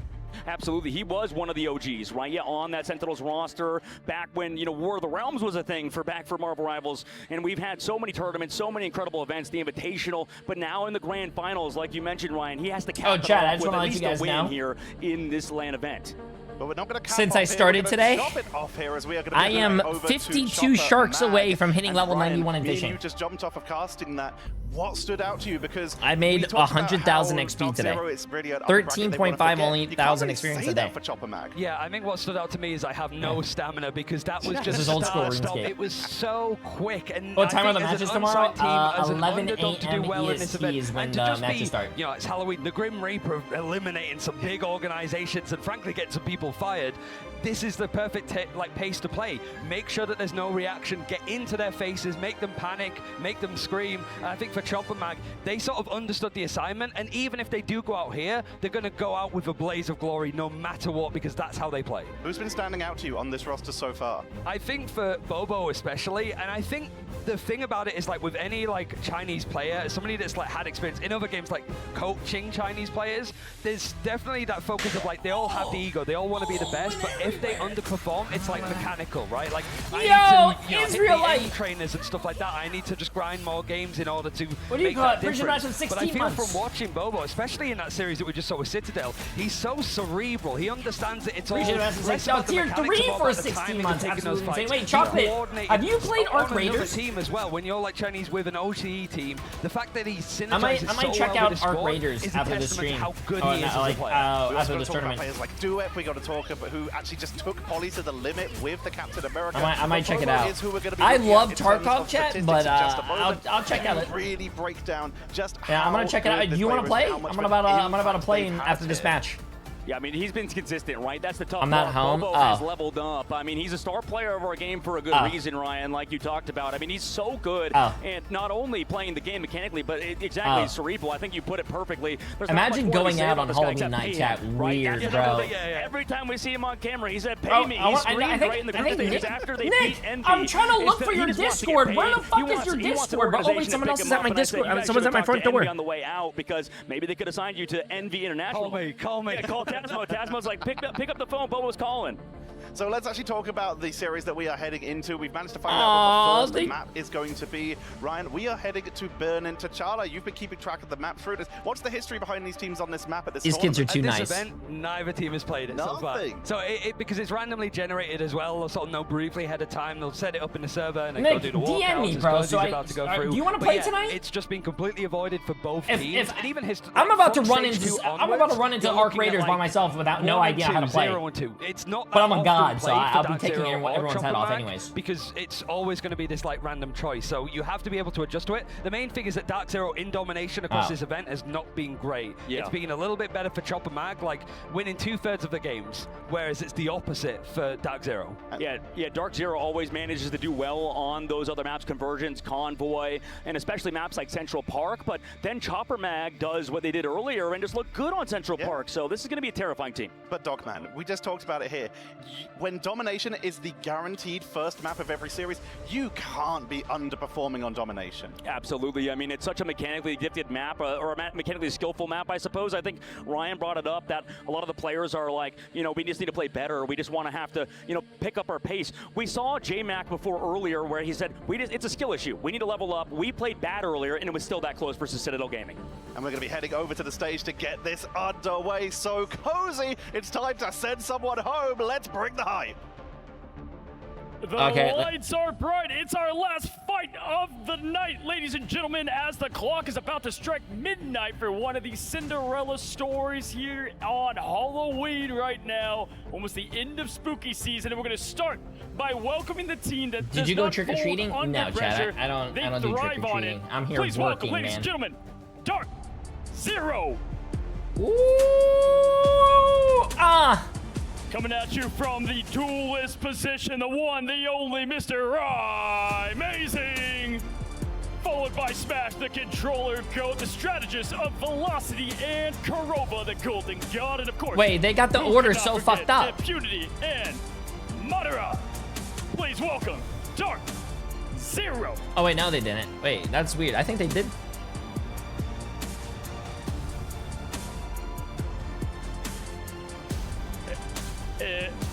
And ladies and gentlemen, we got one more team for you today. Again, one of these are going home. They are here to break the bracket. It's Chopper Mag coming from the land down under.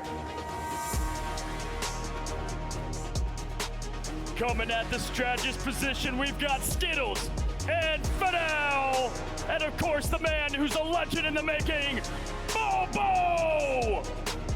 They're in the duelist position as well. Bethig bringing it down with Duet and Zen Starry.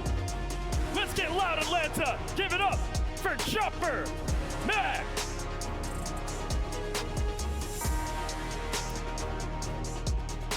We got an electric match. They need some hype. Wait, is there no one watching in the venue? Where's the hype man? It's the first day, plus it's Halloween. I don't think there's a lot of people going to be at DreamHack the first day. I think maybe the Saturday and Sunday there's going to be a lot more people, especially for the finals. I'm really looking forward to see how the finals look. Good one. You might be at home about to trick or treat. One of these teams getting a treat, the other a trick. And guess what? How appropriate. Our Australian caster Matty will be bringing in the action with my usual kill caster Vicky to bring it all to an end for day 1. Thank you so much, Cozy. Atlanta, are you ready for our last series of the day here in the Marvel Rivals Ignite Stadium? It is going to be fantastic. Dark Zero versus Chopper Mag and Matsy. Where else would you be for Halloween? With you because what better way to appropriately bring us together looking at our OCE team versus an American team. That's it, you know, we're facing off as casters, they're facing off as teams. It's the battle of the regions here. Chopper Mag, will they thrive? Will they dive? Dark Zero, will they be the hero for the Americas? It all comes down to this. $1 million prize pool here. Nobody wants to bow out yet in our best of 5 territory. You heard Terror on the stage talk about the importance of moving over to a best of 5. More opportunities, Matsy, and more looks at the pick and ban phase. Definitely eager to see how they're going to approach that one. Obviously, we've seen a bit of strength come through into the last series between Citadel and Chopper Mag, where they managed to put complete denial. Oh shit, let's get this, chat. Let's get this. So curious to see if Dark Zero is going to steer in a similar direction. Excited because of the performance that we've been seeing thus far with Chopper Mag. They've really been impressing a lot of people, and that's even with the loss of Salvation on this team. Fidel slotting in perfectly, but it's now looking like we are moving on to Burn and T'Challa for our first map. The analyst test, they broke it down really nicely. Dark Zero, not the best when it comes to starting things off on domination. I believe they were like 5-7, but at least, Matsy, when I talked to Dark Zero, they were huffing and puffing in group stages saying, man, we got Hell's Heaven back-to-back, 5 different times. Well, it's a different look this time around. That's it, gonna be huffing and puffing and ready to blow the house down here, but we'll see if they are gonna be able to do that on domination, because Chopper Mag have been looking consistent heading into their domination maps. You know, they've been suffering, I suppose, a 1-2 curse the pros into allowed their to stream best their of 3 match? series No. there, where they really start off strong on their domination map, but then not when it's find the on struggles stage. into the next 2. But obviously, our teams are getting prepped up right now. Give gamble? Oh, the gamble's already done, man. Very eager to see how this one's gonna go down. For those of you guys watching from home and you want to know even more about these two teams, we also technically have the 1v1 of Smash, the controller duelist, versus Skittles, the controller support player here, the strategist coming out from Chopper Mag. As we get started with our pick and ban phase, we've already said goodbye over to Jeff and Mantis. Yeah, it looks like Adam is going to be chopped off as well, not allowing them to play into the resurrection there. And Dark Zero, at least they're sealing away the Bucky for themselves, can play into that power, but Chopper Mag, they got access. It looks like the coach can talk to them while they're banning. Nice look here. You're wondering, yeah, you're going to ban the Loki. You don't want to get that team up. We've already saw the importance of that team up actually in our last series at the very end too. Bigger AoE healing here when we get to see what that next ban rollout is going to be. But with the Protect on Bucky pretty early from DZ, that is very interesting here. Yeah, curious what they're going to be able to chop through in the next portion here. Are they going to focus up on the Vanguards this time? Look to take away its double Emma, double trouble, see ya later. There is no Psionic Seduction today. That's smart here too, because if you're Chopper Mag right now, you've already taken away the ability to get that Korova, Adam, Morlock online. Wondering if we're going to see that Jeff ban instead, while the Captain America Protect is coming out from Chopper Mag. That's it. You know, they played into a high mobility Vanguard composition earlier in the piece there. Want to enable Duep to do what they do best with that one. And they've been able to just be a menace in the back line. But they are going to be taking away the Venom Dark Zero. Do not want to deal with the symbiote. Like this because they're going to have their last Protect, so if they don't want to Wait, what happened? Worrying about that Yo, together with the Kobe! Mantis Appreciate the team massive up. We know dono that on piece YouTube, of my the friend. Abyss on top of the anti-heal could absolutely get that. Who's in the winners and the one-shot losers? on You can top type of an exclamation mark ulti tournament for the whole strategist as They bracket. get to protect over onto the Venom. Was wondering if that's what they wanted to lean into, and now with this final ban, it forces out the Jeff ban perhaps from Chopper Mag. Do they take that here, or do they want to aim for something different? Yeah, curious of their prioritization. I don't know why people are banning Loki. I feel like a lot of teams don't play Loki. Not going to be seeing Jeff taken out of a play there. And now, getting our selections through here, you can see Zenstari looking to play potentially into that Angela. Considering it is a map like Burner T'Challa here, you can definitely see where they want to take this one. They want to go for the high mobility composition here to try and zone out Dark Zero and see if they can power ahead. I like the focus here from Chopper Mag. Why don't we handicap the two strategists that really lead the way within Dark Zero? Velocity, an insane Loki player, and the Adam Warlock away from Korova. We see that flexibility being very important as we get started with our first game within our last series of the day. Oh shit, chat. You guys ready? In to Burning T'Challa. We are gonna be on for an absolute Yo, baller. Kobe It's not best of again three with another anymore. dono. I It's appreciate it. best W of stream, five appreciate it, my behind. friend. You're too nice. You're too Teams nice. need to dive in, give it their absolute best, because otherwise one of them will be getting sent home, and it's all or nothing in this one.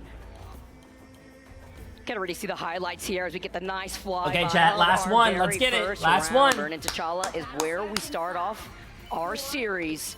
Pethic has already showcased some nice things on the Daredevil here, Massey Bobo, as well with the Psylocke. Yeah, Pethic always playing into those high mobility duelist picks there. Really Jay, I'm strong scared. on the Why are BP you back in the scared? day. Iron Fist one and the same, but now they're looking to take aim on the Daredevil there, and definitely eager to see if they can zone one out as Madara already starts off strong with the I like how they're opening KO. running the That's Daredevil very big here, 'cause again. Then they get to follow up and immediately find Bobo while Pethic is kind of isolated here. Oh, What's amazing already is too getting all the busy kills. popping off, Uh-oh. Making you wonder. Oh, that's why they're going to go for that safety pick to protect the Bucky right off the rip. Madara also being able to get that finishing blow onto Pethic. It's going to be Dark Zero having control over the point first. Yeah, solid isolation picks coming through there from Dark Zero there. They're just trying to slowly but carefully now see if they can carve their way away from the mission area and zone out any other potential picks here. But Duep, it's just being cheeky on the mission area, trying to brawl it out with impunity there.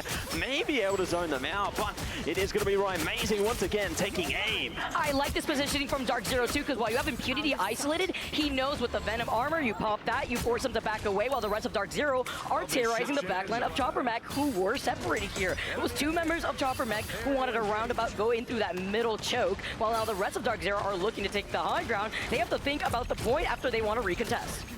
We're going to recontest right now. It's time for the dance of the butterfly. Right, Amazing is down, and now they are trying to sound the sirens of recovery here. Hey, See Kobe, if they can zone again. out some more Happy picks Halloween, into my friend. this I one. appreciate Bobo locked in on velocity there. If they can take them down, they might make them feel mortal, but Zensari has been taken out of the fray. Retreat out onto impunity. Smash is down. It's all looking good for Chopper Mag right now, but the boundary will keep them up a while longer. I bet you're enjoying the cheese that he stole from the children. Hell yeah. On this point, while Skittles has that Sia, Bobo follows up onto Velocity. Dark Zero, they're down in numbers despite Madara being able to find so many of these picks in a lot of these initial fights. So it's going to be a reset here for Dark Zero as Chopper Mag finally flipped the point.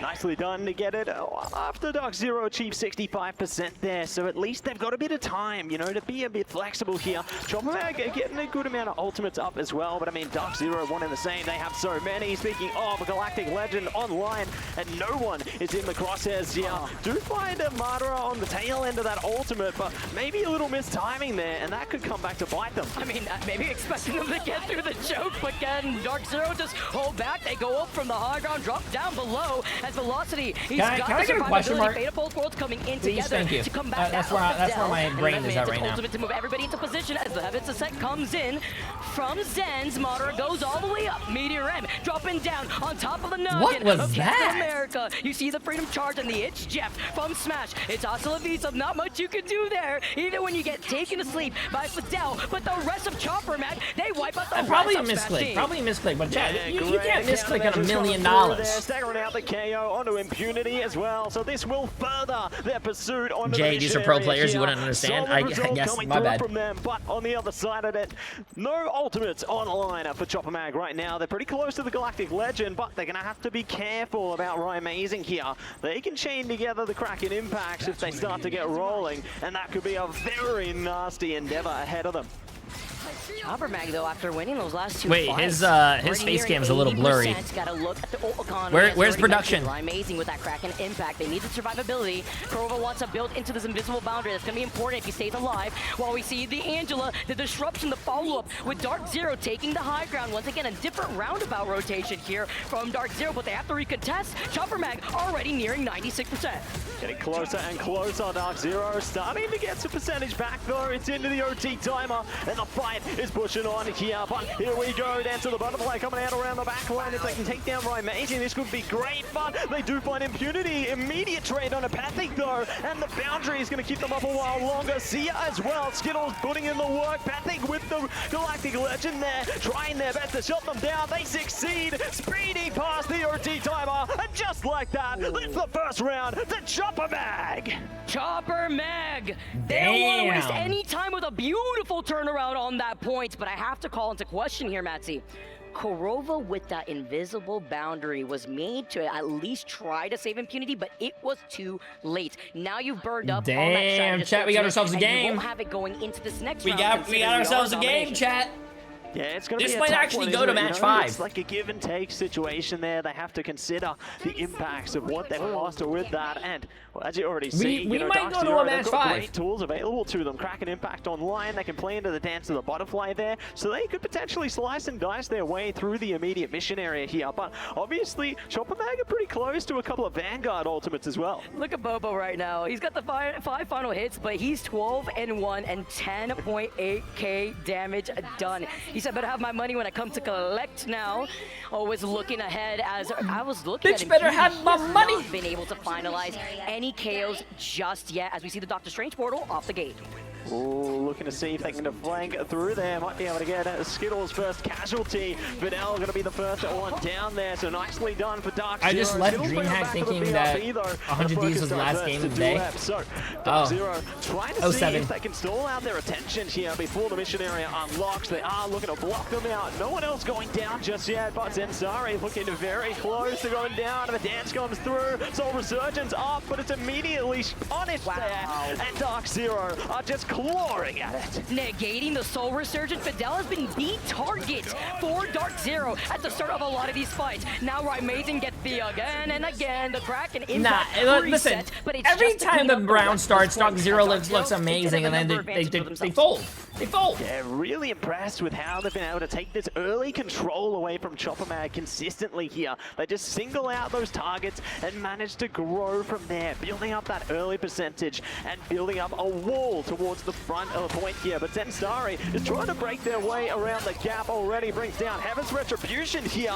It's time to get into the next fight. And now Velocity is forced to answer back immediately after looking at Zen's, right? They have the fate of both worlds, and as now Madara tries to send it out up on the high ground there by that choke. He's isolated Fidel, the first to go out in the next fight here, but with some help from Skittles to get the BRB. And Bobo, it's a feast here as he sees everybody grouped up together. Eye of What cannot hear you as Chopper Mag, together with Bobo, get to reclaim this point. Yeah, Eye of None there. They're going to be shut down, not going to open up until the next one. So, nicely done on the conversion there. Chopper Mag doing it a little earlier into the piece now. Do have the Galactic Legend online with Sia right around the corner as well. So, they got preparations laid down for the next fight. Kurova luckily does have that boundary almost available too, though. So, they've got utility they can rely upon into the next fight. Yo, I just hit 91 fishing! Isolated, this could be quite troublesome. You can see Zensari's already hunted here. could be a reflection of what we had seen in that first round, right? Very similar case here, but instead it's Chopper Mag having that advantage already. Pathig with the Galactic Legend sees everybody from Dark Zero stuck inside, and that is what they wanted. They wanted to get the invisible boundary out, because now Chopper Mag will get even more progress on this point. Skittles now. Dude, I need 614,000 experience to hit level 92. Jesus Christ, man. He gets punished for it at the hands of Duep, and now looking at the other side, Smash, they try to find the isolation onto Duep, who manages to get away, by the way, but they're still allowing Chopper Mag to get more progress on the point. Yeah, does Pro Overwatch still exist? Yeah, there's still Pro Overwatch. Bringing up the dance of the butterfly now. Zensari's gone. They might be able to find one back. They do. Impunity down, so trading out the Vanguards here. Gonna nullify some of the health up front. Soul Resurgence from Fidel as well. Just trying to keep their team online here. See if they can nullify some of the impact. That is gonna be completely nullified. Wiped out there. Good trade from Smash though to keep it up a while longer, but it can only last so long. Yeah, he was unarmed and safe instead right there. He went up and then he quickly They stopped got Overwatch sent back League to that branding a long time ago, like gate. 2 or 3 Now years he's ago, forced to chat. make the swap Pretty up, though, sure. if you're looking Pretty at sure 2 or Rising with the 3 years ago. Daredevil. Looking good, looking great. Let's see if they have time to let the Devil out here, because the pressure is building up. A Chopper Mag on the edge of closing the gate on this one. One big fight here could be what Dark Zero needs to change it up. Damn, bro. That character shreds, man. To train their way through. Fidel could be the next target, but they retreat. By the way, it's Slandex versus Master Prime sub, my friend. Look at the point, though. They almost try to get the back cap. Overtime forced away, thanks to Dark Zero recontesting on the point. And the isolated Chopper Mag they find. Fidel first again, but they can keep this fight going, Matzy. You got that freedom charge from Duep. Zeds is going to try diving down. Heaven's Descent also looking at Dark Zero. Impunity doing the same thing, paving the path, but they've lost out on velocity. No BRB for Dark Zero to keep this fight. Not going to be able to keep it this time around. Chopper Mag doing their best to zone them out. Smash in a bit of trouble there. Dance of the Butterfly comes up, and they will find Skittles down. Nicely done by Smash there. Taking them apart one by one. And they've taken the control back in their favor. This is exactly what Dark Zero needed. I don't... And a reset What's now happening Chopper with Mag. Dark They needed Zero it here at today, 99% in favor man? for Chopper Dark Mag, Zero but now looking is... at what they're rolling out with. They ain't looking their normal self, chat. Make a play with I don't know, man. Right off the other side of I the don't know. map, but it looks like these swap flips with the Daredevil really what's up, working Offline? out for Dark Zero. Working out a treat here. They're so close to letting the Devil out as well. That could be a super duper troublesome. Zensari already been targeted down. This does cause a bit of concern. Chopper Mag. Oh, the Legend has been locked back up. Sia coming online from Skittles here. The denial is insane. The Galactic Legend getting canceled. They at the stopped hands of that? Moto right there too. They get the stun, and Zenz is able to get That's the actually KO crazy. onto Amazing. Another stun onto Smash because Bobo is having his way onto Velocity. The Uh-oh, backline chat. in trouble. Smash is the next to go down. Yo, Bobo Amazing saying, has to "You get that wanna try to TP match down. me on this Psylocke? Say no mas, because I will take it any day. Overtime now taking away for Chopper Mag to take this map. Nicely done. Madara They is have to get that down, TP and down, OT bro. timer over and out. Chopper Mag. Did the TP taking get canceled? away Map number 1. Talk about a little bit of revenge here, Matzy. They saw what happened before as Bobo with the bracelet showing it off to the crowd, feeling happy about that one. Love to see Hey, that. remember Big what love happens for last Bobo time? They and were big taunting love and they were to everybody happy tuning and they in. got Whether reverse you're swept. at DreamHack or at home, we appreciate each and every single one of you for coming to support your favorite players, your favorite teams here today. They appreciate it as well. You can see Dark Zero Spiral. after that Appreciate one. that in They 2 have to months, make my friend. big reflections heading into the next. Need your energy, everybody watching here, live in the arena and at home.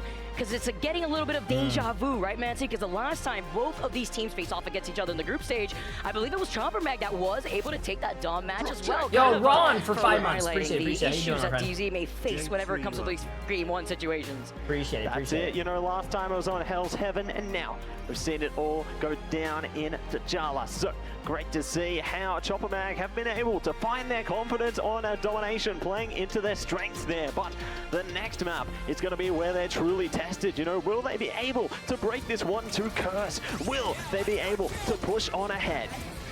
It doesn't make any sense. Wait, what? Do you have any thoughts on Marvel Rivals esports? Some people think it's not truly competitive like other games. Well, if it's not competitive, then shouldn't everyone sign up? Because if it's not competitive, then you have an easy win. Isolation picks onto Dark Zero is what mattered in being able to control the majority of these fights. He looked so unfazed, by the way, even with the dance of the butterflies. You find these picks up to amazing. Oh, by the way, Solely, appreciate the massive gift and sub. Ultimates that DZ were forced to work with.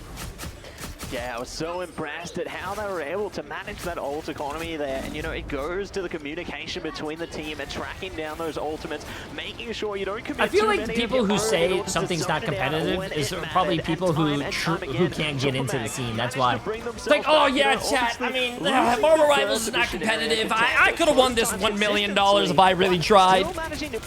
And then they do try and they get shit on in the tournament and they couldn't even make it there. Santiago, appreciate the massive dono. How you doing, my friend? You know what you saw with the Kraken impact at that time, the Eye of Agamotto. And Lefty, appreciate the massive get this up. Came alive in certain flips, but with the way that Chopper Mag had just been ahead in terms of their ult economy and the ability to convert that into winning the points, we take a look at the map 1 results. Yeah, taking a look and seeing some of the Bobo had a 5.8 KD, but Duep has 6.3 as well. Damn. Duep on that cap, really able to elevate and keep their team online when it counted. But I mean, look at yeah, chat. I'm gonna be honest with you guys. I could have been in the NBA, but I twisted my ankle when I was 4 years old. I kind of threw everything off. All my sponsorships left. I could have been in the NBA. Final hits. Then you look at but it's also the NBA is not competitive. Getting enabled with that Captain America. Look at that 10.9k on the board, and he took a lot of damage, right? But Skittles with that BRB was always there to help out, whether it be himself, Fidel too. Of course, whenever Fidel was helped out by Bobo or Zen's trying to disrupt the piece, it really did allow that damage output with the damage boost to come through. Yeah, and it really goes to show, right, how much survivability Skittles enabled through that map, because I mean, all the way through that first round, they didn't have a single casualty. They were just so sneaky, so tenacious there, but they only managed to find their first section of mortality into the second round there. So really impressed at how they managed to keep themselves up so they could keep their team up as best as they possibly could.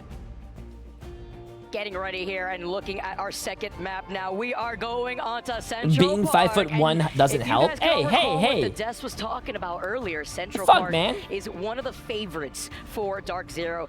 They feel pretty at home here, and they have a great record too on this. And you know, Convergence in general is their best game mode currently. Oh yeah, chat. We're starting the second game. Let's get it. But specifically on Central Park, they are 4-2 thus far in stage 2. So far, so good. But we are jumping into the draft right now, and we are saying goodbye to Mantis and Jeff. So Jeff's going to be denied entirely by Dark Zero there. Definitely going to understand it, taking it for themselves. They don't want Skittles to be enabled. Haley, appreciate the massive 100 bits. And Maple, appreciate the massive gift sub as well. Onto Central Park here. But now, Adam's been taken away. So the resurrection will be no more. Gotta think too, if you get the protect onto the Jeff, could pry to proc out a Venom ban inevitably, while we get to see the Psylocke ban next. The Mantis Protect, though, allowing Chopper Mag to even have more of that damage output. Yeah, and that's going to be targeting around Bobo there. Do not want to enable Bobo to do whatever they can. And look at that. They are just full focus on trying to chop down Bobo's hero pool there. Psylocke banned out, Star-Lord banned out. What could be next? It could be Punisher. It could be anything at this point. But obviously they might want to prioritize around one of those strategists there or the Vanguard. It'd be crazy if they see maybe a mag. I don't expect. Why don't they save Psylocke? I mean, even if they ban Psylocke, I think if they want to save the Mantis could damage boost any DPS character. You can't ban all the DPS characters, but there's only one Mantis. They banned the Loki next because you do not want to deal with the double res composition. Absolutely not. Do not want to deal with that any day of the week there. So Protect going to be online now from Dark Zero. One more to make it count here, and it's going to be the Venom. And not even just the double res too, right? When you take out the Loki, you also get that team up away from the Mantis. So you take that big AoE healing away, and like you said, so you can see right here the Venom Protect coming forward. So you get the symbiotic shenanigans together with the Jeffy and the Venom. Yeah, one thing I've noticed, of course, you aren't going to be seeing the Venom banned out from Dark Zero here, so that does enable the Venom to come out for Chopper Mag into this one, and eager to see if that's going to be a thing. But Dark Zero, they've opted to get taken out of the Bucky this time. So not going to see Orion Amazing opt into that one here and now. But what we are seeing is Chopper Mag playing into Yo, their strengths Haley, appreciate the massive potentially. Prime sub as well. Welcome, welcome. Here on the defense. Oh, this is going to be so scary, too. Remember, we were talking about the Magneto, right? Yep, with the triple. Now you allow the Emma Frost team up together with the Magneto, and you know what works great? Are symmetrical bans the norm in Ignite? Not really. It prepares you to get a choke slam down, and then you get to get the roundhouse kick right against not only just the walls of the map, but against your own friendly group walls. We get set up here. Chopper Mag, they start off on the defense. They're rolling out with the Adam Warlock, while DZ are going to be rolling out on the attack. Yeah, they did opt to try and chop down some of Bobo's hero pool here, but I mean, they have a lot of strength at playing into the Atom as well, especially in the initial phases. Depends on the map, I think. You ban depending on the map or depending on what another team is strong on or whatnot. I fell asleep through one Chopper Citadel. Citadel. Got the melee duelist coming at ya, Iron Fist and the Daredevil. Can we talk about how we're seeing more and more resurgence of the Iron Fist? I mean, he did get that slight buff too, right? At the season 4.5 patch notes, and I like to see a lot more of these teams are getting creative with the way that they want to break through this chokehold of what they expect no, to get chat, no. Remember last time he pulled out the Iron Fist? Getting ahead of just trying to get the redo on the composition. Texan, appreciate the massive Prime sub as well. Welcome, my friend. Bro, last time he did Iron Fist, chat, they lost. To see if there's a way to smash it past them into this one. Locked down on one of the strategists here, but it is going to be Pethic taking point already. 3 down, and looking to see if they can zone out more. They will annihilate the frontline offense here. Sent straight back to the gates before it even began. Pethic having a little bit of fun, literally annihilating Dark Zero right after they attempted to get through that choke. Back to the drawing board and maybe a different rotation, as you have to imagine how difficult it is to chop through those root walls, the isolation too, and pull-ins from Skittles being on the invisible one. Yeah, looking to see if there is going to be a way to break the walls down there. Zensari getting closer and closer to the strangling prison as well. Could be a big problem for Dark Zero here. All they need to do, single out somebody, try and see if they can catch something here. I think Jeff Nader is going to be a big problem later as well. But now, Jared is strangling prison, jumping down. The heal's good though. It's Jeff going out from Kurova at the right time here. Are they going to be able to catch anyone though? They do find Zensari. This is big. They can drop him off. Oh, are they going to make it? Yes, they will. But it was a nice backup from Skittles to get the revenge onto Kurova. Meteor M looking right dead at the side of Seduction, but Invisible Boundary for Invisible Boundary. You have the protection of the pillar. If you are Madara, this is the loser bracket. This is the last game of the losers bracket today. Velocity. The Invisible Boundary goes How's Halloween going? I have no idea. I've been streaming for 9 hours. The Born again in case they need it here. And with the Omega Hurricane, all Bobo needs to do is hide in the wings of the shadows up here. And now behind the wall, he gets it. Born again, the karmic revival to bring them back. Bringing them back. Duep are not going to be receiving that revival. Too little, too late. But their team is still online here for the moment. Oh shit! Someone's at my front door. Online from Smash now, trying to see if they can push their way in. Pethic does have the meteor up. I might be able to pop something down. Velocity goes down. Nicely done. Focused up on the strategist. Going to be traded out by Smash. There's a lot of people at my front door, chat. If they can clash their way in. Duep on the portal. Luckily, they're there in time. Huge here too for Duep to oh get shit! This oh shit! Yo, give me a second. Give me a second. I gotta make sure. I gotta make sure all the kids get candy. Make sure that they can stall for as long as possible. Dark Zero haven't gotten to that second checkpoint just yet, but Kurova's got the itch. Jeff, he initiates it right off the rip here, and Zenz does have the piece of the abyss. Have to look for the anti-heal as Kurova needs some help. He tries to get enabled. He sends out one. It's gonna be Pethic, the victim, and the number advantage first. Now goes to Dark Zero. Nicely done by Dark Zero there, pushing ahead. 2 ticks on the mission area, and looking to see if they can zone out more. Chopper Mag facing elimination onto this first missionary here, and the conversion will come through. So Ratatoska is online. Dark Zero prevail. Getting ready to hail forward too. Dark Zero looking ahead while Chopper Mag, at least they have enough time to get set up here on the high ground. This is where it could get a little tricky here, right, Matty? Because when you get forced into your spawn, there's a lot of open sight lines up on the high ground, looking directly at that spawn where you can feel a lot of pressure. Ready Impunity moving up to get that space. Yeah, moving up to clear the path here. Make sure they don't get caught out of this one. Smash doing a good job just to pump up the damage from afar as well, maintaining those tight lines of sight. No one looking to go down just yet. Skittles prepared with the boundary as well. That could get traded if it does get popped. And there's Heaven's Retribution coming out. Madara looking to see if they can get more. Soul Resurgence jumping out as well. Bobo does find them though. Heaven's Retribution, no more in that side room. And that was all thanks to Fidel keeping them alive with that Soul Resurgence. It was able to move everybody into position. They hold forward, and now with 2 members out from Dark Zero, Chopper Mag, they're able to hold this defense, and this is the position of the payload that I'm always the most worried about, because now Dark Zero are gonna have to look straight up at Chopper Mag, hold on to that high ground, splitting their attention.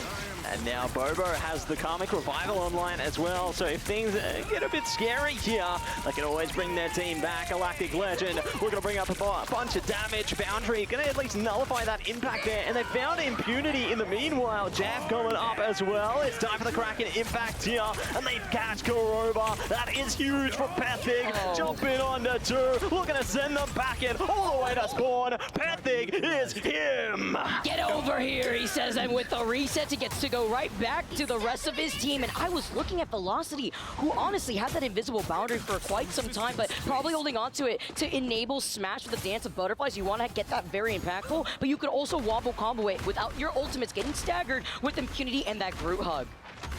Yeah, looking to come in for a big hug here. Let's see if they are going to be able to find it. And sorry, we're going to put them in a state of sedation. They do have Agamotto available. Here we go. Popping up. Oh, they're pushed away. That was big. Coming through from Dark Zero. Dance of the Butterfly, isolating them as well. What a response there. They're going to be born again, though, thanks to Bobo. They didn't call out where Bobo is. Look where he is. Right up on the high ground behind another castle wall. And he brings back the rest of Chopper Mag as the MVP. Would be ashamed if that Dance of the Butterflies was all for good and not for anything, as Impunity gets taken down next. Oh, okay, sorry, chat. There was a huge... Sorry, what did I miss? Sorry. I know, bad hosting, bad co-stream. I wasn't here, but there was a lot of trick-or-treaters outside, and I had to do a refill. Have all the tools left available to have taken a bit of damage, but they're still standing. I was wearing the milk costume. Yeah, there were some cool costumes outside. There was a Riddler. There was a few girls that were dressing up as the characters from the K-pop Demon Hunters. There was Harley Witch. Batman. It was actually very embarrassing. I walked outside and there was a person with a question mark on their shirt, and it was the Riddler, and I was like, oh my god, that looks like Hulk! And they looked at me like, I fucked up. Oh, Harley Quinn, there you go. I don't fucking know, chat. If they can work their way around, but no one hits the ground yet. It all stands still into the OT timer. Desperate times call for desperate measures when you have Impunity rolling out here on that Venom Semiotic Shenanigans as the Silent Seduction comes out with overtime ticking away. Dark Zero cannot give up this space. I have Agamotto though coming in. It only finds Madara and riddle me this. Who asked? No one asked. But I'm glad 1 year ago you came to my chat and said, yeah, Jay, I played tank and every time I lost I was spam reported and now I'm banned. Is there anything I can do? Yeah, you got banned, bitch. Who asked? How does that feel? Oh, stall out time as much as they possibly can here. Look at that. And they've got the tech. They are looking to take them out here. And it's going to buy so much time for them. But oh, they fucked up the portal spawn, chat. They're looking to do this and see if they can take it to them. It doesn't just happen in your own respective games at home, everybody. It happens here in pro play all the time to force out this stall. Overtime, Smash, Galactic Legend looks at Bobo, who's still alive here safely at the hands of Skittles in that invisible boundary. But it is Pethig who finds a first pick onto Impunity, who can't use a piece of the Abyss, as a huge push away from the Eye of Agamotto helps out the back line of Chopper Mag. Nicely done there. Velocity going to be able to find Duep, and a Karmic Revival comes online. Duep is back into the fray here. They're trying to focus them down. Soul Resurgence runs its course. Impunity still has the Feast of the Abyss here. They're waiting. Now they don't have portal, chat. They don't have portal for this. They can't portal back. The back line. Fidel goes down. Skittles in a bit of trouble as well. They are trying to punish the back line onto this one. Dark Zero still empowered, still holding on here, and Chopper Mag need to do it all. And with Velocity making that swap over and looking at oh, get the kill. Oh, nice. Kurova, he helps out Velocity in the process, and you're trying to block them out in their own choke points. It is only up to Duev, but the invisible boundary saves the day for Chopper Mag, keeping his overtime fight going. It goes on and on into this one. Velocity already with the God of Mischief has gone down. This is big for Chopper Mag. They may just be able to do something with this one. Cracking impact into the Agamotto. The Agamotto finds no impact, but they're still fighting, still shooting their way through. Amazing, deep trouble. Oh, they got off, but he had Chopper Mag is looking like a great team right now, Jack. God damn. Was finding Velocity before the God of Mischief was able to I'm be scared, used. chat. I'm scared. That was the only saving grace for them. And even if that fight was going on any longer, they were slowly building up into another karmic revival for that very last fight. Just incredible. I'm scared. I'm scared, chat. I'm scared. Together there and really hold a strong Dark Zero. Losing members at the worst possible time there. The pick on isolation really set the domino effect into motion. I mean, the fact that that overtime fight was 2 minutes and 22 seconds. Hello. Literally 2 to 3 rounds of ultimate rotations that we witnessed within that fight, and they couldn't get it to that checkpoint. Just insane how they're able to win out that battle of endurance there. But there's damn, wait. battle that's about to begin here, and I'm seeing Bobo is bringing like out popping the off. Phoenix this time around. Both teams, 10 as a matter of finals. fact, are on the Phoenix here. They're changing it up. Dude, look at this, Pethic, 10 final hits, 14.2k. All right, amazing. He's been able to get the damage done. He's gone down only once. The survivability is fantastic that we're seeing from the backline here. I mean, you have that triple strategist really helping you out, but then you have to take a look at the Vanguards and the damage of what we're seeing from Chopper Mag. Yeah, really able to pump up the numbers when it matters here. And now 3 tanks, 3 supports is really strong, chat. I'm pretty sure that's why they want to do that. The front away towards the mission area here. Zenstari and Duep leading the charge for their team, and they got their teammates up the back as well. Just trying to make sure everybody stays focused up, stays healed here. Patra taking a bit of damage, but already the walls on both sides are causing so much isolation. Even works out better though for Chopper Mag, because guess what? You're just farming the Emma Frost damage for free. You're already at that 100 mark, and you're able to put in a good amount of that pressure, but Bobo falling low himself, backing away and has some safety, at least even by the enemy's brute walls. Impunity already trying to get set up, but it's forcing Dark Zero to play in this corner, and looking at Chopper Mag, they have a lot of space to work with as Impunity. He brings them together, but Skittle saves Chopper Mag and the Sia. Oh no! Inferno coming out as well. They will be able to stay strong into this fight, managing to find some key targets on the Dark Zero there and forcing them further and further away from the mission area. They have flipped the mission area on its head. What do heck? Coming at the right moment though, and they will. What do heck? Oh, the stop with the Eye of Agamotto. He doesn't come out the way that they needed. The follow-up and the invisible boundary to at least keep this fight going, but this was a mess. Spaghetti all over the floor for Dark Zero, not working out the way that they needed, but at least with the It's Jeff, Smash is able to find Zez. He gets put to sleep though with a nice sedation as Pethic puts that down, and now Dark Zero are forcing back Chopper Mag. Well, Chopper Mag, they thought they had the point. Dark Zero, they replant their feet on the defense.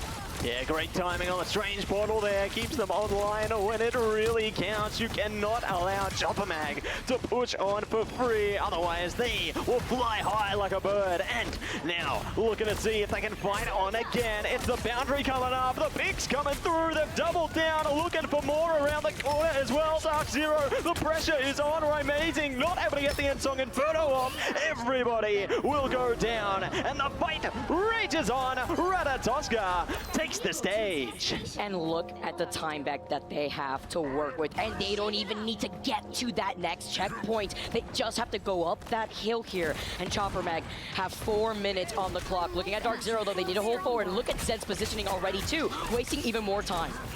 Just trying to stagger him out, stall as long as possible. Ensong Inferno coming out from Bobo. Lots of damage. If they can hold this, that would be amazing. I've seen them hold this before, but they had Adam Warlock. They don't have Adam Warlock right here, chat. As well. Ooh, looking to play around. Let's see if the Eternal Bond will keep him in it. Sia coming online as well. Bobo goes down. Amazing responding with the Ensong Inferno. But they've still got those Vanguard ultimates for Chopper Mag. Huge stun coming out here too, thanks to Bobo coming crashing down. Zen does have that Groot hug, and he's up on the high ground. He's fishing for it, and Duop is going to be able to get the sign of seduction, but they lost out on Fidel in the process, and they really wanted to build into that invisible boundary. At least Pethig could bring them in together as Impunity lets it. No, they don't want to save Adam, Chad. He can play a lot of things. Together, he's got them all, and it is smashed with the MVP. Goodbye, Chopper Mag. It is way worth it, as our Dark Zero get even more room to breathe. They send back Chopper Mag to the spawn room gates. Huge stuff coming out from Smash like a tsunami. They come crashing in and will reset Chopper Mag back to square one. Now, we'll see if they are going to be able to bring themselves back to fruition here, because Pethig does have Soul Resurgence. Bobo pretty close to their ult as well. Dark Zero not as so close. They don't have much utility at all to deal with here, and already the Soul Resurgence coming up for Amazing, getting closer and closer. The Ensong Inferno could be at the right time, but maybe not. Smash in a bit of trouble. They do reset the Ensong Inferno though, so it's not all over till it's over. And Fidel too with that invisible rounder. You got to look up at Amazing, who's trying to bait it out, looking at the backline. Where is everybody after trying to get the reset? Sends him down here on top of that bridge while Smash finds Duep. Dark Zero have velocity with another God of Mischief, but they're looking at the Sia from Skittles first. Impunity moving forward. Sorry. Another I was fishing. with velocity, getting that copy in the form of the Eternal Bond. He sets them up for success, dealing more of that tick damage and bringing them together. Sets up the walls right behind them, and Dark Zero, they know the assignment. I was fishing. And Chopper Mag, they keep getting taken out in a lot of these team fights, but they have 2 ultimates for this next one. Full marks into that one, A+, and they're looking to solve the next equation as well. More fights will be online here. Well, this is Dark Zero has a chance to win this. The Jeff right here next to the edge of the map is pretty good. It's a good spot for Jeff. Plus he has ult again, chat. Clutch into this one, and it's who will activate first, who will press the big red button. Well, we see the iframes come out from Smash again from the It's Jeff to combat that of Zen Starry and that Groot hug. We're gonna have to see with Zen's, without any ult necessary, finds Impunity. Korova with the survivability, he goes forward with the Eternal Bomb, but Monroe misses out on that Meteor M right there, hitting the noggin of that top of that wall. Invisible boundary, It's Jeff. He tries to block him out, but too little, too late. Oh, he lived here together, and with 2 members out, it's back nice. to the 1 minute left, chat. 1 minute left. Dark Zero, but once again, come out Dark Zero blew all their ults. That's bad. Chopper Mag is about to have 4 ults, chat. That's bad. Dark Zero might have lose. Dark Zero might lose. Matters, and now we are just under the minute mark here. The pressure continues to build for Chopper Mag, but they have 4 ults here. Dark Zero just starting to build up to a couple into this one. If they can't time the right, it could be all over. They do deny the hug there, and now look to give a hug of their own. Gotta hold it here with the Sia being right on top of him, and Korova being the first one taken out, not saved by the Eternal Bond in the form of the God Mischief here from Velocity. He gets done next, and Chopper Mag have 3 of these ultimates. They have the speed boost on top of it with that Soul Resurgence and the damage output necessary thanks to that Mantis. Less than 15 seconds on the clock, and they found Oh no, oh no, oh no, oh no. Okay, this is fine, chat. This is fine. They still have a TP. They almost have Mandara. They almost have Amazing. To try and stall them out, stop them in their tracks. Are they going to be able to manage it here? And no, I still think Chopper Mag wins because they have almost Fidel's ult. I think a support ult right now is like the most broken thing. Someone has a support ult over the other team. It's GG's. But it's a sign of seduction, lifting them up together with Zen's and the Groot wall. No, it's GG's, chat. Not be saved, and the Meteor M will not be on board. It's another overtime fight. Invisible boundary from Fidel as Bobo comes crashing down. Oh, he lived! How many people did he swallow? Smash. He got 2! But it's fine. He got 2! He still fights you. He finds Pethig, but Dark Zero. Oh, what a push! Oh no, it doesn't matter, chat. It doesn't matter how many people you swallow, bro. There's always another guy. Trying to move Fidel down the back. They get them. The fight is on the bitch. Wait, there's no way they're bringing this back. The Seals online. Starry, Skittles doing whatever they can with the walls here. But the Eternal Bond will keep Dark Zero in the driving seat. There's no fucking way. How's this still going? For any longer, he brings them up. It's a stall off the Meteor M, off the Protect together with Velocity. Velocity has his ult. But Chopper Mag, they come come back in numbers. Velocity having a forces support use ult the right now, I think and we are is going nah. to another rotate. Oh, these strategists ult, but Bobo and Fidel, they're taking out the Vanguard. Oh, bro, now Chopper got 2 picks. Oh no, oh no, dude, how did they lose that? How did they lose? Bro, that was going back and forth. It looked like Chopper was winning it, then it looked like Dark Zero was winning it, and then fucking Chopper won it again. Just another day at work. They're looking unfazed. But was this pay up? Because now they are a match point in our best of 5, taking it 2-0 thus far. And a crazy another overtime last second fight. Can you believe it? Going down to the wire in every sense of the word there. And this is a fight for the ages for both teams. They are fighting so hard because they know what awaits for them. No loss is to be achieved here. No loss is to be expected, because if they lose it out, they face a straight elimination.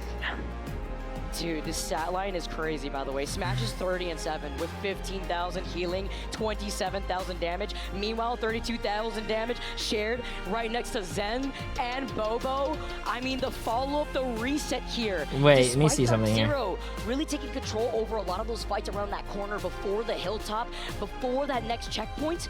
The way that Chopper Max still had the time bank appreciation, the time bank advantage, once they got that payload moving, was crazy, Matty. Just absolutely insane work coming through for them on the second one, but we're gonna break it all down right now. Over to the desk. Let me see something here, chat. While they're talking real quick, let me see this. Present for you so that you can be held over until our next. Wait, who's this? We brought in Legit, the coach for FlyQuest. Thank you very much for joining us. Oh. Thanks for having me. So you joined Legit us for RC? the last part of that map, and you actually were talking to us about quite a few things. Let's just open it up completely to you. Okay. What really stood out to you in that last map? Honestly, I thought Smash played phenomenal that game. His Jeff, he was doing everything he needed to. I would like to see more focus on the payload, the objective from Dark Zero there. But overall, this Chopper Mag team, they came out of nowhere. I wasn't expecting this. Did you because they were obviously in a different group, because you were in Group B, Chopper Mag were in Group A. Did you scrim them at all? Did you do any prep whilst you were here? Because obviously they're miles away, so actually scrimming them offline seems pretty difficult. No, actually, our first scrim ever against Chopper Mag was today as our warm-up. So I completely first time seeing them, really.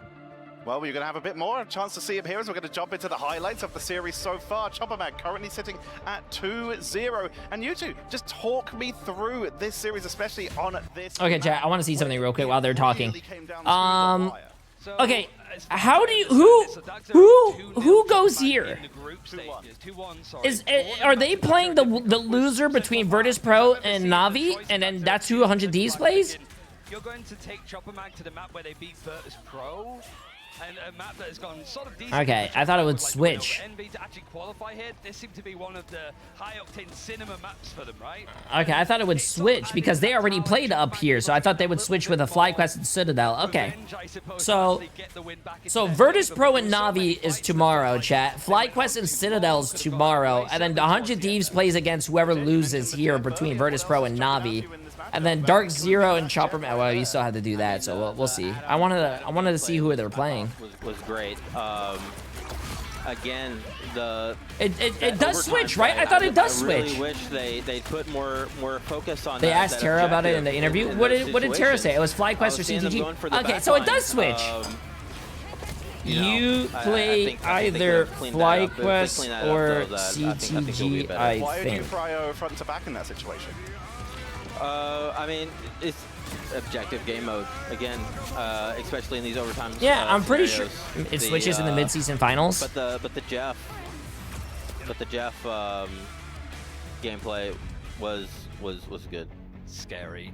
Yeah. I did have the question as well, because one of the reasons why Dark Zero is in this situation is because you beat them earlier. Yeah, so it does Not switch. to reveal too much about like how. Yeah, it does switch. It does switch. Game, but like, what kind of like players? Bro, who's asking you? Oh, I think TTK. He was like, oh, who the hell are we against? And I was like, oh, probably Virtus Pro or them. We need to make sure that they have a quiet game, otherwise it's going to be a little bit harder for us. Smash. Smash, yeah, Smash has his days where he'll just carry. So you got to keep an eye out for that guy.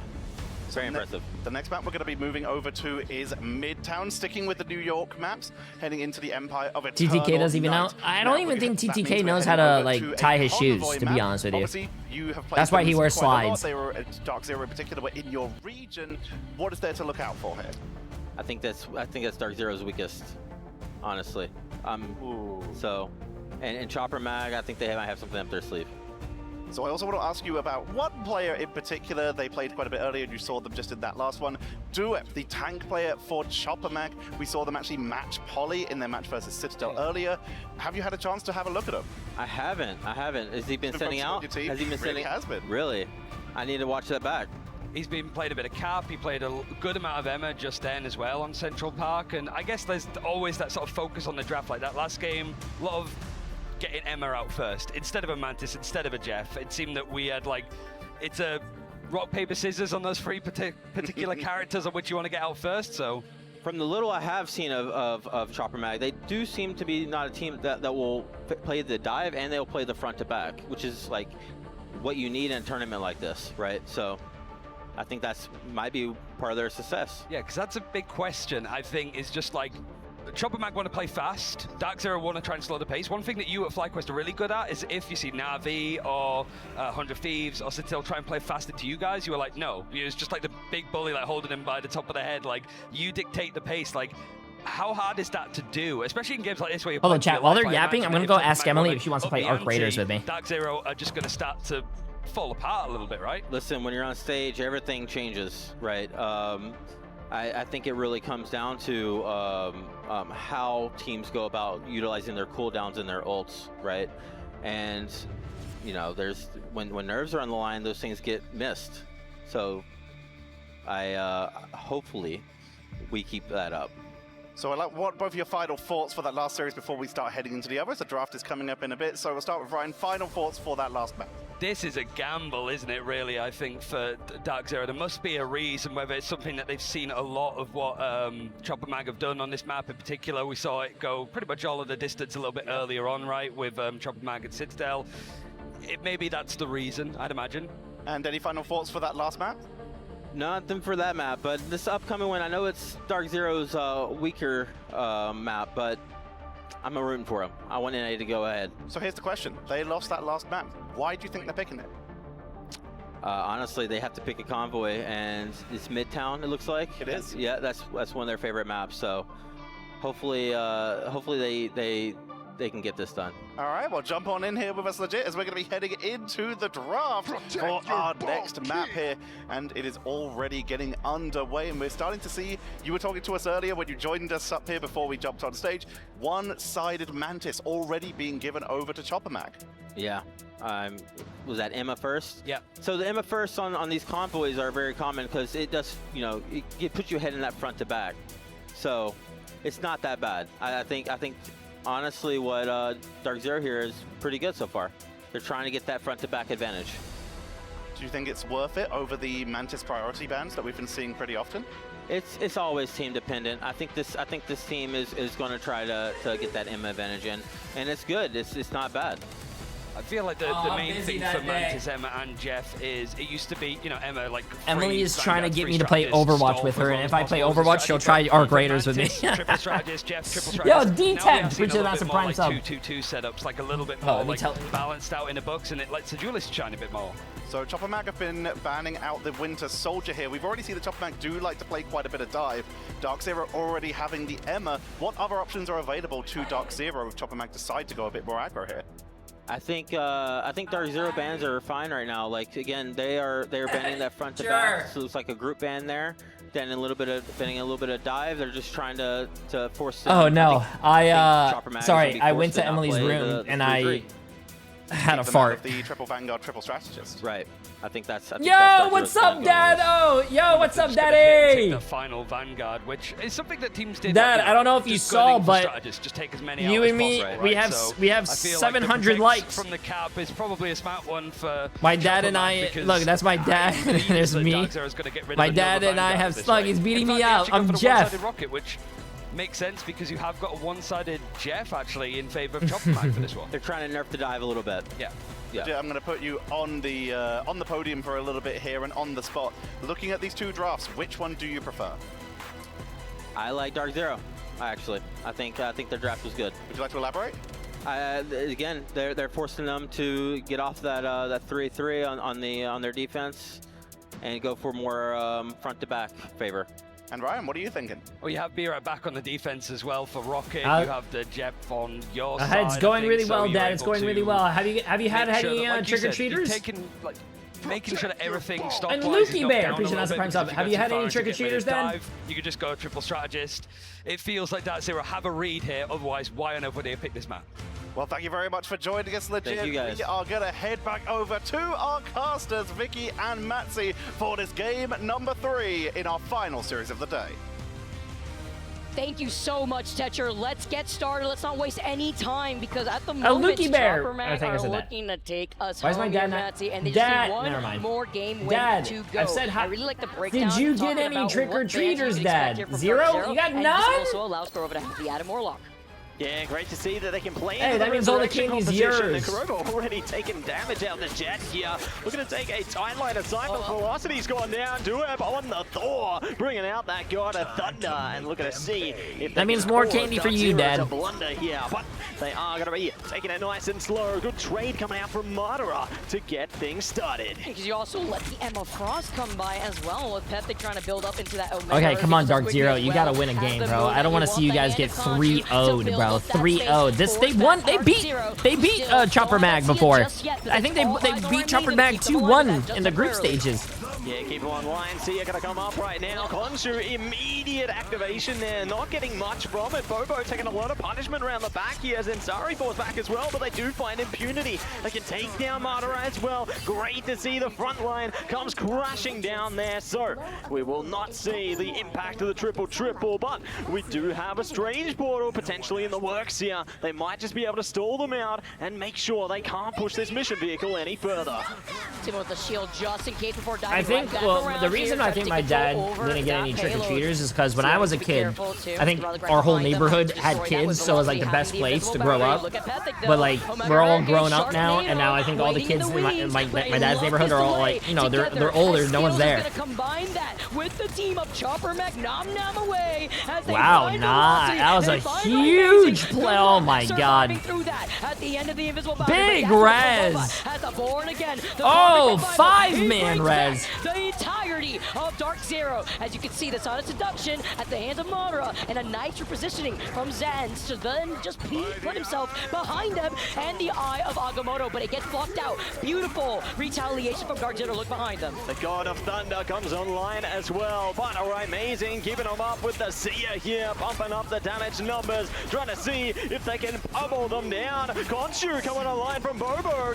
Why is there always early portals? Because if you portal early, you can have 3 fights on first point. Remember, all you want to do is play objective. If you play the objective and you waste your time, then you win. Possible with the boundary, they can succeed in that endeavor. Take them down to at least the middle mark, perhaps. But Madara does catch Zensari, now whittling down the opposing forces bit by bit here. Dark Zero are powering up. He's got that soul bouncer too, right? He is doing a lot of that damage, and he's got that card. Oh, he has another res already? Oh my god. Very scrappy before these two teams. He has another fucking res, chat. That's crazy. Back to the drawing board for Chopper Mag as they try to approach here from the high ground once again.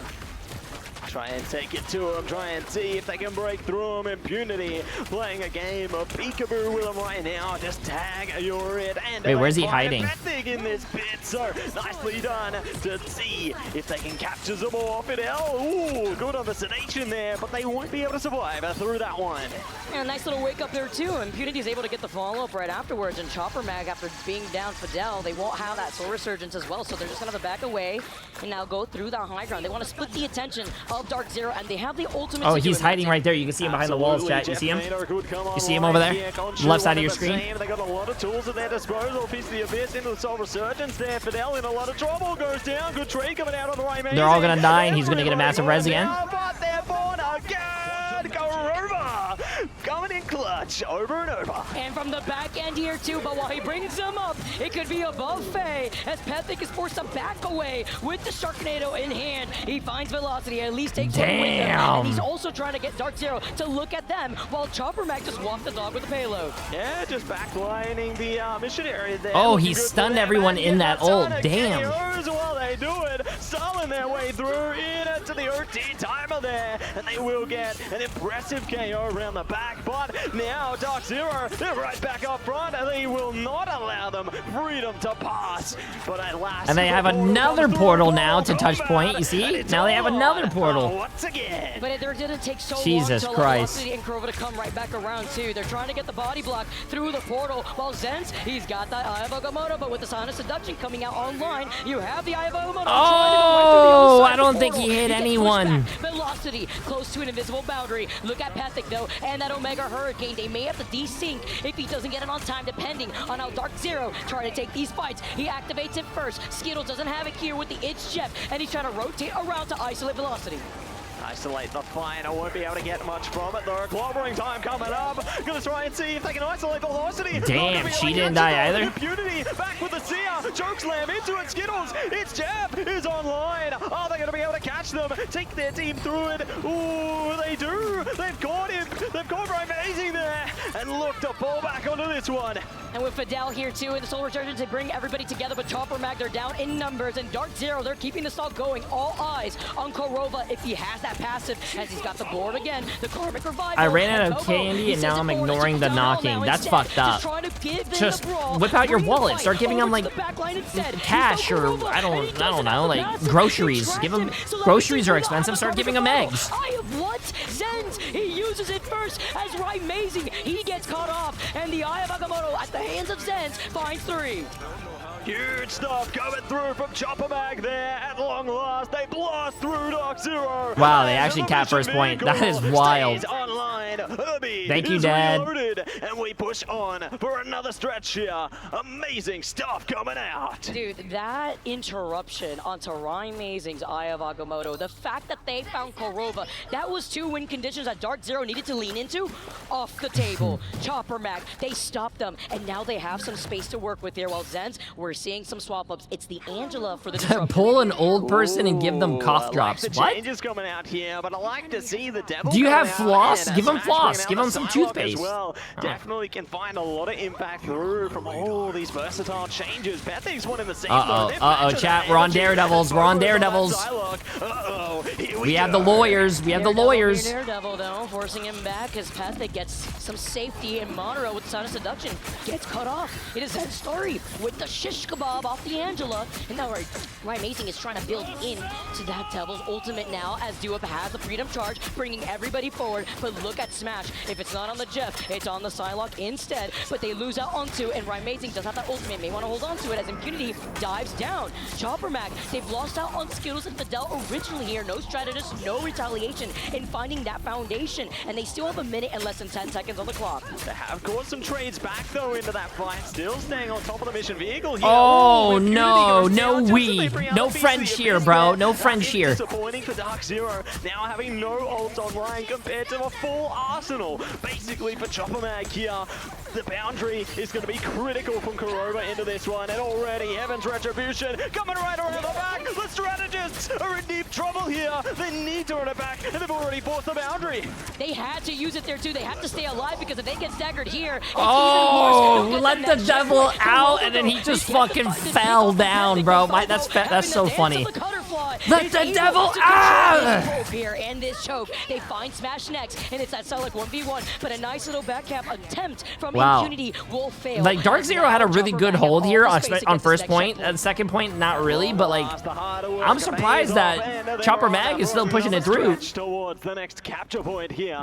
Yeah, their Chopper Mag looking really strong, chat. Will they be able to throw the jabs, throw the haymakers into this one to single them out for more impact? It's all going to come down to these critical little moments. Duep always scouting ahead for their team, trying to see if they can catch someone off guard, but it could be one way. My favorite line. We slow to almost a whisper. Velocity being targeted, but it's not going to happen just yet.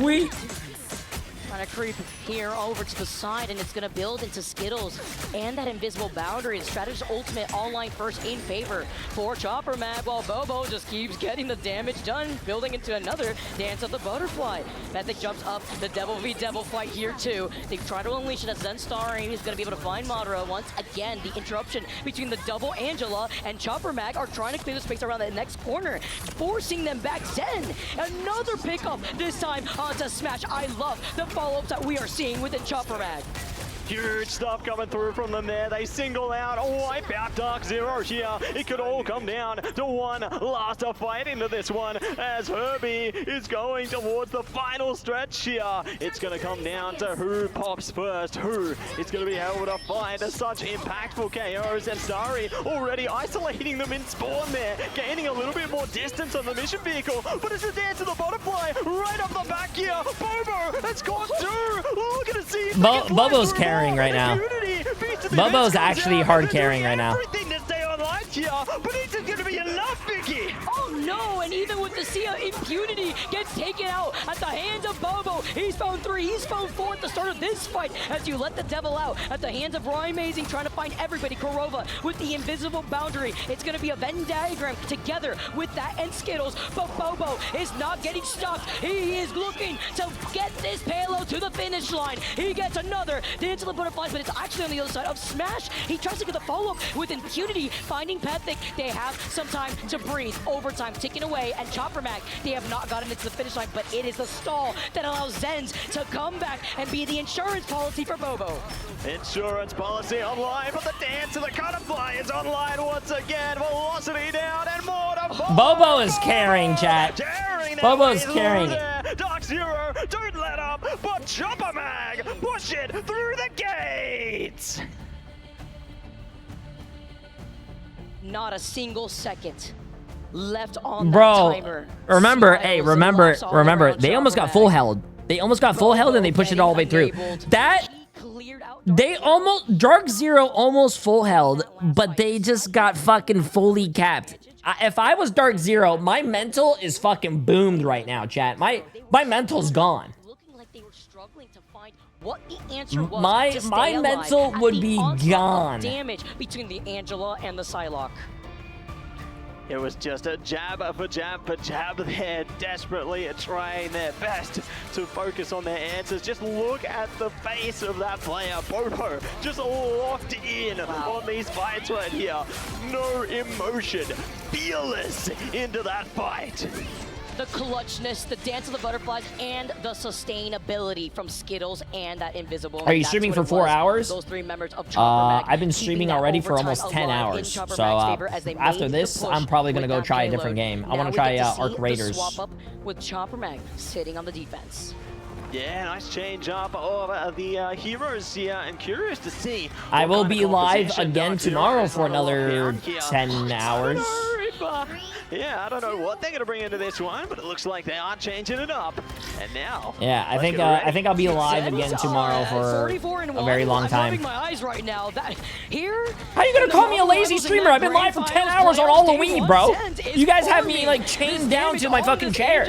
Trying to match that versus Madara. Zen says you are not him if you want to take me out in the Yeah, I'm gonna play Arc Raiders on stream, chat. They will take their enemies right. I've never played it before. I only played Tarkov. Look to see if they can stick them back towards their spawn point here as the composition looks to change up for Dark Zero again, bringing out the Punisher this time, playing into the Wolverine, and they're going to be playing into the fastball special here with the Nah, Chocolate, you're outside touching grass and candy and God knows what else. What season is this? What season are we on? Because right now, Hulk, I don't think we've even seen Hulk at all, but with the fastball special, trying to get up on the high ground, trying to get something done, they've recognized that Zen's is a problem, and with Bobo also taking to the skies, they have to find the isolation, maybe a kidnap here, as he tries to get the grab, but unfortunately misses out on getting that follow-up. A nice freeze too onto Fidel, but they try to send up to the high ground. They're trying to stop Zen Starry. You can tell when they're going for things like this, they're desperate to find an answer here. If they can just land that critical little catch there, it could be everything to break the defensive line, but they just haven't. I think this is the first time we've ever seen Hulk in this tournament, chat. Just yet. Don't worry, here Kitty Kitty as he dives down and he tries to find the kidnap and he finds it on Duet, but Bobo right there on the back line. Oh, Bobo's hard carrying, Chad. He better get a promotion. And it is Chopper Mag mopping the floor against Dark Zero. My goodness. Oh no, indeed. They have been able to shut down more and more of Dark Zero's power here. They do have at least the Fate of Both Worlds online and the Boundary as well, should it be required. And they are looking to see if they can acquire another answer, another way through here as Chopper Mag maintains. Yeah, this, I feel bad, bro. I feel bad. But, hey, whoever does lose this wins $40,000. So, chat, do we really feel bad? $40,000 is $40,000. Thanks the hands of Impunity being on that Hulk. They shut down Pethic as he comes up. I don't know what happened to Dark Zero as well. This is Chopper Mag backing away. They're giving the space right now, but it looks like the Wolverine. Usually they look like a really good team. I don't know what happened today, especially them against what? FlyQuest? Timing on the shield there does not enable. Them against. Soul Resurgence coming out. Yeah, them against FlyQuest. I don't know what happened. They just. Looking to see if Smash can catch it. Sorry, not gonna happen. Madara bringing out the Psionic Seduction. It's time for the Rage of Ultron in to the Heaven's Retribution here.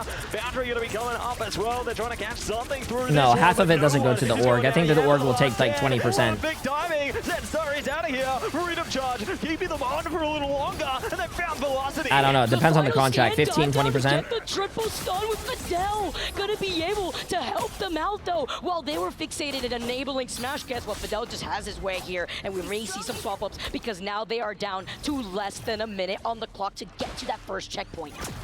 Oh, and they're bringing out the Iron Man here. They're trying everything they can. Oh, Rye Mazing is on Iron Man. I haven't seen this in a very long time. Uh-oh.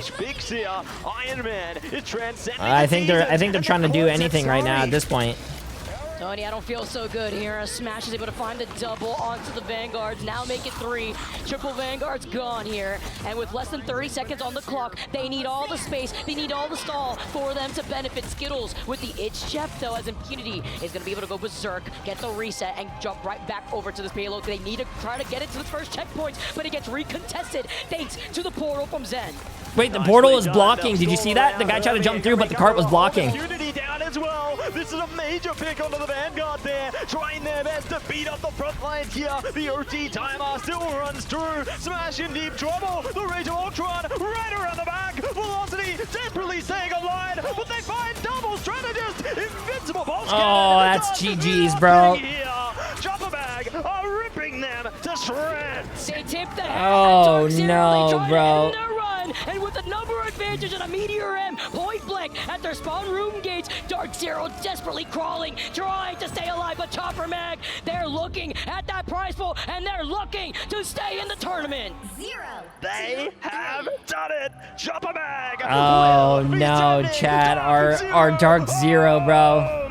Amazing stuff coming through from the team from down under. Damn. Coach J-Mac. Listen, while they're talking and whatnot, Chad, I just want to say 69% on Dark Zero with $4 million. 181 people voted for Dark Zero to win. 181 for $4 million.